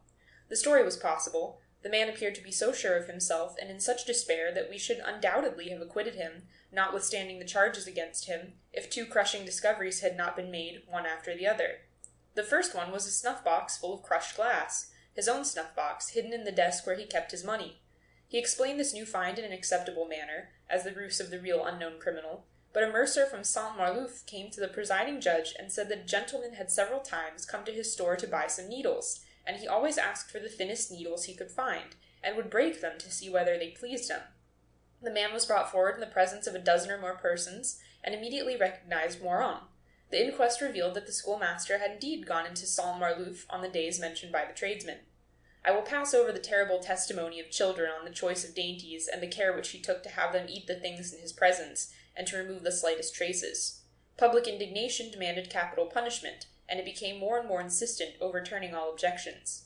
Maupassant was condemned to death, and his appeal was rejected. Nothing was left for him but the imperial pardon. I knew through my father that the emperor would not grant it. One morning, as I was working in my study, the visit of the prison almoner was announced. He was an old priest who knew men well and understood the habits of criminals. He seemed troubled, ill at ease, nervous. After talking for a few minutes about one thing and another, he arose and said suddenly, "If Maupassant is executed, monsieur, you will have put an innocent man to death." Then he left without bowing, leaving me behind with the deep impression made by his words. He had pronounced them in such a sincere and solemn manner, opening those lips, closed and sealed by the secret of confession, in order to save a life. An hour later I left for Paris, and my father immediately asked that I be granted an audience with the emperor. The following day I was received. His Majesty was working in a little reception room when we were introduced. I described the whole case, and I was just telling about the priest's visit when a door opened behind the sovereign's chair, and the empress, who supposed she was alone, appeared. His Majesty Napoleon consulted her. As soon as she had heard the matter, she exclaimed, "This man must be pardoned. He must, since he is innocent." Why did the sudden conviction of a religious woman cast a terrible doubt in my mind? Until then I had ardently desired a change of sentence, and now I suddenly felt myself the toy, the dupe of a cunning criminal who had employed the priest and confession as the last means of defense. I explained my hesitancy to their Majesties. The emperor remained undecided, urged on one side by his natural kindness, and held back on the other by the fear of being deceived by a criminal. But the Empress, who was convinced that the priest had obeyed a divine inspiration, kept repeating, "Never mind. It is better to spare a criminal than to kill an innocent man." Her advice was taken. The death sentence was commuted to one of hard labor. A few years later I heard that Maupassant had again been called to the Emperor's attention on account of his exemplary conduct in the prison at Toulon, and was now employed as a servant by the director of the penitentiary. For a long time I heard nothing more of this man. But about 2 years ago, while I was spending a summer near Lille with my cousin, de Lariel, I was informed one evening, just as we were sitting down to dinner, that a young priest wished to speak to me. I had him shown in, and he begged me to come to a dying man who desired absolutely to see me. This had often happened to me in my long career as a magistrate, and, although I had been set aside by the Republic, I was still often called upon in similar circumstances. I therefore followed the priest, who led me to a miserable little room in a large tenement house.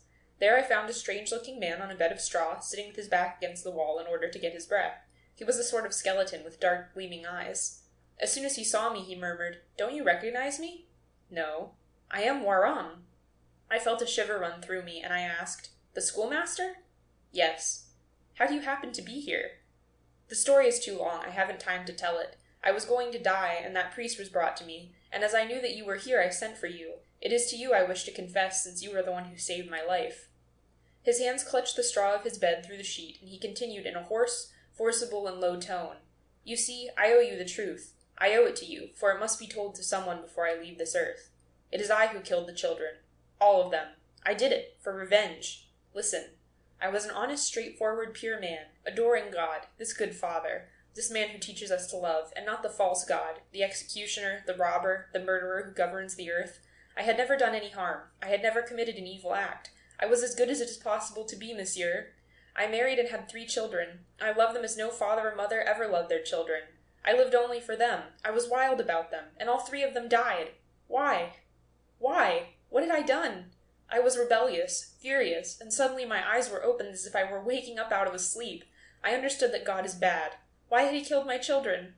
I opened my eyes and saw that he loves to kill. He loves only that, monsieur. He gives life but to destroy it. God, monsieur, is a murderer. He needs death every day, and he makes it of every variety in order to better be amused. He has invented sickness and accidents in order to give him diversion through all the months and the years, and when he grows tired of this, he has epidemics. The plague, cholera, diphtheria, smallpox, everything possible. But this does not satisfy him. All these things are too similar, and so from time to time he has wars in order to see 200,000 soldiers killed at once, crushed in blood and in the mud, blown apart, their arms and legs torn off, their heads smashed by bullets like eggs that fall on the ground. But this is not all. He has made men who eat each other, and then, as men become better than he has made beasts in order to see men hunt and kill them, and eat them. That is not all. He has made tiny little animals which live one day, flies who die by the millions in 1 hour, ants which we are continually crushing under our feet, and so many, many others that we cannot even imagine. And all these things are continually killing each other and dying. And the good Lord looks on and is amused, for he sees everything, the big ones as well as the little ones, those who are in the drops of water and those in the other firmaments. He watches them and is amused. Wretch! Then, monsieur, I began to kill children. I played a trick on him. He did not get those. It was not he, but I. He lived formerly in a little house beside the high road outside the village. He had set up in business as a wheelwright after marrying the daughter of a farmer of the neighborhood, and as they were both industrious, they managed to save up a nice little fortune. But they had no children, and this caused them great sorrow. Finally a son was born, whom they named Jean. They both loved and petted him, enfolding him with their affection, and were unwilling to let him be out of their sight. When he was 5 years old, some mountebanks passed by through the country and set up their tent in the town hall square. Jean, who had seen them pass by, made his escape from the house, and after his father had made a long search for him, he found him among the learned goats and trick dogs, uttering shouts of laughter and sitting on the knees of an old clown. 3 days later, just as they were sitting down to dinner, the wheelwright and his wife noticed that their son was not in the house. They looked for him in the garden, and as they did not find him, his father went out into the road and shouted at the top of his voice, "Jean!" Night came on. A brown vapor arose, making distant objects look still farther away, and giving them a dismal, weird appearance. 3 tall pines, close at hand, seemed to be weeping. Still there was no reply, but the air appeared to be full of indistinct sighing. The father listened for some time, thinking he heard a sound, first in one direction, then in another, and almost beside himself, he ran out into the night, calling incessantly, "Jean! Jean!" He ran along thus until daybreak, filling the darkness with his shouts, terrifying stray animals, torn by a terrible anguish and fearing that he was losing his mind. His wife, seated on the stone step of their home, sobbed until morning. They did not find their son. They both aged rapidly in their inconsolable sorrow. Finally, they sold their house and set out to search together. They inquired of the shepherds on the hillsides, of the tradesmen passing by, of the peasants in the villages, and of authorities in the towns. But their boy had been lost a long time, and no one knew anything about him. He had probably forgotten his own name by this time, and also the name of his village, and his parents wept in silence, having lost hope. Before long their money came to an end, and they worked out by the day in the farms and inns, doing the most menial work, eating what was left from the tables, sleeping on the ground and suffering from cold. Then as they became enfeebled by hard work, no one would employ them any longer, and they were forced to beg along the high roads. They accosted passers-by in an entreating voice, and with sad, discouraged faces. They begged a morsel of bread from the harvesters who were dining around a tree in the fields at noon, and they ate in silence seated on the edge of a ditch. An innkeeper to whom they told their story said to them one day, "I know someone who had lost their daughter, and they found her in Paris." They at once set out for Paris. When they entered the great city, they were bewildered by its size and by the crowds that they saw. But they knew that Jean must be in the midst of all these people, though they did not know how to set about looking for him. They feared that they might not recognize him, for he was only 5 years old when they last saw him. They visited every place, went through all the streets, stopping whenever they saw a group of people, hoping for some providential meeting, some extraordinary luck, some compassionate fate. They frequently walked at haphazard, straight ahead, leaning one against the other, looking so sad and poverty-stricken that people would give them alms without their asking. They spent every Sunday at the doors of the churches, watching the crowds entering and leaving, trying to distinguish among the faces one that might be familiar. Several times they thought they recognized him, but always found they had made a mistake. In the vestibule of one of the churches which they visited the most frequently, there was an old dispenser of holy water who had become their friend. He also had a very sad history, and in their sympathy for them, they had established a bond of close friendship between them. It ended by them all three living together in a poor lodging on the top floor of a large house, situated at some distance, quite on the outskirts of the city, and the wheelwright would sometimes take his new friend's place at the church when the latter was ill. Winter came, a very severe winter. The poor holy water sprinkler died, and the parish priest appointed the wheelwright, whose misfortunes had come to his knowledge, to replace him. He went every morning and sat in the same place, on the same chair, wearing away the old stone pillar by continually leaning against it. He would gaze steadily at every man who entered the church, and looked forward to Sunday with as much impatience as a schoolboy, for on that day the church was filled with people from morning till night. He became very old, growing weaker each day from the dampness of the church, and his hope oozed away gradually. He now knew by sight all the people who came into the services. He knew their hours, their manners, could distinguish their step on the stone pavement. His interest had become so contracted that the entrance of a stranger in the church was for him a great event. One day 2 ladies came in. One was old, the other young, a mother and daughter probably. Behind them came a man who was following them. He bowed to them as they came out, and after offering them some holy water, he took the arm of the elder lady. That must be the fiancé of the younger one, thought the wheelwright, and until evening he kept trying to recall where he had formerly seen a young man who resembled this one. But the one he was thinking of must be an old man by this time, for it seemed as if he had known him down home in his youth. The same man frequently came again to walk home with the ladies, and this vague, distant, familiar resemblance which he could not place worried the old man so much that he made his wife come with him to see if she could help his impaired memory. One evening, as it was growing dusk, the 3 strangers entered together. When they had passed, the old man said, "Well, do you know him?" His wife anxiously tried to ransack her memory. Suddenly she said in a low tone, "Yes, yes, but he is taller, darker, stouter, and is dressed like a gentleman. But, father, all the same, it is your face when you were young." The old man started violently. It was true. He looked like himself, and also like his brother who was dead, and like his father, whom he remembered while he was yet young. The old couple were so affected that they could not speak. The 3 persons came out and were about to leave the church. The man touched his finger to the holy water sprinkler. Then the old man, whose hand was trembling so that he was fairly sprinkling the ground with holy water, exclaimed, "Jean!" The young man stopped and looked at him. He repeated in a lower tone, "Jean." The 2 women looked at them without understanding. He then said for the 3rd time, sobbing as he did so, "Jean!" The man stooped down, with his face close to the old man's, and as a memory of his childhood dawned on him, he replied, "Papa Pierre! Mamma Jeanne!" He had forgotten everything, his father's surname and the name of his native place, but he always remembered those 2 words that he had so often repeated, "Papa Pierre! Mamma Jeanne!" He sank to the floor, his face on the old woman's knees, and he wept, kissing now his father and then his mother, while they were almost breathless from intense joy. The The two ladies also wept, understanding that they did some great happiness had been come to pass. Then they all went to the young man's house, and he told them his history. The circus people had carried him off. For 3 years he traveled with them in various countries. Then the troupe disbanded, and one day an old lady in a chateau had paid to have him stay with her because she liked his appearance. As he was intelligent, he was sent to school, then to college, and the old lady, having no children, had left him all her money. He, for his part, had tried to find his parents, but as he could remember only the two names, Papa Pierre, Mama Jeanne, he had been unable to do so.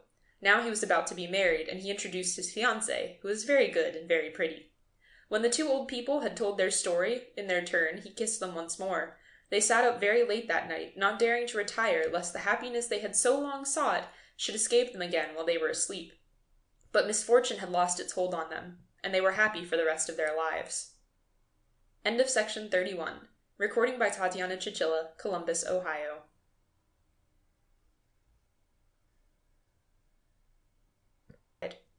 The lawyer had presented a plea of insanity. How could anyone explain this strange crime otherwise? One morning, in the grass near Chatou, 2 bodies had been found, a man and a woman, well known, rich, no longer young, and married since the preceding year, the woman having been a widow for 3 years before. They were not known to have enemies. They had not been robbed. They seemed to have been thrown from the roadside into the river after having been struck, one after the other, with a long iron spike. The investigation revealed nothing. The boatmen who had been questioned knew nothing. The matter was about to be given up when a young carpenter from a neighboring village, Georges Louis, nicknamed the Bourgeois, gave himself up. To all questions he answered only this: "I had known the man for 2 years, the woman for 6 months. They often had me repair old furniture for them, because I am a clever workman." And when he was asked, "Why did you kill them?" he would obstinately answer, "I killed them because I wanted to kill them." They could get nothing more out of him. This man was undoubtedly an illegitimate child, put out to nurse and then abandoned. He had no other name than Georges Louis, but as on growing up he became particularly intelligent, with the good taste and native refinement which his acquaintances did not have, he was nicknamed the Bourgeois, and he was never called otherwise. He had become remarkably clever in the trade of a carpenter, which he had taken up. He was also said to be a socialist fanatic, a believer in communistic and nihilistic doctrines, a great reader of bloodthirsty novels, an influential political agitator, and a clever orator in the public meetings of workmen or farmers. His lawyer had pleaded insanity. Indeed, how could one imagine that this workman should kill his best customers, rich and generous, as he knew, who in 2 years had enabled him to earn 3,000 francs? His book showed it. Only one explanation could be offered: insanity, the fixed idea of the unclassed individual who wreaks vengeance on 2 bourgeois, on all the bourgeoisie, and the lawyer made a clever allusion to his nickname of the bourgeois, given throughout the neighborhood to this poor wretch. He exclaimed, "Is this irony not enough to unbalance the mind of this poor wretch who has neither father nor mother? He is an ardent Republican. What am I saying? He even belongs to the same political party, the members of which, formerly shot or exiled by the government, it now welcomes with open arms this party to which arson is a principal and murder an ordinary occurrence. These gloomy doctrines, now applauded in public settings, have ruined this man. He has heard Republicans, even women, yes, women, ask for the blood of Monsieur Gambetta, the blood of Monsieur Grévy. His weakened mind gave way. He wanted blood, the blood of a bourgeois. It is not he whom you should condemn, gentlemen, it is the Commune." Everywhere could be heard murmurs of assent. Everyone felt that the lawyer had won his case. The prosecuting attorney did not oppose him. Then the presiding judge asked the accused the customary question: "Prisoner, is there anything that you wish to add to your defense?" The man stood up. He was a short, flaxen blonde with calm, clear, gray eyes. A strong, frank, sonorous voice came from this frail-looking boy, and at the first words, quickly changed the opinion which had been formed of him. He spoke loud in a declamatory manner, but so distinctly that every word could be understood in the farthest corners of the big hall. "Your Honor, as I do not wish to go to an insane asylum, and as I prefer death to that, I will tell everything. I killed this man and this woman because they were my parents. Now listen and judge me. A woman, having given birth to a boy, sent him out, somewhere, to a nurse. Did she even know where her accomplice carried this innocent little being, condemned to eternal misery, to the shame of an illegitimate birth, to more than that, to death, since he was abandoned, and the nurse, no longer receiving the monthly pension, might, as they often do, let him die of hunger and neglect? The woman who nursed me was honest, better, more noble, more of a mother than my own mother. She brought me up. She did wrong in doing her duty. It is more humane to let them die, these little wretches who are cast away in suburban villages just as garbage is thrown away. I grew up with the indistinct impression that I was carrying some burden of shame, One day the other children called me a bastard. They did not know the meaning of this word, which one of them had heard at home. I was also ignorant of its meaning, but I felt the sting all the same. I was, I may say, one of the cleverest boys in the school. I would have been a good man, Your Honor, perhaps a man of superior intellect, if my parents had not committed the crime of abandoning me. The crime was committed against me. I was the victim, they were the guilty ones. I was defenseless, they were pitiless. Their duty was to love me, and they rejected me. I owed them life, but is life a boon? To me, at any rate, it was misfortune. After their shameful desertion, I owed them only vengeance. They committed against me the most inhuman, the most infamous, the most monstrous crime which can be committed against a human creature. A man who has been insulted strikes. A man who has been robbed takes back by force. A man who has been deceived, played upon, tortured, kills. A man who has been slapped kills. A man who has been dishonored kills. I have been robbed, deceived, tortured, morally slapped, dishonored, all this to a greater degree than those whose anger you excuse. I revenged myself. I killed. It was my legitimate right. I took their happy life in exchange for the terrible one which they had forced on me. You will call me parricide. Were these people my parents, for whom I was an abominable burden, a terror, an infamous shame, for whom my birth was a calamity and my life a threat of disgrace? They sought a selfish pleasure. They got an unexpected child. They suppressed the child. My turn came to do the same for them. And yet, up to quite recently, I was ready to love them. As I have said, this man, my father, came to me for the first time 2 years ago. I suspected nothing. He ordered 2 pieces of furniture. I found out later on that under the seal of secrecy, naturally, he had sought information from the priest. He returned often. He gave me a lot of work and paid me well. Sometimes he would even talk to me of one thing or another. I felt a growing affection for him. At the beginning of this year, he brought with him his wife, my mother. When she entered, she was trembling so that I thought her to be suffering from some nervous disease. Then she asked for a seat and a glass of water. She said nothing. She looked around abstractedly at my work and only answered yes or no at random to all the questions which he asked her. When she had left, I thought her a little unbalanced. The following month they returned. She was calm, self-controlled. That day they chattered for a long time, and they left me a rather large order. I saw her 3 more times without suspecting anything. But one day she began to talk to me of my life, of my childhood, of my parents. I answered, "Madame, my parents were wretches who deserted me." Then she clutched at her heart and fell unconscious. I immediately thought, "She is my mother," but I took care not to let her notice anything. I wished to observe her. I, in turn, sought out information about them. I learned that they had been married since last July, my mother having been a widow for only 3 years. There had been rumors that they loved each other during the lifetime of the first husband, but there was no proof of it. I was the proof which they had at first hidden and then hoped to destroy. I waited. She returned one evening, escorted as usual by my father. That day she seemed deeply moved. I don't know why. Then, as she was leaving, she said to me, "I wish you success, because you seem to me to be honest and a hard worker. Some day you will undoubtedly think of getting married. I have come to help you choose freely the woman who may suit you. I was married against my inclination once, and I know what suffering it causes. Now I am rich, childless, free, mistress of my fortune. Here is your dowry." She held out to me a large sealed envelope. I looked her straight in the eyes and then said, "Are you my mother?" She drew back a few steps and hid her face in her hands as so not to see me. He, the man, my father, supported her in his arms and cried out to me, "You must be crazy." I answered, "Not in the least. I know that you are my parents. I cannot be thus deceived. Admit it and I will keep the secret. I will bear you no ill will, and I will remain what I am, a carpenter." He retreated towards the door, still supporting his wife, who was beginning to sob. Quickly I locked the door, put the key in my pocket, and continued, "Look at her, and dare to deny that she is my mother." Then he flew into a passion, very pale, terrified at the thought that the scandal, which had so far been avoided, might suddenly break out, that their position, their good name, their honor, might all at once be lost. He stammered out, "You are a rascal. You wish to get money from us. That's the thanks we get for trying to help such common people." My mother, bewildered, kept repeating, "Let's get out of here. Let's get out." Then, when he found the door locked, he exclaimed, "If you do not open this door immediately, I will have you thrown into prison for blackmail and assault." I had remained calm. I opened the door and saw them disappear in the darkness. Then I seemed to have been suddenly orphaned, deserted, pushed to the wall. I was seized with an overwhelming sadness, mingled with anger, hatred, disgust. My whole being seemed to rise up in revolt against the injustice, the meanness, the dishonor, the rejected love.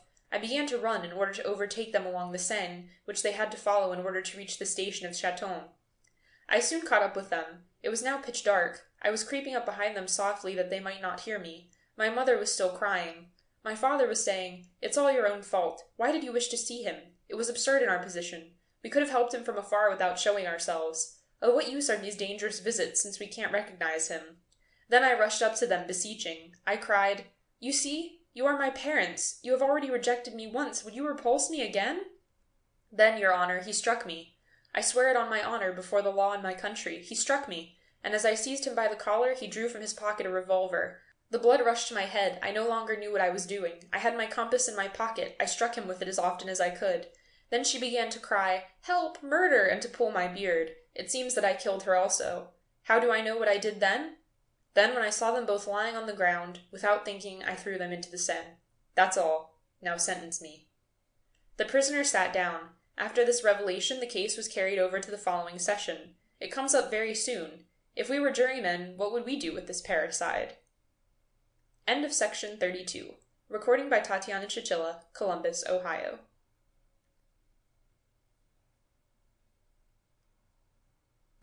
Dr. Bonnet, my old friend, one sometimes has friends older than oneself, had often invited me to spend some time with him at Riom, and, as I did not know Auvergne, I made up my mind to visit him in the summer of 1876. I arrived by the morning train, and the first person I saw on the platform was the doctor.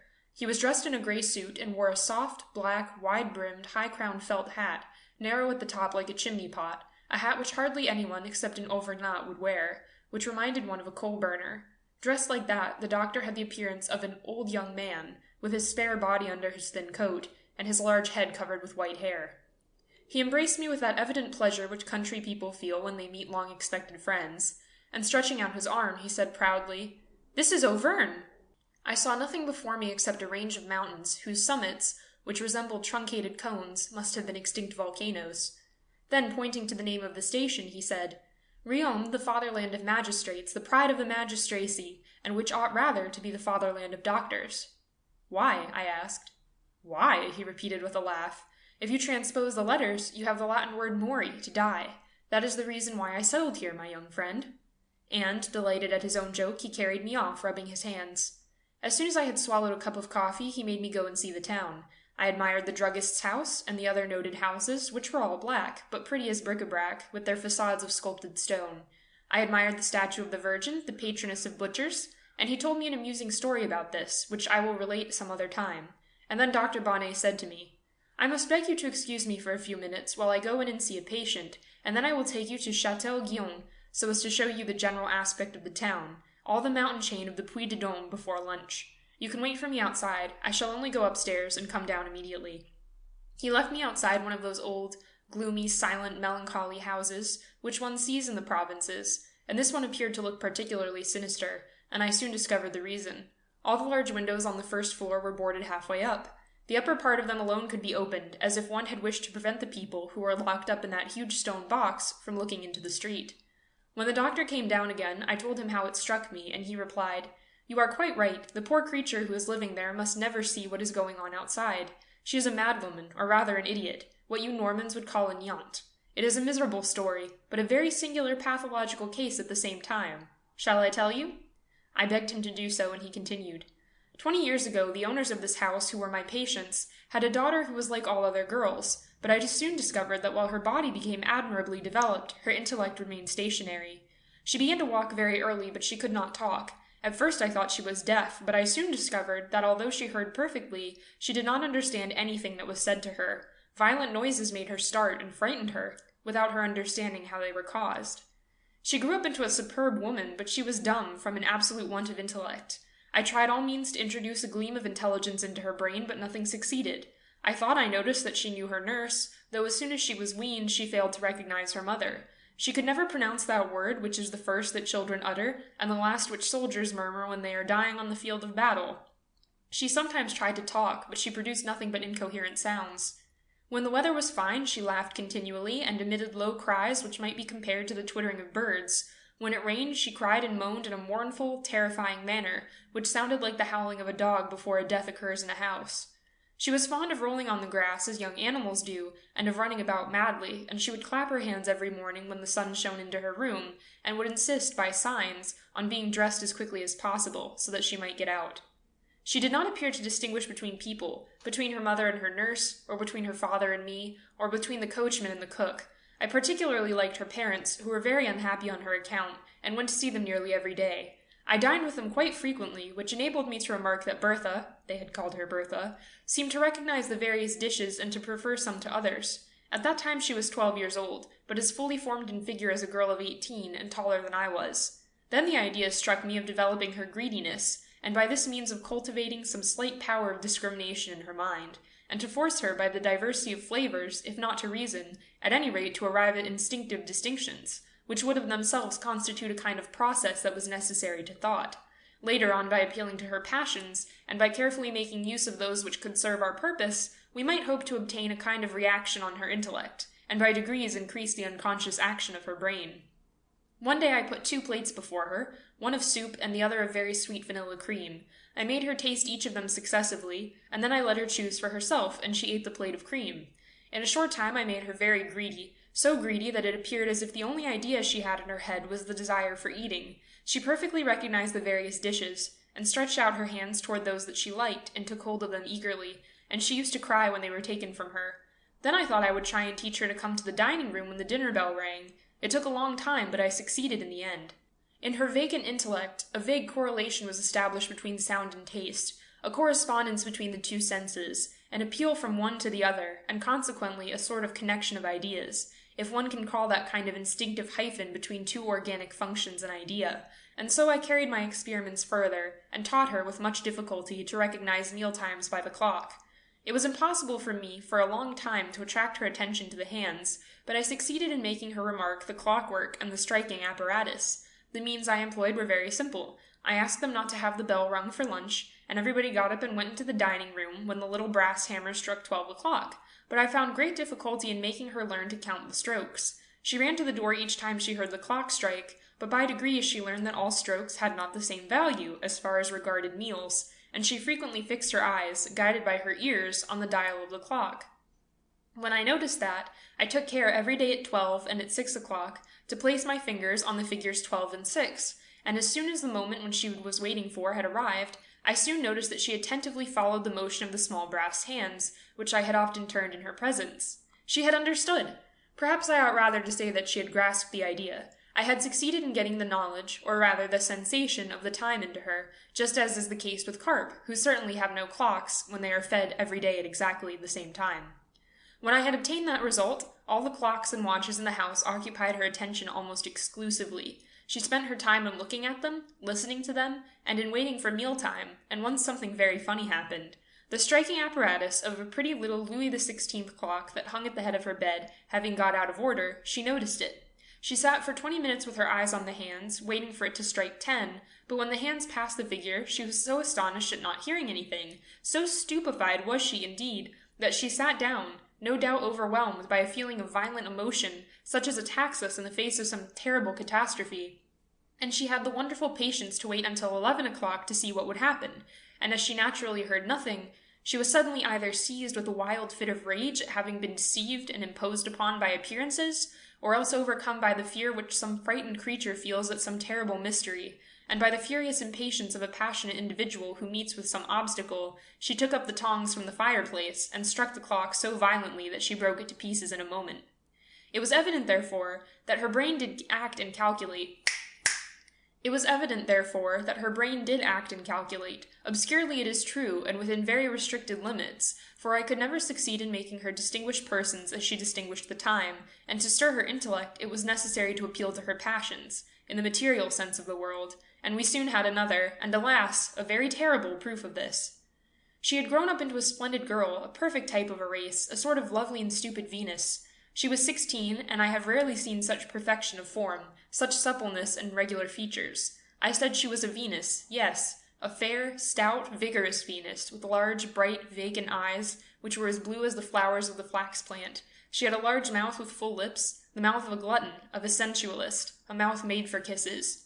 Well, one morning her father came into my consulting room with a strange look on his face, and, sitting down without even replying to my greeting, he said, "I want to speak to you about a very serious matter. Would it be possible for Bertha to marry?" "Bertha to marry? Why, it is quite impossible." "Yes, I know, he replied. "But reflect, doctor. Don't you think, perhaps, we hoped, if she had children, it would be a great shock to her, but a great happiness, and who knows whether maternity might not rouse her intellect?" I was in a state of great perplexity. He was right, and it was possible that such a new situation, and that wonderful instinct of maternity, which beats in the hearts of the lower animals as it does in the heart of a woman, which makes the hen fly at a dog's jaws to defend her chickens, might bring about a revolution, an utter change in her vacant mind, and set the motionless mechanism of her thoughts in motion. And then, moreover, I immediately remembered a personal instance. Some years previously I had owned a spaniel bitch who was so stupid that I could do nothing with her, but when she had had puppies, she became, if not exactly intelligent, almost like many other dogs who had not been thoroughly broken. As soon as I foresaw the possibility of this, the wish to get Bertha married grew in me, not so much out of friendship for her and her poor parents, as from scientific curiosity. What could happen? It was a singular problem. I said in reply to her father, "Perhaps you are right. You might make the attempt, but you will never find a man to consent to marry her." "I have found somebody," he said in a low voice. I was dumbfounded and said, "Somebody really suitable? Someone of your own rank and position in society?" "Decidedly," he said. "Oh, and may I ask his name?" "I came on purpose to tell you and to consult you. It is Monsieur Gaston Dubois de Lucelle."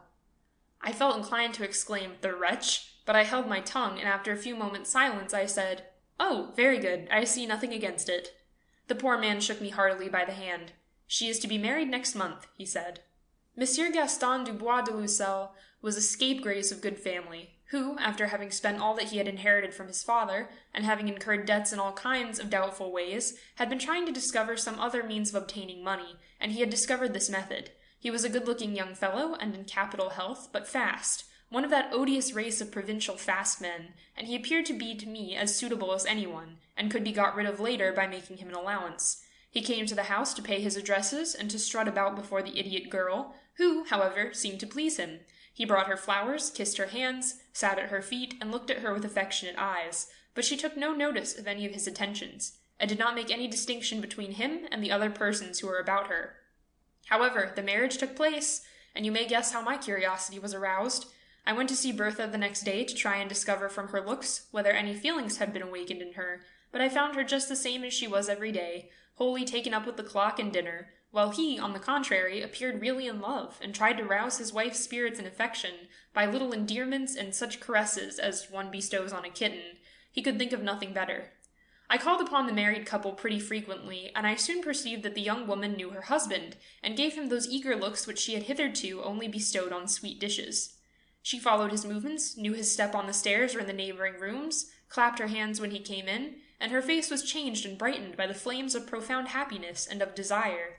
She loved him with her whole body and with all her soul, to the very depths of her poor weak soul, and with all her heart, that poor heart of some grateful animal. It was really a delightful and innocent picture of simple passion, of carnal and yet modest passion, such as nature had implanted in mankind, before man had complicated and disfigured it by all the various shades of sentiment. But he soon grew tired of this ardent, beautiful, dumb creature, and did not spend more than an hour during the day with her, thinking it sufficient that if he came home at night, and she began to suffer in consequence. She used to wait for him from morning till night with her eyes on the clock. She did not even look after the meals now, for he took all his away from home, Clermont, Chateauguyon, Royat, no matter where he was, as long as he was not obliged to come home. She began to grow thin. Every other thought, every other wish, every other expectation, and every confused hope disappeared from her mind, and the hours during which she did not see him became hours of terrible suffering to her. Soon he ceased to come home regularly of nights. He spent them with women at the casino at Royat, and did not come home until daybreak, but she never went to bed before he returned. She remained sitting motionless in an easy-chair, with her eyes fixed on the hands of the clock, which turned so slowly and regularly around the china face on which the hours were painted. She heard the trot of his horse in the distance, and sat up with a start, and when he came into the room she got up with the movements of an automaton, and pointed to the clock, as if to say, "Look how late it is." And he began to be afraid of this amorous and jealous, half-witted woman, and flew into a rage, as brutes do, and one night he even went so far as to strike her, so they sent for me. When I arrived, she was writhing and screaming in a terrible crisis of pain, anger, passion. How do I know what? Can one tell what goes on in such undeveloped brains? I calmed her by subcutaneous injections of morphine, and forbade her to see that man again, for I saw clearly that marriage would infallibly kill her by degrees. Then she went mad. Yes, my dear friend, that idiot went mad. She is always thinking of him and waiting for him. She waits for him all day and night, awake or asleep, at this very moment, ceaselessly.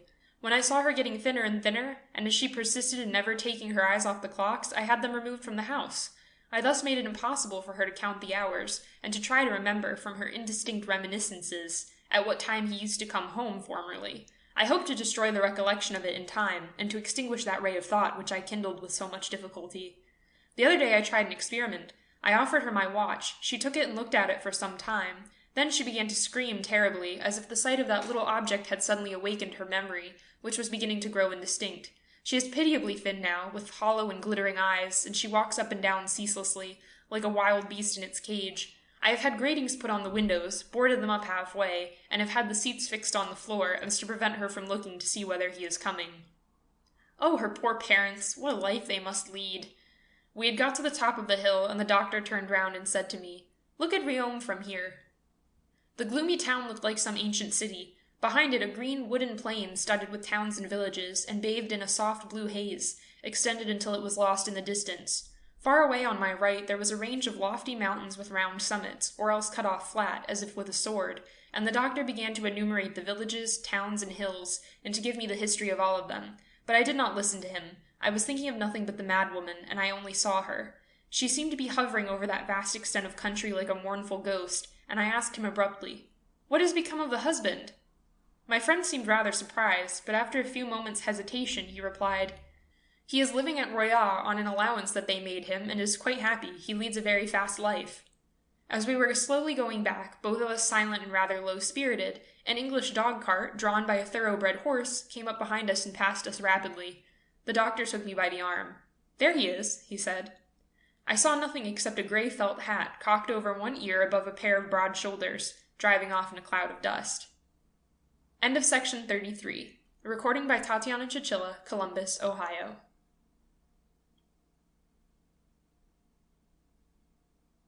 We never dreamed of such good fortune. The son of a provincial bailiff, Jean Maron had come, as do so many others, to study law in the Quartier Latin.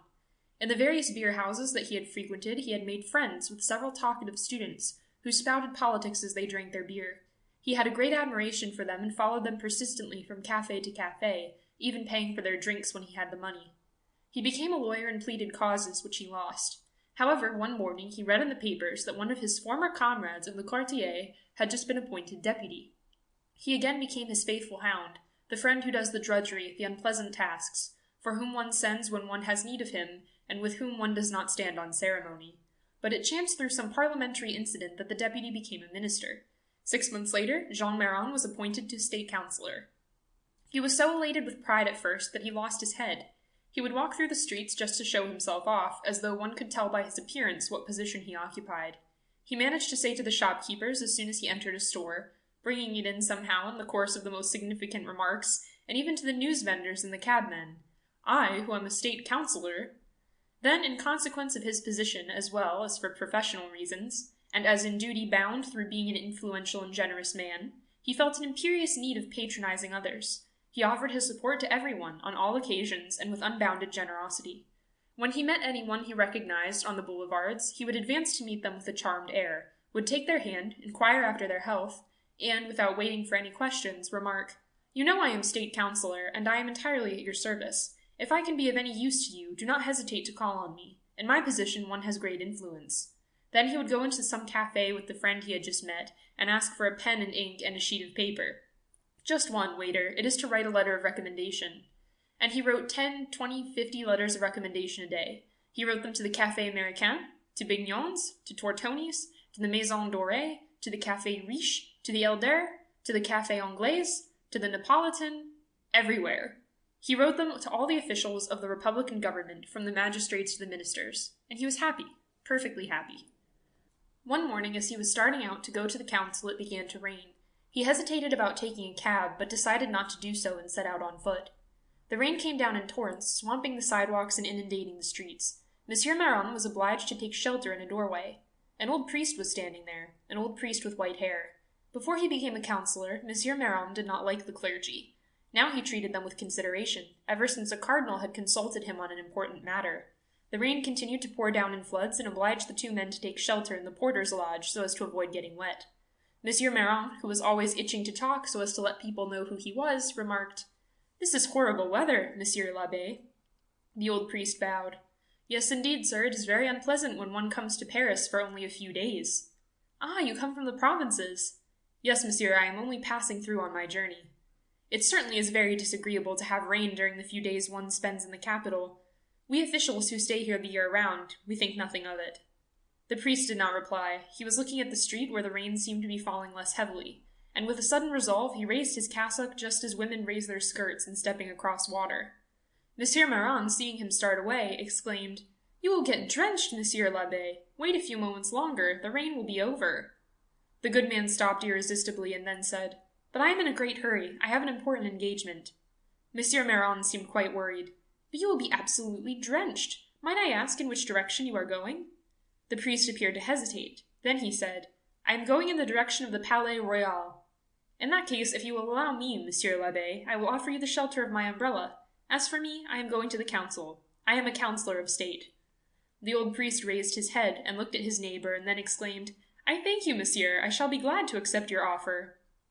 Monsieur Maran then took his arm and led him away. He directed him, watched over him, and advised him.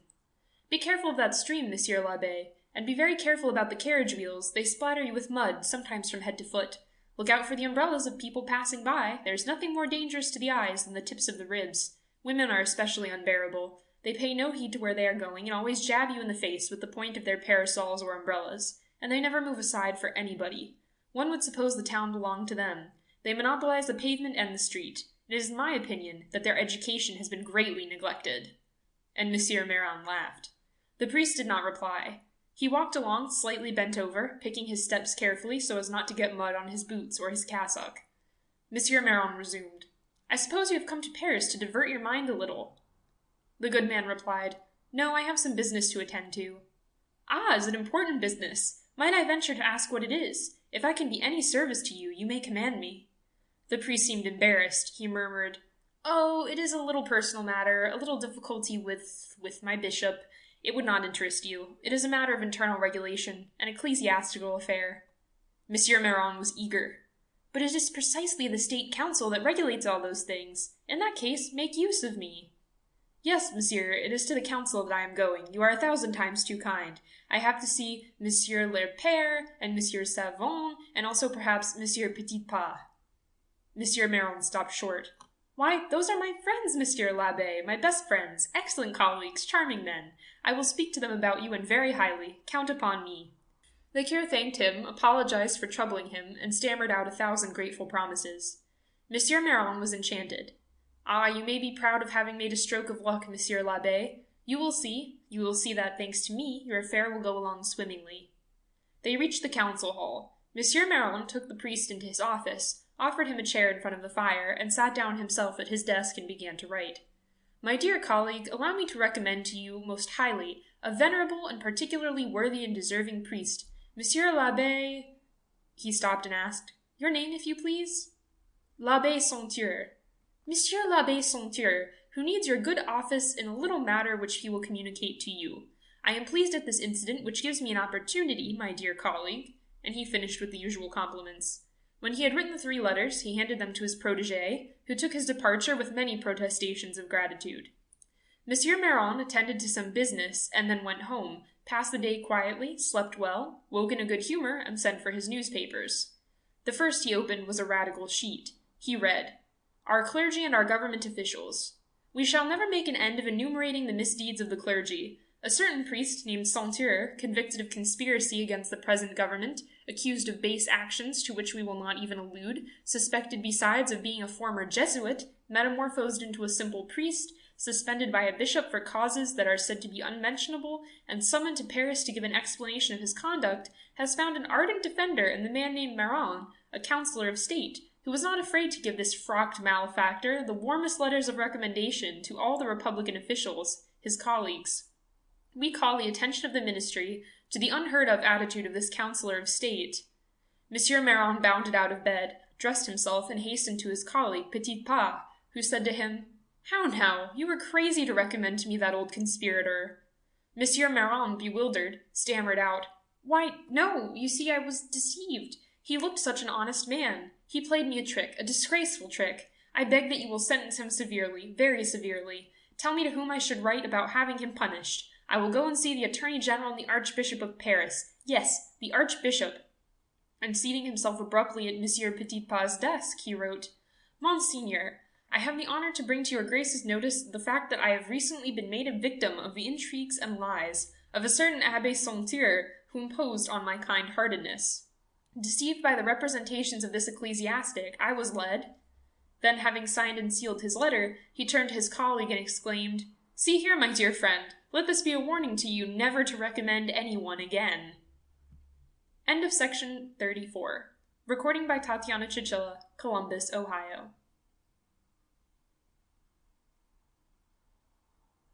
The door. Bah! Exclaimed Carl Massouligny. The question of complaisant husbands is a difficult one. I have seen many kinds, and yet I am unable to give an opinion about any of them. I have often tried to determine whether they are blind, weak, or clairvoyant. I believe that there are some which belong to each of these categories. Let us quickly pass over the blind ones. They cannot rightly be called complaisant, since they do not know, but they are good creatures who cannot see farther than their nose. It is a curious and interesting thing to notice the ease with which men and women can be deceived. We are taken in by the slightest trick of those who surround us, by our children, our friends, our servants, our tradespeople. Humanity is credulous, and in order to discover deceit in others, we do not display 1/10 of the shrewdness which we use when we, in turn, wish to deceive someone else. Clairvoyant husbands may be divided into 3 classes. Those who have some interest, pecuniary, ambitious, or otherwise, in their wives having love affairs. These ask only to safeguard appearances as much as possible, and they are satisfied. Next come those who get angry. What a beautiful novel one could write about them! Finally, the weak ones, those who are afraid of scandal. There are also those who are powerless, or rather, tired, who flee from the duties of matrimony through fear of ataxia or apoplexy, who are satisfied to see a friend run these risks. But I once met a husband of a rare species, who guarded against the common accident in a strange and witty manner. In Paris I had made the acquaintance of an elegant, fashionable couple. The woman, nervous, tall, slender, corded, was supposed to have had many love adventures. She pleased me with her wit, and I believe that I pleased her also. I courted her, a trial courting to which she answered with evident provocations. Soon we got to tender glances, hand pressures, all the little gallantries which precede the final attack. Nevertheless, I hesitated. I consider that, as a rule, the majority of society intrigues, however short they may be, are not worth the trouble which they give us and the difficulties which may arise. I therefore mentally compared the advantages and disadvantages which I might expect, and I thought I noticed that the young husband suspected me. One evening at a ball, as I was saying tender things to the young woman in a parlor leading from the big hall, where the dancing was going on, I noticed in a mirror the reflection of someone who was watching me. It was he. Our looks met, and then I saw him turn his head and walk away. I murmured, "Your husband is spying on us." She seemed dumbfounded and asked, "My husband?" "Yes, he has been watching us for some time." "Nonsense, are you sure?" "Very sure." "How strange! He is usually extraordinarily pleasant to all my friends." "Perhaps he guessed that I love you." "Nonsense, you are not the first one to pay attention to me. Every woman who is a little in view drags behind her a herd of admirers." "Yes, but I love you deeply." "Admitting that that is true, does a husband ever guess these things?" "Then he is not jealous?" No. She thought for an instant, and then continued, "No, I do not think that I ever noticed any jealousy on his part. Has he never watched you?" "No, as I said, he is always agreeable to my friends." From that day my courting became much more assiduous. The woman did not please me any more than before, but the probable jealousy of her husband tempted me greatly. As for her, I judged her coolly and clearly. She had a certain worldly charm, due to a quick, gay, amiable, and superficial mind, but no real deep attraction. She was, as I have already said, an excitable little being, all on the surface, with rather a showy elegance. How can I explain myself? She was an ornament, not a home. One day after taking dinner with her, her husband said to me, just as I was leaving, "My dear friend," he now called me friend, "we soon leave for the country. It is a great pleasure to my wife and myself to entertain people whom we like. We would be very pleased to have you spend a month with us. It would be very nice of you to do so." I was dumbfounded, but I accepted.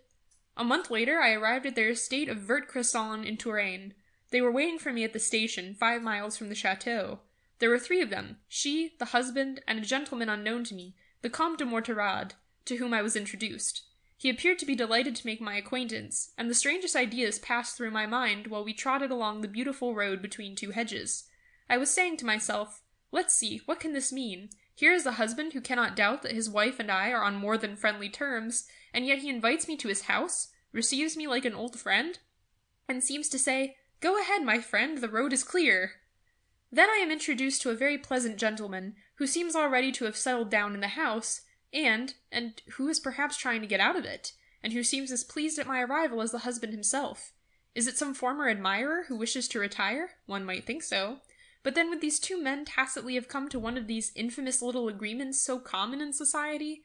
And it is proposed to me that I should quietly enter into the pact and carry it out. All hands and arms are held out to me. All doors and hearts are open to me.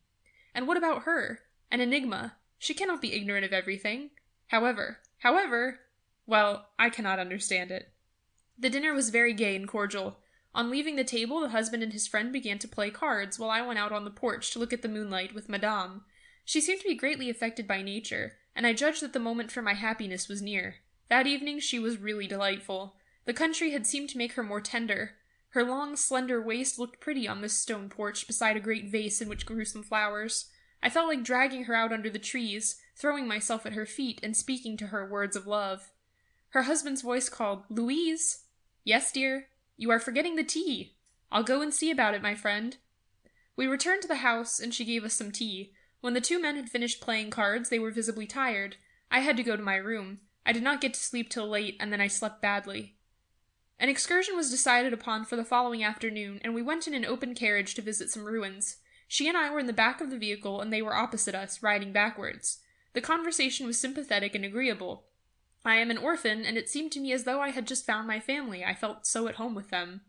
Suddenly, as she had stretched out her foot between her husband's legs, he murmured reproachfully, "Louise, please don't wear out your old shoes yourself. There is no reason for being neater in Paris than in the country."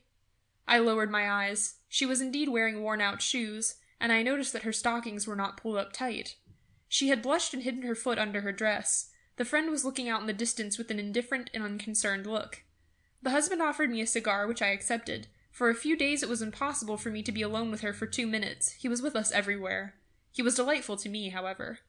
One morning he came to get me to take a walk before breakfast, and the conversation happened to turn on marriage. I spoke a little about solitude, and about how charming life can be made by the affection of a woman. Suddenly he interrupted me, saying, "My friend, don't talk about things you know nothing about. A woman who has no other reason for loving you will not love you long. All the little coquetries which make them so exquisite when they do not definitely belong to us cease as soon as they become ours. And then, the respectable women, that is to say our wives, are not, in fact, do not understand their profession of wife. Do you understand?" He said no more, and I could not guess his thoughts.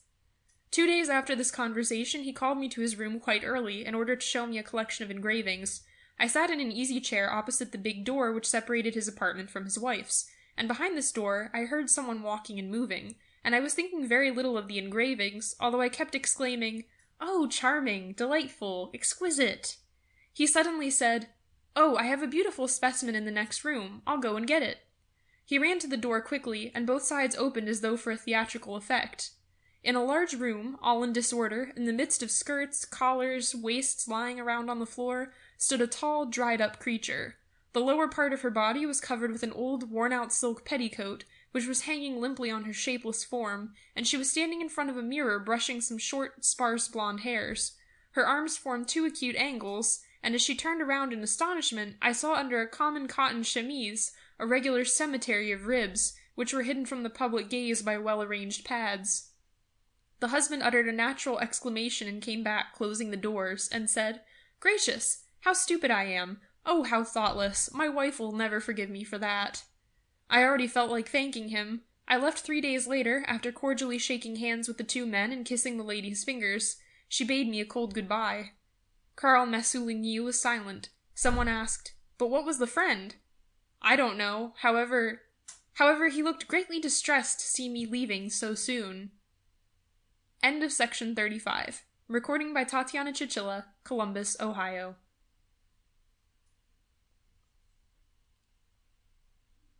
The César Isidore Brumont and Prosper Napoleon Cornu appeared before the Court of Assize of the Seine-Inférieure on a charge of attempted murder, by drowning, of Mademoiselle Brumont, lawful wife of the first of the aforenamed.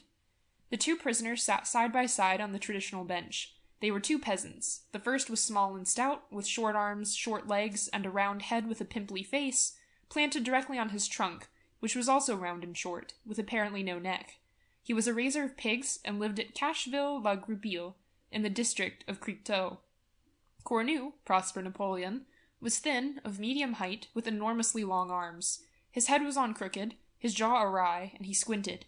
A blue blouse, as long as a shirt, hung down to his knees, and his yellow hair, which was scanty and plastered down on his head, gave his face a worn-out, dirty look, a dilapidated look that was frightful. He had been nicknamed the Cure because he could imitate to perfection the chanting in church, and even the sound of the serpent. This talent attracted to his café, for he was a saloon-keeper at Criquetot, a great many customers who preferred the Mass at Cornu to the Mass in church. Mademoiselle Brumont, seated on the witness bench, was a thin peasant woman who seemed to always be asleep. She sat there motionless, her hands crossed on her knees, gazing fixedly before her with a stupid expression. The judge continued his interrogation. "Well then, Mademoiselle Brumont, they came into your house and threw you into a barrel full of water. Tell us the details. Stand up." She rose. She looked as tall as a flagpole with her cap, which looked like a white skull cap. She said in a drawling tone, "I was shelling beans. Just then they came in. I said to myself, what is the matter with them? They do not seem natural. They seem up to some mischief. They watched me sideways like this, especially Cornu, because he squints. I do not like to see them together, for they are too good-for-nothings when they are in company. I said, 'What do you want with me?' They did not answer. I had a sort of mistrust." The defendant Brumont interrupted the witness hastily, saying, "I was full." Then Cornu, turning towards his accomplice, said in the deep tones of an organ, "Say that we were both full and you will be telling no lie." The judge, severely, "You mean by that you were both drunk?" Brumont, "There can be no question about it." Cornu, "That might happen to anyone." The judge to the victim, "Continue your testimony, woman Brumont." "Well, Brumont said to me, 'Do you wish to earn 100 sous?' 'Yes,' I replied, seeing that 100 sous are not picked up in a horse's tracks. Then he said, 'Open your eyes and do as I do,' and he went to fetch the large empty barrel which is under the rain-pipe in the corner, and he turned it over and brought it into my kitchen, and struck it down in the middle of the floor, and then he said to me, 'Go and fetch water until it is full.' So I went to the pond with 2 pails and carried water, and still more water for an hour, seeing that the barrel was as large as a vat, saving your presence, Monsieur le Président. All this time Brumont and Cornu were drinking a glass, and then another glass, and then another.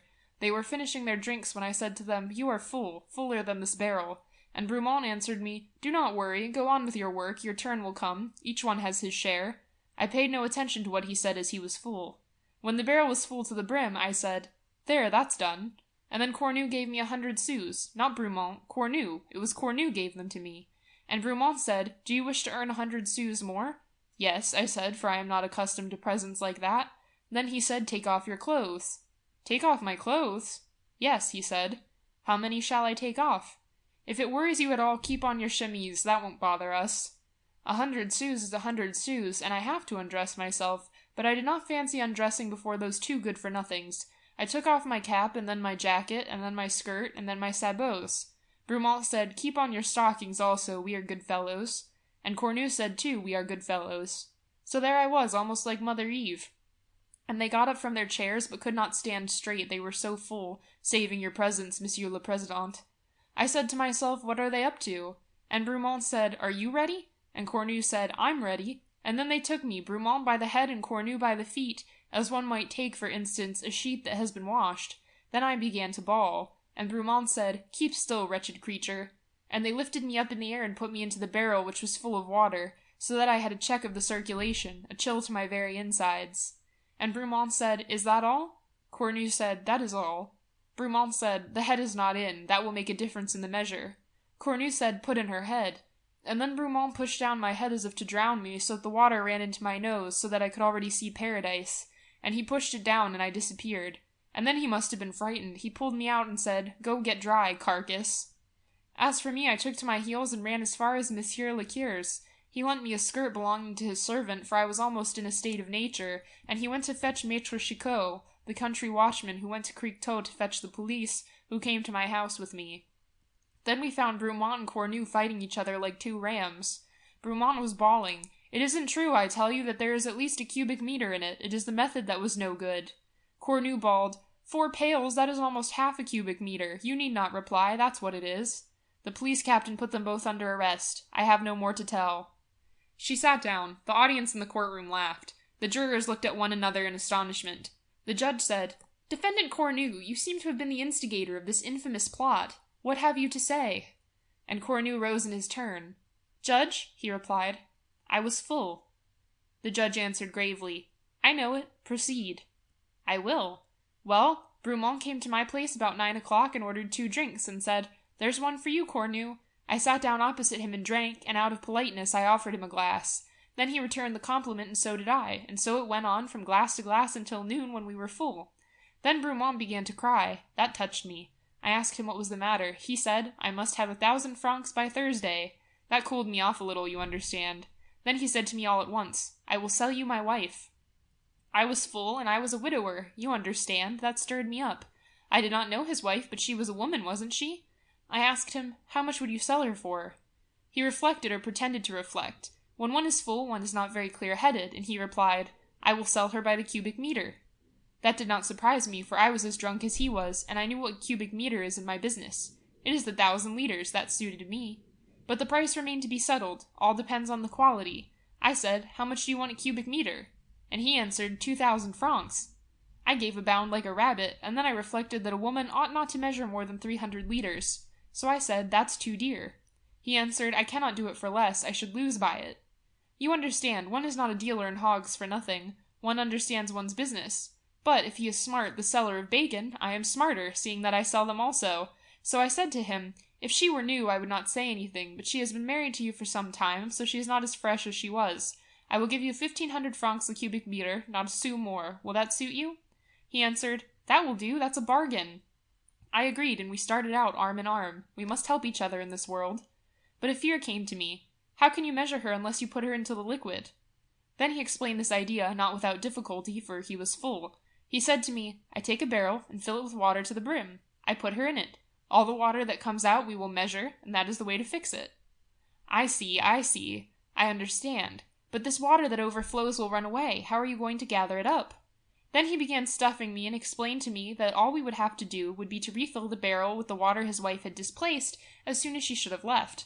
All the water we should pour in. Madame de X to Madame de L. Etretat, Friday. My dear aunt, I am coming to see you without anyone knowing it. I shall be at Les Friends on the 2nd of September, the day before the hunting season opens, as I do not want to miss it, so that I may tease these gentlemen. You are too good, aunt, and you will allow them, as you usually do when there are no strange guests, to come to table under pretext of fatigue, without dressing or shaving for the occasion. They are delighted, of course, when I am not present, but I shall be there and will hold a review, like a general, at dinner-time, and if I find a single one of them at all careless in dress, no matter how little, I mean to send them down to the kitchen with the servants. The men of today have so little consideration for others, and so little good manners, that one must be always severe with them. We live indeed in an age of vulgarity. When they quarrel, they insult each other in terms worthy of longshoremen, and, in our presence, they do not conduct themselves even as well as our servants. It is at the seaside that you see this most clearly. They are to be found there in battalions, and you can judge them in the lump. Oh, what coarse beings they are. Just imagine in a train, a gentleman who looked well, as I thought at first sight, thanks to his tailor, carefully took off his boots in order to put on a pair of old shoes. Another, an old man who was probably some wealthy upstart, these are the most ill-bred, while sitting opposite to me, had the delicacy to place his 2 feet on the seat quite close to me. This is a positive fact. At the watering places the vulgarity is unrestrained. I must here make one admission, that my indignation is perhaps due to the fact that I am not accustomed to associate, as a rule, with the sort of people one comes across here, for I should be less shocked by their manners if I had the opportunity of observing them oftener. In the office of the hotel I was nearly thrown down by a young man who snatched the key over my head. Another knocked against me so violently, without begging my pardon or lifting his hat, coming away from a ball at the casino, that it gave me a pain in the chest. It is the same way with all of them. Watch them addressing ladies on the terrace, they scarcely ever bow. They merely raise their hands to their headgear. But indeed, as they are all more or less bald, it is the best plan. But what exasperates and disgusts me particularly is the liberty they take of talking in public, without any kind of precaution, about the most revolting adventures. When two men are together, they relate to each other in the broadest language and with the most abominable comments, really horrible stories, without caring in the slightest degree whether a woman's ear is within reach of their voices. Yesterday on the beach, I was forced to leave the place where I was sitting in order not to be any longer the involuntary confidant of an obscene anecdote, told in such immodest language that I felt just as humiliated as indignant at having heard it. Would not the most elementary good breeding teach them to speak in a lower tone about such matters when we are near at hand? Etretat is, moreover, the country of gossip and scandal. From 5 to 7 o'clock you can see people wandering about in quest of scandal, which they retail from group to group. As you remarked for me, dear aunt, tittle-tattle is the mark of petty individuals and petty minds. It is also the consolation of women who are no longer loved or sought after. It is enough for me to observe the women who are fondest of gossiping to be persuaded that you are quite right. The other day I was present at a musical evening at the casino, given by a remarkable artist, Madame Masson, who sings in a truly delightful manner. I took the opportunity of applauding the admirable Coquelin, as well as two charming vaudeville performers, M. and Meillet. I met on this occasion all the bathers who were at the beach. It is no great distinction this year. Next day I went to lunch at Yport. I noticed a tall man with a beard coming out of a large house like a castle. It was the painter, Jean-Paul Laurens. He is not satisfied apparently with imprisoning the subjects of his pictures. He insists on imprisoning himself. Then I found myself seated on the shingle close to a man still young, of gentle and refined appearance, who was reading poetry. But he read it with such concentration, with such passion, I may say, that he did not even raise his eyes towards me. I was somewhat astonished, and asked the proprietor of the baths, without appearing to be much concerned, the name of this gentleman. I laughed to myself a little at this reader of rhymes. He seemed behind the age for a man. This person, I thought, must be a simpleton. Well, aunt, I am now infatuated about this stranger. Just fancy, his name is Sully Prudhomme. I went back and sat down beside him again so as to get a good look at him. His face has an expression of calmness and of penetration. Somebody came to look for him, and I heard his voice, which is sweet and almost timid. He would certainly not tell obscene stories aloud in public, or knock up against ladies without apologizing. He is assuredly a man of refinement, but his refinement is of an almost morbid, sensitive character. I will try this winter to get an introduction to him. I have no more news, my dear aunt, and I must finish this letter in haste as the mail will soon close. I kiss your hands and your cheeks. Your devoted niece, Berthe de X. P.S. I should add, however, by way of justification of French politeness, that our fellow countrymen are, when travelling, models of good manners in comparison with the abominable English, who seem to have been brought up in a stable, so careful are they not to discommode themselves in any way, while they always discommode their neighbours.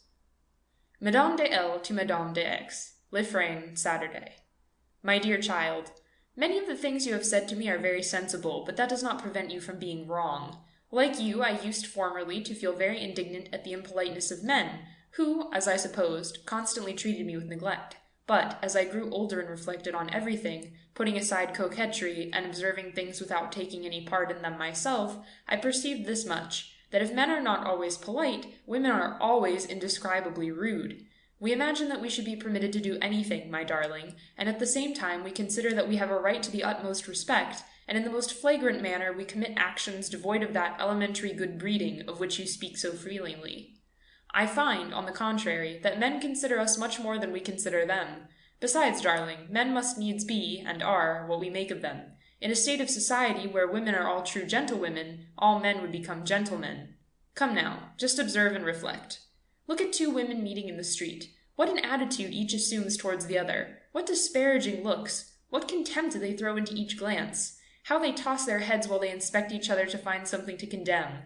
And if the footpath is narrow, do you think one woman would make room for another, or would beg pardon as she sweeps by? Never. When two men jostle each other by accident in some narrow lane, each of them bows and at the same time gets out of the other's way, while we women press against each other stomach to stomach, face to face, insolently staring each other out of countenance. Look at two women who are acquaintances meeting on a staircase outside the door of a friend's drawing-room, one of them just leaving, the other about to go in. They begin to talk to each other and block up the landing. If anyone happens to be coming up behind them, man or woman, do you imagine that they will put themselves half an inch out of their way? Never. Never. I was waiting myself with my watch in my hands one day last winter at a certain drawing-room door, and behind me two gentlemen were also waiting without showing any readiness, as I did, to lose their temper. The reason was that they had long grown accustomed to our unconscionable insolence. The other day, before leaving Paris, I went to dine with no less a person than your husband in the Champs-Élysées in order to enjoy the fresh air. Every table was occupied. The waiter asked us to wait, and there would soon be a vacant table. At that moment I noticed an elderly lady of noble figure, who, having paid for her dinner, seemed on the point of going away. She saw me, scanned me from head to foot, and did not budge. For more than a quarter of an hour she sat there, immovable, putting on her gloves, and calmly staring at those who were waiting like myself. Now, 2 young men who were just finishing their dinner, having seen me in their turn, hastily summoned the waiter, paid what they owed, and at once offered me their seats, even insisting on standing while waiting for their change. And bear in mind, my fair niece, that I am no longer pretty like you, but old and white-haired. It is we, you see, who should be taught politeness, and the task would be such a difficult one that Hercules himself would not be equal to it. You speak to me about Etretat and about the people who indulged in tittle-tattle along the beach of that delightful watering place. It is a spot now lost to me, a thing of the past, but I found much amusement there in days gone by. There were only a few of us, people in good society, really good society, and a few artists, and we all fraternized. We paid little attention to gossip in those days. As we had no monotonous casino where other people only gather for show, where they whisper, where they dance stupidly, where they succeed in thoroughly boring one another, we sought some other way of passing our evenings pleasantly. Now, just guess what came into the head of one of our husbands. Nothing less than to go and dance each night in one of the farmhouses in the neighborhood. We started out in a group with a street organ, generally played by Le Poitevin, the painter, with a cotton nightcap on his head. 2 men carried lanterns. We followed in procession, laughing and chattering like a pack of fools. We woke up the farmer and his servant maids and farm hands. We got them to make onion soup, horror, and we danced under the apple trees to the sound of the barrel organ. The cocks waking up began to crow in the darkness of the outhouses. The horses began prancing on the straw of their stables. The cool air of the country caressed our cheeks with the smell of grass and of new-mown hay. How long ago it is! How long ago it is! It is 30 years since then. I do not want you, my darling, to come for the opening of the hunting season. Why spoil the pleasure of our friends by inflicting on them fashionable toilettes on this day of vigorous exercise in the country? This is the way, child, that men are spoiled. I embrace you. Your old aunt, Genevieve de End of section 37. Recording by Tatiana Chichilla, Columbus, Ohio.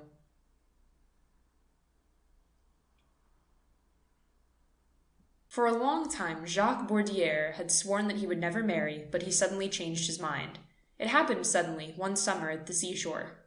One morning as he lay stretched out in the sand, watching the women coming out of the water, a little foot had struck him by its neatness and daintiness. He raised his eyes and was delighted with the whole person, although in fact he could see nothing but the ankles and the head emerging from a flannel bathrobe, carefully held closed.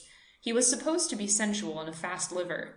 It was therefore by the mere grace of the form that he was at first captured. Then he was held by the charm of the young girl's sweet mind, so simple and good, as fresh as her cheeks and lips. He was presented to the family and pleased them. He immediately fell in love. When he saw Berthe Lannis in the distance, on the long yellow stretch of sand, he would tingle to the roots of his hair. When he was near her, he would become silent, unable to speak or even to think, with a kind of throbbing at his heart and a buzzing in his ears, and a bewilderment in his mind. Was that love? He did not know or understand, but he had fully decided to have this child for his wife. Her parents hesitated for a long time, restrained by the young man's bad reputation. It was said that he had had an old sweetheart, one of these binding attachments which one always believes to be broken off, and yet which always hold. Besides, for a shorter or longer period, he loved every woman who came within reach of his lips. Then he settled down and refused, even once, to see the one with whom he had lived for so long. A friend took care of this woman's pension and assured her an income. Jacques paid, but he did not even wish to hear of her, pretending even to ignore her name. She wrote him letters which he never opened. Every week he would recognize the clumsy writing of the abandoned woman, and every week a greater anger surged within him against her, and he would quickly tear the envelope in the paper, without opening it, without reading one single line, knowing in advance the reproaches and complaints which it contained. As no one had much faith in his constancy, the test was prolonged through the winter, and Berthe's hand was not granted him until the spring. The wedding took place in Paris at the beginning of May. The young couple had decided not to take the conventional wedding trip, but after a little dance for the younger cousins, which would not be prolonged after 11 o'clock, in order that this day of lengthy ceremonies might not be too tiresome, the young pair were to spend the first night in the parental home, and then, on the following morning, to leave for the beach so dear to their hearts, where they had first known and loved each other. Night had come and the dance was going on in the large parlor. The two had retired into a little Japanese boudoir hung with bright silks and dimly lighted by the soft rays of a large colored lantern hanging from the ceiling like a gigantic egg. Through the open window, the fresh air from outside passed over their faces like a caress, for the night was warm and calm, full of the odor of spring. They were silent, holding each other's hands, and from time to time squeezing them with all their might. She sat there with a dreamy look, feeling a little lost at this great change in her life, but smiling, moved, ready to cry, often also almost ready to faint from joy, believing the whole world to be changed by what had just happened to her, uneasy she knew not why, and feeling her whole body and soul filled with an indefinable and delicious lassitude.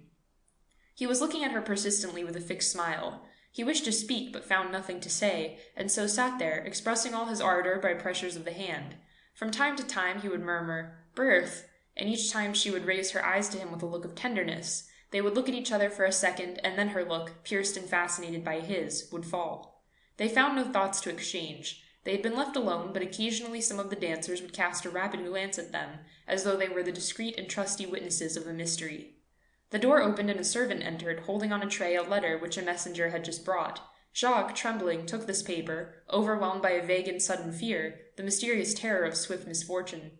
He looked for a long time at the envelope, the writing on which he did not know, not daring to open it, not wishing to read it, with a wild desire to put it in his pocket and say to himself, "I'll leave that till tomorrow when I'm far away." But on one corner 2 big words, underlined, "Very urgent," filled him with terror.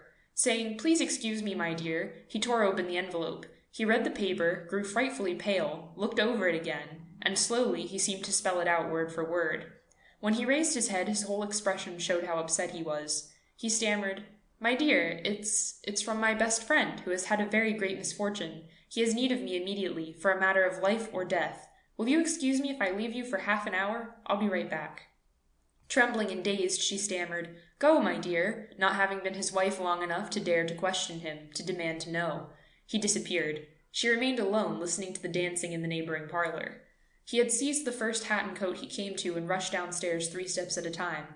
As he was emerging into the street, he stopped under the gas jet of the vestibule and reread the letter. This is what it said. "Sir, a girl by the name of Ravet, an old sweetheart of yours, it seems, has just given birth to a child that she says is yours. The mother is about to die and is begging for you. I take the liberty to write and ask you if you can grant this last request to a woman who seems to be very unhappy and worthy of pity. Yours truly, Dr. Bernard." When he reached the sick room, the woman was already on the point of death. He did not recognize her at first. The doctor and 2 nurses were taking care of her, and everywhere on the floor were pails full of ice and rags covered with blood.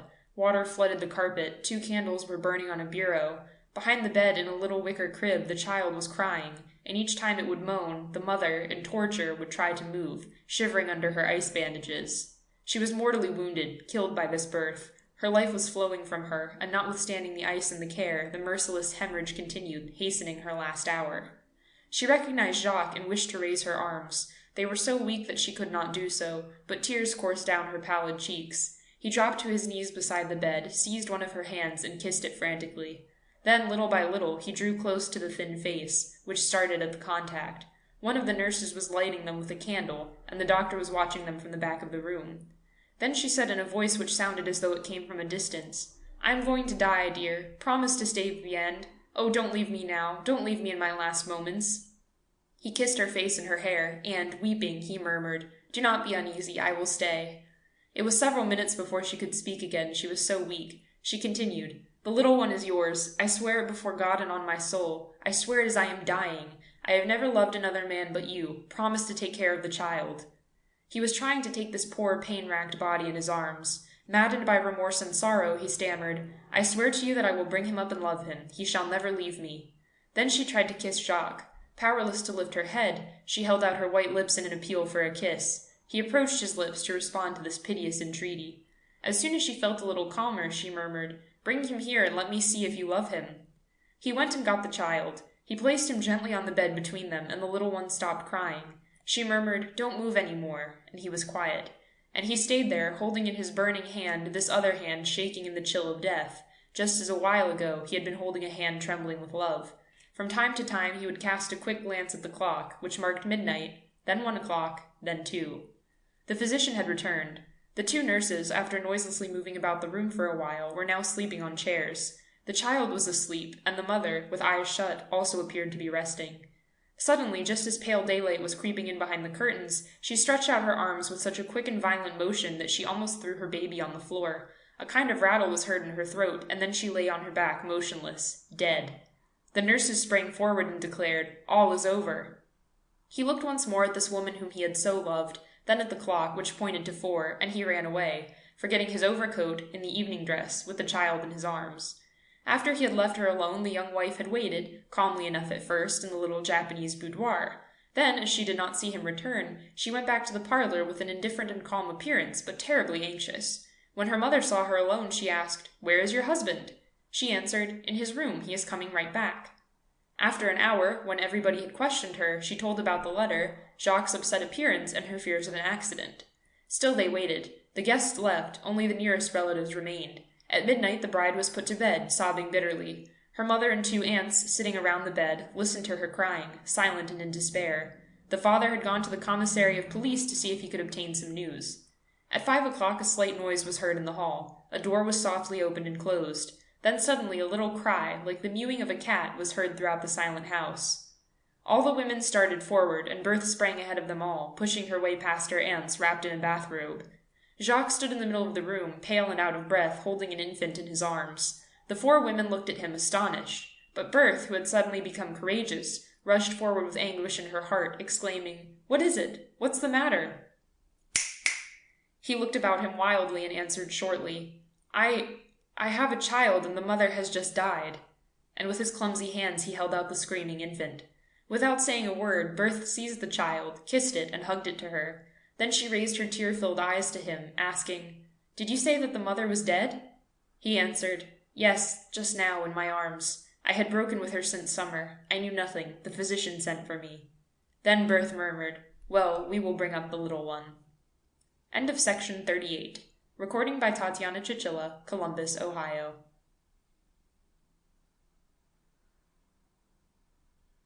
To the Abbé Louis d'Anmer at Soissons. My dear Abbé, my marriage with your cousin is broken off in the most stupid way, all on account of an idiotic trick which I almost involuntarily played my intended.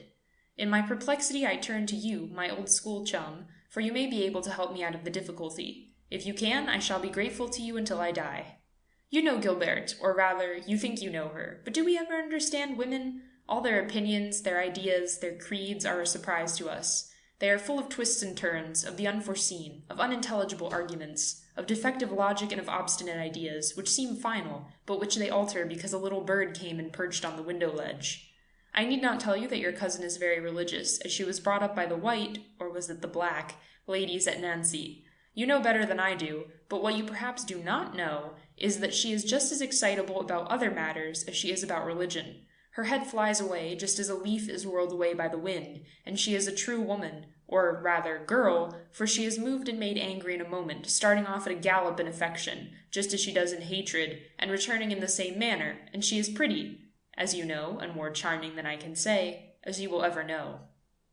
Well, we became engaged, and I adored her, as I adore her still, and she appeared to love me.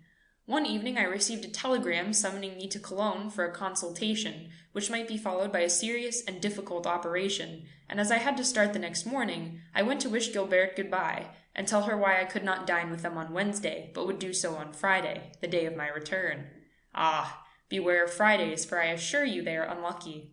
When I told her that I had to go to Germany, I saw that her eyes filled with tears, but when I said I should be back very soon, she clapped her hands and said, "I am very glad you are going then. You must bring me back something, a mere trifle, just a souvenir, but a souvenir that you have chosen for me. You must guess what I should like best, do you hear? And then I shall see whether you have any imagination."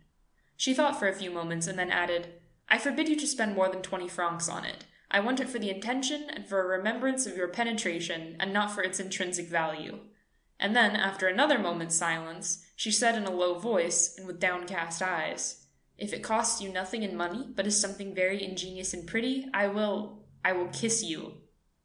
The next day I was in Cologne. It was a case of a terrible accident which had plunged a whole family into despair, and a difficult amputation was necessary. They lodged me in the house, I might say they almost locked me up, and I saw nobody but people in tears, who almost deafened me with their lamentations. I operated on a man who appeared to be in a moribund state and who nearly died under my hands, and with whom I remained 2 nights, and then, when I saw that there was a chance of his recovery, I drove to the station. I had, however, made a mistake in the trains, and I had an hour to wait, and so I wandered about the streets still thinking of my poor patient, when a man accosted me. I do not know German, and he was totally ignorant of French, but at last I made out that he was offering me some relics. I thought of Gilberte, for I knew her fanatical devotion, and here was my present ready to hand, so I followed the man into a shop where the religious objects were for sale, and I bought a small piece of a bone of one of the 11,000 virgins. The pretended relic was enclosed in a charming old silver box, and that determined my choice, and putting my purchase into my pocket, I went to the railway station, and so on to Paris. As soon as I got home, I wished to examine my purchase again, and on taking hold of it, I found that the box was open and the relic missing. I searched in vain in my pocket, and turned it inside out. The small bit of bone, which was no bigger than half a pin, had disappeared. You know, my dear little Abbé, that my faith is not very fervent, but, as my friend, you are magnanimous enough to put up with my lukewarmness and leave me alone, and to wait for the future, so you say. But I absolutely disbelieve in the relics of second-hand dealers in piety, and you share my doubts in that respect. Therefore, the loss of that bit of sheep's carcass did not grieve me, and I easily procured a similar fragment, which I carefully fastened inside my jewel-box, and then I went to see my intended. As soon as she saw me, she ran up to me, smiling and eager, and said to me, "What have you brought me?" I pretended to have forgotten, but she did not believe me, and I made her beg and even beseech me. But when I saw that she was devoured by curiosity, I gave her the sacred silver box. She appeared overjoyed. "A relic! Oh, a relic!" And she kissed the box passionately, so that I was ashamed of my deception. She was not quite satisfied, however, and her uneasiness soon turned to terrible fear, and looking straight into my eyes, she said, "Are you sure that it is genuine?" "Absolutely certain." "How can you be so certain?" I was trapped, for to say that I had bought it of a man in the streets would be my destruction. What was I to say? A wild idea struck me, and I said in a low, mysterious voice, "I stole it for you." She looked at me with astonishment and delight in her large eyes. "Oh, you stole it? Where?" "In the cathedral, in the very shrine of the 11,000 virgins." Her heart beat with pleasure, and she murmured, "Oh, did you really do that? For me? Tell me all about it." That was the climax. I could not retract what I had said. I made up a fanciful story with precise details. I had given the custodian of the building 100 francs to be allowed to go about the building by myself. The shrine was being repaired, but I happened to be there at the breakfast hour of the workmen and clergy. By removing a small panel, I had been enabled to seize a small piece of bone, oh, so small, among a quantity of others. I said a quantity, as I thought of the amount that the remains of the skeletons of 11,000 virgins must produce. Then I went to a goldsmith's and bought a casket worthy of the relic, and I was not sorry to let her know that the silver box cost me 500 francs. But she did not think of that. She listened to me, trembling in an ecstasy, and whispering, "Oh, how I love you," and she threw herself into my arms. Just note this. I had committed sacrilege for her sake. I had committed theft. I had violated a church. I had violated a shrine, violated and stolen holy relics, and that for that she adored me, thought me perfect, tender, divine. Such is woman, my dear Abbé, every woman. For 2 months I was the most admirable of lovers. In her room she had made a kind of magnificent chapel in which to keep this bit of mutton chop, which, as she thought, had made me commit that divine love crime, and she worked up her religious enthusiasm in front of it every morning and evening. I had asked her to keep the matter secret, for fear, as I said, that I might be arrested, condemned, and given over to Germany, and she kept her promise. Well, at the beginning of the summer, she was seized with an irresistible desire to see the scene of my exploit, and she teased her father so persistently, without telling him her secret reason, that he took her to Cologne, but without telling me of the trip, according to his daughter's wish. I need not tell you that I had not seen the interior of the cathedral. I do not know where the tomb, if there be a tomb, of the 11,000 virgins is, and then, it appears, it is inapproachable, alas.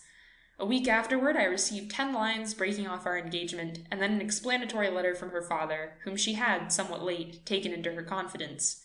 At the sight of the shrine, she had suddenly seen through my trickery and my lie, and at the same time discovered my real innocence of any crime. Having asked the keeper of the relics whether any robbery had been committed, the man began to laugh and pointed out to them how impossible such a crime was. But from the moment I had not plunged my profane hand into venerable relics, I was no longer worthy of my fair-haired, sensitive betrothed. I was forbidden at the house. I begged and prayed in vain. Nothing could move the fair devotee, and I became ill from grief. Well, last week her cousin, Madame d'Arville, who is your cousin also, sent me word that she should like to see me. And when I called, she told me on what conditions I might obtain my pardon, and here they are. I must bring her a relic, a real, authentic relic of some virgin and martyr, certified to be such by our Holy Father the Pope, and I am going mad from embarrassment and anxiety. I will go to Rome if needful, but I cannot call on the Pope unexpectedly to tell him my stupid misadventure, and besides, I doubt whether they allow private individuals to have relics. Could not you give me an introduction to some cardinal, or even some French prelate who possesses some remains of a female saint? Or perhaps you may have the precious object she wants in your collection? Help me out of my difficulty, my dear Abbé, and I promise you that I will be converted 10 years sooner than I otherwise should be. Madame d'Arville, who takes the matter seriously, said to me the other day, "Poor Gilbert will never marry." My dear old schoolmate, will you allow your cousin to die the victim of a stupid piece of subterfuge on my part? Pray prevent her from being Virgin 11,001. Pardon me, I am unworthy, but I embrace you and love you with all my heart. Your old friend, Henri Fontal. End of section 39. Recording by Tatiana Chichilla, Columbus, Ohio.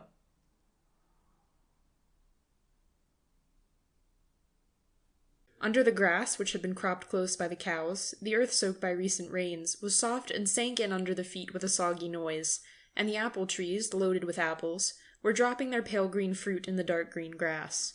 4 young heifers, tied in a line, were grazing, and at times looking toward the house and lowing. The fowls made a colored patch on the dung heap before the stable, scratching, moving about and cackling, while 2 roosters crowed continually, digging worms for their hens, whom they were calling with a loud clucking. The wooden gate opened and a man entered. He might have been 40 years old, but he looked at least 60, wrinkled, bent, walking slowly, impeded by the weight of heavy wooden shoes full of straw. His long arms hung down on both sides of his body. When he got near the farm, a yellow cur, tied at the foot of an enormous pear tree, beside a barrel which served as his kennel, began at first to wag his tail and then to bark for joy. The man cried, "Down, Finot!" The dog was quiet. A peasant woman came out of the house. Her large, flat, bony body was outlined under a long woolen jacket drawn in at the waist. A gray skirt, too short, fell to the middle of her legs, which were encased in blue stockings. She, too, wore wooden shoes filled with straw. The white cap, turned yellow, covered a few hairs which were plastered to the scalp, and her brown, thin, ugly, toothless face had that wild animal expression which is often to be found on the faces of the peasants. The man asked, "How's he getting along?" The woman answered, "The priest said it's the end, that he will never live through the night." Both of them went into the house.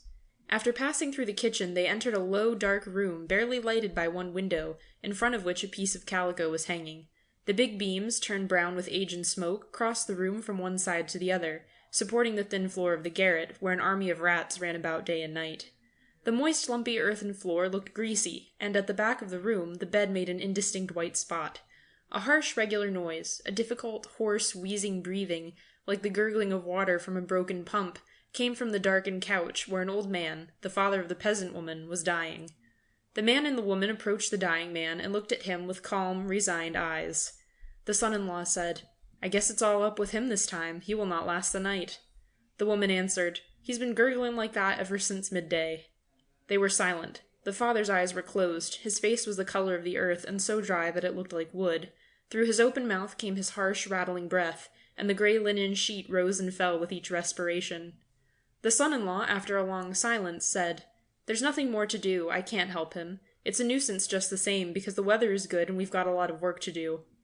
His wife seemed annoyed at this idea. She reflected a few moments and then said, "He won't be buried till Saturday, and that will give you all day tomorrow." The peasant thought the matter over and answered, "Yes, but tomorrow I'll have to invite the people to the funeral. That means 5 or 6 hours to go around to Tourville and Manitou to see everybody." The woman, after meditating 2 or 3 minutes, declared, "It isn't 3 o'clock yet. You could begin this evening and go all round the country to Tourville.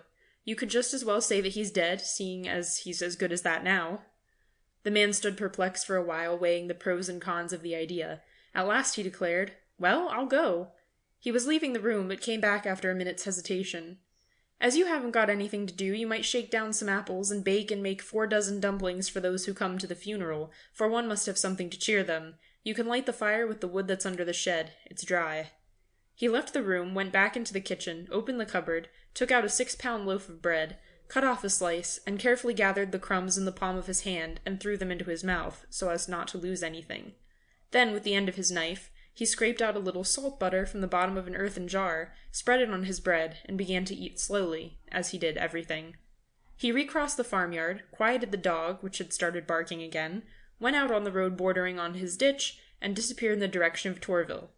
As soon as she was alone, the woman began to work. She uncovered the meal bin and made the dough for the dumplings. She kneaded it a long time, turning it over and over again, punching, pressing, crushing it. Finally, she made a big, round, yellow-white ball, which she placed on the corner of the table. Then she went to get her apples, and, in order not to injure the tree with a pole, she climbed up into it by a ladder. She chose the fruit with care, only taking the ripe ones, and gathering them in her apron. A voice called from the road, "Hey, Madame Chicot!" She turned round. It was the neighbor, Osim Favet, the mayor, on his way to fertilize his fields, seated on the manure wagon with his feet hanging over the side. She turned round and answered, "What can I do for you, Maître Osim?" "And how is the father?" She cried, "He is as good as dead. The funeral is Saturday at 7 because there's lots of work to be done." The neighbor answered, "So, good luck to you. Take care of yourself." To his kind remarks she answered, "Thanks, the same to you," and she continued picking apples. When she went back to the house, she went over to look at her father, expecting to find him dead.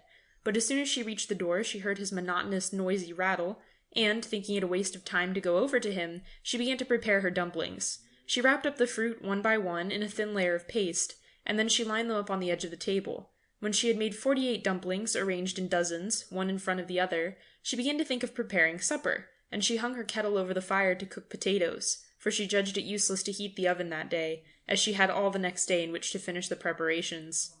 Her husband returned at about 5. As soon as he had crossed the threshold, he asked, "Is it over?" She answered, "Not yet, he's still gurgling." They went to look at him. The old man was in exactly the same condition. His hoarse rattle, as regular as the ticking of a clock, was neither quicker nor slower. It returned every second, the tone varying a little, according as the air entered or left his chest.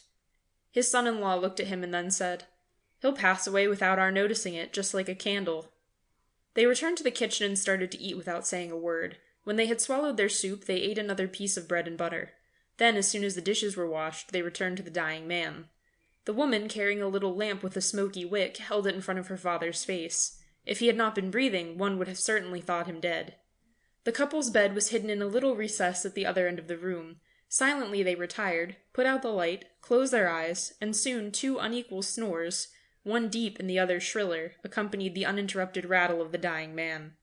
The rats ran about him in the garret. The husband awoke at the first streaks of dawn. His father-in-law was still alive. He shook his wife, worried by the tenacity of the old man. "Say, Feemy, he don't want to quit. What would you do?" He knew that she gave good advice. She answered, "You needn't be afraid. He can't live through the day, and the mayor won't stop our burying him tomorrow, because he allowed it for Maître Renard's father, who died just during the planting season." He was convinced by this argument and left for the fields. His wife baked the dumplings and then attended to her housework. At noon the old man was not dead.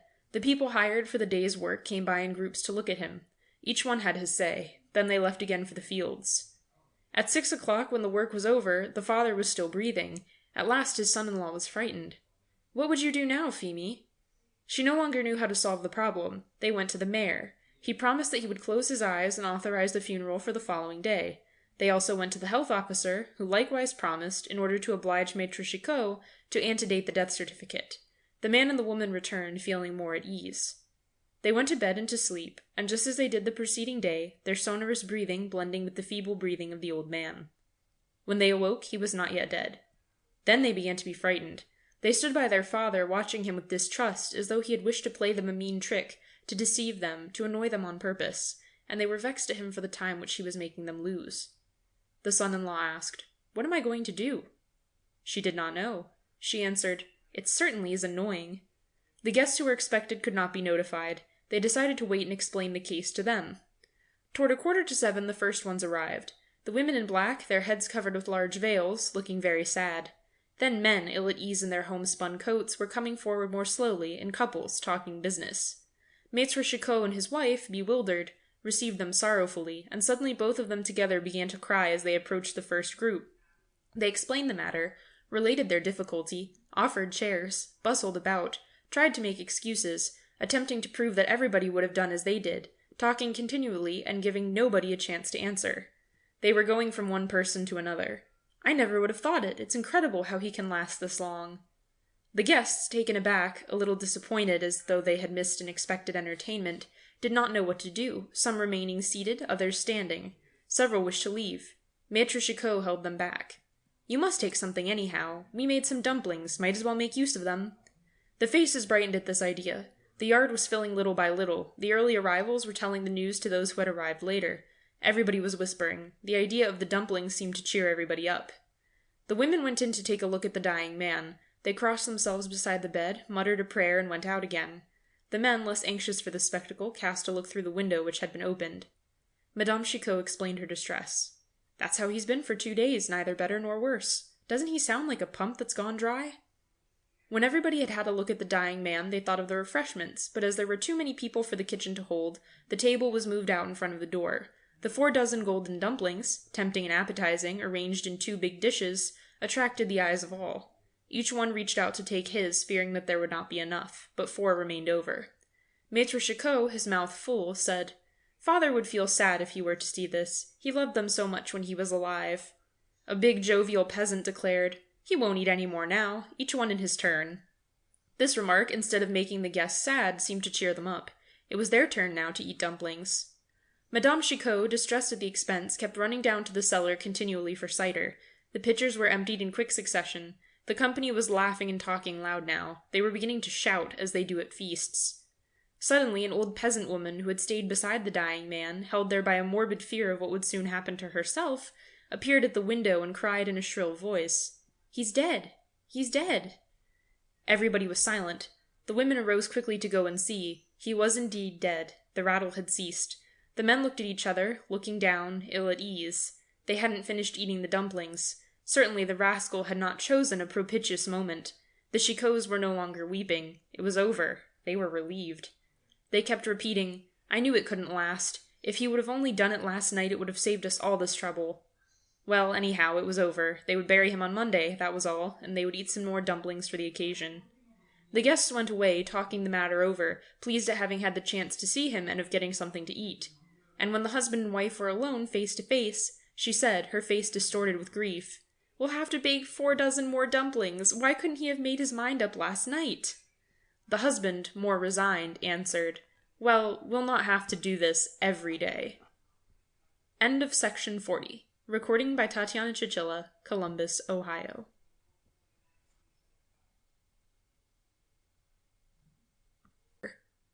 It was after dinner, and we were talking about adventures and accidents which happened while out shooting.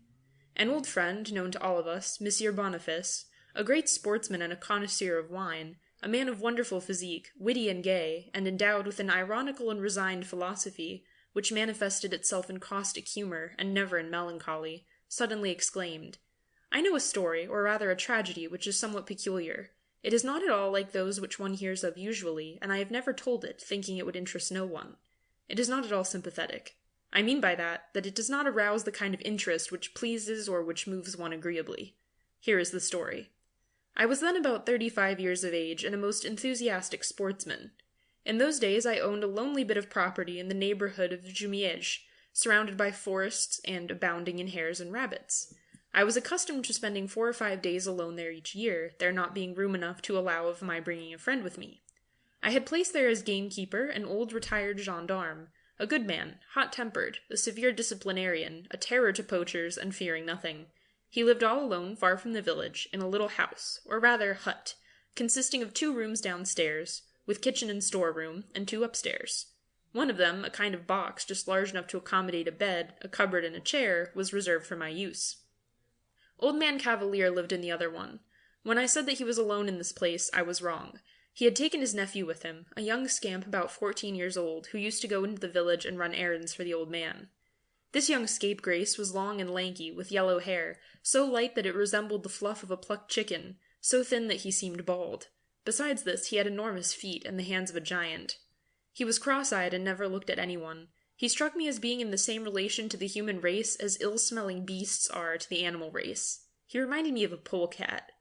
He slept in a kind of hole at the top of the stairs which led to the 2 rooms. But during my short sojourns at the pavilion, so I called the hut, Marius would give up his nook to an old woman from Ecorcheville called Celeste, who used to come and cook for me, as old man Cavalier's stews were not sufficient for my healthy appetite. You now know the characters in the locality. Here is the story. It was on the 15th of October, 1854. I shall remember that date as long as I live. I left Rouen on horseback, followed by my dog Bach, a big Dalmatian hound from Poitou, full-chested and with a heavy jaw, which could retrieve among the bushes like a Pont-en-de-Mer spaniel. I was carrying my satchel slung across my back and my gun diagonally across my chest. It was a cold, windy, gloomy day, with clouds scurrying across the sky. As I went up the hill at Canteleu, I looked over the broad valley of the Seine, the river winding in and out along its course as far as the eye could see. To the right the towers of Rouen stood against the sky, and to the left the landscape was bounded by the distant slopes covered with trees. Then I crossed the forest of Brumaire, and, toward 5 o'clock, reached the pavilion, where Cavalier and Celeste were expecting me. For 10 years I had appeared there at the same time, in the same manner, and for 10 years the same faces had greeted me with the same words. "Welcome, master. We hope your health is good." Cavalier had hardly changed. He withstood time like an old tree, but Celeste, especially in the past 4 years, had become unrecognizable. She was bent almost double, and, although still active, when she walked her body was almost at right angles to her legs. The old woman, who was very devoted to me, always seemed affected at seeing me again, and each time as I left she would say, "This may be the last time, master." The sad, timid farewell of this old servant, this hopeless resignation to the inevitable fate which was not far off for her, moved me strangely each year. I dismounted, and while Cavalier, whom I had greeted, was leading my horse to the little shed which served as a stable, I entered the kitchen, which also served as dining room, followed by Celeste. Here the gamekeeper joined us. I saw at first glance that something was the matter. He seemed preoccupied, ill at ease, worried. I said to him, "Well, Cavalier, is everything all right?" He muttered, "Yes and no. There are things I don't like." I asked, "What? Tell me about it." But he shook his head. "No, not yet, monsieur. I do not wish to bother you with my little troubles so soon after your arrival." I insisted, but he absolutely refused to give me any information before dinner. From his expression I could tell that it was something very serious. Not knowing what to say to him, I asked, "How about game? Much of it this year?" "Oh yes, you'll find all you want. Thank heaven I looked out for that." He said this with so much seriousness, with such sad solemnity, that it was really almost funny. His big grey mustache seemed almost ready to drop from his lips. Suddenly I remembered that I had not seen his nephew. "Where's Marius? Why does he not show himself?" The gamekeeper started, looking me suddenly in the face. "Well, monsieur, I had rather tell you the whole business right away. It's on account of him that I am worrying." "Ah, well, where is he?" "Over in the stable, monsieur. I was waiting for the right time to bring him out." "What has he done?" "Well, monsieur—" The gamekeeper, however, hesitated, his voice altered and shaky, his face suddenly furrowed by the deep lines of an old man. He continued slowly, "Well, I found out last winter that someone was poaching in the woods of Rosaires, but I couldn't seem to catch the man. I spent night after night on the lookout for him, in vain. During that time they began poaching over by Ecorcheville. I was growing thin from vexation, but as for catching the trespasser, impossible. One might have thought that the rascal was forewarned of my plans. But one day, while I was brushing Marius's Sunday trousers, I found 40 cents in his pocket. Where did he get it? I thought the matter over for about a week, and I noticed that he used to go out. He would leave the house just as I was coming home to bed. Yes, monsieur. Then I started to watch him without the slightest suspicion of the real facts. One morning, just after I had gone to bed before him, I got right up again and followed him. For shadowing a man there is nobody like me, monsieur. And I caught him, Marius, poaching on your land, monsieur. He my nephew. I your keeper. The blood rushed to my head, and I almost killed him on the spot. I hit him so hard. Oh, I thrashed him all right, and I promised him that he would get another beating from my hand, in your presence, as an example. There, I have grown thin from sorrow. You know how it is when one is worried like that. But tell me, what would you have done? The boy has no father or mother, and I am the last one of his blood. I kept him. I couldn't drive him out, could I? I told him that if it happened again I would have no more pity for him. All would be over. There, did I do right, monsieur? I answered, holding out my hand. You did well, Cavalier. You are an honest man. He rose. Thank you, monsieur. Now I am going to fetch him. I must give him his thrashing as an example. I knew that it was hopeless to try and turn the old man from his idea. I therefore let him have his own way. He got the rascal and brought him back by the ear. I was seated on a cane chair with the solemn expression of a judge.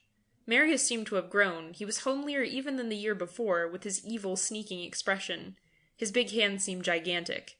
His uncle pushed him up to me, and, in his soldierly voice, said, "Beg the gentleman's pardon." The boy didn't say a word. Then, putting one arm around him, the former gendarme lifted him right off the ground and began to whack him with such force that I rose to stop the blows.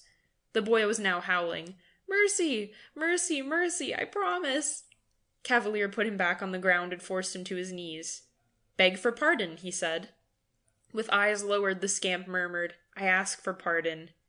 Then his uncle lifted him to his feet and dismissed him with a cuff which almost knocked him down again. He made his escape, and I did not see him again that evening. Cavalier appeared overwhelmed. "He is a bad egg," he said. And throughout the whole dinner he kept repeating, "Oh, that worries me, monsieur, that worries me." I tried to comfort him, but in vain. I went to bed early so that I might start out at daybreak. My dog was already asleep on the floor at the foot of my bed when I put out the light. I was awakened toward midnight by the furious barking of my dog Bach. I immediately noticed that my room was full of smoke. I jumped out of bed, struck a light, ran to the door, and opened it. A cloud of flames burst in. The house was on fire.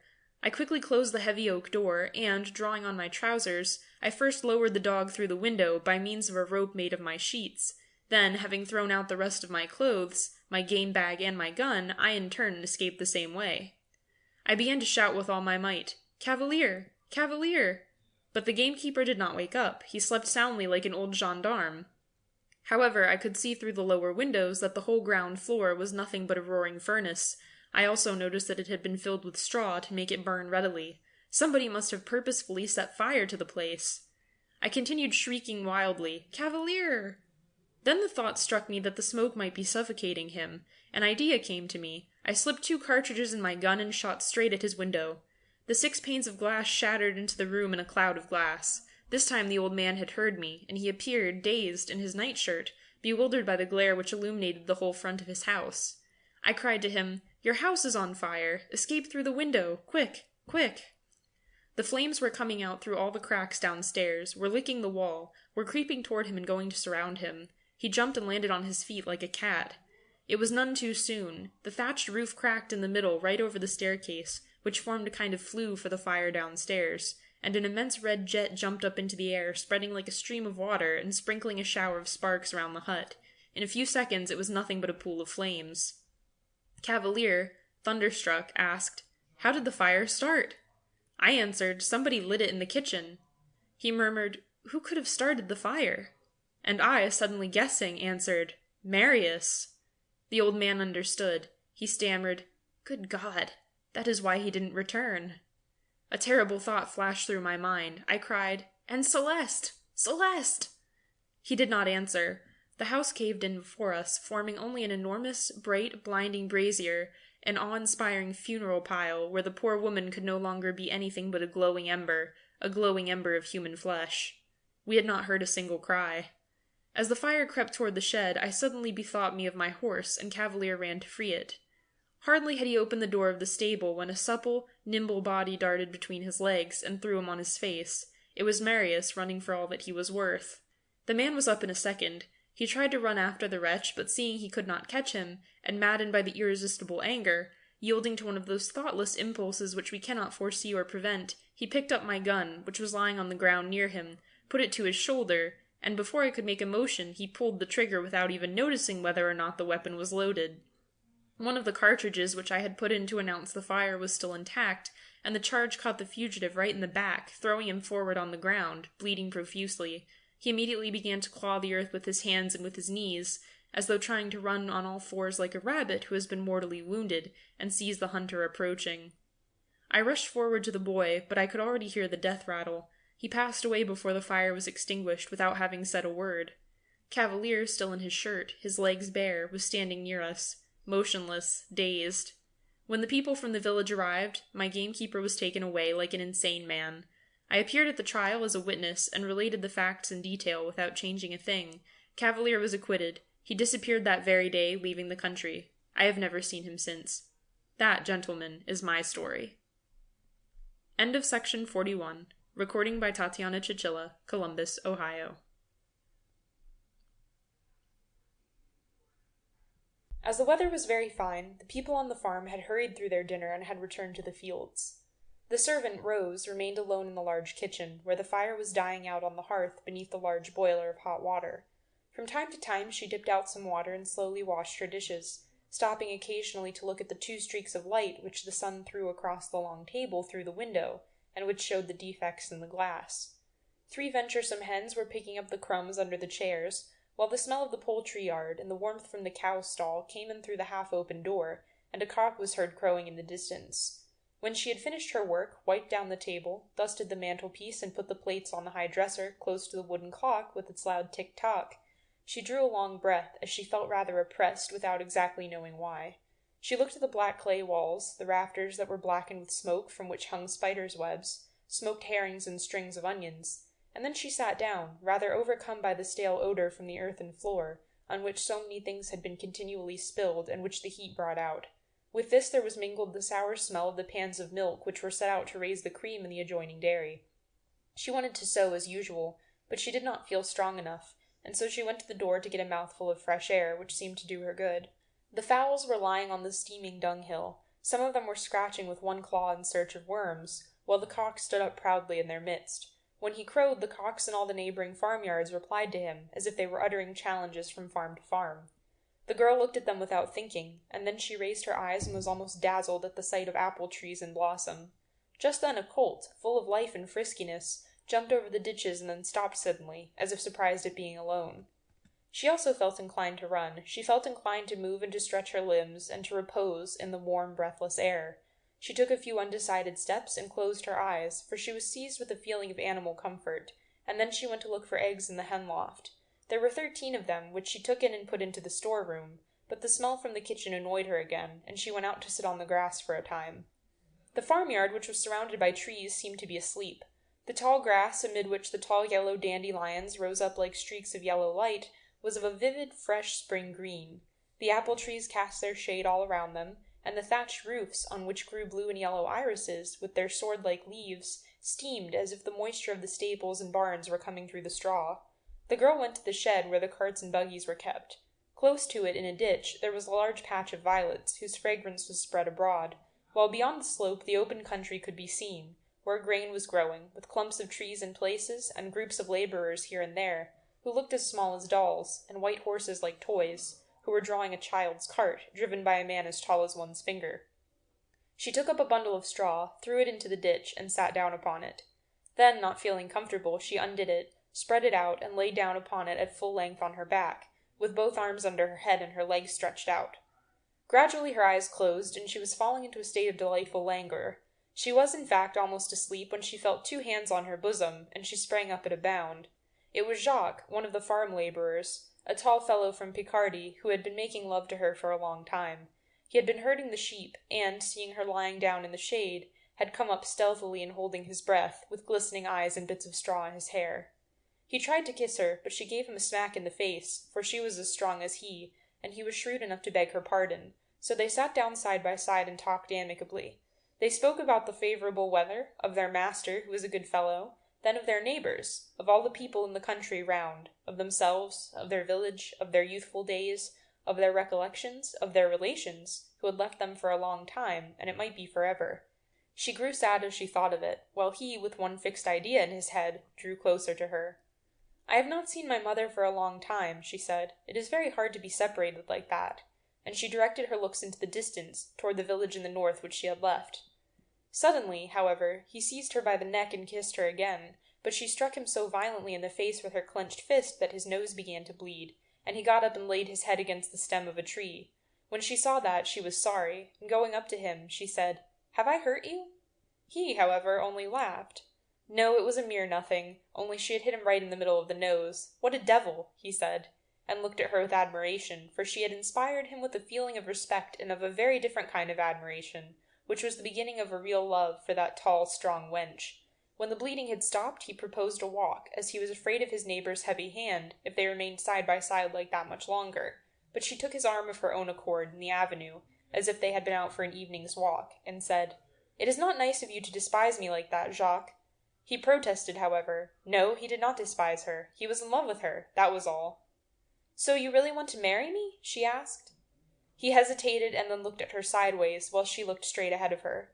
She had fat, red cheeks, a full bust beneath her cotton jacket, thick red lips, and her neck, which was almost bare, was covered with small beads of perspiration. He felt a fresh access of desire, and putting his lips to her ear, he murmured, "Yes, of course I do." Then she threw her arms round his neck and kissed him till they were both out of breath. For that moment the eternal story of love began beneath them. They plagued one another in corners. They met in the moonlight beside the haystack and gave each other bruises on the legs, under the table, with their heavy-nailed boots. By degrees, however, Jacques seemed to grow tired of her. He avoided her, scarcely spoke to her, and did not try any longer to meet her alone, which made her sad and anxious, and soon she found that she was enceinte. At first she was in a state of consternation, but then she got angry, and her rage increased every day because she could not meet him, as he avoided her most carefully.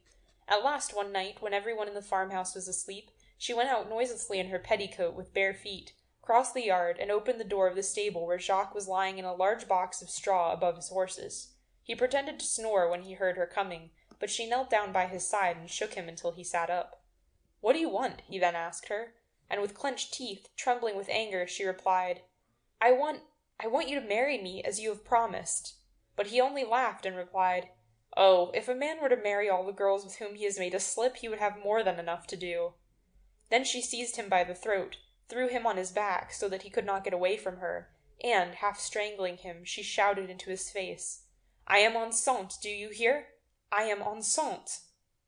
He gasped for breath, as he was almost choked, and so they remained, both of them, motionless and without speaking, in the dark silence, which was only broken by the noise made by a horse as he pulled the hay out of the manger and then slowly munched it. When Jacques found that she was the stronger, he stammered out, "Very well, I will marry you as that is the case." But she did not believe his promises. "It must be at once," she said. "You must have the banns put up." "At once," he replied. "Swear solemnly that you will." He hesitated for a few moments, and then said, "I swear it, by heaven." Then she released her grasp and went away without another word. She had no chance of speaking to him for several days, and, as the stable was now always locked at night, she was afraid to make any noise for fear of creating a scandal. One morning, however, she saw another man come in at dinner time, and she said, "Has Jacques left?" "Yes," the man replied, "I have got his place." This made her tremble so violently that she could not take the saucepan off the fire, and later, when they were all at work, she went up into her room and cried, burying her head in the bolster so that she might not be heard. During the day, however, she tried to obtain some information without exciting any suspicion, but she was so overwhelmed by the thoughts of her misfortune that she fancied that all the people whom she had asked laughed maliciously. All she learned, however, was that he had left the neighborhood altogether. Then a cloud of constant misery began for her. She worked mechanically without thinking of what she was doing, with one fixed idea in her head. Suppose people were to know? This continual feeling made her so incapable of reasoning that she did not even try to think of any means of avoiding the disgrace that she knew must ensue, which is irreparable and drawing nearer every day, and which was as sure as death itself. She got up every morning long before the others, and persistently tried to look at her figure in a piece of broken looking-glass, before which she did her hair, as she was very anxious to know whether anybody would notice a change in her, and, during the day, she stopped working every few minutes to look at herself from top to toe, to see whether her apron did not look too short. The months went on, and she scarcely spoke now, and when she was asked a question, did not appear to understand, but she had a frightened look, haggard eyes, and trembling hands, which made her master say to her occasionally, "My poor girl, how stupid you have grown lately." In church she hid behind a pillar, and no longer ventured to go to confession, as she feared to face the priest, to whom she attributed superhuman powers, which enabled him to read people's consciences. And at mealtimes the looks of her fellow servants almost made her faint with mental agony, and she was always fancying that she had been found out by the cowherd, a precocious and cunning little lad, whose bright eyes seemed always to be watching her. One morning the postman brought her a letter, and as she had never received one in her life before, she was so upset by it that she was obliged to sit down. Perhaps it was from him. But, as she could not read, she sat anxious and trembling with that piece of paper, covered with ink, in her hand. After a time, however, she put it into her pocket, as she did not venture to confide her secret to anyone. She often stopped to look at those lines written at regular intervals, and which terminated in a signature, imagining vaguely that she would suddenly discover their meaning, until at last, as she felt half mad with impatience and anxiety, she went to the schoolmaster, who told her to sit down, and read to her as follows. "My dear daughter, I write to tell you that I am very ill. Our neighbor, Monsieur Dantou, begs you to come if you can. From your affectionate mother, Césaire Dantou, Deputy Mayor. She did not say a word and went away, but as soon as she was alone, her legs gave way under her, and she fell down by the roadside and remained there till night. When she got back, she told the farmer her bad news, and he allowed her to go home for as long as she liked, and promised to have her work done by a charwoman and take her back when she returned. Her mother died soon after she got there, and the next day Rose gave birth to a 7 months' child, a miserable little skeleton, thin enough to make anybody shudder, and which seemed to be suffering continually, to judge from the painful manner in which it moved its poor little hands, which were as thin as crabs' legs, but it lived for all that. She said she was married, but could not be burdened with a child, so she left it with some neighbors, who promised to take great care of it, and she went back to the farm. But now in her heart, which had been wounded so long, there arose something like brightness, an unknown love for that frail little creature which she had left behind her, though there was fresh suffering in that very love, suffering which she felt every hour and every minute, because she was parted from her child. What pained her most, however, was the mad longing to kiss it, to press it in her arms, to feel the warmth of its little body against her breast. She could not sleep at night. She thought of it the whole day long, and in the evening, when her work was done, she would sit in front of the fire and gaze at it intently, as people do whose thoughts are far away. They began to talk about her and to tease her about her lover. They asked whether he was tall, handsome, and rich. When was the wedding to be and the christening? And often she ran away to cry by herself, for these questions seemed to hurt her like the prick of a pin, and, in order to forget their jokes, she began to work still more energetically, and, still thinking of her child, she sought some way of saving up money for it, and determined to work so that her master would be obliged to raise her wages. By degrees she almost monopolized the work, and persuaded him to get rid of one servant girl, who had become useless since she had taken to working like two. She economized the bread, the oil, and candles, in the corn, which they gave to chickens too extravagantly, and in the fodder for the horses and cattle, which was rather wasted. She was as miserly about her master's money as if it had been her own, and, by dint of making good bargains, of getting high prices for all their produce, and by baffling the peasants' tricks when they offered anything for sale, he at last entrusted her with buying and selling everything, with the direction of all the laborers, and with the purchase of provisions necessary for the household, so that, in a short time, she became indispensable to him. She kept such a strict eye on everything about her, that under her direction the farm prospered wonderfully, and for 5 miles around people talked of Master Vallen's servant, and the farmer himself said everywhere, "That girl is worth more than her weight in gold." But time passed by, and her wages remained the same. Her hard work was accepted as something that was due from every good servant, and as a mere token of goodwill, and she began to think rather bitterly that if the farmer could put 50 or 100 crowns extra into the bank every month, thanks to her, she was still only earning her 200 francs a year, neither more nor less, and so she made up her mind to ask for an increase of wages. She went to see the schoolmaster 3 times about it, but when she got there, she spoke about something else. She felt a kind of modesty in asking for money, as if it were something disgraceful, but at last, one day, when the farmer was having breakfast by himself in the kitchen, she said to him with some embarrassment that she wished to speak to him particularly. He raised his head in surprise, with both his hands on the table, holding his knife with its point in the air in one and a piece of bread in the other, and he looked fixedly at the girl, who felt uncomfortable under his gaze, but asked for a week's holiday so that she might get away, as she was not very well. He acceded to her request immediately, and then added, in some embarrassment himself, "When you come back, I shall have something to say to you myself." The child was nearly 8 months old, and she did not recognize it. It had grown rosy and chubby all over, like a little roll of fat. She threw herself on it as if it had been some prey, and kissed it so violently that it began to scream with terror, and then she began to cry herself because it did not know her, and stretched out its arms to its nurse as soon as it saw her. But the next day it began to know her, and laughed when it saw her, and she took it into the fields and ran about excitedly with it, and sat down under the shade of the trees. And then, for the first time in her life, she opened her heart to somebody, although he could not understand her, and told him her troubles, how hard her work was, her anxieties and her hopes, and she quite tired the child with the violence of her caresses. She took the greatest pleasure in handling it, in washing and dressing it, for it seemed to her that all this was the confirmation of her maternity, and she would look at it, almost feeling surprised that it was hers, and would say to herself in a low voice as she danced it in her arms, "It's my baby, it's my baby." She cried all the way home as she returned to the farm, and had scarcely got in before her master called her into his room, and she went, feeling astonished and nervous, without knowing why. "Sit down there," he said. She sat down, and for some moments they remained side by side, in some embarrassment, with their arms hanging at their sides, as if they did not know what to do with them, and looking each other in the face after the manner of peasants. The farmer, a stout, jovial, obstinate man of 45 who had lost 2 wives, evidently felt embarrassed, which was very unusual with him, but at last he made up his mind and began to speak vaguely, hesitating a little and looking out of the window as he talked. "How is it, Rose," he said, "that you have never thought of settling in life?" She grew pale as death, and seeing that she gave him no answer, he went on. "You are a good, steady, active, and economical girl, and a wife like you would make a man's fortune." She did not move, but looked frightened. She did not even try to comprehend his meaning, for her thoughts were in a whirl, as if at the approach of some great danger. So, after waiting for a few seconds, he went on. "You see, a farm without a mistress can never succeed, even with a servant like you." Then he stopped, for he did not know what else to say, and Rose looked at him with the air of a person who thinks that he is face to face with a murderer and ready to flee at the slightest movement he may make.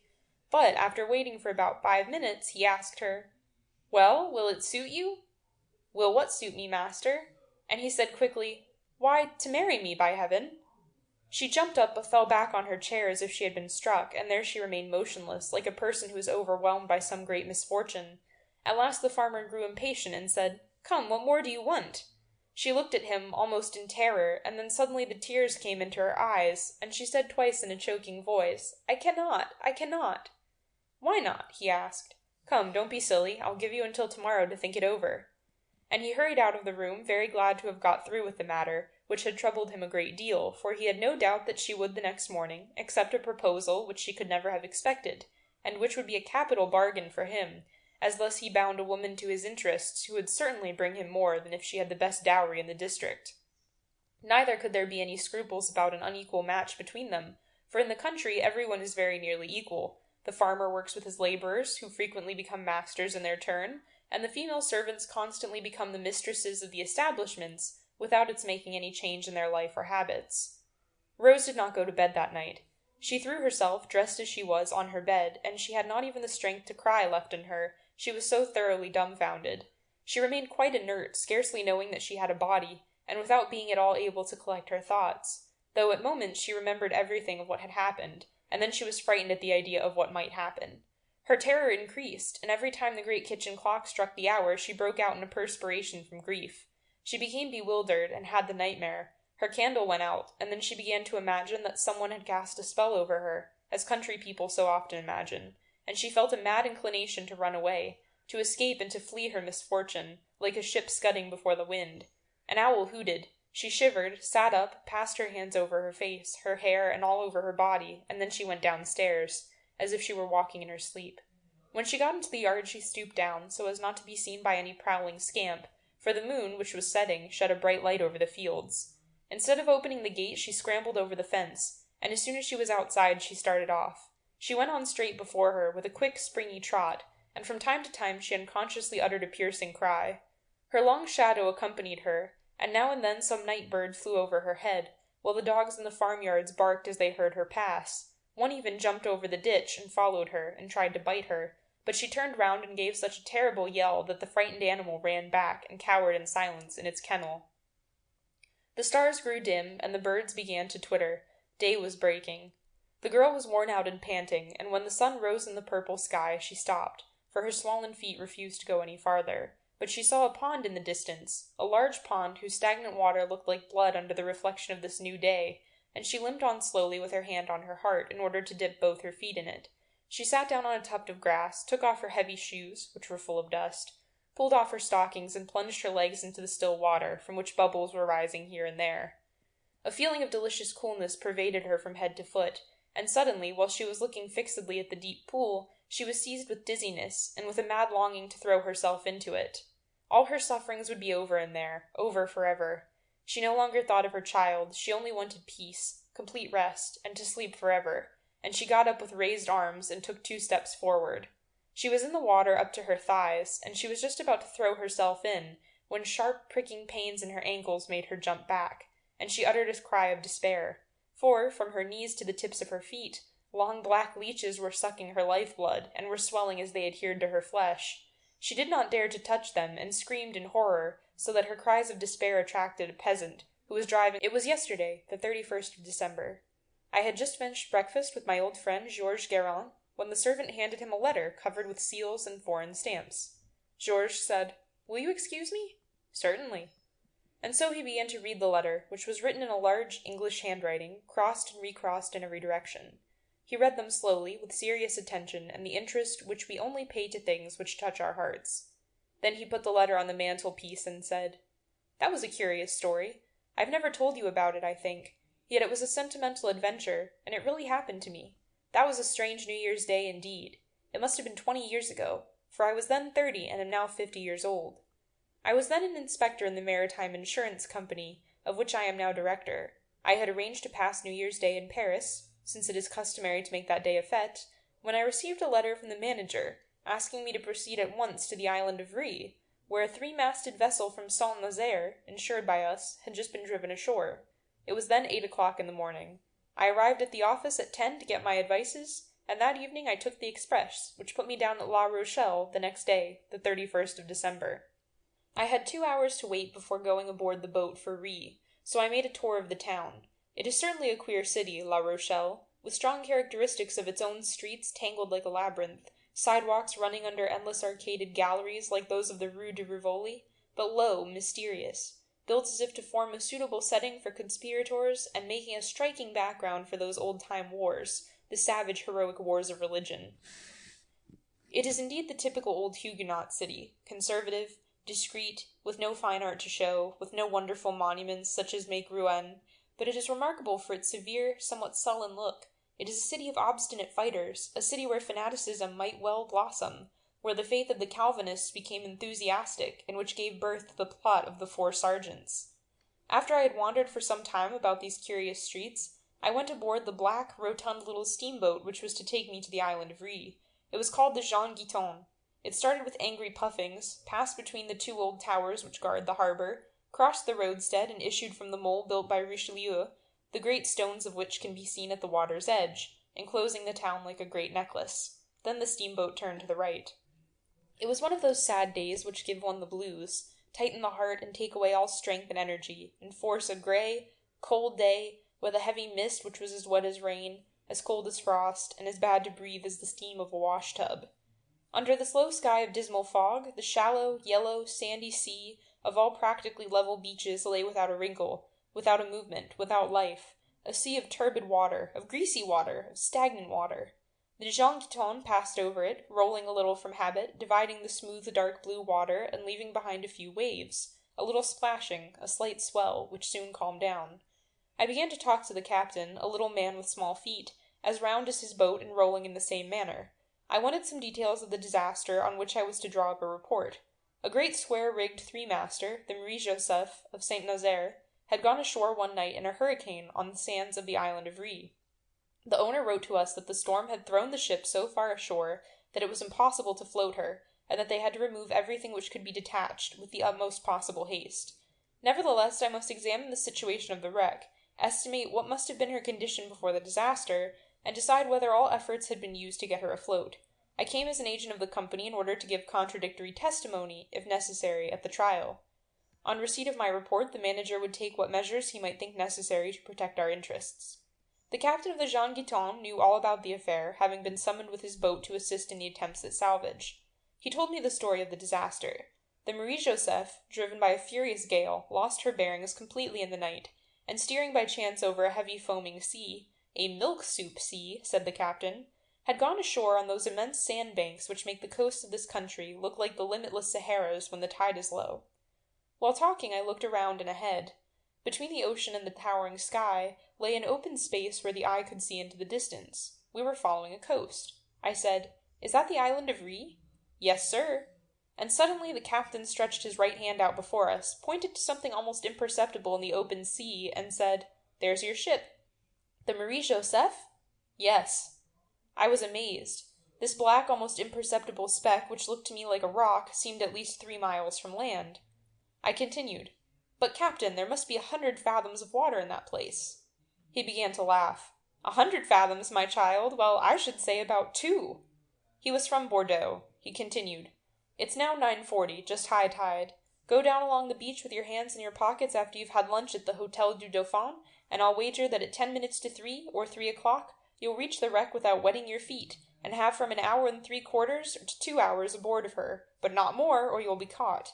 The faster the sea goes out, the faster it comes back. This coast is as flat as a turtle.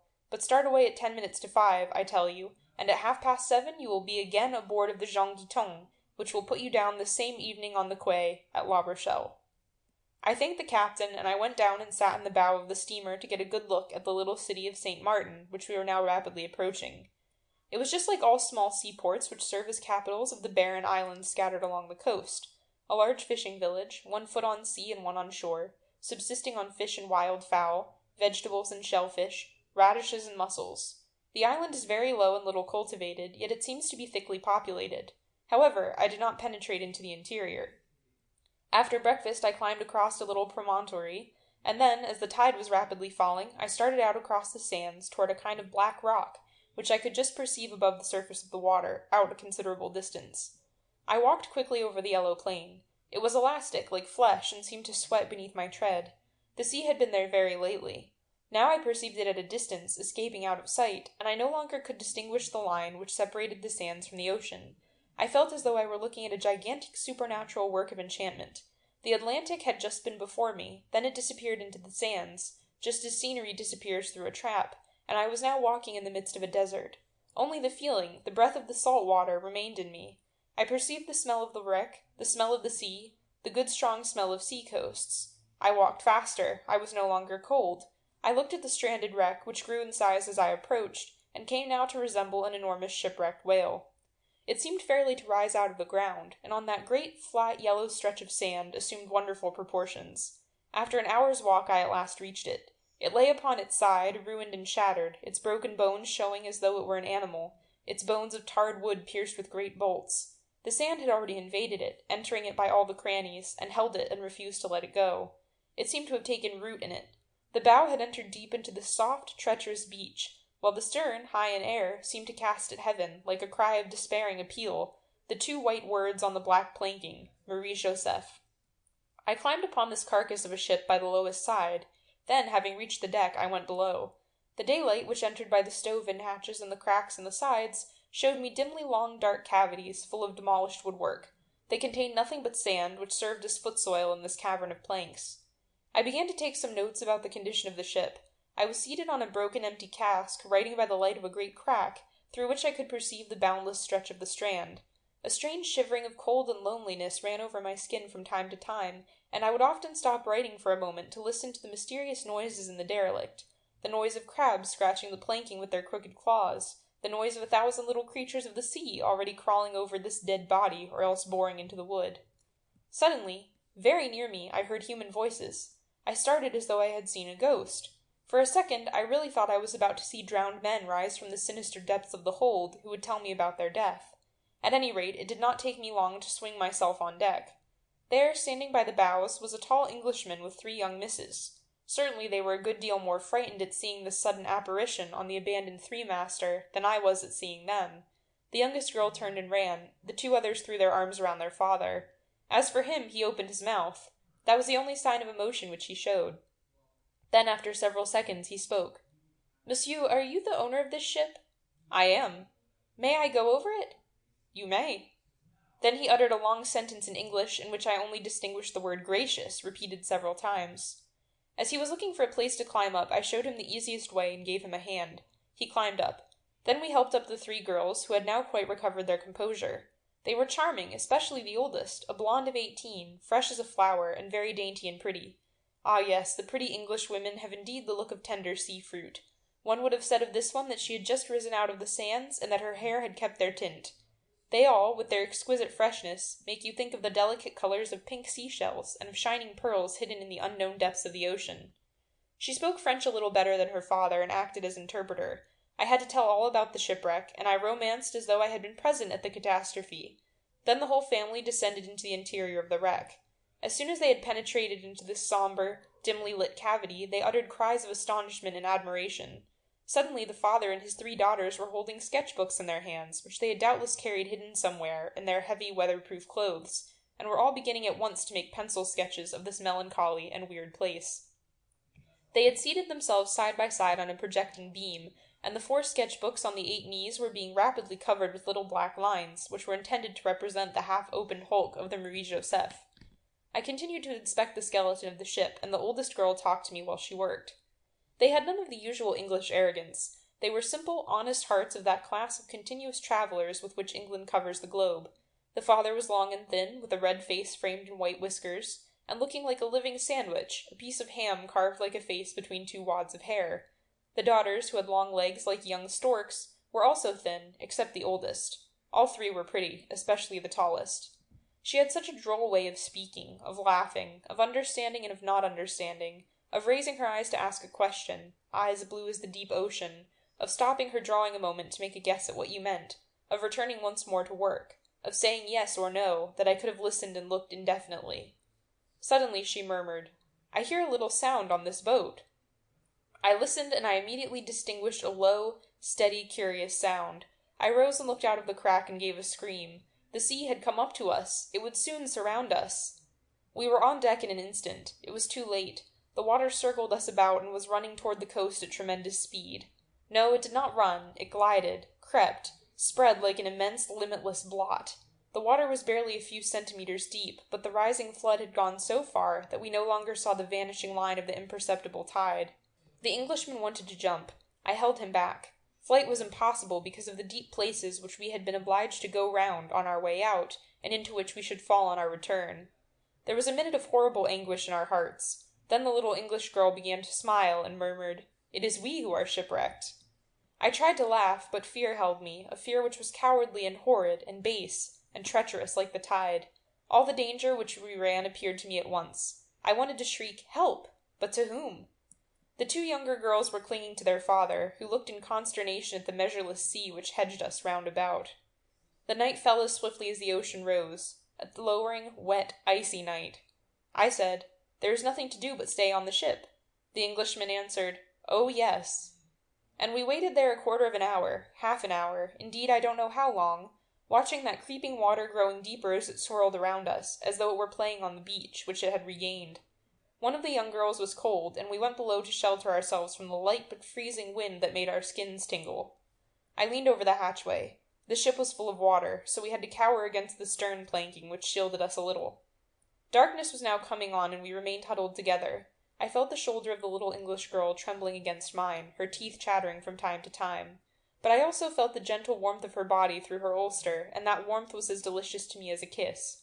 We no longer spoke. We sat motionless, mute, cowering down like animals in a ditch when a hurricane is raging. And nevertheless, despite the night, despite the terrible and increasing danger, I began to feel happy that I was there, glad of the cold and the peril, glad of the long hours of darkness and anguish that I must pass on this plank, so near this dainty, pretty little girl. I asked myself, why this strange sensation of well-being and of joy? Why? Does one know? Because she was there? Who? She? A little unknown English girl? I did not love her. I did not even know her. And for all that, I was touched and conquered. I wanted to save her, to sacrifice myself for her, to commit 1,000 follies. Strange thing! How does it happen that the presence of a woman overwhelms us so? Is it the power of her grace which enfolds us? Is it the seduction of her beauty and youth which intoxicates one like wine?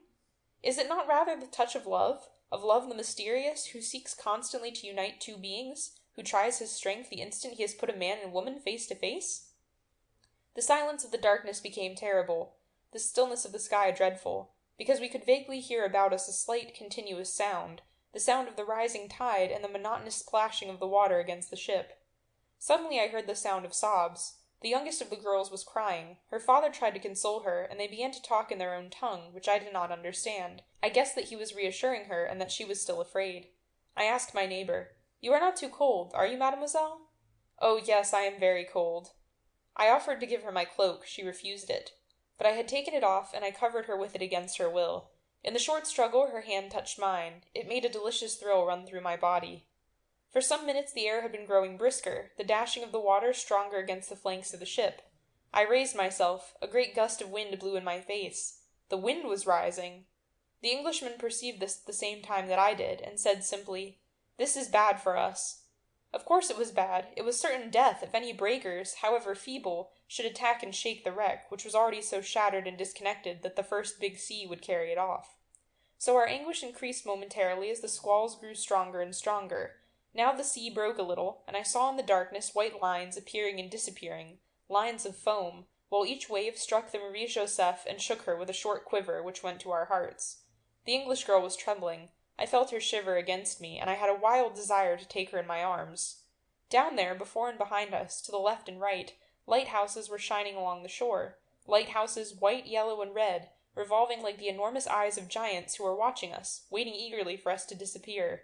One of them in especial irritated me. It went out every 30 seconds and lit up again immediately. It was indeed an eye, that one, with its lid incessantly lowered over its fiery glance. From time to time the Englishman struck a match to see the hour. Then he put his watch back in his pocket. Suddenly he said to me, over the heads of his daughters, with tremendous gravity, "I wish you a happy New Year, monsieur." It was midnight. I held out my hand, which he pressed. Then he said something in English, and suddenly he and his daughters began to sing "God Save the Queen," which rose through the black and silent air and vanished into space. At first I felt a desire to laugh, then I was seized by a powerful, strange emotion. It was something sinister and superb, this chant of the shipwrecked, the condemned, something like a prayer and also like something grander, something comparable to the ancient Ave Caesar morituri te salutant. When they had finished, I asked my neighbor to sing a ballad alone, anything she liked, to make us forget her terrors. She consented, and immediately her clear young voice rang out into the night. She sang something which was doubtless sad, because the notes were long drawn out and hovered, like wounded birds, above the waves. The sea was rising now and beating upon our wreck. As for me, I thought of only that voice, and I thought also of the sirens. If a ship had passed near by us, what would the sailors have said? My troubled spirit lost itself in the dream. A siren! Was she not really a siren, this daughter of the sea, who had kept me on this worm-eaten ship and who was soon about to go down with me deep into the waters? But suddenly we were all five rolling on the deck, because the Marie Joseph had sunk on her right side. The English girl had fallen upon me, and before I knew what I was doing, thinking that my last moment was come, I had caught her in my arms and kissed her cheek, her temple, and her hair. The ship did not move again, and we also, remained motionless. The father said, "Kate!" The one whom I was holding answered, "Yes," and made a movement to free herself. And at that moment I should have wished the ship to split in two and let me fall with her into the sea. The Englishman continued, "A little rocking, it's nothing, I have my 3 daughters safe." Not having seen the oldest, he thought she was lost overboard. I rose slowly, and suddenly I made out a light on the sea quite close to us. I shouted, they answered. It was a boat sent out in search of us by the hotel keeper, who had guessed at our imprudence. We were saved. I was in despair. They picked us up off our raft, and they brought us back to St. Martin. The Englishman began to rub his hand and murmur, "A good supper, a good supper." We did sup. I was not gay. I regretted the Marie Joseph. We had to separate the next day after much handshaking and many promises to write. They departed for Biarritz. I wanted to follow them. I was hard hit. I wanted to ask this little girl to marry me. If we had passed 8 days together, I should have done so. How weak and incomprehensible a man sometimes is. 2 years passed without my hearing a word from them. Then I received a letter from New York. She was married and wrote to tell me. And since then we write to each other every year on New Year's Day. She tells me about her life, talks of her children, her sisters, never of her husband. Why? Ah, why? And as for me, I only talk of the Marie Joseph. That was perhaps the only woman I have ever loved. No, that I ever should have loved. Ah, well, who can tell? Circumstances rule one. And then, all passes. She must be old now. I should not know her. Ah, she of the begone time, she of the wreck. What a creature! Divine! She writes me her hair is white. That caused me terrible pain. Oh, her yellow hair. No, my English girl exists no longer. How sad it all is. End of section 43. Recording by Tatiana Chichilla, Columbus, Ohio.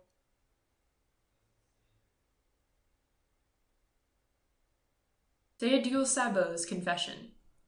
When Sabot entered the inn at Martinville, it was a signal for laughter. What a rogue he was, this Sabot. There was a man who did not like priests, for instance. Oh no, he did not spare them, the scamp. Sabot, Théodule, a master carpenter, represented liberal thought in Martinville. He was a tall, thin man with gray, cunning eyes and thin lips, and wore his hair plastered down on his temples. When he said, "Our Holy Father, the Pope," in a certain manner, everyone laughed. He made a point of working on Sunday during the hour of Mass. He killed his pig each year on Monday in Holy Week in order to have enough black pudding to last till Easter, and when the priest passed by, he always said by way of a joke, "There goes one who has just swallowed his god off a salver." The priest, a stout man and also very tall, dreaded him on account of his boastful talk, which attracted followers. The Abbé Maritime was a politic man and believed in being diplomatic. There had been a rivalry between them for 10 years, a secret, intense, incessant rivalry. Sabot was municipal councillor, and they thought he would become mayor, which would inevitably mean the final overthrow of the church. The elections were about to take place. The church party was shaking in its shoes in Martinville. One morning the curé set out for Rouen, telling his servant that he was going to see the archbishop. He returned in 2 days with a joyous, triumphant air, and everyone knew the following day that the chancel of the church was going to be renovated. A sum of 600 francs had been contributed by the archbishop out of his private fund. All the old pine pews were to be removed and replaced by new pews made of oak. It would be a big carpentering job, and they talked about it that very evening in all the houses in the village. Théodule Sabot was not laughing. When he went through the village the following morning, the neighbors, friends, and enemies all asked him jokingly, "Are you going to do the work on the chancel of the church?" He could find nothing to say, but he was furious. He was good and angry. Ill-natured people added, "It is a good piece of work, and will bring in not less than 2 or 3% profit." 2 days later, they heard that the work of renovation had been entrusted to Célestin Chamberlain, the carpenter from Percheville. Then this was denied, and it was said that all the pews in the church were going to be changed. That would be well worth the 2,000 francs that had been demanded of the church administration. Théodule Sabot could not sleep for thinking about it. Never, in all the memory of man, had a country carpenter undertaken a similar piece of work. Then a rumor spread abroad that the curé felt very grieved that he had to give this work to a carpenter who was a stranger in the community, but that Sabot's opinions were a barrier to his being entrusted with the job. Sabot knew it well. He called at the parsonage just as it was growing dark. The servant told him that the curé was at church. He went to the church. 2 attendants on the altar of the Virgin, 2 sour old maids, were decorating the altar for the month of Mary, under the direction of the priest, who stood in the middle of the chancel with his portly paunch, directing the 2 women who, mounted on chairs, were placing flowers around the tabernacle. Sabot felt ill at ease in there, as though he were in the house of his greatest enemy, but the greed of gain was gnawing at his heart. He drew nearer, holding his cap in his hand, and not paying any attention to the demoiselles de la Vierge, who remained standing startled, astonished, motionless, on their chairs. He faltered, "Good morning, Monsieur le Curé." The priest replied without looking at him, all occupied as he was with the altar. "Good morning, Mr. Carpenter." Sabot, nonplussed, knew not what to say next, but after a pause he remarked, "You are making preparations?" Abbé Maritime replied, "Why, yes, we are near the month of Mary." Why, remarked Sabot, and then was silent. He would have liked to retire now without saying anything, but a glance at the chancel held him back. He saw 16 seats that had to be remade, 6 to the right and 8 to the left, the door of the sacristy occupying the place of 2. He saw 16 seats that had to be remade, 6 to the right and 8 to the left, the door of the sacristy occupying the place of 2. 16 oak seats, that would be worth at most 300 francs, and by figuring carefully, one might certainly make 200 francs on the work if one were not clumsy. Then he stammered out, "I have come about the work." The curé appeared surprised. He asked, "What work?" "The work to be done," murmured Sabot in dismay. The priest turned round, and looking him straight in the eyes, said, "Do you mean the repairs in the chancel of my church?" At the tone of the abbé, Théodule Sabot felt a chill run down his back, and he once more had a longing to take to his heels. However, he replied humbly, "Why, yes, Monsieur le Curé." Then the abbé folded his arms across his large stomach, and, as if filled with amazement, said, "Is it you, Sabot, who have come to ask me for this? You, the only irreligious man in my parish? Why, it would be a scandal, a public scandal. The archbishop would give me a reprimand, perhaps transfer me." He stopped a few seconds for breath, and then resumed in a calmer tone. "I can understand that it pains you to see a work of such importance entrusted to a carpenter from a neighboring parish, but I cannot do otherwise, unless— But no, it is impossible. You would not consent, and unless you did, never." Sabot now looked at the row of benches in a line as far as the entrance door. Christopher, if they were going to change all those? And he asked, "What would you require of me? Tell me." The priest, in a firm tone, replied, "I must have an extraordinary token of your good intentions." I do not say, Perhaps we might come to an understanding, faltered Sabot. You will have to take communion publicly at high mass next Sunday, declared the curé. The carpenter felt he was growing pale, and without replying, he asked, And the benches, are they going to be renovated? The abbé replied with confidence, Yes, but later on. Sabot resumed, I do not say. I am not calling it off. I am consenting to religion for sure, but what rubs me the wrong way is putting it in practice. But in this case I will not be refractory. The attendants of the Virgin, having got off their chairs, had concealed themselves behind the altar, and they listened pale with emotion. The curé, seeing he had gained the victory, became all at once very friendly, quite familiar. That is good. That was wisely said and not stupid, you understand. You will see. Sabot smiled and asked with an awkward air, Would it not be possible to put off this communion just a trifle? But the priest replied, resuming his severe expression, From the moment that the work is put into your hands, I want to be assured of your conversion. Then he continued more gently, You will come to confession tomorrow, for I must examine you at least twice. Twice, repeated Sabot. Yes. The priest smiled. You understand perfectly that you must have a general cleaning up, a thorough cleansing, so I will expect you tomorrow. The carpenter, much agitated, asked, Where do you do that? Why, in the confessional. In that box over there in the corner? The fact is, it doesn't suit me, your box. How is that? Seeing that I am not accustomed to that, and also I am very hard of hearing. The curé was very affable and said, Well then, you shall come to my house and into my parlor. We will have it just the two of us, tete-a-tete. Does that suit you? Yes, that is all right, that will suit me, but your box, no. Well then, tomorrow after the day's work at 6 o'clock. That is understood, that is all right, that is agreed on. Tomorrow, monsieur le curé, whoever draws back is a skunk. And he held out his great rough hand, which the priest grasped heartily with a clap that resounded through the church. Théodule Sabot was not easy in his mind all the following day. He had a feeling analogous to the apprehension one experiences when a tooth has to be drawn. The thought recurred to him at every moment, I must go to confession this evening. And his troubled mind, the mind of an atheist only half convinced, was bewildered with a confused and overwhelming dread of the divine mystery. As soon as he had finished his work, he betook himself to the parsonage. The curé was waiting for him in the garden, reading his breviary as he walked along a little path.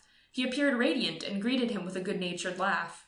Well, here we are. Come in, Monsieur Sabot. No one will eat you. And Sabot preceded him into the house. He faltered. If you do not mind, I should like to get through with this little matter at once. The curé replied, I am at your service. I have my surplice here. 1 minute and I will listen to you. The carpenter, so disturbed that he had not two ideas in his head, watched him as he put on the white vestment with its pleated folds. The priest beckoned to him and said, Kneel down on this cushion. Sabot remained standing, ashamed of having to kneel. He stuttered, Is it necessary? But the abbé had become dignified. You cannot approach the penitent bench except on your knees. And Sabot knelt down. Repeat the Confiteor, said the priest. What is that? Asked Sabot. The Confiteor. If you do not remember it, repeat after me, one by one, the words I am going to say. And the curé repeated the sacred prayer in a slow tone, emphasizing the words which the carpenter repeated after him. Then he said, Now make your confession. But Sabot was silent, not knowing where to begin. The abbé then came to his aid. My child, I will ask you questions, since you don't seem familiar with these things. We will take, one by one, the commandments of God. Listen to me and do not be disturbed. Speak very frankly, and never fear that you may say too much. One God alone, thou shalt adore and love him perfectly. Have you ever loved anything, or anybody, as well as you loved God? Have you loved him with all your soul, all your heart, all the strength of your love? Sabot was perspiring with the effort of thinking. He replied, No, oh no, monsieur le curé. I love God as much as I can. That is, yes, I love him very much. To say that I do not love my children? No, I cannot say that. To say that if I had to choose between them and God, I could not be sure. To say that if I had to lose 100 francs for the love of God, I could not say about that. But I love him well, for sure. I love him all the same. The priest said gravely, You must love him more than all besides. And Sabot, meaning well, declared, I will do what I possibly can, monsieur le curé. The abbé resumed, God's name in vain thou shalt not take, nor swear by any other thing. Did you ever swear?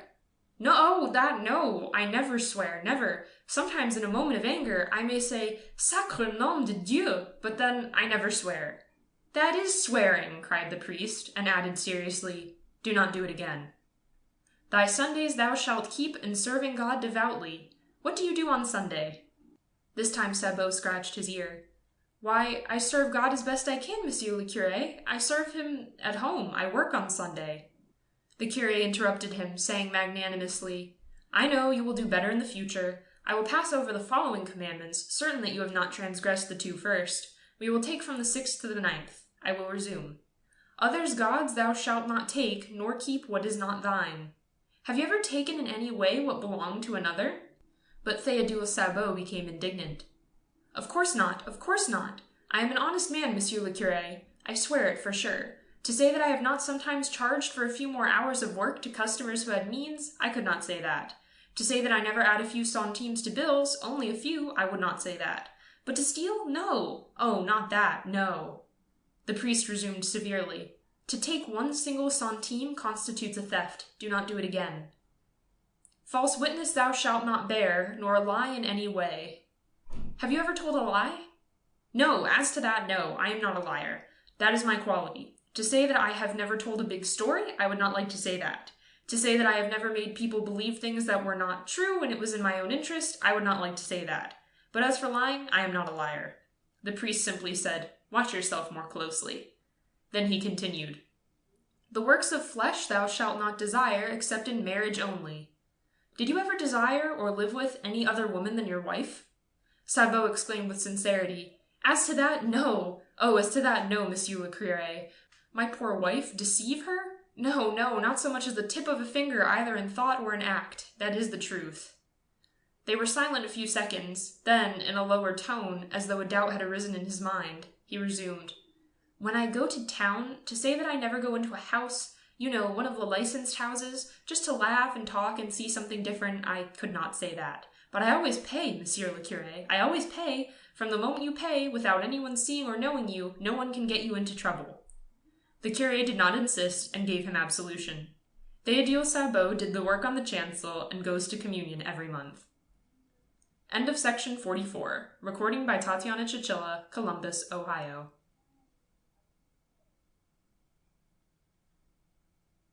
Quartermaster Varjou had obtained a week's leave to go and visit his sister, Madame Padois.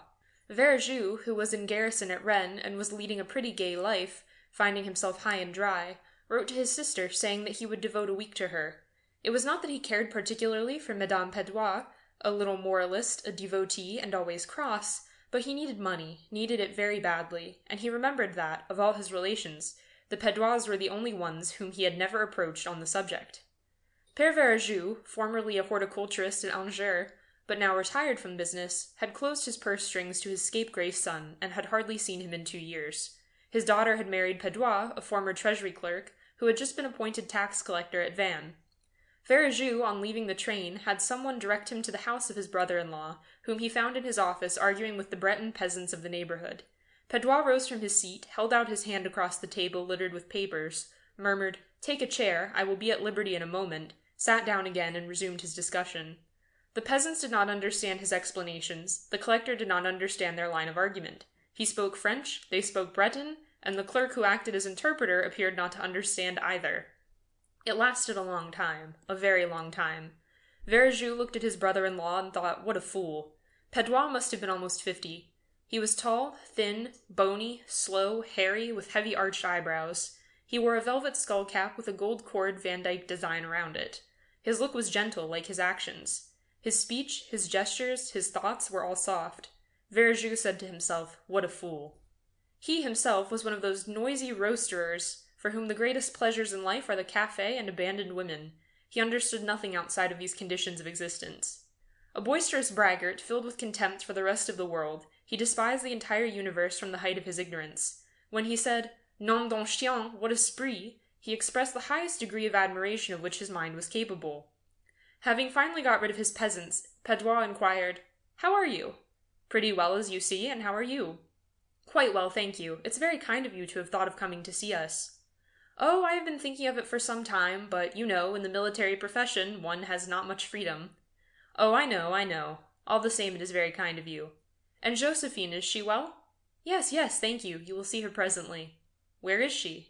She is making some calls. We have a great many friends here. It is a very nice town. I thought so. The door opened and Madame Patois appeared. She went over to her brother without any eagerness, held her cheek for him to kiss, and asked, Have you been here long? No, hardly half an hour. Oh, I thought the train would be late. Will you come into the parlor? They went into the adjourning room, leaving Patois to his accounts and his taxpayers. As soon as they were alone, she said, I've heard nice things about you. What have you heard? It seems that you are behaving like a blackguard, getting drunk and contracting debts. He appeared very much astonished. I? Never in the world. Oh, do not deny it, I know it. He attempted to defend himself, but she gave him such a lecture that he could say nothing more. She then resumed, We dine at 6 o'clock, and you can amuse yourself until then. I cannot entertain you, as I have so many things to do. When he was alone, he hesitated as to whether he should sleep or take a walk.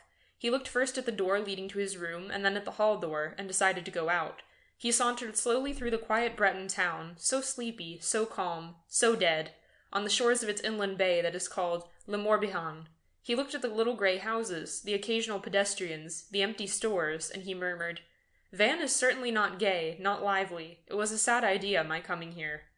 He reached the harbor, the desolate harbor, walked back along a lonely, deserted boulevard, and got home before 5 o'clock. Then he threw himself on his bed to sleep till dinner-time. The maid woke him, knocking at the door. Dinner is ready, sir. He went downstairs. In the damp dining-room, with the paper peeling from the walls near the floor, he saw a soup tureen on a round table without any tablecloth, on which were also 3 melancholy soup plates.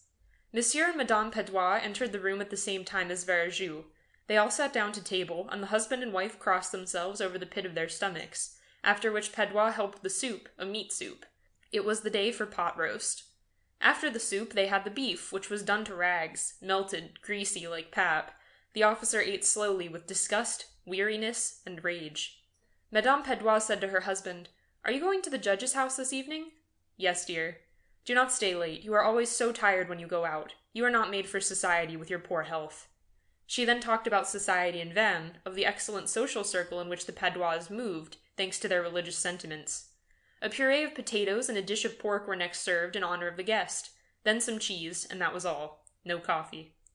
When Verjus saw that he would have to spend the evening tete-a-tete with his sister, endure her reproaches, listen to her sermons, without even a glass of liquor to help him swallow these remonstrances, he felt that he could not stand the torture, and declared that he was obliged to go to the police station to have something attended to regarding his leave of absence, and he made his escape at 7 o'clock.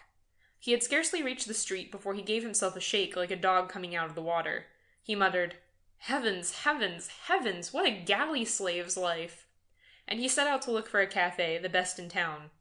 He found it on a public square, behind 2 gas lamps. Inside the café, 5 or 6 men, semi-gentlemen, and not noisy, were drinking and chatting quietly, leaning their elbows on the small tables, while 2 billiard players walked round the green baize, where the balls were hitting each other as they rolled. One heard them counting. 18-19, no luck. Oh, that's a good stroke, well played. 11, you should have played on the red. 20, froze. 12, ha, wasn't I right? Verjus ordered, a demi-tasse and a small decanter of brandy, the best. Then he sat down and waited for it. He was accustomed to spending his evenings off duty with his companions amid noise and the smoke of pipes. This silence, this quiet, exasperated him. He began to drink, first the coffee, then the brandy, and asked for another decanter. He now wanted to laugh, to shout, to sing, to fight someone. He said to himself, Gee, I am half full. I must go and have a good time. And he thought he would go and look for some girls to amuse him. He called the waiter. Hey, waiter. Yes, sir. Tell me, where does one amuse oneself here? The man looked stupid and replied, I do not know, sir. Here, I suppose. How do you mean here? What do you call amusing oneself, yourself? I do not know, sir. Drinking good beer or good wine. Oh, go away, dummy. How about the girls? The girls! Ah! Yes, the girls. Where can one find any here? Girls? Yes, girls. The boy approached, and lowering his voice, he said, You want to know where they live? Why, yes, the devil. You take the 2nd street to the left, and then the 1st to the right. It is number 15. Thank you, old man. There is something for you. Thank you, sir. And Verjus went out of the café, repeating, 2nd to the left, 1st to the right, number 15. But at the end of a few seconds, he thought, second to the left, yes, but on leaving the cafe, must I walk to the right or the left? Bah, it cannot be helped, we shall see. And he walked on, turned down the second street to the left, then the first to the right, and looked for number 15. It was a nice-looking house, and one could see behind the closed blinds that the windows were lighted up on the first floor. The hall door was left partly open, and a lamp was burning in the vestibule. The non-commissioned officer thought to himself, "This looks all right." He went in, and as no one appeared, he called out, "Hello there, hello." A little maid appeared and looked astonished at seeing a soldier. He said, "Good morning, my child. Are the ladies upstairs?" "Yes, sir." "In the parlor?" "Yes, sir." "May I go up?" "Yes, sir." "The door opposite the stairs?" "Yes, sir." He ascended the stairs, opened a door, and saw sitting in a room well lighted by 2 lamps, a chandelier, and 2 candelabras with candles in them, 4 ladies in evening dress, apparently expecting someone. 3 of them, the younger ones, remained seated, with rather a formal air, on some crimson velvet chairs, while the 4th, who was about 45, was arranging some flowers in a vase. She was very stout, and wore a green silk dress with low neck and short sleeves, allowing her red neck, covered with powder, to escape as a huge flower might from its corolla. The officer saluted them, saying, "Good day, ladies." The older woman turned round, appeared surprised, but bowed. "Good morning, sir." He sat down, but seeing that they did not welcome him eagerly, he thought that possibly only commissioned officers were admitted to the house, and this made him uneasy. But he said, "Bah, if one comes in, we can soon tell." He then remarked, "Are you all well?" The large lady, no doubt the mistress of the house, replied, "Very well, thank you." He could think of nothing else to say, and they were all silent, but at last, being ashamed of his bashfulness, and with an awkward laugh, he said, "Do not people have any amusement in this country? I'll pay for a bottle of wine." He had not finished his sentence when the door opened, and in walked Padua dressed in a black suit.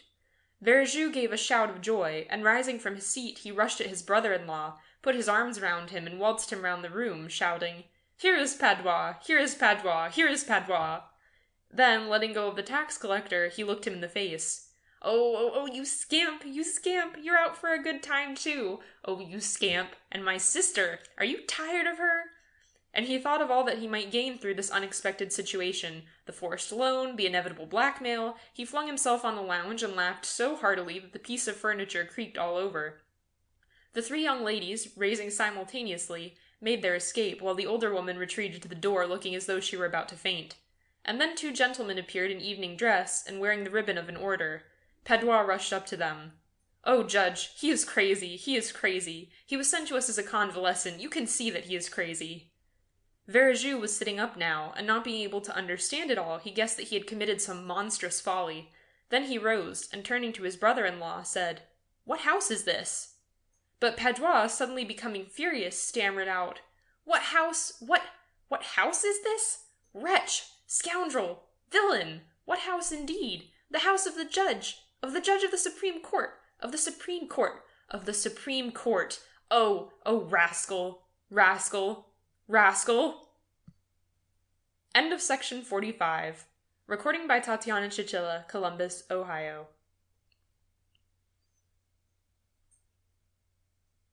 The girl was one of those pretty and charming young creatures who sometimes are born, as if by a slip of fate, into a family of clerks. She had no dowry, no expectations, no way of being known, understood, loved, married by any rich and distinguished man, so she let herself be married to a little clerk of the Ministry of Public Instruction.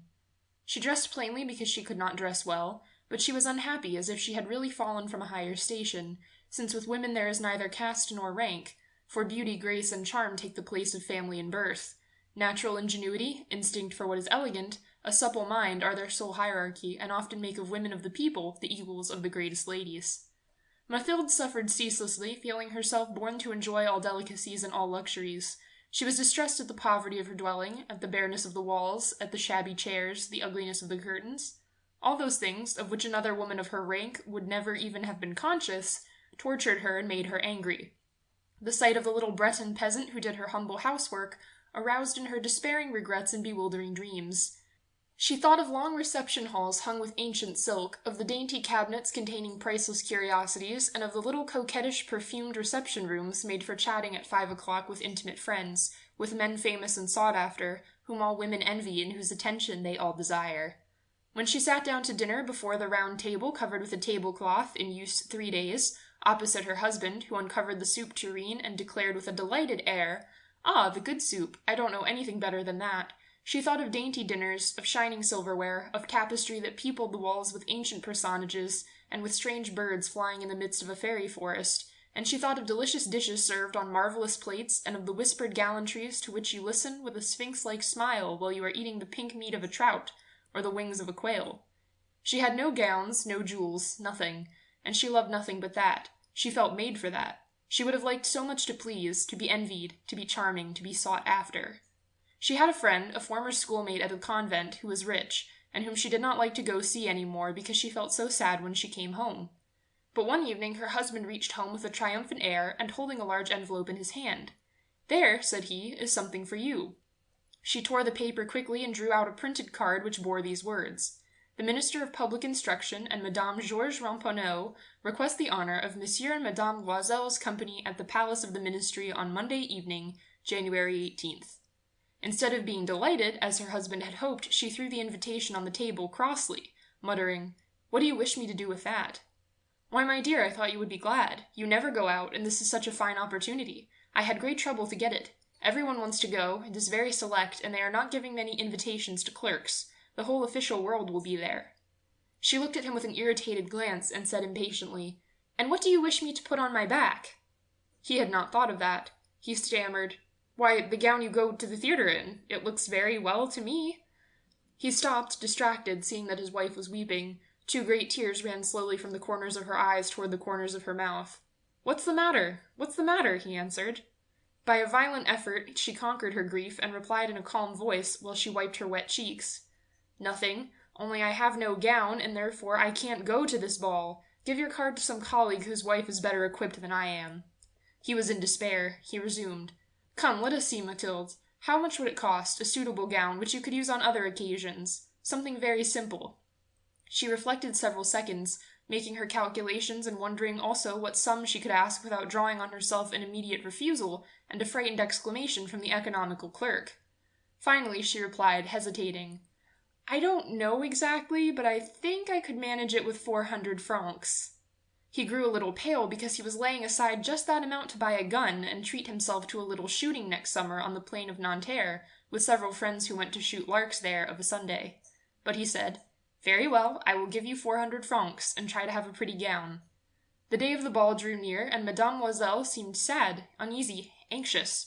Her frock was ready, however. Her husband said to her one evening, "What is the matter? Come, you have seemed very queer these last 3 days." And she answered, "It annoys me not to have a single piece of jewelry, not a single ornament, nothing to put on. I shall look poverty-stricken. I would almost rather not go at all."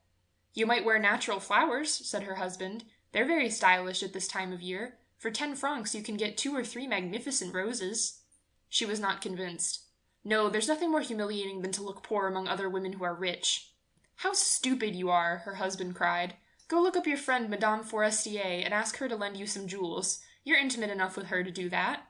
She uttered a cry of joy. "True, I never thought of it." The next day she went to her friend and told her of her distress. Madame Forestier went to a wardrobe with a mirror, took out a large jewel box, brought it back, opened it, and said to Madame Loisel, "Choose, my dear." She saw first some bracelets, then a pearl necklace, then a Venetian gold cross set with precious stones of admirable workmanship. She tried on the ornaments before the mirror, hesitated, and could not make up her mind to part with them, to give them back. She kept asking, "Haven't you any more?" "Why, yes, look further. I don't know what you like." Suddenly she discovered in a black satin box a superb diamond necklace, and her heart throbbed with an immoderate desire. Her hands trembled as she took it. She fastened it round her throat outside her high-necked waist, and was lost in ecstasy at her reflection in the mirror. Then she asked, hesitating, filled with anxious doubt, "Will you lend me this? Only this?" "Why, yes, certainly." She threw her arms round her friend's neck, kissed her passionately, and then fled with her treasure. The night of the ball arrived. Madame Loisel was a great success. She was prettier than any other woman present, elegant, graceful, smiling, and wild with joy. All the men looked at her, asked her name, sought to be introduced. All the attachés of the cabinet wished to waltz with her. She was remarked by the minister himself. She danced with rapture, with passion, intoxicated by pleasure, forgetting all in the triumph of her beauty, in the glory of her success, in a sort of cloud of happiness comprised of all this homage, admiration, these awakened desires, and of that sense of triumph which is so sweet to a woman's heart. She left the ball about 4 o'clock in the morning. Her husband had been sleeping since midnight in a little deserted anteroom with 3 other gentlemen whose wives were enjoying the ball. He threw over her shoulders the wraps he had brought, the modest wraps of common life, the poverty of which contrasted with the elegance of the dress. She felt this, and wished to escape so as not to be remarked by the other women, who were enveloping themselves in costly furs. Loisel held her back, saying, "Wait a bit, you will catch colds outside. I'll call a cab." But she did not listen to him, and rapidly descended the stairs. When they reached the street they could not find a carriage, and began to look for one, shouting after the cabmen passing at a distance. They went toward the Seine in despair, shivering with cold. At last they found on the quay one of those ancient night-cabs which, as though they were ashamed to show their shabbiness during the day, are never seen round Paris until after dusk. It took them to their dwelling in the Rue des Martyrs, and sadly they mounted the stairs to their flat. All was ended for her. As to him, he reflected that he must be at the ministry at 10 o'clock that morning. She removed her wraps before the glass so as to see herself once more in all her glory, but suddenly she uttered a cry. She no longer had the necklace around her neck. "What's the matter with you?" demanded her husband, already half undressed. She turned distractedly toward him. I've lost Madame Forestier's necklace," she cried. He stood up, bewildered. "What? How? Impossible!" They looked among the folds of her skirt, of her cloak, in her pockets, everywhere, but did not find it. "You're sure you had it on when you left the ball?" he asked.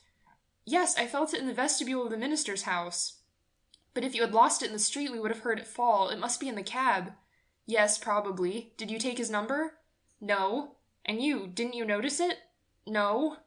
They looked thunderstruck at each other. At last Loisel put on his clothes. "I shall go back on foot," said he, "over the whole route to see whether I can find it." He went out. She sat waiting on a chair in her ball dress, without strength to go on to bed, overwhelmed, without any fire, without a thought. Her husband returned about 7 o'clock. He had found nothing. He went to the police headquarters, to the newspaper offices to offer a reward, he went to the cab companies, everywhere, in fact, whither he was urged by the least spark of hope. She waited all day in the same condition of mad fear before this terrible calamity. Loisel returned at night with a hollow, pale face. He had discovered nothing. "You must write to your friend," said he, "that you have broken the clasp of her necklace, and that you are having it mended. That will give us time to turn round." She wrote at his dictation. At the end of a week they had lost all hope. Loisel, who had aged 5 years, declared, "We must consider how to replace that ornament." The next day they took the box that had contained it, and went to the jeweller whose name was found within. He consulted his books. "It was not I, madame, who sold that necklace. I must simply have furnished the case." Then they went from jeweller to jeweller, searching for a necklace like the other, trying to recall it, both sick with chagrin and grief. They found, in a shop at the Palais Royal, a string of diamonds that seemed to them exactly like the one they had lost. It was worth 40,000 francs. They could have it for 36.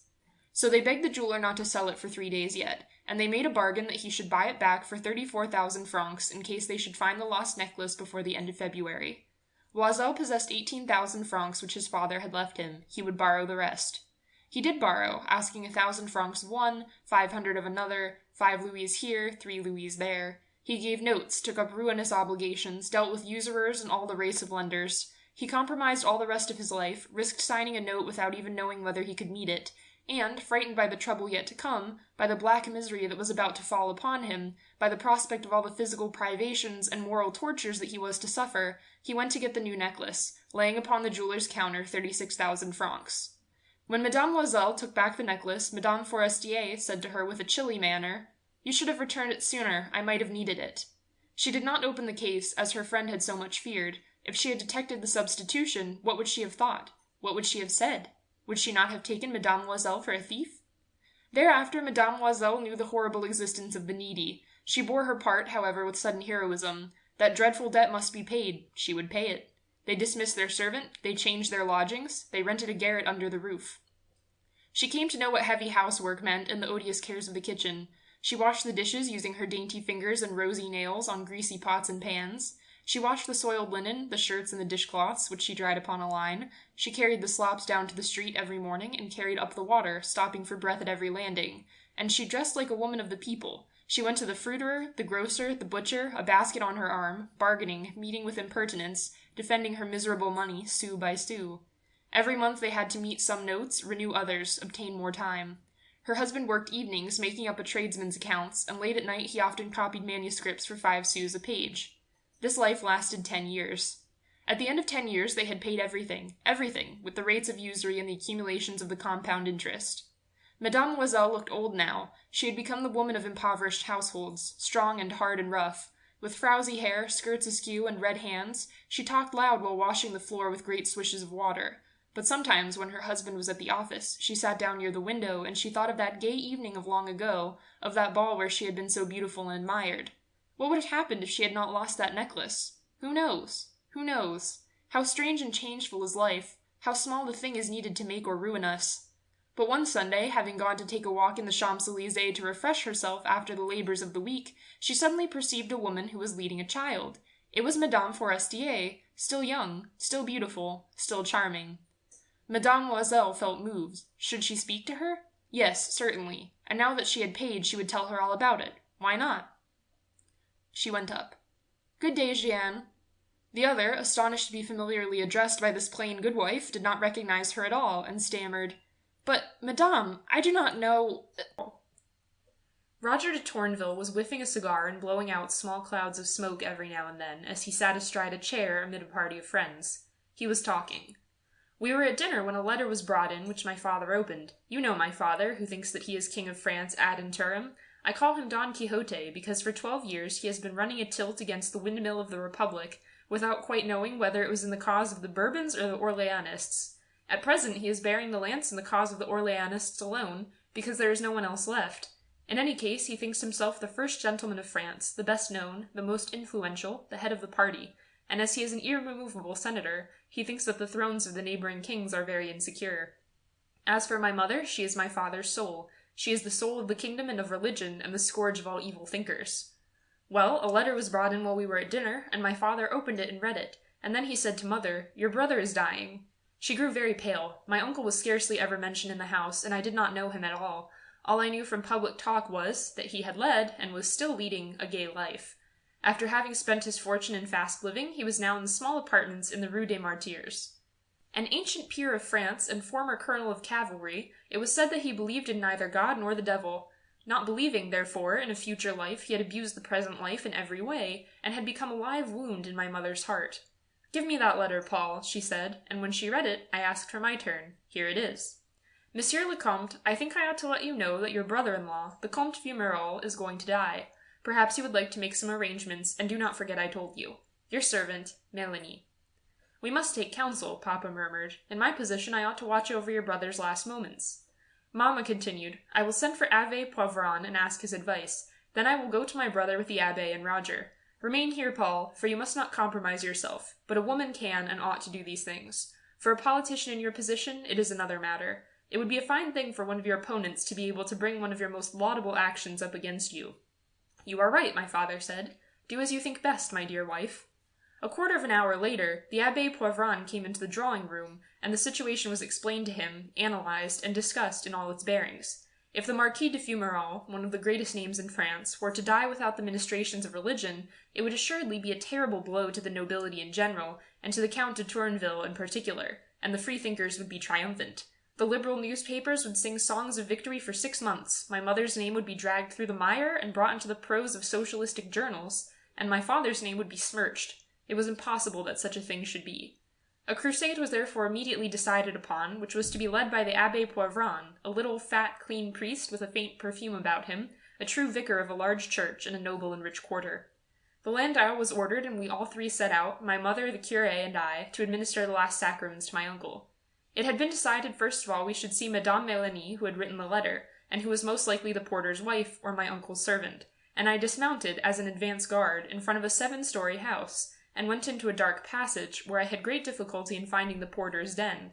He looked at me distrustfully, and I said, Madame Mélanie, if you please. Don't know her. But I have received a letter from her. That may be, but I don't know her. Are you asking for a lodger? No, a servant probably. She wrote me about a place. A servant? A servant? Perhaps it is the Marquise. Go and see, the 5th story on the left. As soon as he found I was not asking for a doubtful character, he became more friendly, and came as far as the corridor with me. He was a tall, thin man with white whiskers, the manners of a beadle, and majestic gestures. I climbed up a long spiral staircase, the railing of which I did not venture to touch, and I gave 3 discreet knocks at the left-hand door on the 5th story. It opened immediately, and an enormous dirty woman appeared before me. She barred the entrance with her extended arms, which she placed against the 2 doorposts, and growled, "What do you want?" "Are you Madame Melanie?" "Yes." "I am the Viscount de Tourneville." "Ah, all right, come in." "Well, the fact is, my mother is downstairs with a priest." "Oh, all right, go and bring them up, but be careful of the porter." I went downstairs and came up again with my mother, who was followed by the Abbé, and I fancied that I heard other footsteps behind us. As soon as we were in the kitchen, Mélanie offered us chairs, and we all 4 sat down to deliberate. "Is he very ill?" my mother asked. "Oh, yes, madame, he will not be here long." "Does he seem disposed to receive a visit from a priest?" "Oh, I do not think so." "Can I see him?" "Well, yes, madame, only, those young ladies are with him." "What young ladies?" Why, his lady friends, of course." "Oh!" Mamma had grown scarlet, and the Abbé Poivron had lowered his eyes. The affair began to amuse me, and I said, "Suppose I go in first. I shall see how he receives me, and perhaps I shall be able to prepare him to receive you." My mother, who did not suspect any trick, replied, "Yes, go, my dear." But a woman's voice cried out, "Mélanie!" The servant ran out and said, "What do you want, Mademoiselle Claire?" "The omelette, quickly." "In a minute, mademoiselle." And coming back to us, she explained this summons. They had ordered a cheese omelette at 2 o'clock as a slight collation, and she at once began to break the eggs into a salad bowl and to whip them vigorously, while I went out on the landing and pulled the bell, so as to formally announce my arrival. Mélanie opened the door to me, and made me sit down in an anteroom, while she went to tell my uncle that I had come. Then she came back and asked me to go in, while the Abbé hid behind the door, so that he might appear at the first signal. I was certainly very much surprised at the sight of my uncle, for he was very handsome, very solemn, and very elegant, the old rake. Sitting, almost lying, in a large armchair, his legs wrapped in blankets, his hands, his long white hands, over the arms of the chair, he was waiting for death with the dignity of a patriarch. His white beard fell on his chest, and his hair, which was also white, mingled with it on his cheeks. Standing behind his armchair, as if to defend him against me, were 2 young women, who looked at me with bold eyes. In their petticoats and morning wrappers, with bare arms, with coal-black hair twisted in a knot on the nape of their neck, with embroidered oriental slippers which showed their ankles and silk stockings, they looked like figures in some symbolical painting, by the side of a dying man. Between the easy-chair and the bed there was a table covered with a white cloth, on which 2 plates, 2 glasses, 2 forks, and 2 knives were waiting for the cheese omelette which had been ordered some time before Mélanie. My uncle said in a weak, almost breathless, but clear voice, "Good morning, my child. It is rather late in the day to come and see me. Our acquaintanceship will not last long." I stammered out, "It was not my fault, uncle." "No, I know that," he replied. "It is your mother and father's fault more than yours. How are they?" "Pretty well, thank you. When they heard that you were ill, they sent me to ask after you." "Ah, why did they not come themselves?" I looked up at the 2 girls and said gently, "It is not their fault if they could not come, uncle, but it would be difficult for my father, and impossible for my mother to come in here." The old man did not reply, but raised his hand toward mine, and I took the pale, cold hand and held it in my own. The door opened. Mélanie came in with the omelette and put it on the table, and the 2 girls immediately sat down at the table and began to eat without taking their eyes off me. Then I said, "Uncle, it would give great pleasure to my mother to embrace you." "I also," he murmured, "should like—" He said no more, and I could think of nothing to propose to him, and there was silence except for the noise of the plates and that vague sound of eating. Now, the Abbé, who was listening behind the door, seeing our embarrassment and thinking we had won the game, thought the time had come to interpose, and showed himself. My uncle was so stupefied at the sight of him that at first he remained motionless, then he opened his mouth as if he meant to swallow up the priest, and shouted to him in a strong, deep, furious voice, "What are you doing here?" The Abbé, who was used to difficult situations, came forward into the room, murmuring, "I have come in your sister's name, Monsieur le Marquis. She has sent me. She would be happy, monsieur." But the Marquis was not listening. Raising one hand, he pointed to the door with a proud, tragic gesture, and said angrily and breathing hard, "Leave this room. Go out, robber of souls. Go out from here, you violator of consciences. Go out from here, you picklock of dying men's doors." The Abbé retreated, and I also went to the door, beating a retreat with the priest. The 2 young women, who had the best of it, got up, leaving their omelette only half eaten, and went and stood on either side of my uncle's easy-chair, putting their hands on his arms to calm him, and to protect him against the criminal enterprises of the family and religion. The Abbé and I rejoined my mother in the kitchen, and Mélanie again offered us chairs. I knew quite well that this method would not work. We must try some other means, otherwise he will escape us. And they began deliberating afresh, my mother being of one opinion and the abbé of another, while I held a third. We had been discussing the matter in a low voice for half an hour, perhaps, when a great noise of furniture being moved and of cries uttered by my uncle, more vehement and terrible even than the former had been, made us all four jump up. Through the doors and walls we could hear him shouting, "Go out! Out! Rascals! Humbugs! Get out! Scoundrels! Get out! Get out!" Melanie rushed in, but came back immediately to call me to help her, and I hastened in. Opposite to my uncle, who was terribly excited by anger, almost standing up and vociferating, stood two men, one behind the other, who seemed to be waiting till he should be dead with rage. By his ridiculous long coat, his long English shoes, his manners of a tutor out of position, his high collar, white necktie, and straight hair, his humble face of a false priest of a bastard religion, I immediately recognized the first as a Protestant minister. The second was the porter of the house, who belonged to the Reformed religion and had followed us, and having seen our defeat, had gone to fetch his own pastor, in hopes that he might meet a better reception. My uncle was mad with rage. If the sight of the Catholic priest, of the priest of his ancestors, had irritated the Marquis de Fumerol, who had become a free thinker, the sight of his porter's minister made him altogether beside himself. I therefore took the two men by the arm and threw them out of the room so roughly that they bumped against each other twice, between the two doors which led to the staircase, and then I disappeared in my turn and returned to the kitchen, which was our headquarters, in order to take counsel with my mother and the abbé. But Mélanie came back in terror, sobbing out, "He is dying! He is dying! Come immediately! He is dying!" My mother rushed out. My uncle had fallen to the ground and lay full length along the floor without moving. I fancy he was already dead. My mother was superb at that moment. She went straight up to the two girls who were kneeling by the body and trying to raise it up, and pointing to the door with irresistible authority, dignity, and majesty, she said, "Now it is time for you to leave the room." And they went out without a word of protest. I might add that I was getting ready to turn them out as unceremoniously as I had done the parson and the porter. Then the Abbé Poivron administered the last sacraments to my uncle with all the customary prayers, and remitted all his sins, while my mother sobbed as she knelt near her brother. Suddenly, however, she exclaimed, "He recognized me, he pressed my hand, I am sure he recognized me, and that he thanked me. Oh God, what happiness!" Poor mamma, if she had known or guessed for whom those thanks were intended! They laid my uncle on his bed. He was certainly dead this time.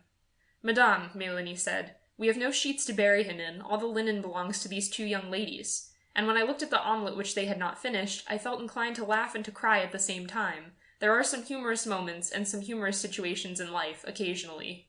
We gave my uncle a magnificent funeral, with 5 speeches at the grave. Baron de Croiselles, the senator, showed in admirable terms that God always returns victorious into well-born souls which have temporarily been led into error. All the members of the Royalist and Catholic party followed the funeral procession with the enthusiasm of victors, as they spoke of that beautiful death after a somewhat troublous life. Viscount Roger ceased speaking. His audience was laughing. Then somebody said, "Bah, that is the story of all conversions in extremis." End of section 47. Recording by Tatiana Chichilla, Columbus, Ohio.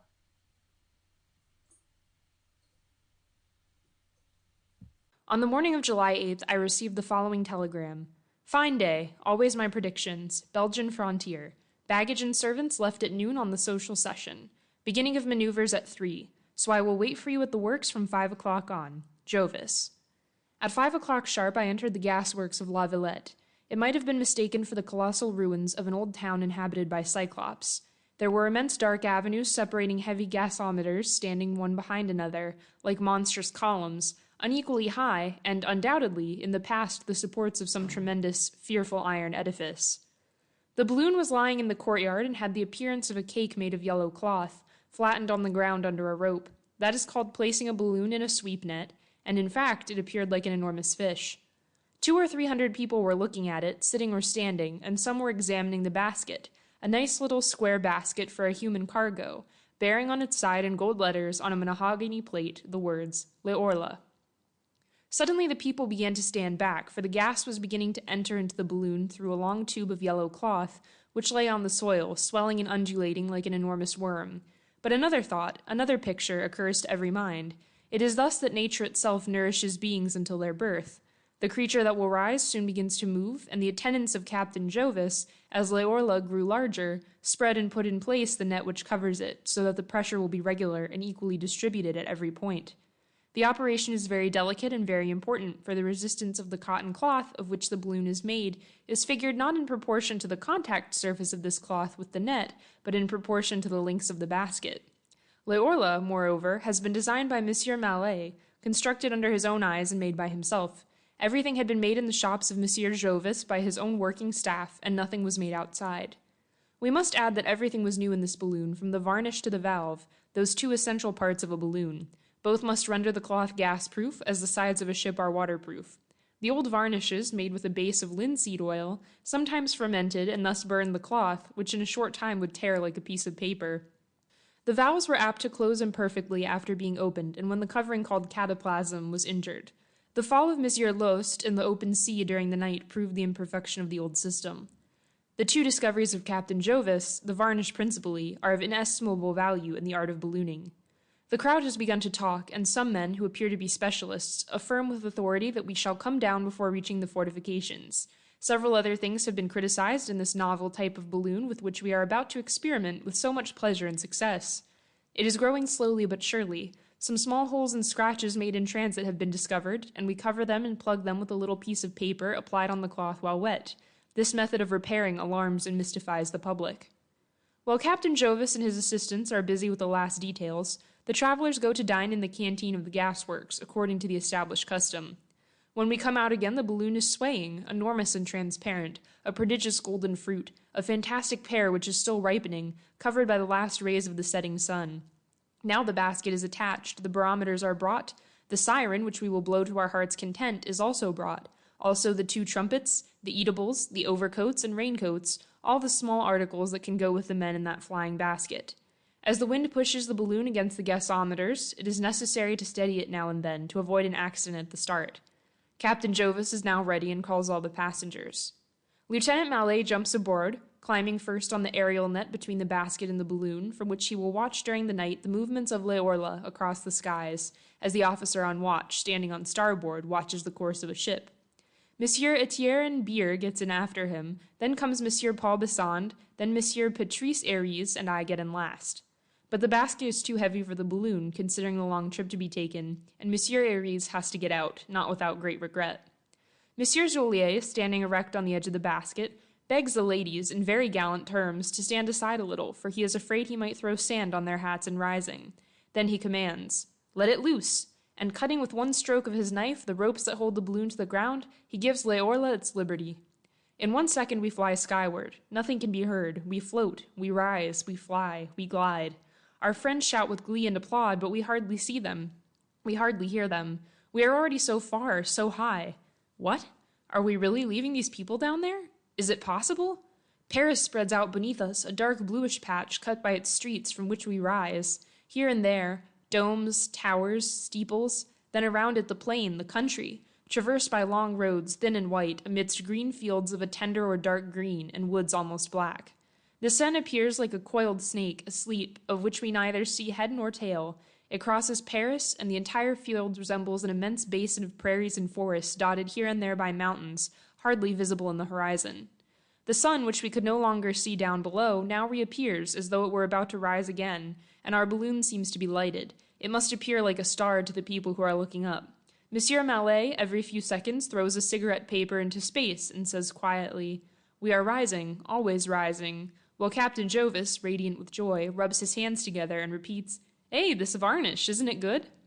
In fact, we can see whether we are rising or sinking only by throwing a cigarette paper out of the basket now and then. If the paper appears to fall down like a stone, that means the balloon is rising. If it appears to shoot skyward, the balloon is descending. The two barometers mark about 500 meters, and we gaze with enthusiastic admiration at the earth we are leaving, and to which we are not attached in any way. It looks like a colored map, an immense plan of the country. All its noises, however, rise to our ears very distinctly, easily recognizable.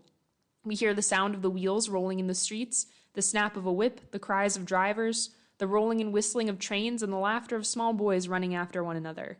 Every time we pass over a village, the noise of children's voices is heard above the rest, and with the greatest distinctness. Some men are calling us. The locomotives whistle. We answer with the siren, which emits plaintive, fearfully shrill wails like the voice of a weird being wandering through the world. We perceive lights here and there, some isolated fire in the farms, and lines of gas in the towns. We are going toward the northwest after roaming for some time over the little lake of Anquien. Now we see a river, it is the Oise, and we begin to argue about the exact spot we are passing. Is that town Creil or Pontoise, the one with so many lights? But if we were over Pontoise, then we could see the junction of the Seine and the Oise. On that enormous fire to the left, isn't it the blast furnaces of Montterre? So then we are above Creil. The view is very superb. It is dark on the earth, but we are still in the light, and it is now past 10 o'clock. Now we begin to hear slight country noises, the double cry of the quail in particular, then the mewing of cats and the barking of dogs. Surely the dogs have scented the balloon. They have seen it and given the alarm. We can hear them barking all over the plain and making the identical noise they make when baying at the moon. The cows also seem to wake up in the barns, for we can hear them all lowing. All the beasts are scared and move before the aerial monster that is passing. The delicious odors of the soil rise toward us, the smell of hay, of flowers, of the moist, verdant earth perfuming the air. A light air, in fact, so light, so sweet, so delightful that I realize I never was so fortunate as to breathe before. A profound sense of well-being, unknown to me heretofore, pervades me, a well-being of body and spirit, composed of supineness, of infinite rest, of forgetfulness, of indifference to everything, and of this novel sensation of traversing space without any of the sensations that make motion unbearable, without noise, without shocks and fear. At times we rise and then descend. Every few minutes Lieutenant Mallet, suspended in his cobweb of netting, says to Captain Jovis, "We are descending, throw down half a handful." And the captain, who is talking and laughing with us, with a bag of ballast between his legs, takes a handful of sand out of the bag and throws it overboard. Nothing is more amusing, more delicate, more interesting than the maneuvering of a balloon. It is an enormous toy, free and docile, which obeys with surprising sensitiveness. But it is also, and before all, the slave of the wind, which we cannot control. A pinch of sand, half a sheet of paper, 1 or 2 drops of water, the bones of a chicken which we had just eaten, thrown overboard, makes it go up quickly. A breath of cool, damp air rising from the river or the wood we are traversing makes the balloon descend 200 meters. It does not vary when passing over fields of ripe grain, and it rises when it passes over towns. The earth sleeps now, or rather, men sleep on the earth, for the beasts awakened by the sight of our balloon announce our presence everywhere. Now and then the rolling of a train or the whistling of a locomotive is plainly distinguishable. We sound our siren as we pass over inhabited places, and the peasants, terrified in their beds, must surely tremble and ask themselves if the angel Gabriel is not passing by. A strong and continuous odor of gas can be plainly observed. We must have encountered a current of warm air, and the balloon expands, losing its invisible blood by the escape valve, which is called the appendix, and which closes of itself as soon as the expansion ceases. We are rising. The earth no longer gives back the echo of our trumpets. We have risen almost 2,000 feet. It is not light enough for us to consult the instruments. We only know that our rice paper falls from us like dead butterflies, that we are rising, always rising. We can no longer see the earth. A light mist separates us from it, and above our head twinkles a world of stars. A silvery light appears before us and makes the sky turn pale, and suddenly, as if it were rising from unknown depths behind the horizon, below us rises the moon, on the edge of a cloud. It seems to be coming from below, while we are looking down upon it from a great height, leaning on the edge of our basket like an audience on a balcony. Clear and round, it emerges from the clouds and slowly rises in the sky. The earth no longer seems to exist. It is buried in milky vapors that resemble a sea. We are now alone in space with the moon, which looks like another balloon traveling opposite us, and our balloon, which shines in the air, appears like another, larger moon, a world wandering the sky amid the stars through infinity. We no longer speak, think, nor live. We float along through space in delicious inertia. The air which is bearing us up has made all of us into beings which resemble itself, silent, joyous, irresponsible beings, intoxicated by this stupendous flight, peculiarly alert, although motionless. One is no longer conscious of one's flesh or one's bones. One's heart seems to have ceased beating. We have become something indescribable, birds who do not even have to flap their wings. All memory has disappeared from our minds, all trouble from our thoughts. We have no more regrets, plans, nor hopes.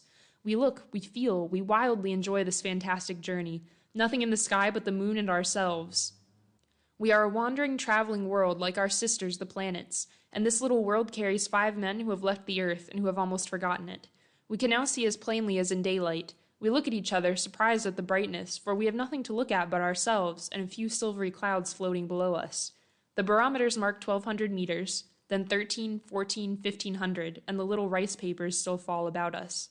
Captain Jovis claims that the moon has often made balloons act thus, and that the upward journey will continue. We are now at 2,000 meters. We go up to 2,350, then the balloon stops. We blow the siren and are surprised that no one answers us from the stars.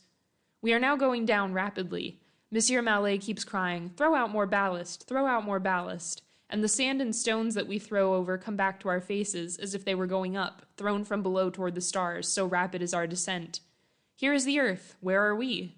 It is now past midnight, and we are crossing a broad, dry, well-cultivated country with many roads and well-populated. To the right is a large city, and farther away to the left is another. But suddenly from the earth appears a bright fairy light. It disappears, reappears, and once more disappears. Jovis, intoxicated by space, exclaims, Look at this phenomenon of the moon in the water. One can see nothing more beautiful at night." Nothing indeed can give one an idea of the wonderful brightness of these spots of light which are not fire, which do not look like reflections, which appear quickly here or there and immediately go out again. These shining lights appear on the winding rivers at every turn, but one hardly has time to see them as the balloon passes as quickly as the wind. We are now quite near the earth, and Beer exclaims, "Look at that! What is that running over there in the fields? Isn't it a dog?" Indeed, something is running along the ground with great speed, and this something seems to jump over ditches, roads, trees with such ease that we could not understand what it might be. The captain laughed. "It is the shadow of our balloon. It will grow as we descend." I distinctly hear a great noise of foundries in the distance, and, according to the polar star, which we have been observing all night, and which I have so often watched and consulted from the bridge of my little yacht on the Mediterranean, we are heading straight for Belgium. Our siren and our two horns are continually calling. A few cries from some truck driver or belated reveler answer us. We bellow, "Where are we?" But the balloon is going so rapidly that the bewildered man has not even time to answer us.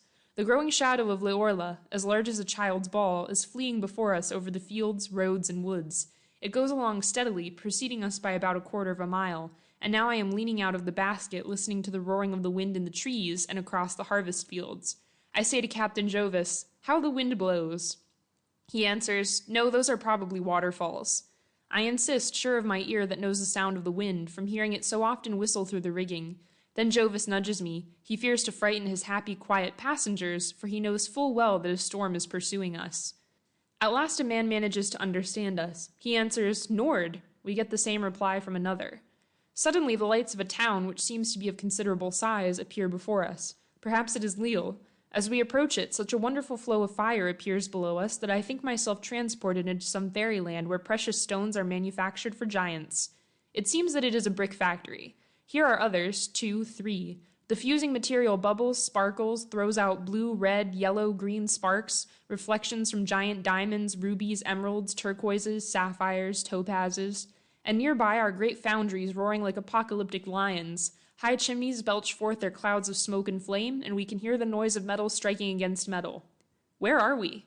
The voice of some joker or of a crazy person answers, "In a balloon." Where are we? At Lille. We were not mistaken. We are already out of sight of the town, and we see Roubaix to the right, and then some well-cultivated rectangular fields of different colors according to the crops, some yellow, some gray or brown.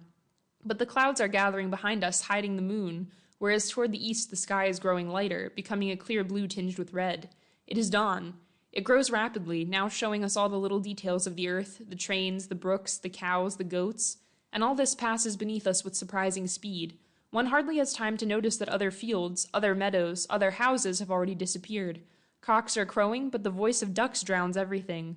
One might think the world to be peopled, covered with them, they make so much noise. The early rising peasants are waving their arms and crying to us, "Let yourselves drop!" But we go along steadily, neither rising nor falling, leaning over the edge of the basket and watching the world fleeing under our feet. Jovis sights another city far off in the distance. It approaches. Everywhere are old church spires. They are delightful, seen thus from above. Where are we? Is this Courtrai? Is it Ghent? We are already very near it, and we see that it is surrounded by water and crossed in every direction by canals. One might think it a Venice of the north. Just as we are passing so near to a church tower that our long guy rope almost touches it, the chimes begin to ring 3 o'clock.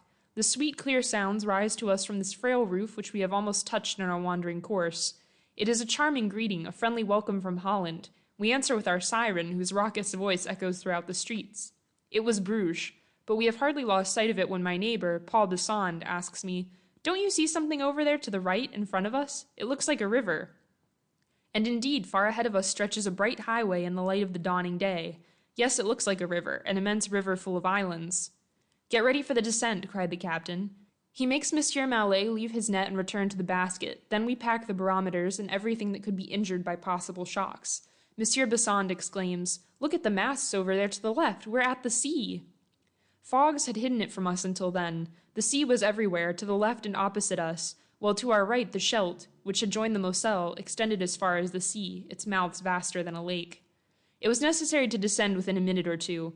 The rope to the escape valve, which had been religiously enclosed in a little white bag and placed in sight of all so that no one would touch it, is unrolled, and Monsieur Mallet holds it in his hand while Captain Jovis looks for a favorable landing.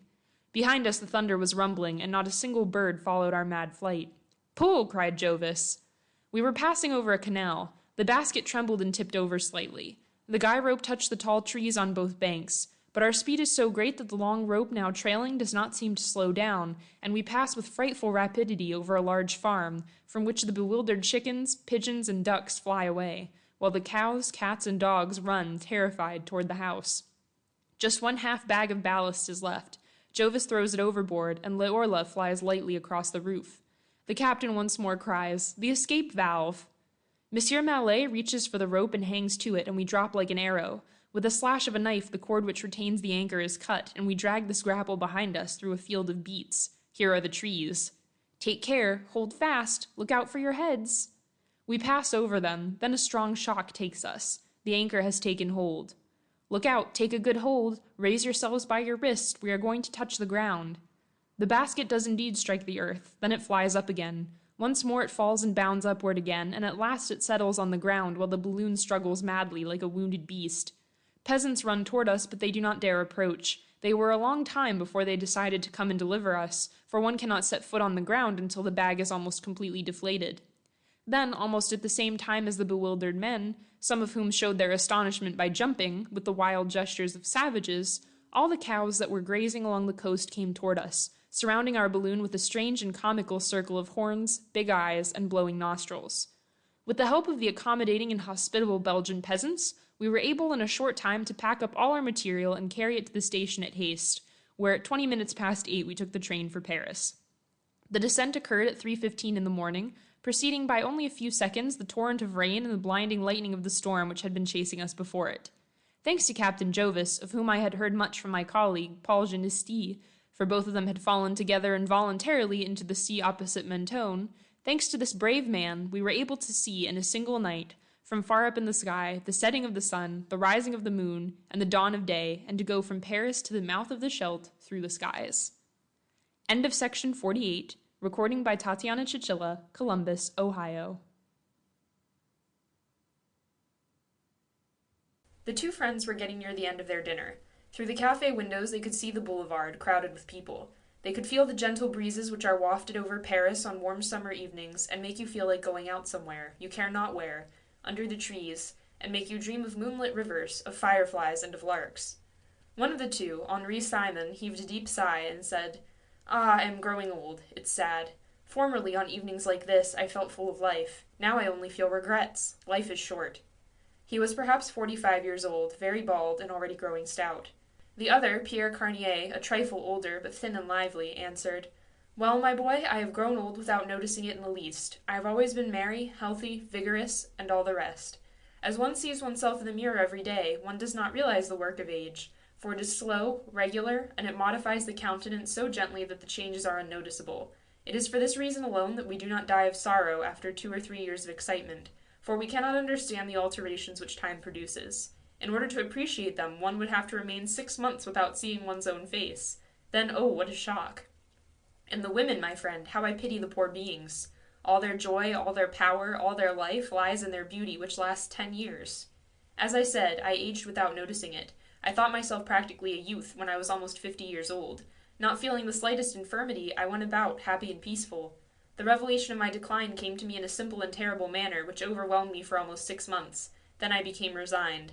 Like all men, I have often been in love, but most especially once. I met her at the seashore at Etretat about 12 years ago, shortly after the war. There is nothing prettier than this beach during the morning bathing hour. It is small, shaped like a horseshoe, framed by high white cliffs, which are pierced by strange holes called the ports, one stretching out into the ocean like the leg of a giant, the other short and dumpy. The women gather on the narrow strip of sand in this frame of high rocks, which they make into a gorgeous garden of beautiful gowns. The sun beats down on the shores, on the multicolored parasols, on the blue-green sea, and all is gay, delightful, smiling. You sit down at the edge of the water and you watch the bathers. The women come down, wrapped in long bathrobes, which they throw off daintily when they reach the foamy edge of the rippling waves, and they run into the water with a rapid little step, stopping from time to time for a delightful little thrill from the cold water, a short gasp. Very few stand the test of the bath. It is there that they can be judged from the ankle to the throat. Especially on leaving the water are the defects revealed, although water is a powerful aid to flabby skin. The first time I saw this young woman in the water, I was delighted, entranced. She stood the test well. There are faces whose charms appeal to you at first glance and delight you instantly. You seem to have found the woman whom you were born to love. I had that feeling and that shock. I was introduced and was soon smitten worse than I ever had been before. My heart longed for her. It is a terrible yet delightful thing thus to be dominated by a young woman. It is almost torture, and yet infinite delight. Her look, her smile, her hair fluttering in the wind, the little lines of her face, the slightest movement of her features delighted me, upset me, entranced me. She had captured me body and soul by her gestures, her manners, even by her clothes, which seemed to take on a peculiar charm as soon as she wore them. I grew tender at the sight of her veil on some piece of furniture, her gloves thrown on a chair. Her gowns seemed to me inimitable. Nobody had hats like hers. She was married, but her husband came only on Saturday and left on Monday. I didn't concern myself about him anyhow. I wasn't jealous of him. I didn't know why. Never did a creature seem to me to be of less importance in life, to attract my attention less than this man. But she, how I loved her! How beautiful, graceful, and young she was! She was youth, elegance, freshness itself. Never before had I felt so strongly what a pretty, distinguished, delicate, charming, graceful being woman is. Never before had I appreciated the seductive beauty to be found in the curve of a cheek, the movement of a lip, the pinkness of an ear, the shape of that foolish organ called the nose. This lasted 3 months, then I left for America, overwhelmed with sadness.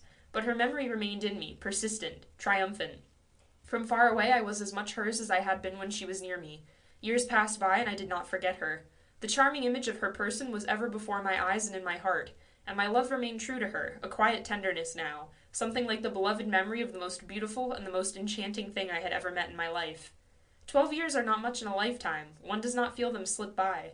The years follow each other gently and quickly, slowly yet rapidly. Each one is so long and yet so soon over.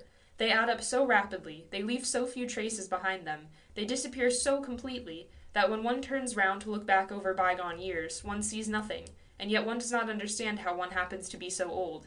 It seemed to me, really, that hardly a few months separated me from that charming season on the sands of Etretat. Last spring I went to dine with some friends at Maisons Laffitte. Just as the train was leaving, a big fat lady, escorted by 4 little girls, got into my car. I hardly looked at this mother hen, very big, very round, with a face as full as the moon, framed in an enormous beribboned hat. She was puffing, out of breath from having been forced to walk quickly. The children began to chatter. I unfolded my paper and began to read. We had just passed Asnières when my neighbor suddenly turned to me and said, "Excuse me, sir, but are you not Monsieur Garnier?" "Yes, madame." Then she began to laugh. This is what the old Marquis d'Arville told us after St. Hubert's dinner at the house of the Baron de Reval. We had killed a stag that day. The Marquis was the only one of the guests who had not taken part in this chase. He never hunted. During that long repast, we had talked about hardly anything but the slaughter of animals. The ladies themselves were interested in bloody and exaggerated tales, and the orators imitated the attacks and the combats of men against beasts, raised their arms, romanced in a thundering voice. Monsieur d'Arville talked as well, in a certain flowery, high-sounding but effective style. He must have told this story frequently, for he told it fluently, never hesitating for words, choosing them with skill to make his description vivid. "Gentlemen, I have never hunted, neither did my father, nor my grandfather, nor my great-grandfather. This last was the son of a man who hunted more than all of you put together. He died in 1764. I will tell you the story of his death. His name was Jean. He was married, father of that child who became my great-grandfather, and he lived with his younger brother, François d'Arville, in our castle in Lorraine, in the midst of the forest. François d'Arville had remained a bachelor for love of the chase. They both hunted from one end of the year to the other, without stopping and seemingly without fatigue. They loved only hunting, understood nothing else, talked only of that, lived only for that. They had at heart that one passion which was terrible and inexorable. It consumed them, had completely absorbed them, leaving room for no other thought. They had given orders that they should not be interrupted in the chase for any reason whatsoever. My great-grandfather was born while his father was following a fox, and Jean d'Arville did not stop the chase, but exclaimed, "The deuce! The rascal might have waited till after the view."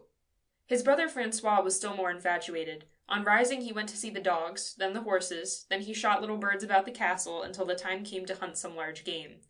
In the countryside they were called Monsieur le Marquis and Monsieur le Cadet, the nobles then not being at all like the chance nobility of our time, which wishes to establish a hereditary hierarchy in titles, for the son of a marquis is no more a count, nor the son of a viscount a baron, than a son of a general is a colonel by birth, but the contemptible vanity of today finds profit in that arrangement.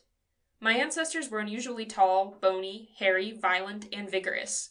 The younger, still taller than the older, had a voice so strong that, according to a legend of which he was proud, all the leaves of the forest shook when he shouted. When they were both mounted to set out hunting, it must have been a superb sight to see those two giants straddling their huge horses. Now, toward the midwinter of that year, 1764, the frosts were excessive, and the wolves became ferocious. They even attacked belated peasants, roamed at night outside the houses, howled from sunset to sunrise, and robbed the stables. And soon a rumor began to circulate. People talked of a colossal wolf with grey fur, almost white, who had eaten 2 children, gnawed off a woman's arm, strangled all the watchdogs in the district, and even come without fear into the farmyards. The people in the houses affirmed that they had felt his breath, and that it made the flame of the lights flicker. And soon a panic ran through all the province. No one dared go out any more after nightfall. The darkness seemed haunted by the image of the beast.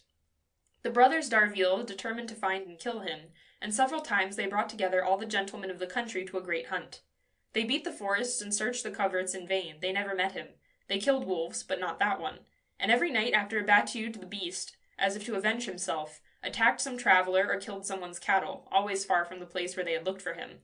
Finally, one night, he stole into the pig pen of the Chateau d'Arville and ate the 2 fattest pigs.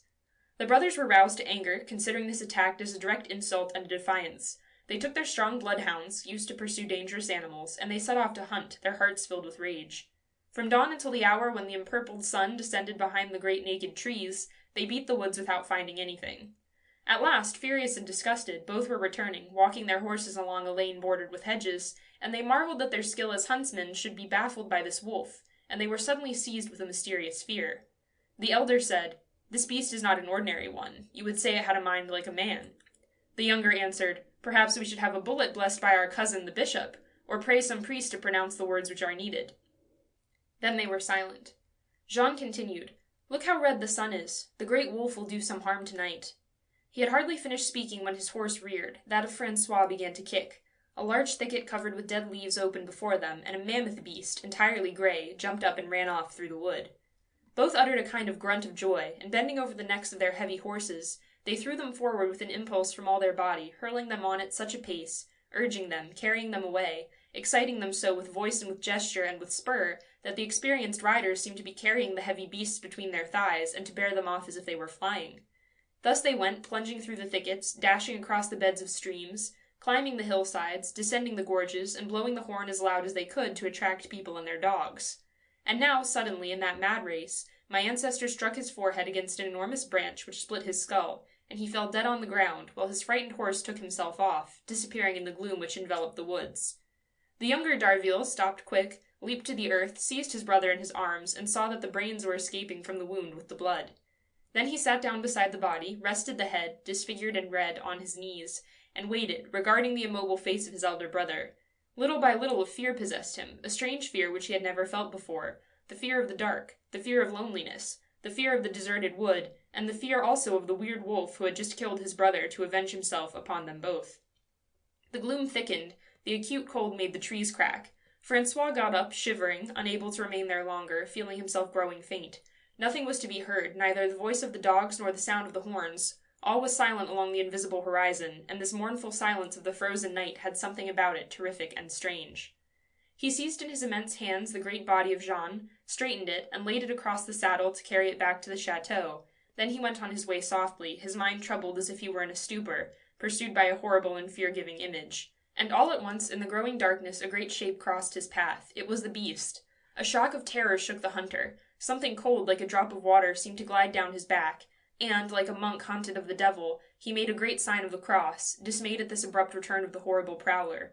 But his eyes fell again on the inert body before him, and passing abruptly from fear to anger, he shook with an indescribable rage.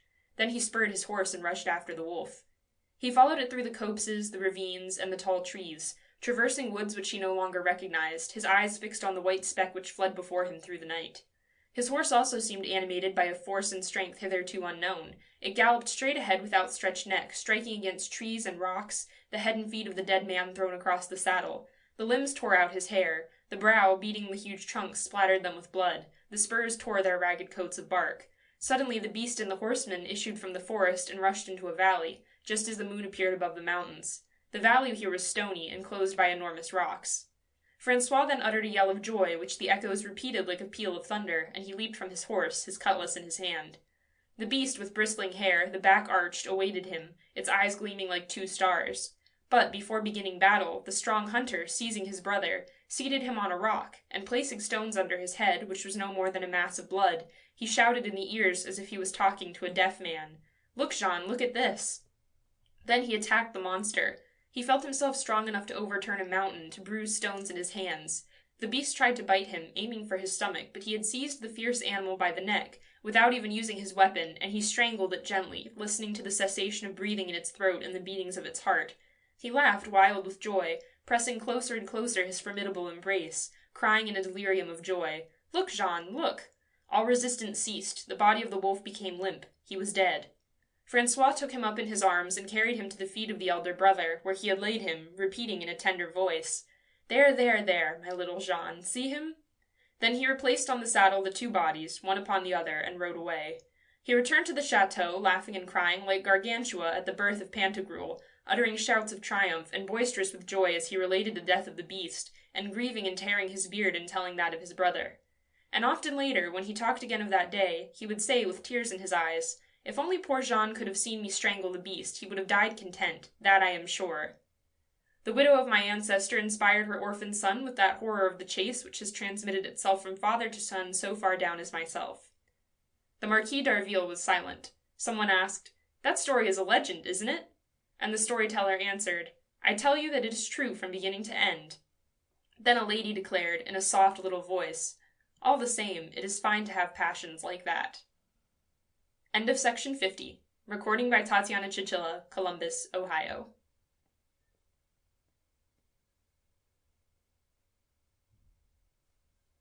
Resembling in appearance all the wooden hostelries of the high Alps situated at the foot of glaciers in the barren, rocky gorges that intersect the summits of the mountains, the Inn of Schwerenbach serves as a resting place for travelers crossing the Gemini Pass. It remains open for 6 months in the year and is inhabited by the family of Jean Hauser. Then, as soon as the snow begins to fall and fill the valley so as to make the road down to Loesch impassable, the father and his 3 sons go away and leave the house in charge of the old guide, Gaspard Henri, with the young guide, Ulrich Kunze, and Sam, the great mountain dog. The 2 men and the dog remain till the spring in their snowy prison, with nothing before their eyes except the immense white slopes of the Balmhorn, surrounded by light, glistening summits, and are shut in, locked up and buried by the snow which rises around them and which envelops, binds, and crushes the little house, which lies piled on the roof, covering the windows and blocking up the door. It was the day on which the Hauser family were going to return to Loesch, as winter was approaching and the descent was becoming dangerous. 3 mules started first, laden with baggage and led by the 3 sons. Then the mother, Jeanne Hauser, and her daughter Louise mounted a 4th mule and set off in their turn, and the father followed them, accompanied by the 2 men in charge, who were to escort the family as far as the brow of the descent. First of all, they passed round the small lake, which was now frozen over, at the bottom of the mass of rocks which stretched out in front of the inn, and then they followed the valley, which was dominated on all sides by the snow-covered summits. A ray of sunlight fell into that little white, glistening, frozen desert and illuminated it with a cold and dazzling flame. No living thing appeared among this ocean of mountains. There was no motion in this immeasurable solitude, and no noise disturbed the profound silence. By degrees, the young guide, Ulrich Kunze, a tall, long-legged Swiss, left old man Hauser and old Gaspard behind in order to catch up the mule which bore the 2 women. The younger one looked at him as he approached and appeared to be calling him with her sad eyes. She was a young, fair-haired little peasant girl, whose milk-white cheeks and pale hair looked as if they had lost their color by their long abode amid the ice.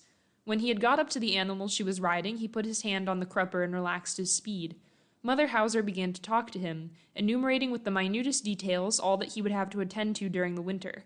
It was the first time that he was going to stay up there, while old Henri had already spent 14 winters amid the snow at the Inn of Schwerenbach. Ulrich Kunze listened, without appearing to understand, and looked incessantly at the girl. From time to time he replied, "Yes, Madame Hauser," but his thoughts seemed far away, and his calm features remained unmoved. They reached Lake Daub, whose broad frozen surface extended to the end of the valley. On the right one saw the black, pointed, rocky summits of the Daubenhorn beside the enormous moraines of the Lommern Glacier, above which rose the Wildstrubel. As they approached the Gemmi Pass, where the descent of Loesch begins, they suddenly beheld the immense horizon in the Alps of the Valais, from which the broad, deep valley of the Rhone separated them. In the distance there was a group of white, unequal, flat, pointed mountain summits, which glistened in the sun, the Mischabel with its 2 peaks, the huge group of the Weisshorn, the heavy Bruneghorn, the lofty and formidable pyramid of Mount Cervin, that slayer of men, and the Dent Blanche, that monstrous coquette. Then beneath them, in a tremendous hole, at the bottom of a terrific abyss, they perceived Loesch, where houses looked as grains of sand which had been thrown into that enormous crevice that is ended and closed by the Gemmi, and which opens down below on the Rhone. The mule stopped at the edge of the path, which winds and turns continually, doubling backward, then, fantastically and strangely, along the side of the mountain as far as the almost invisible little village at its feet. The women jumped into the snow, and the 2 old men joined them. "Well," Father Hauser said, "goodbye, and keep up your spirits till next year, my friends." And old Ahuri replied, "Till next year." They embraced each other in turn, and then Madame Hauser in turn offered her cheek, and the girl did the same. When Ulrich Kunzi's turn came, he whispered in Louise's ear, "Do not forget those up yonder," and she replied, "No," in such a low voice that he guessed what she had said without hearing it. "Well, adieu," Jean Hauser repeated, "and don't fall ill." And going before the 2 women, he commenced the descent, and soon all 3 disappeared at the first turn in the road, while the 2 men returned to the inn at Schwarenbach. They walked slowly, side by side, without speaking. It was over, and they would be alone together for 4 or 5 months. Then Gaspard Ahuri began to relate his life last winter. He had remained with Michael Cannell, who was too old now to stand it, for an accident might happen during that long solitude. They had not been dull, however. The only thing was to make up one's mind to it from the first, and in the end one would find plenty of distraction, games, and other means of whiling away the time. Ulrich Kunzi listened to him with his eyes on the ground, for in his thoughts he was following those who were descending to the village. They soon came in sight of the inn, which was, however, scarcely visible, so small did it look, a black speck at the foot of an enormous billow of snow, and when they opened the door, Sam, the great curly dog, began to romp around them. "Come, my boy," old Gaspard said. "We have no women now, so we must get our own dinner ready. Go and peel the potatoes." And they both sat down on wooden stools and began to prepare the soup. The next morning seemed very long to Kunzi. Old Aris smoked and spat on the hearth, while the young man looked out the window at the snow-covered mountain opposite the house. In the afternoon he went out, and going over yesterday's ground again, he looked for the traces of the mule that had carried the 2 women. Then when he had reached the Gemmi Pass, he laid himself down on his stomach and looked at Loesch. The village in its rocky pit was not yet buried under the snow, from which it was sheltered by the pine woods which protected it on all sides. Its low houses looked like paving stones in a large meadow from above. Hauser's little daughter was there now in one of those gray-colored houses. In which? Ulrich Kunzi was too far away to be able to make them out separately. How he would have liked to go down while he was yet able. But the sun had disappeared behind the lofty crest of the Wildstrubel, and the young man returned to the chalet. Daddy Ahuri was smoking, and when he saw his mate come in, he proposed a game of cards to him, and they sat down opposite each other on either side of the table. They played for a long time a simple game called Brisk, and then they had supper and went to bed. The following days were like the first, bright and cold without any fresh snow. Old Gaspard spent his afternoons in watching the eagles and other rare birds which ventured on those frozen heights, while Ulrich retreated regularly to the Gemmi Pass to look at the village. Then they played cards, dice, or dominoes, and lost and won a trifle, just to create an interest in the game. One morning, Ari, who was up first, called his companion. A moving, deep and light cloud of white spray was falling on them noiselessly, and was by degrees burying them under a thick, heavy coverlet of foam. That lasted 4 days and 4 nights. It was necessary to free the door and the windows, to dig out a passage, and to cut steps to get over this frozen powder, which a 12 hours' frost had made as hard as the granite of the moraines. They lived like prisoners and did not venture outside their abode. They had divided their duties, which they performed regularly. Ulrich Kunzi undertook the scouring, washing, and everything that belonged to cleanliness. He also chopped up the wood, while Gaspard Ari did the cooking and attended to the fire. Their regular and monotonous work was interrupted by long games at cards or dice, and they never quarreled, but were always calm and placid. They were never seen impatient or ill-humored, nor did they ever use hard words, for they had laid in a stock of patience for their wintering on the top of the mountain. Sometimes old Gaspard took his rifle and went after chamois, and occasionally he killed one. Then there was a feast in the inn at Schwarenbach, and they revelled in fresh meat. One morning he went out as usual. The thermometer outside marked 18 degrees of frost, and as the sun had not yet risen, the hunter hoped to surprise the animals at the approaches to the Wildstrubel, and Ulrich, being alone, remained in bed until 10 o'clock.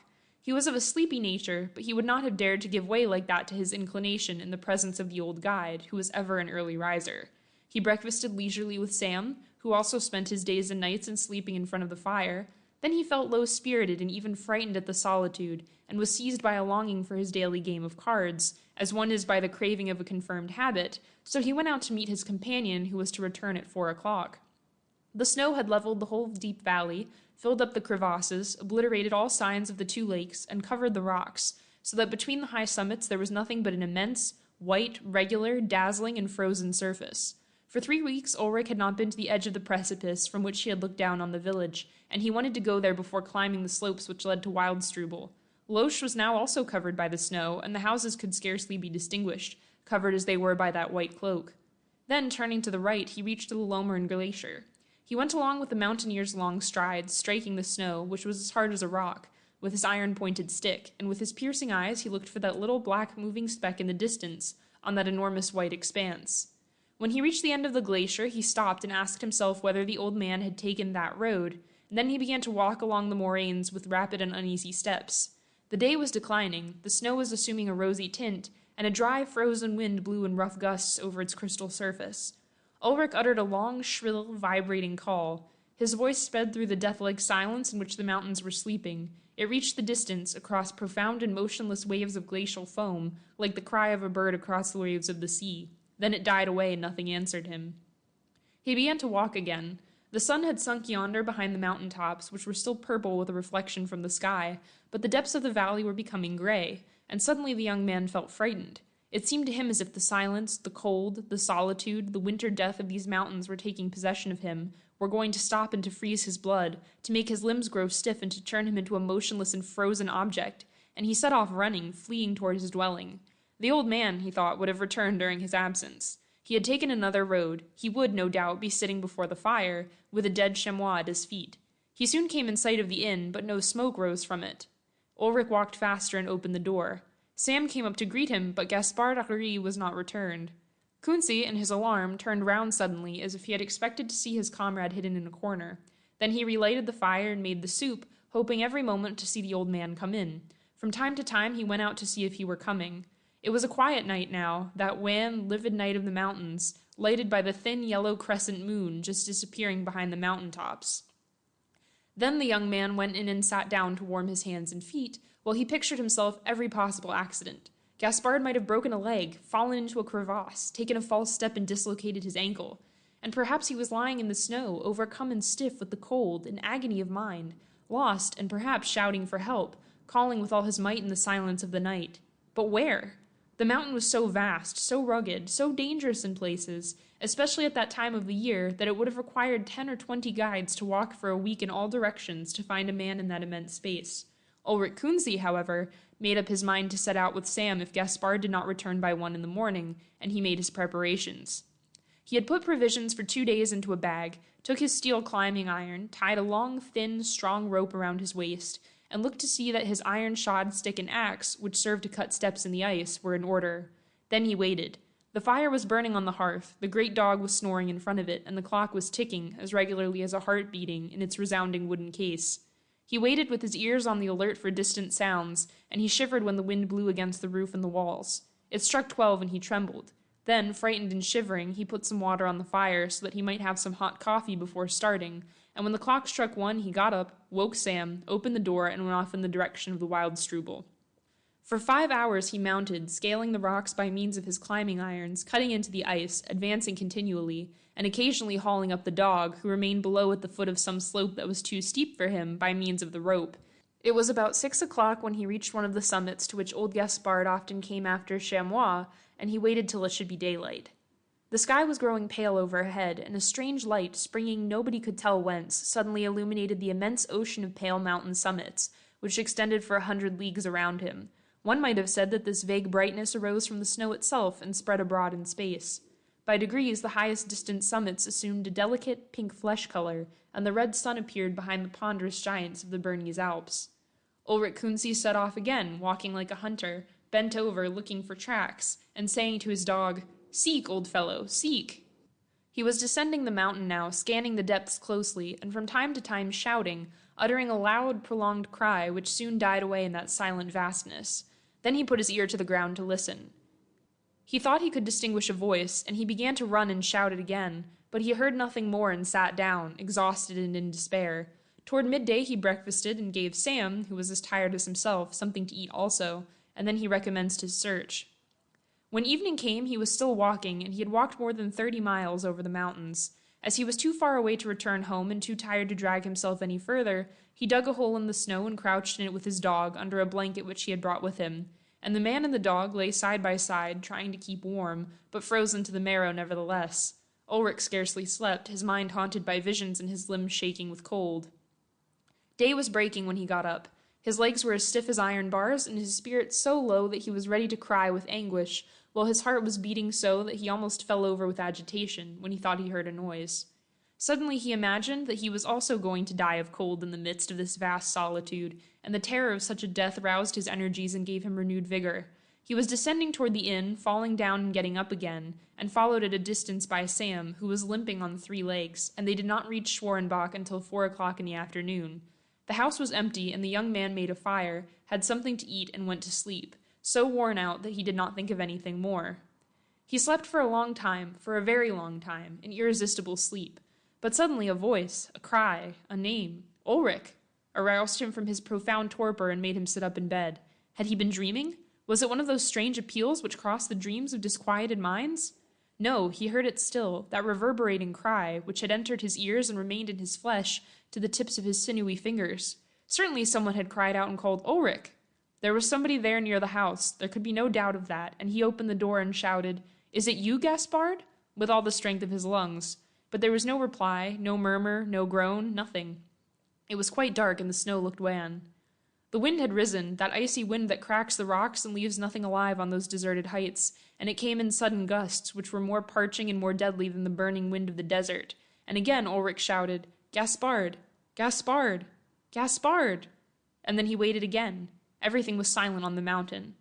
Then he shook with terror, and with a bound he was inside the inn, when he shut and bolted the door, and then he fell into a chair trembling all over, for he felt certain that his comrade had called him at the moment he was expiring. He was sure of that, as sure as one is of being alive or of eating a piece of bread. Old Gaspard Henri had been dying for 2 days and 3 nights somewhere, in some hole, in one of those deep untrodden ravines whose whiteness is more sinister than subterranean darkness. He had been dying for 2 days and 3 nights, and he had just then died, thinking of his comrade. His soul, almost before it was released, had taken its flight to the inn where Ulrich was sleeping, and it had called him by that terrible and mysterious power which the spirits of the dead have to haunt the living. That voiceless soul had cried to the worn-out soul of the sleeper. It had uttered its last farewell, or its reproach, or its curse to the man who had not searched carefully enough. And Ulrich felt that it was there, quite close to him, behind the wall, behind the door which he had just fastened. It was wandering about like a night bird which lightly touches a lighted window with his wings, and the terrified young man was ready to scream with horror. He wanted to run away, but did not dare go out. He did not dare, and he should never dare to do it in the future, for that phantom would remain there day and night round the inn, as long as the old man's body was not recovered and had not been deposited in the consecrated earth of a churchyard. When it was daylight, Kunsi recovered some of his courage at the return of the bright sun. He prepared his meal, gave his dog some food, and then remained motionless on a chair, tortured at heart as he thought of the old man lying on the snow. And then, as soon as night once more covered the mountains, new terrors assailed him. He now walked up and down the dark kitchen, which was scarcely lighted by the flame of one candle, and he walked from one end of it to another with great strides, listening whether the terrible cry of the other night would break the dreary silence outside. He felt himself alone, unhappy man, as no man had ever been alone before. He was alone in this immense desert of snow, alone 5,000 feet above the inhabited earth, above human habitation, above that stirring, noisy, palpitating life, alone under an icy sky. A mad longing impelled him to run away, no matter where, to get down to Loesch by flinging himself over the precipice, but he did not even dare to open the door, as he felt sure that the other, the dead man, would bar his road, so that he might not be obliged to remain up there alone. Toward midnight, tired with walking, worn out by grief and fear, he at last fell into a doze in his chair, for he was afraid of his bed as one is of a haunted spot. But suddenly the strident cry of the other pierced his ears, and it was so shrill that Ulrich stretched out his arms to repulse the ghost, and he fell backward with his chair. Sam, who was awakened by the noise, began to howl as frightened dogs do howl, and he walked all about the house trying to find out where the danger came from. When he got to the door, he sniffed beneath it, smelling vigorously, with his coat bristling and his tail stiff, while he growled angrily.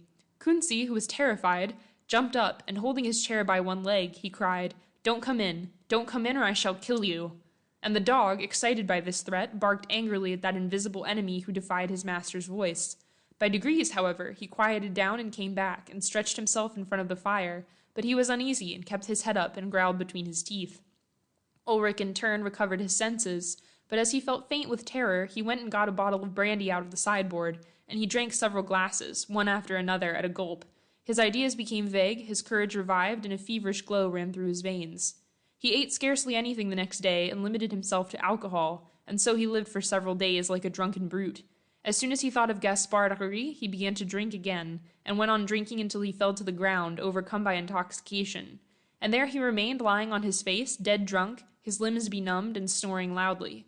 But scarcely had he digested the maddening and burning liquor came the same cry, "Ulrich!"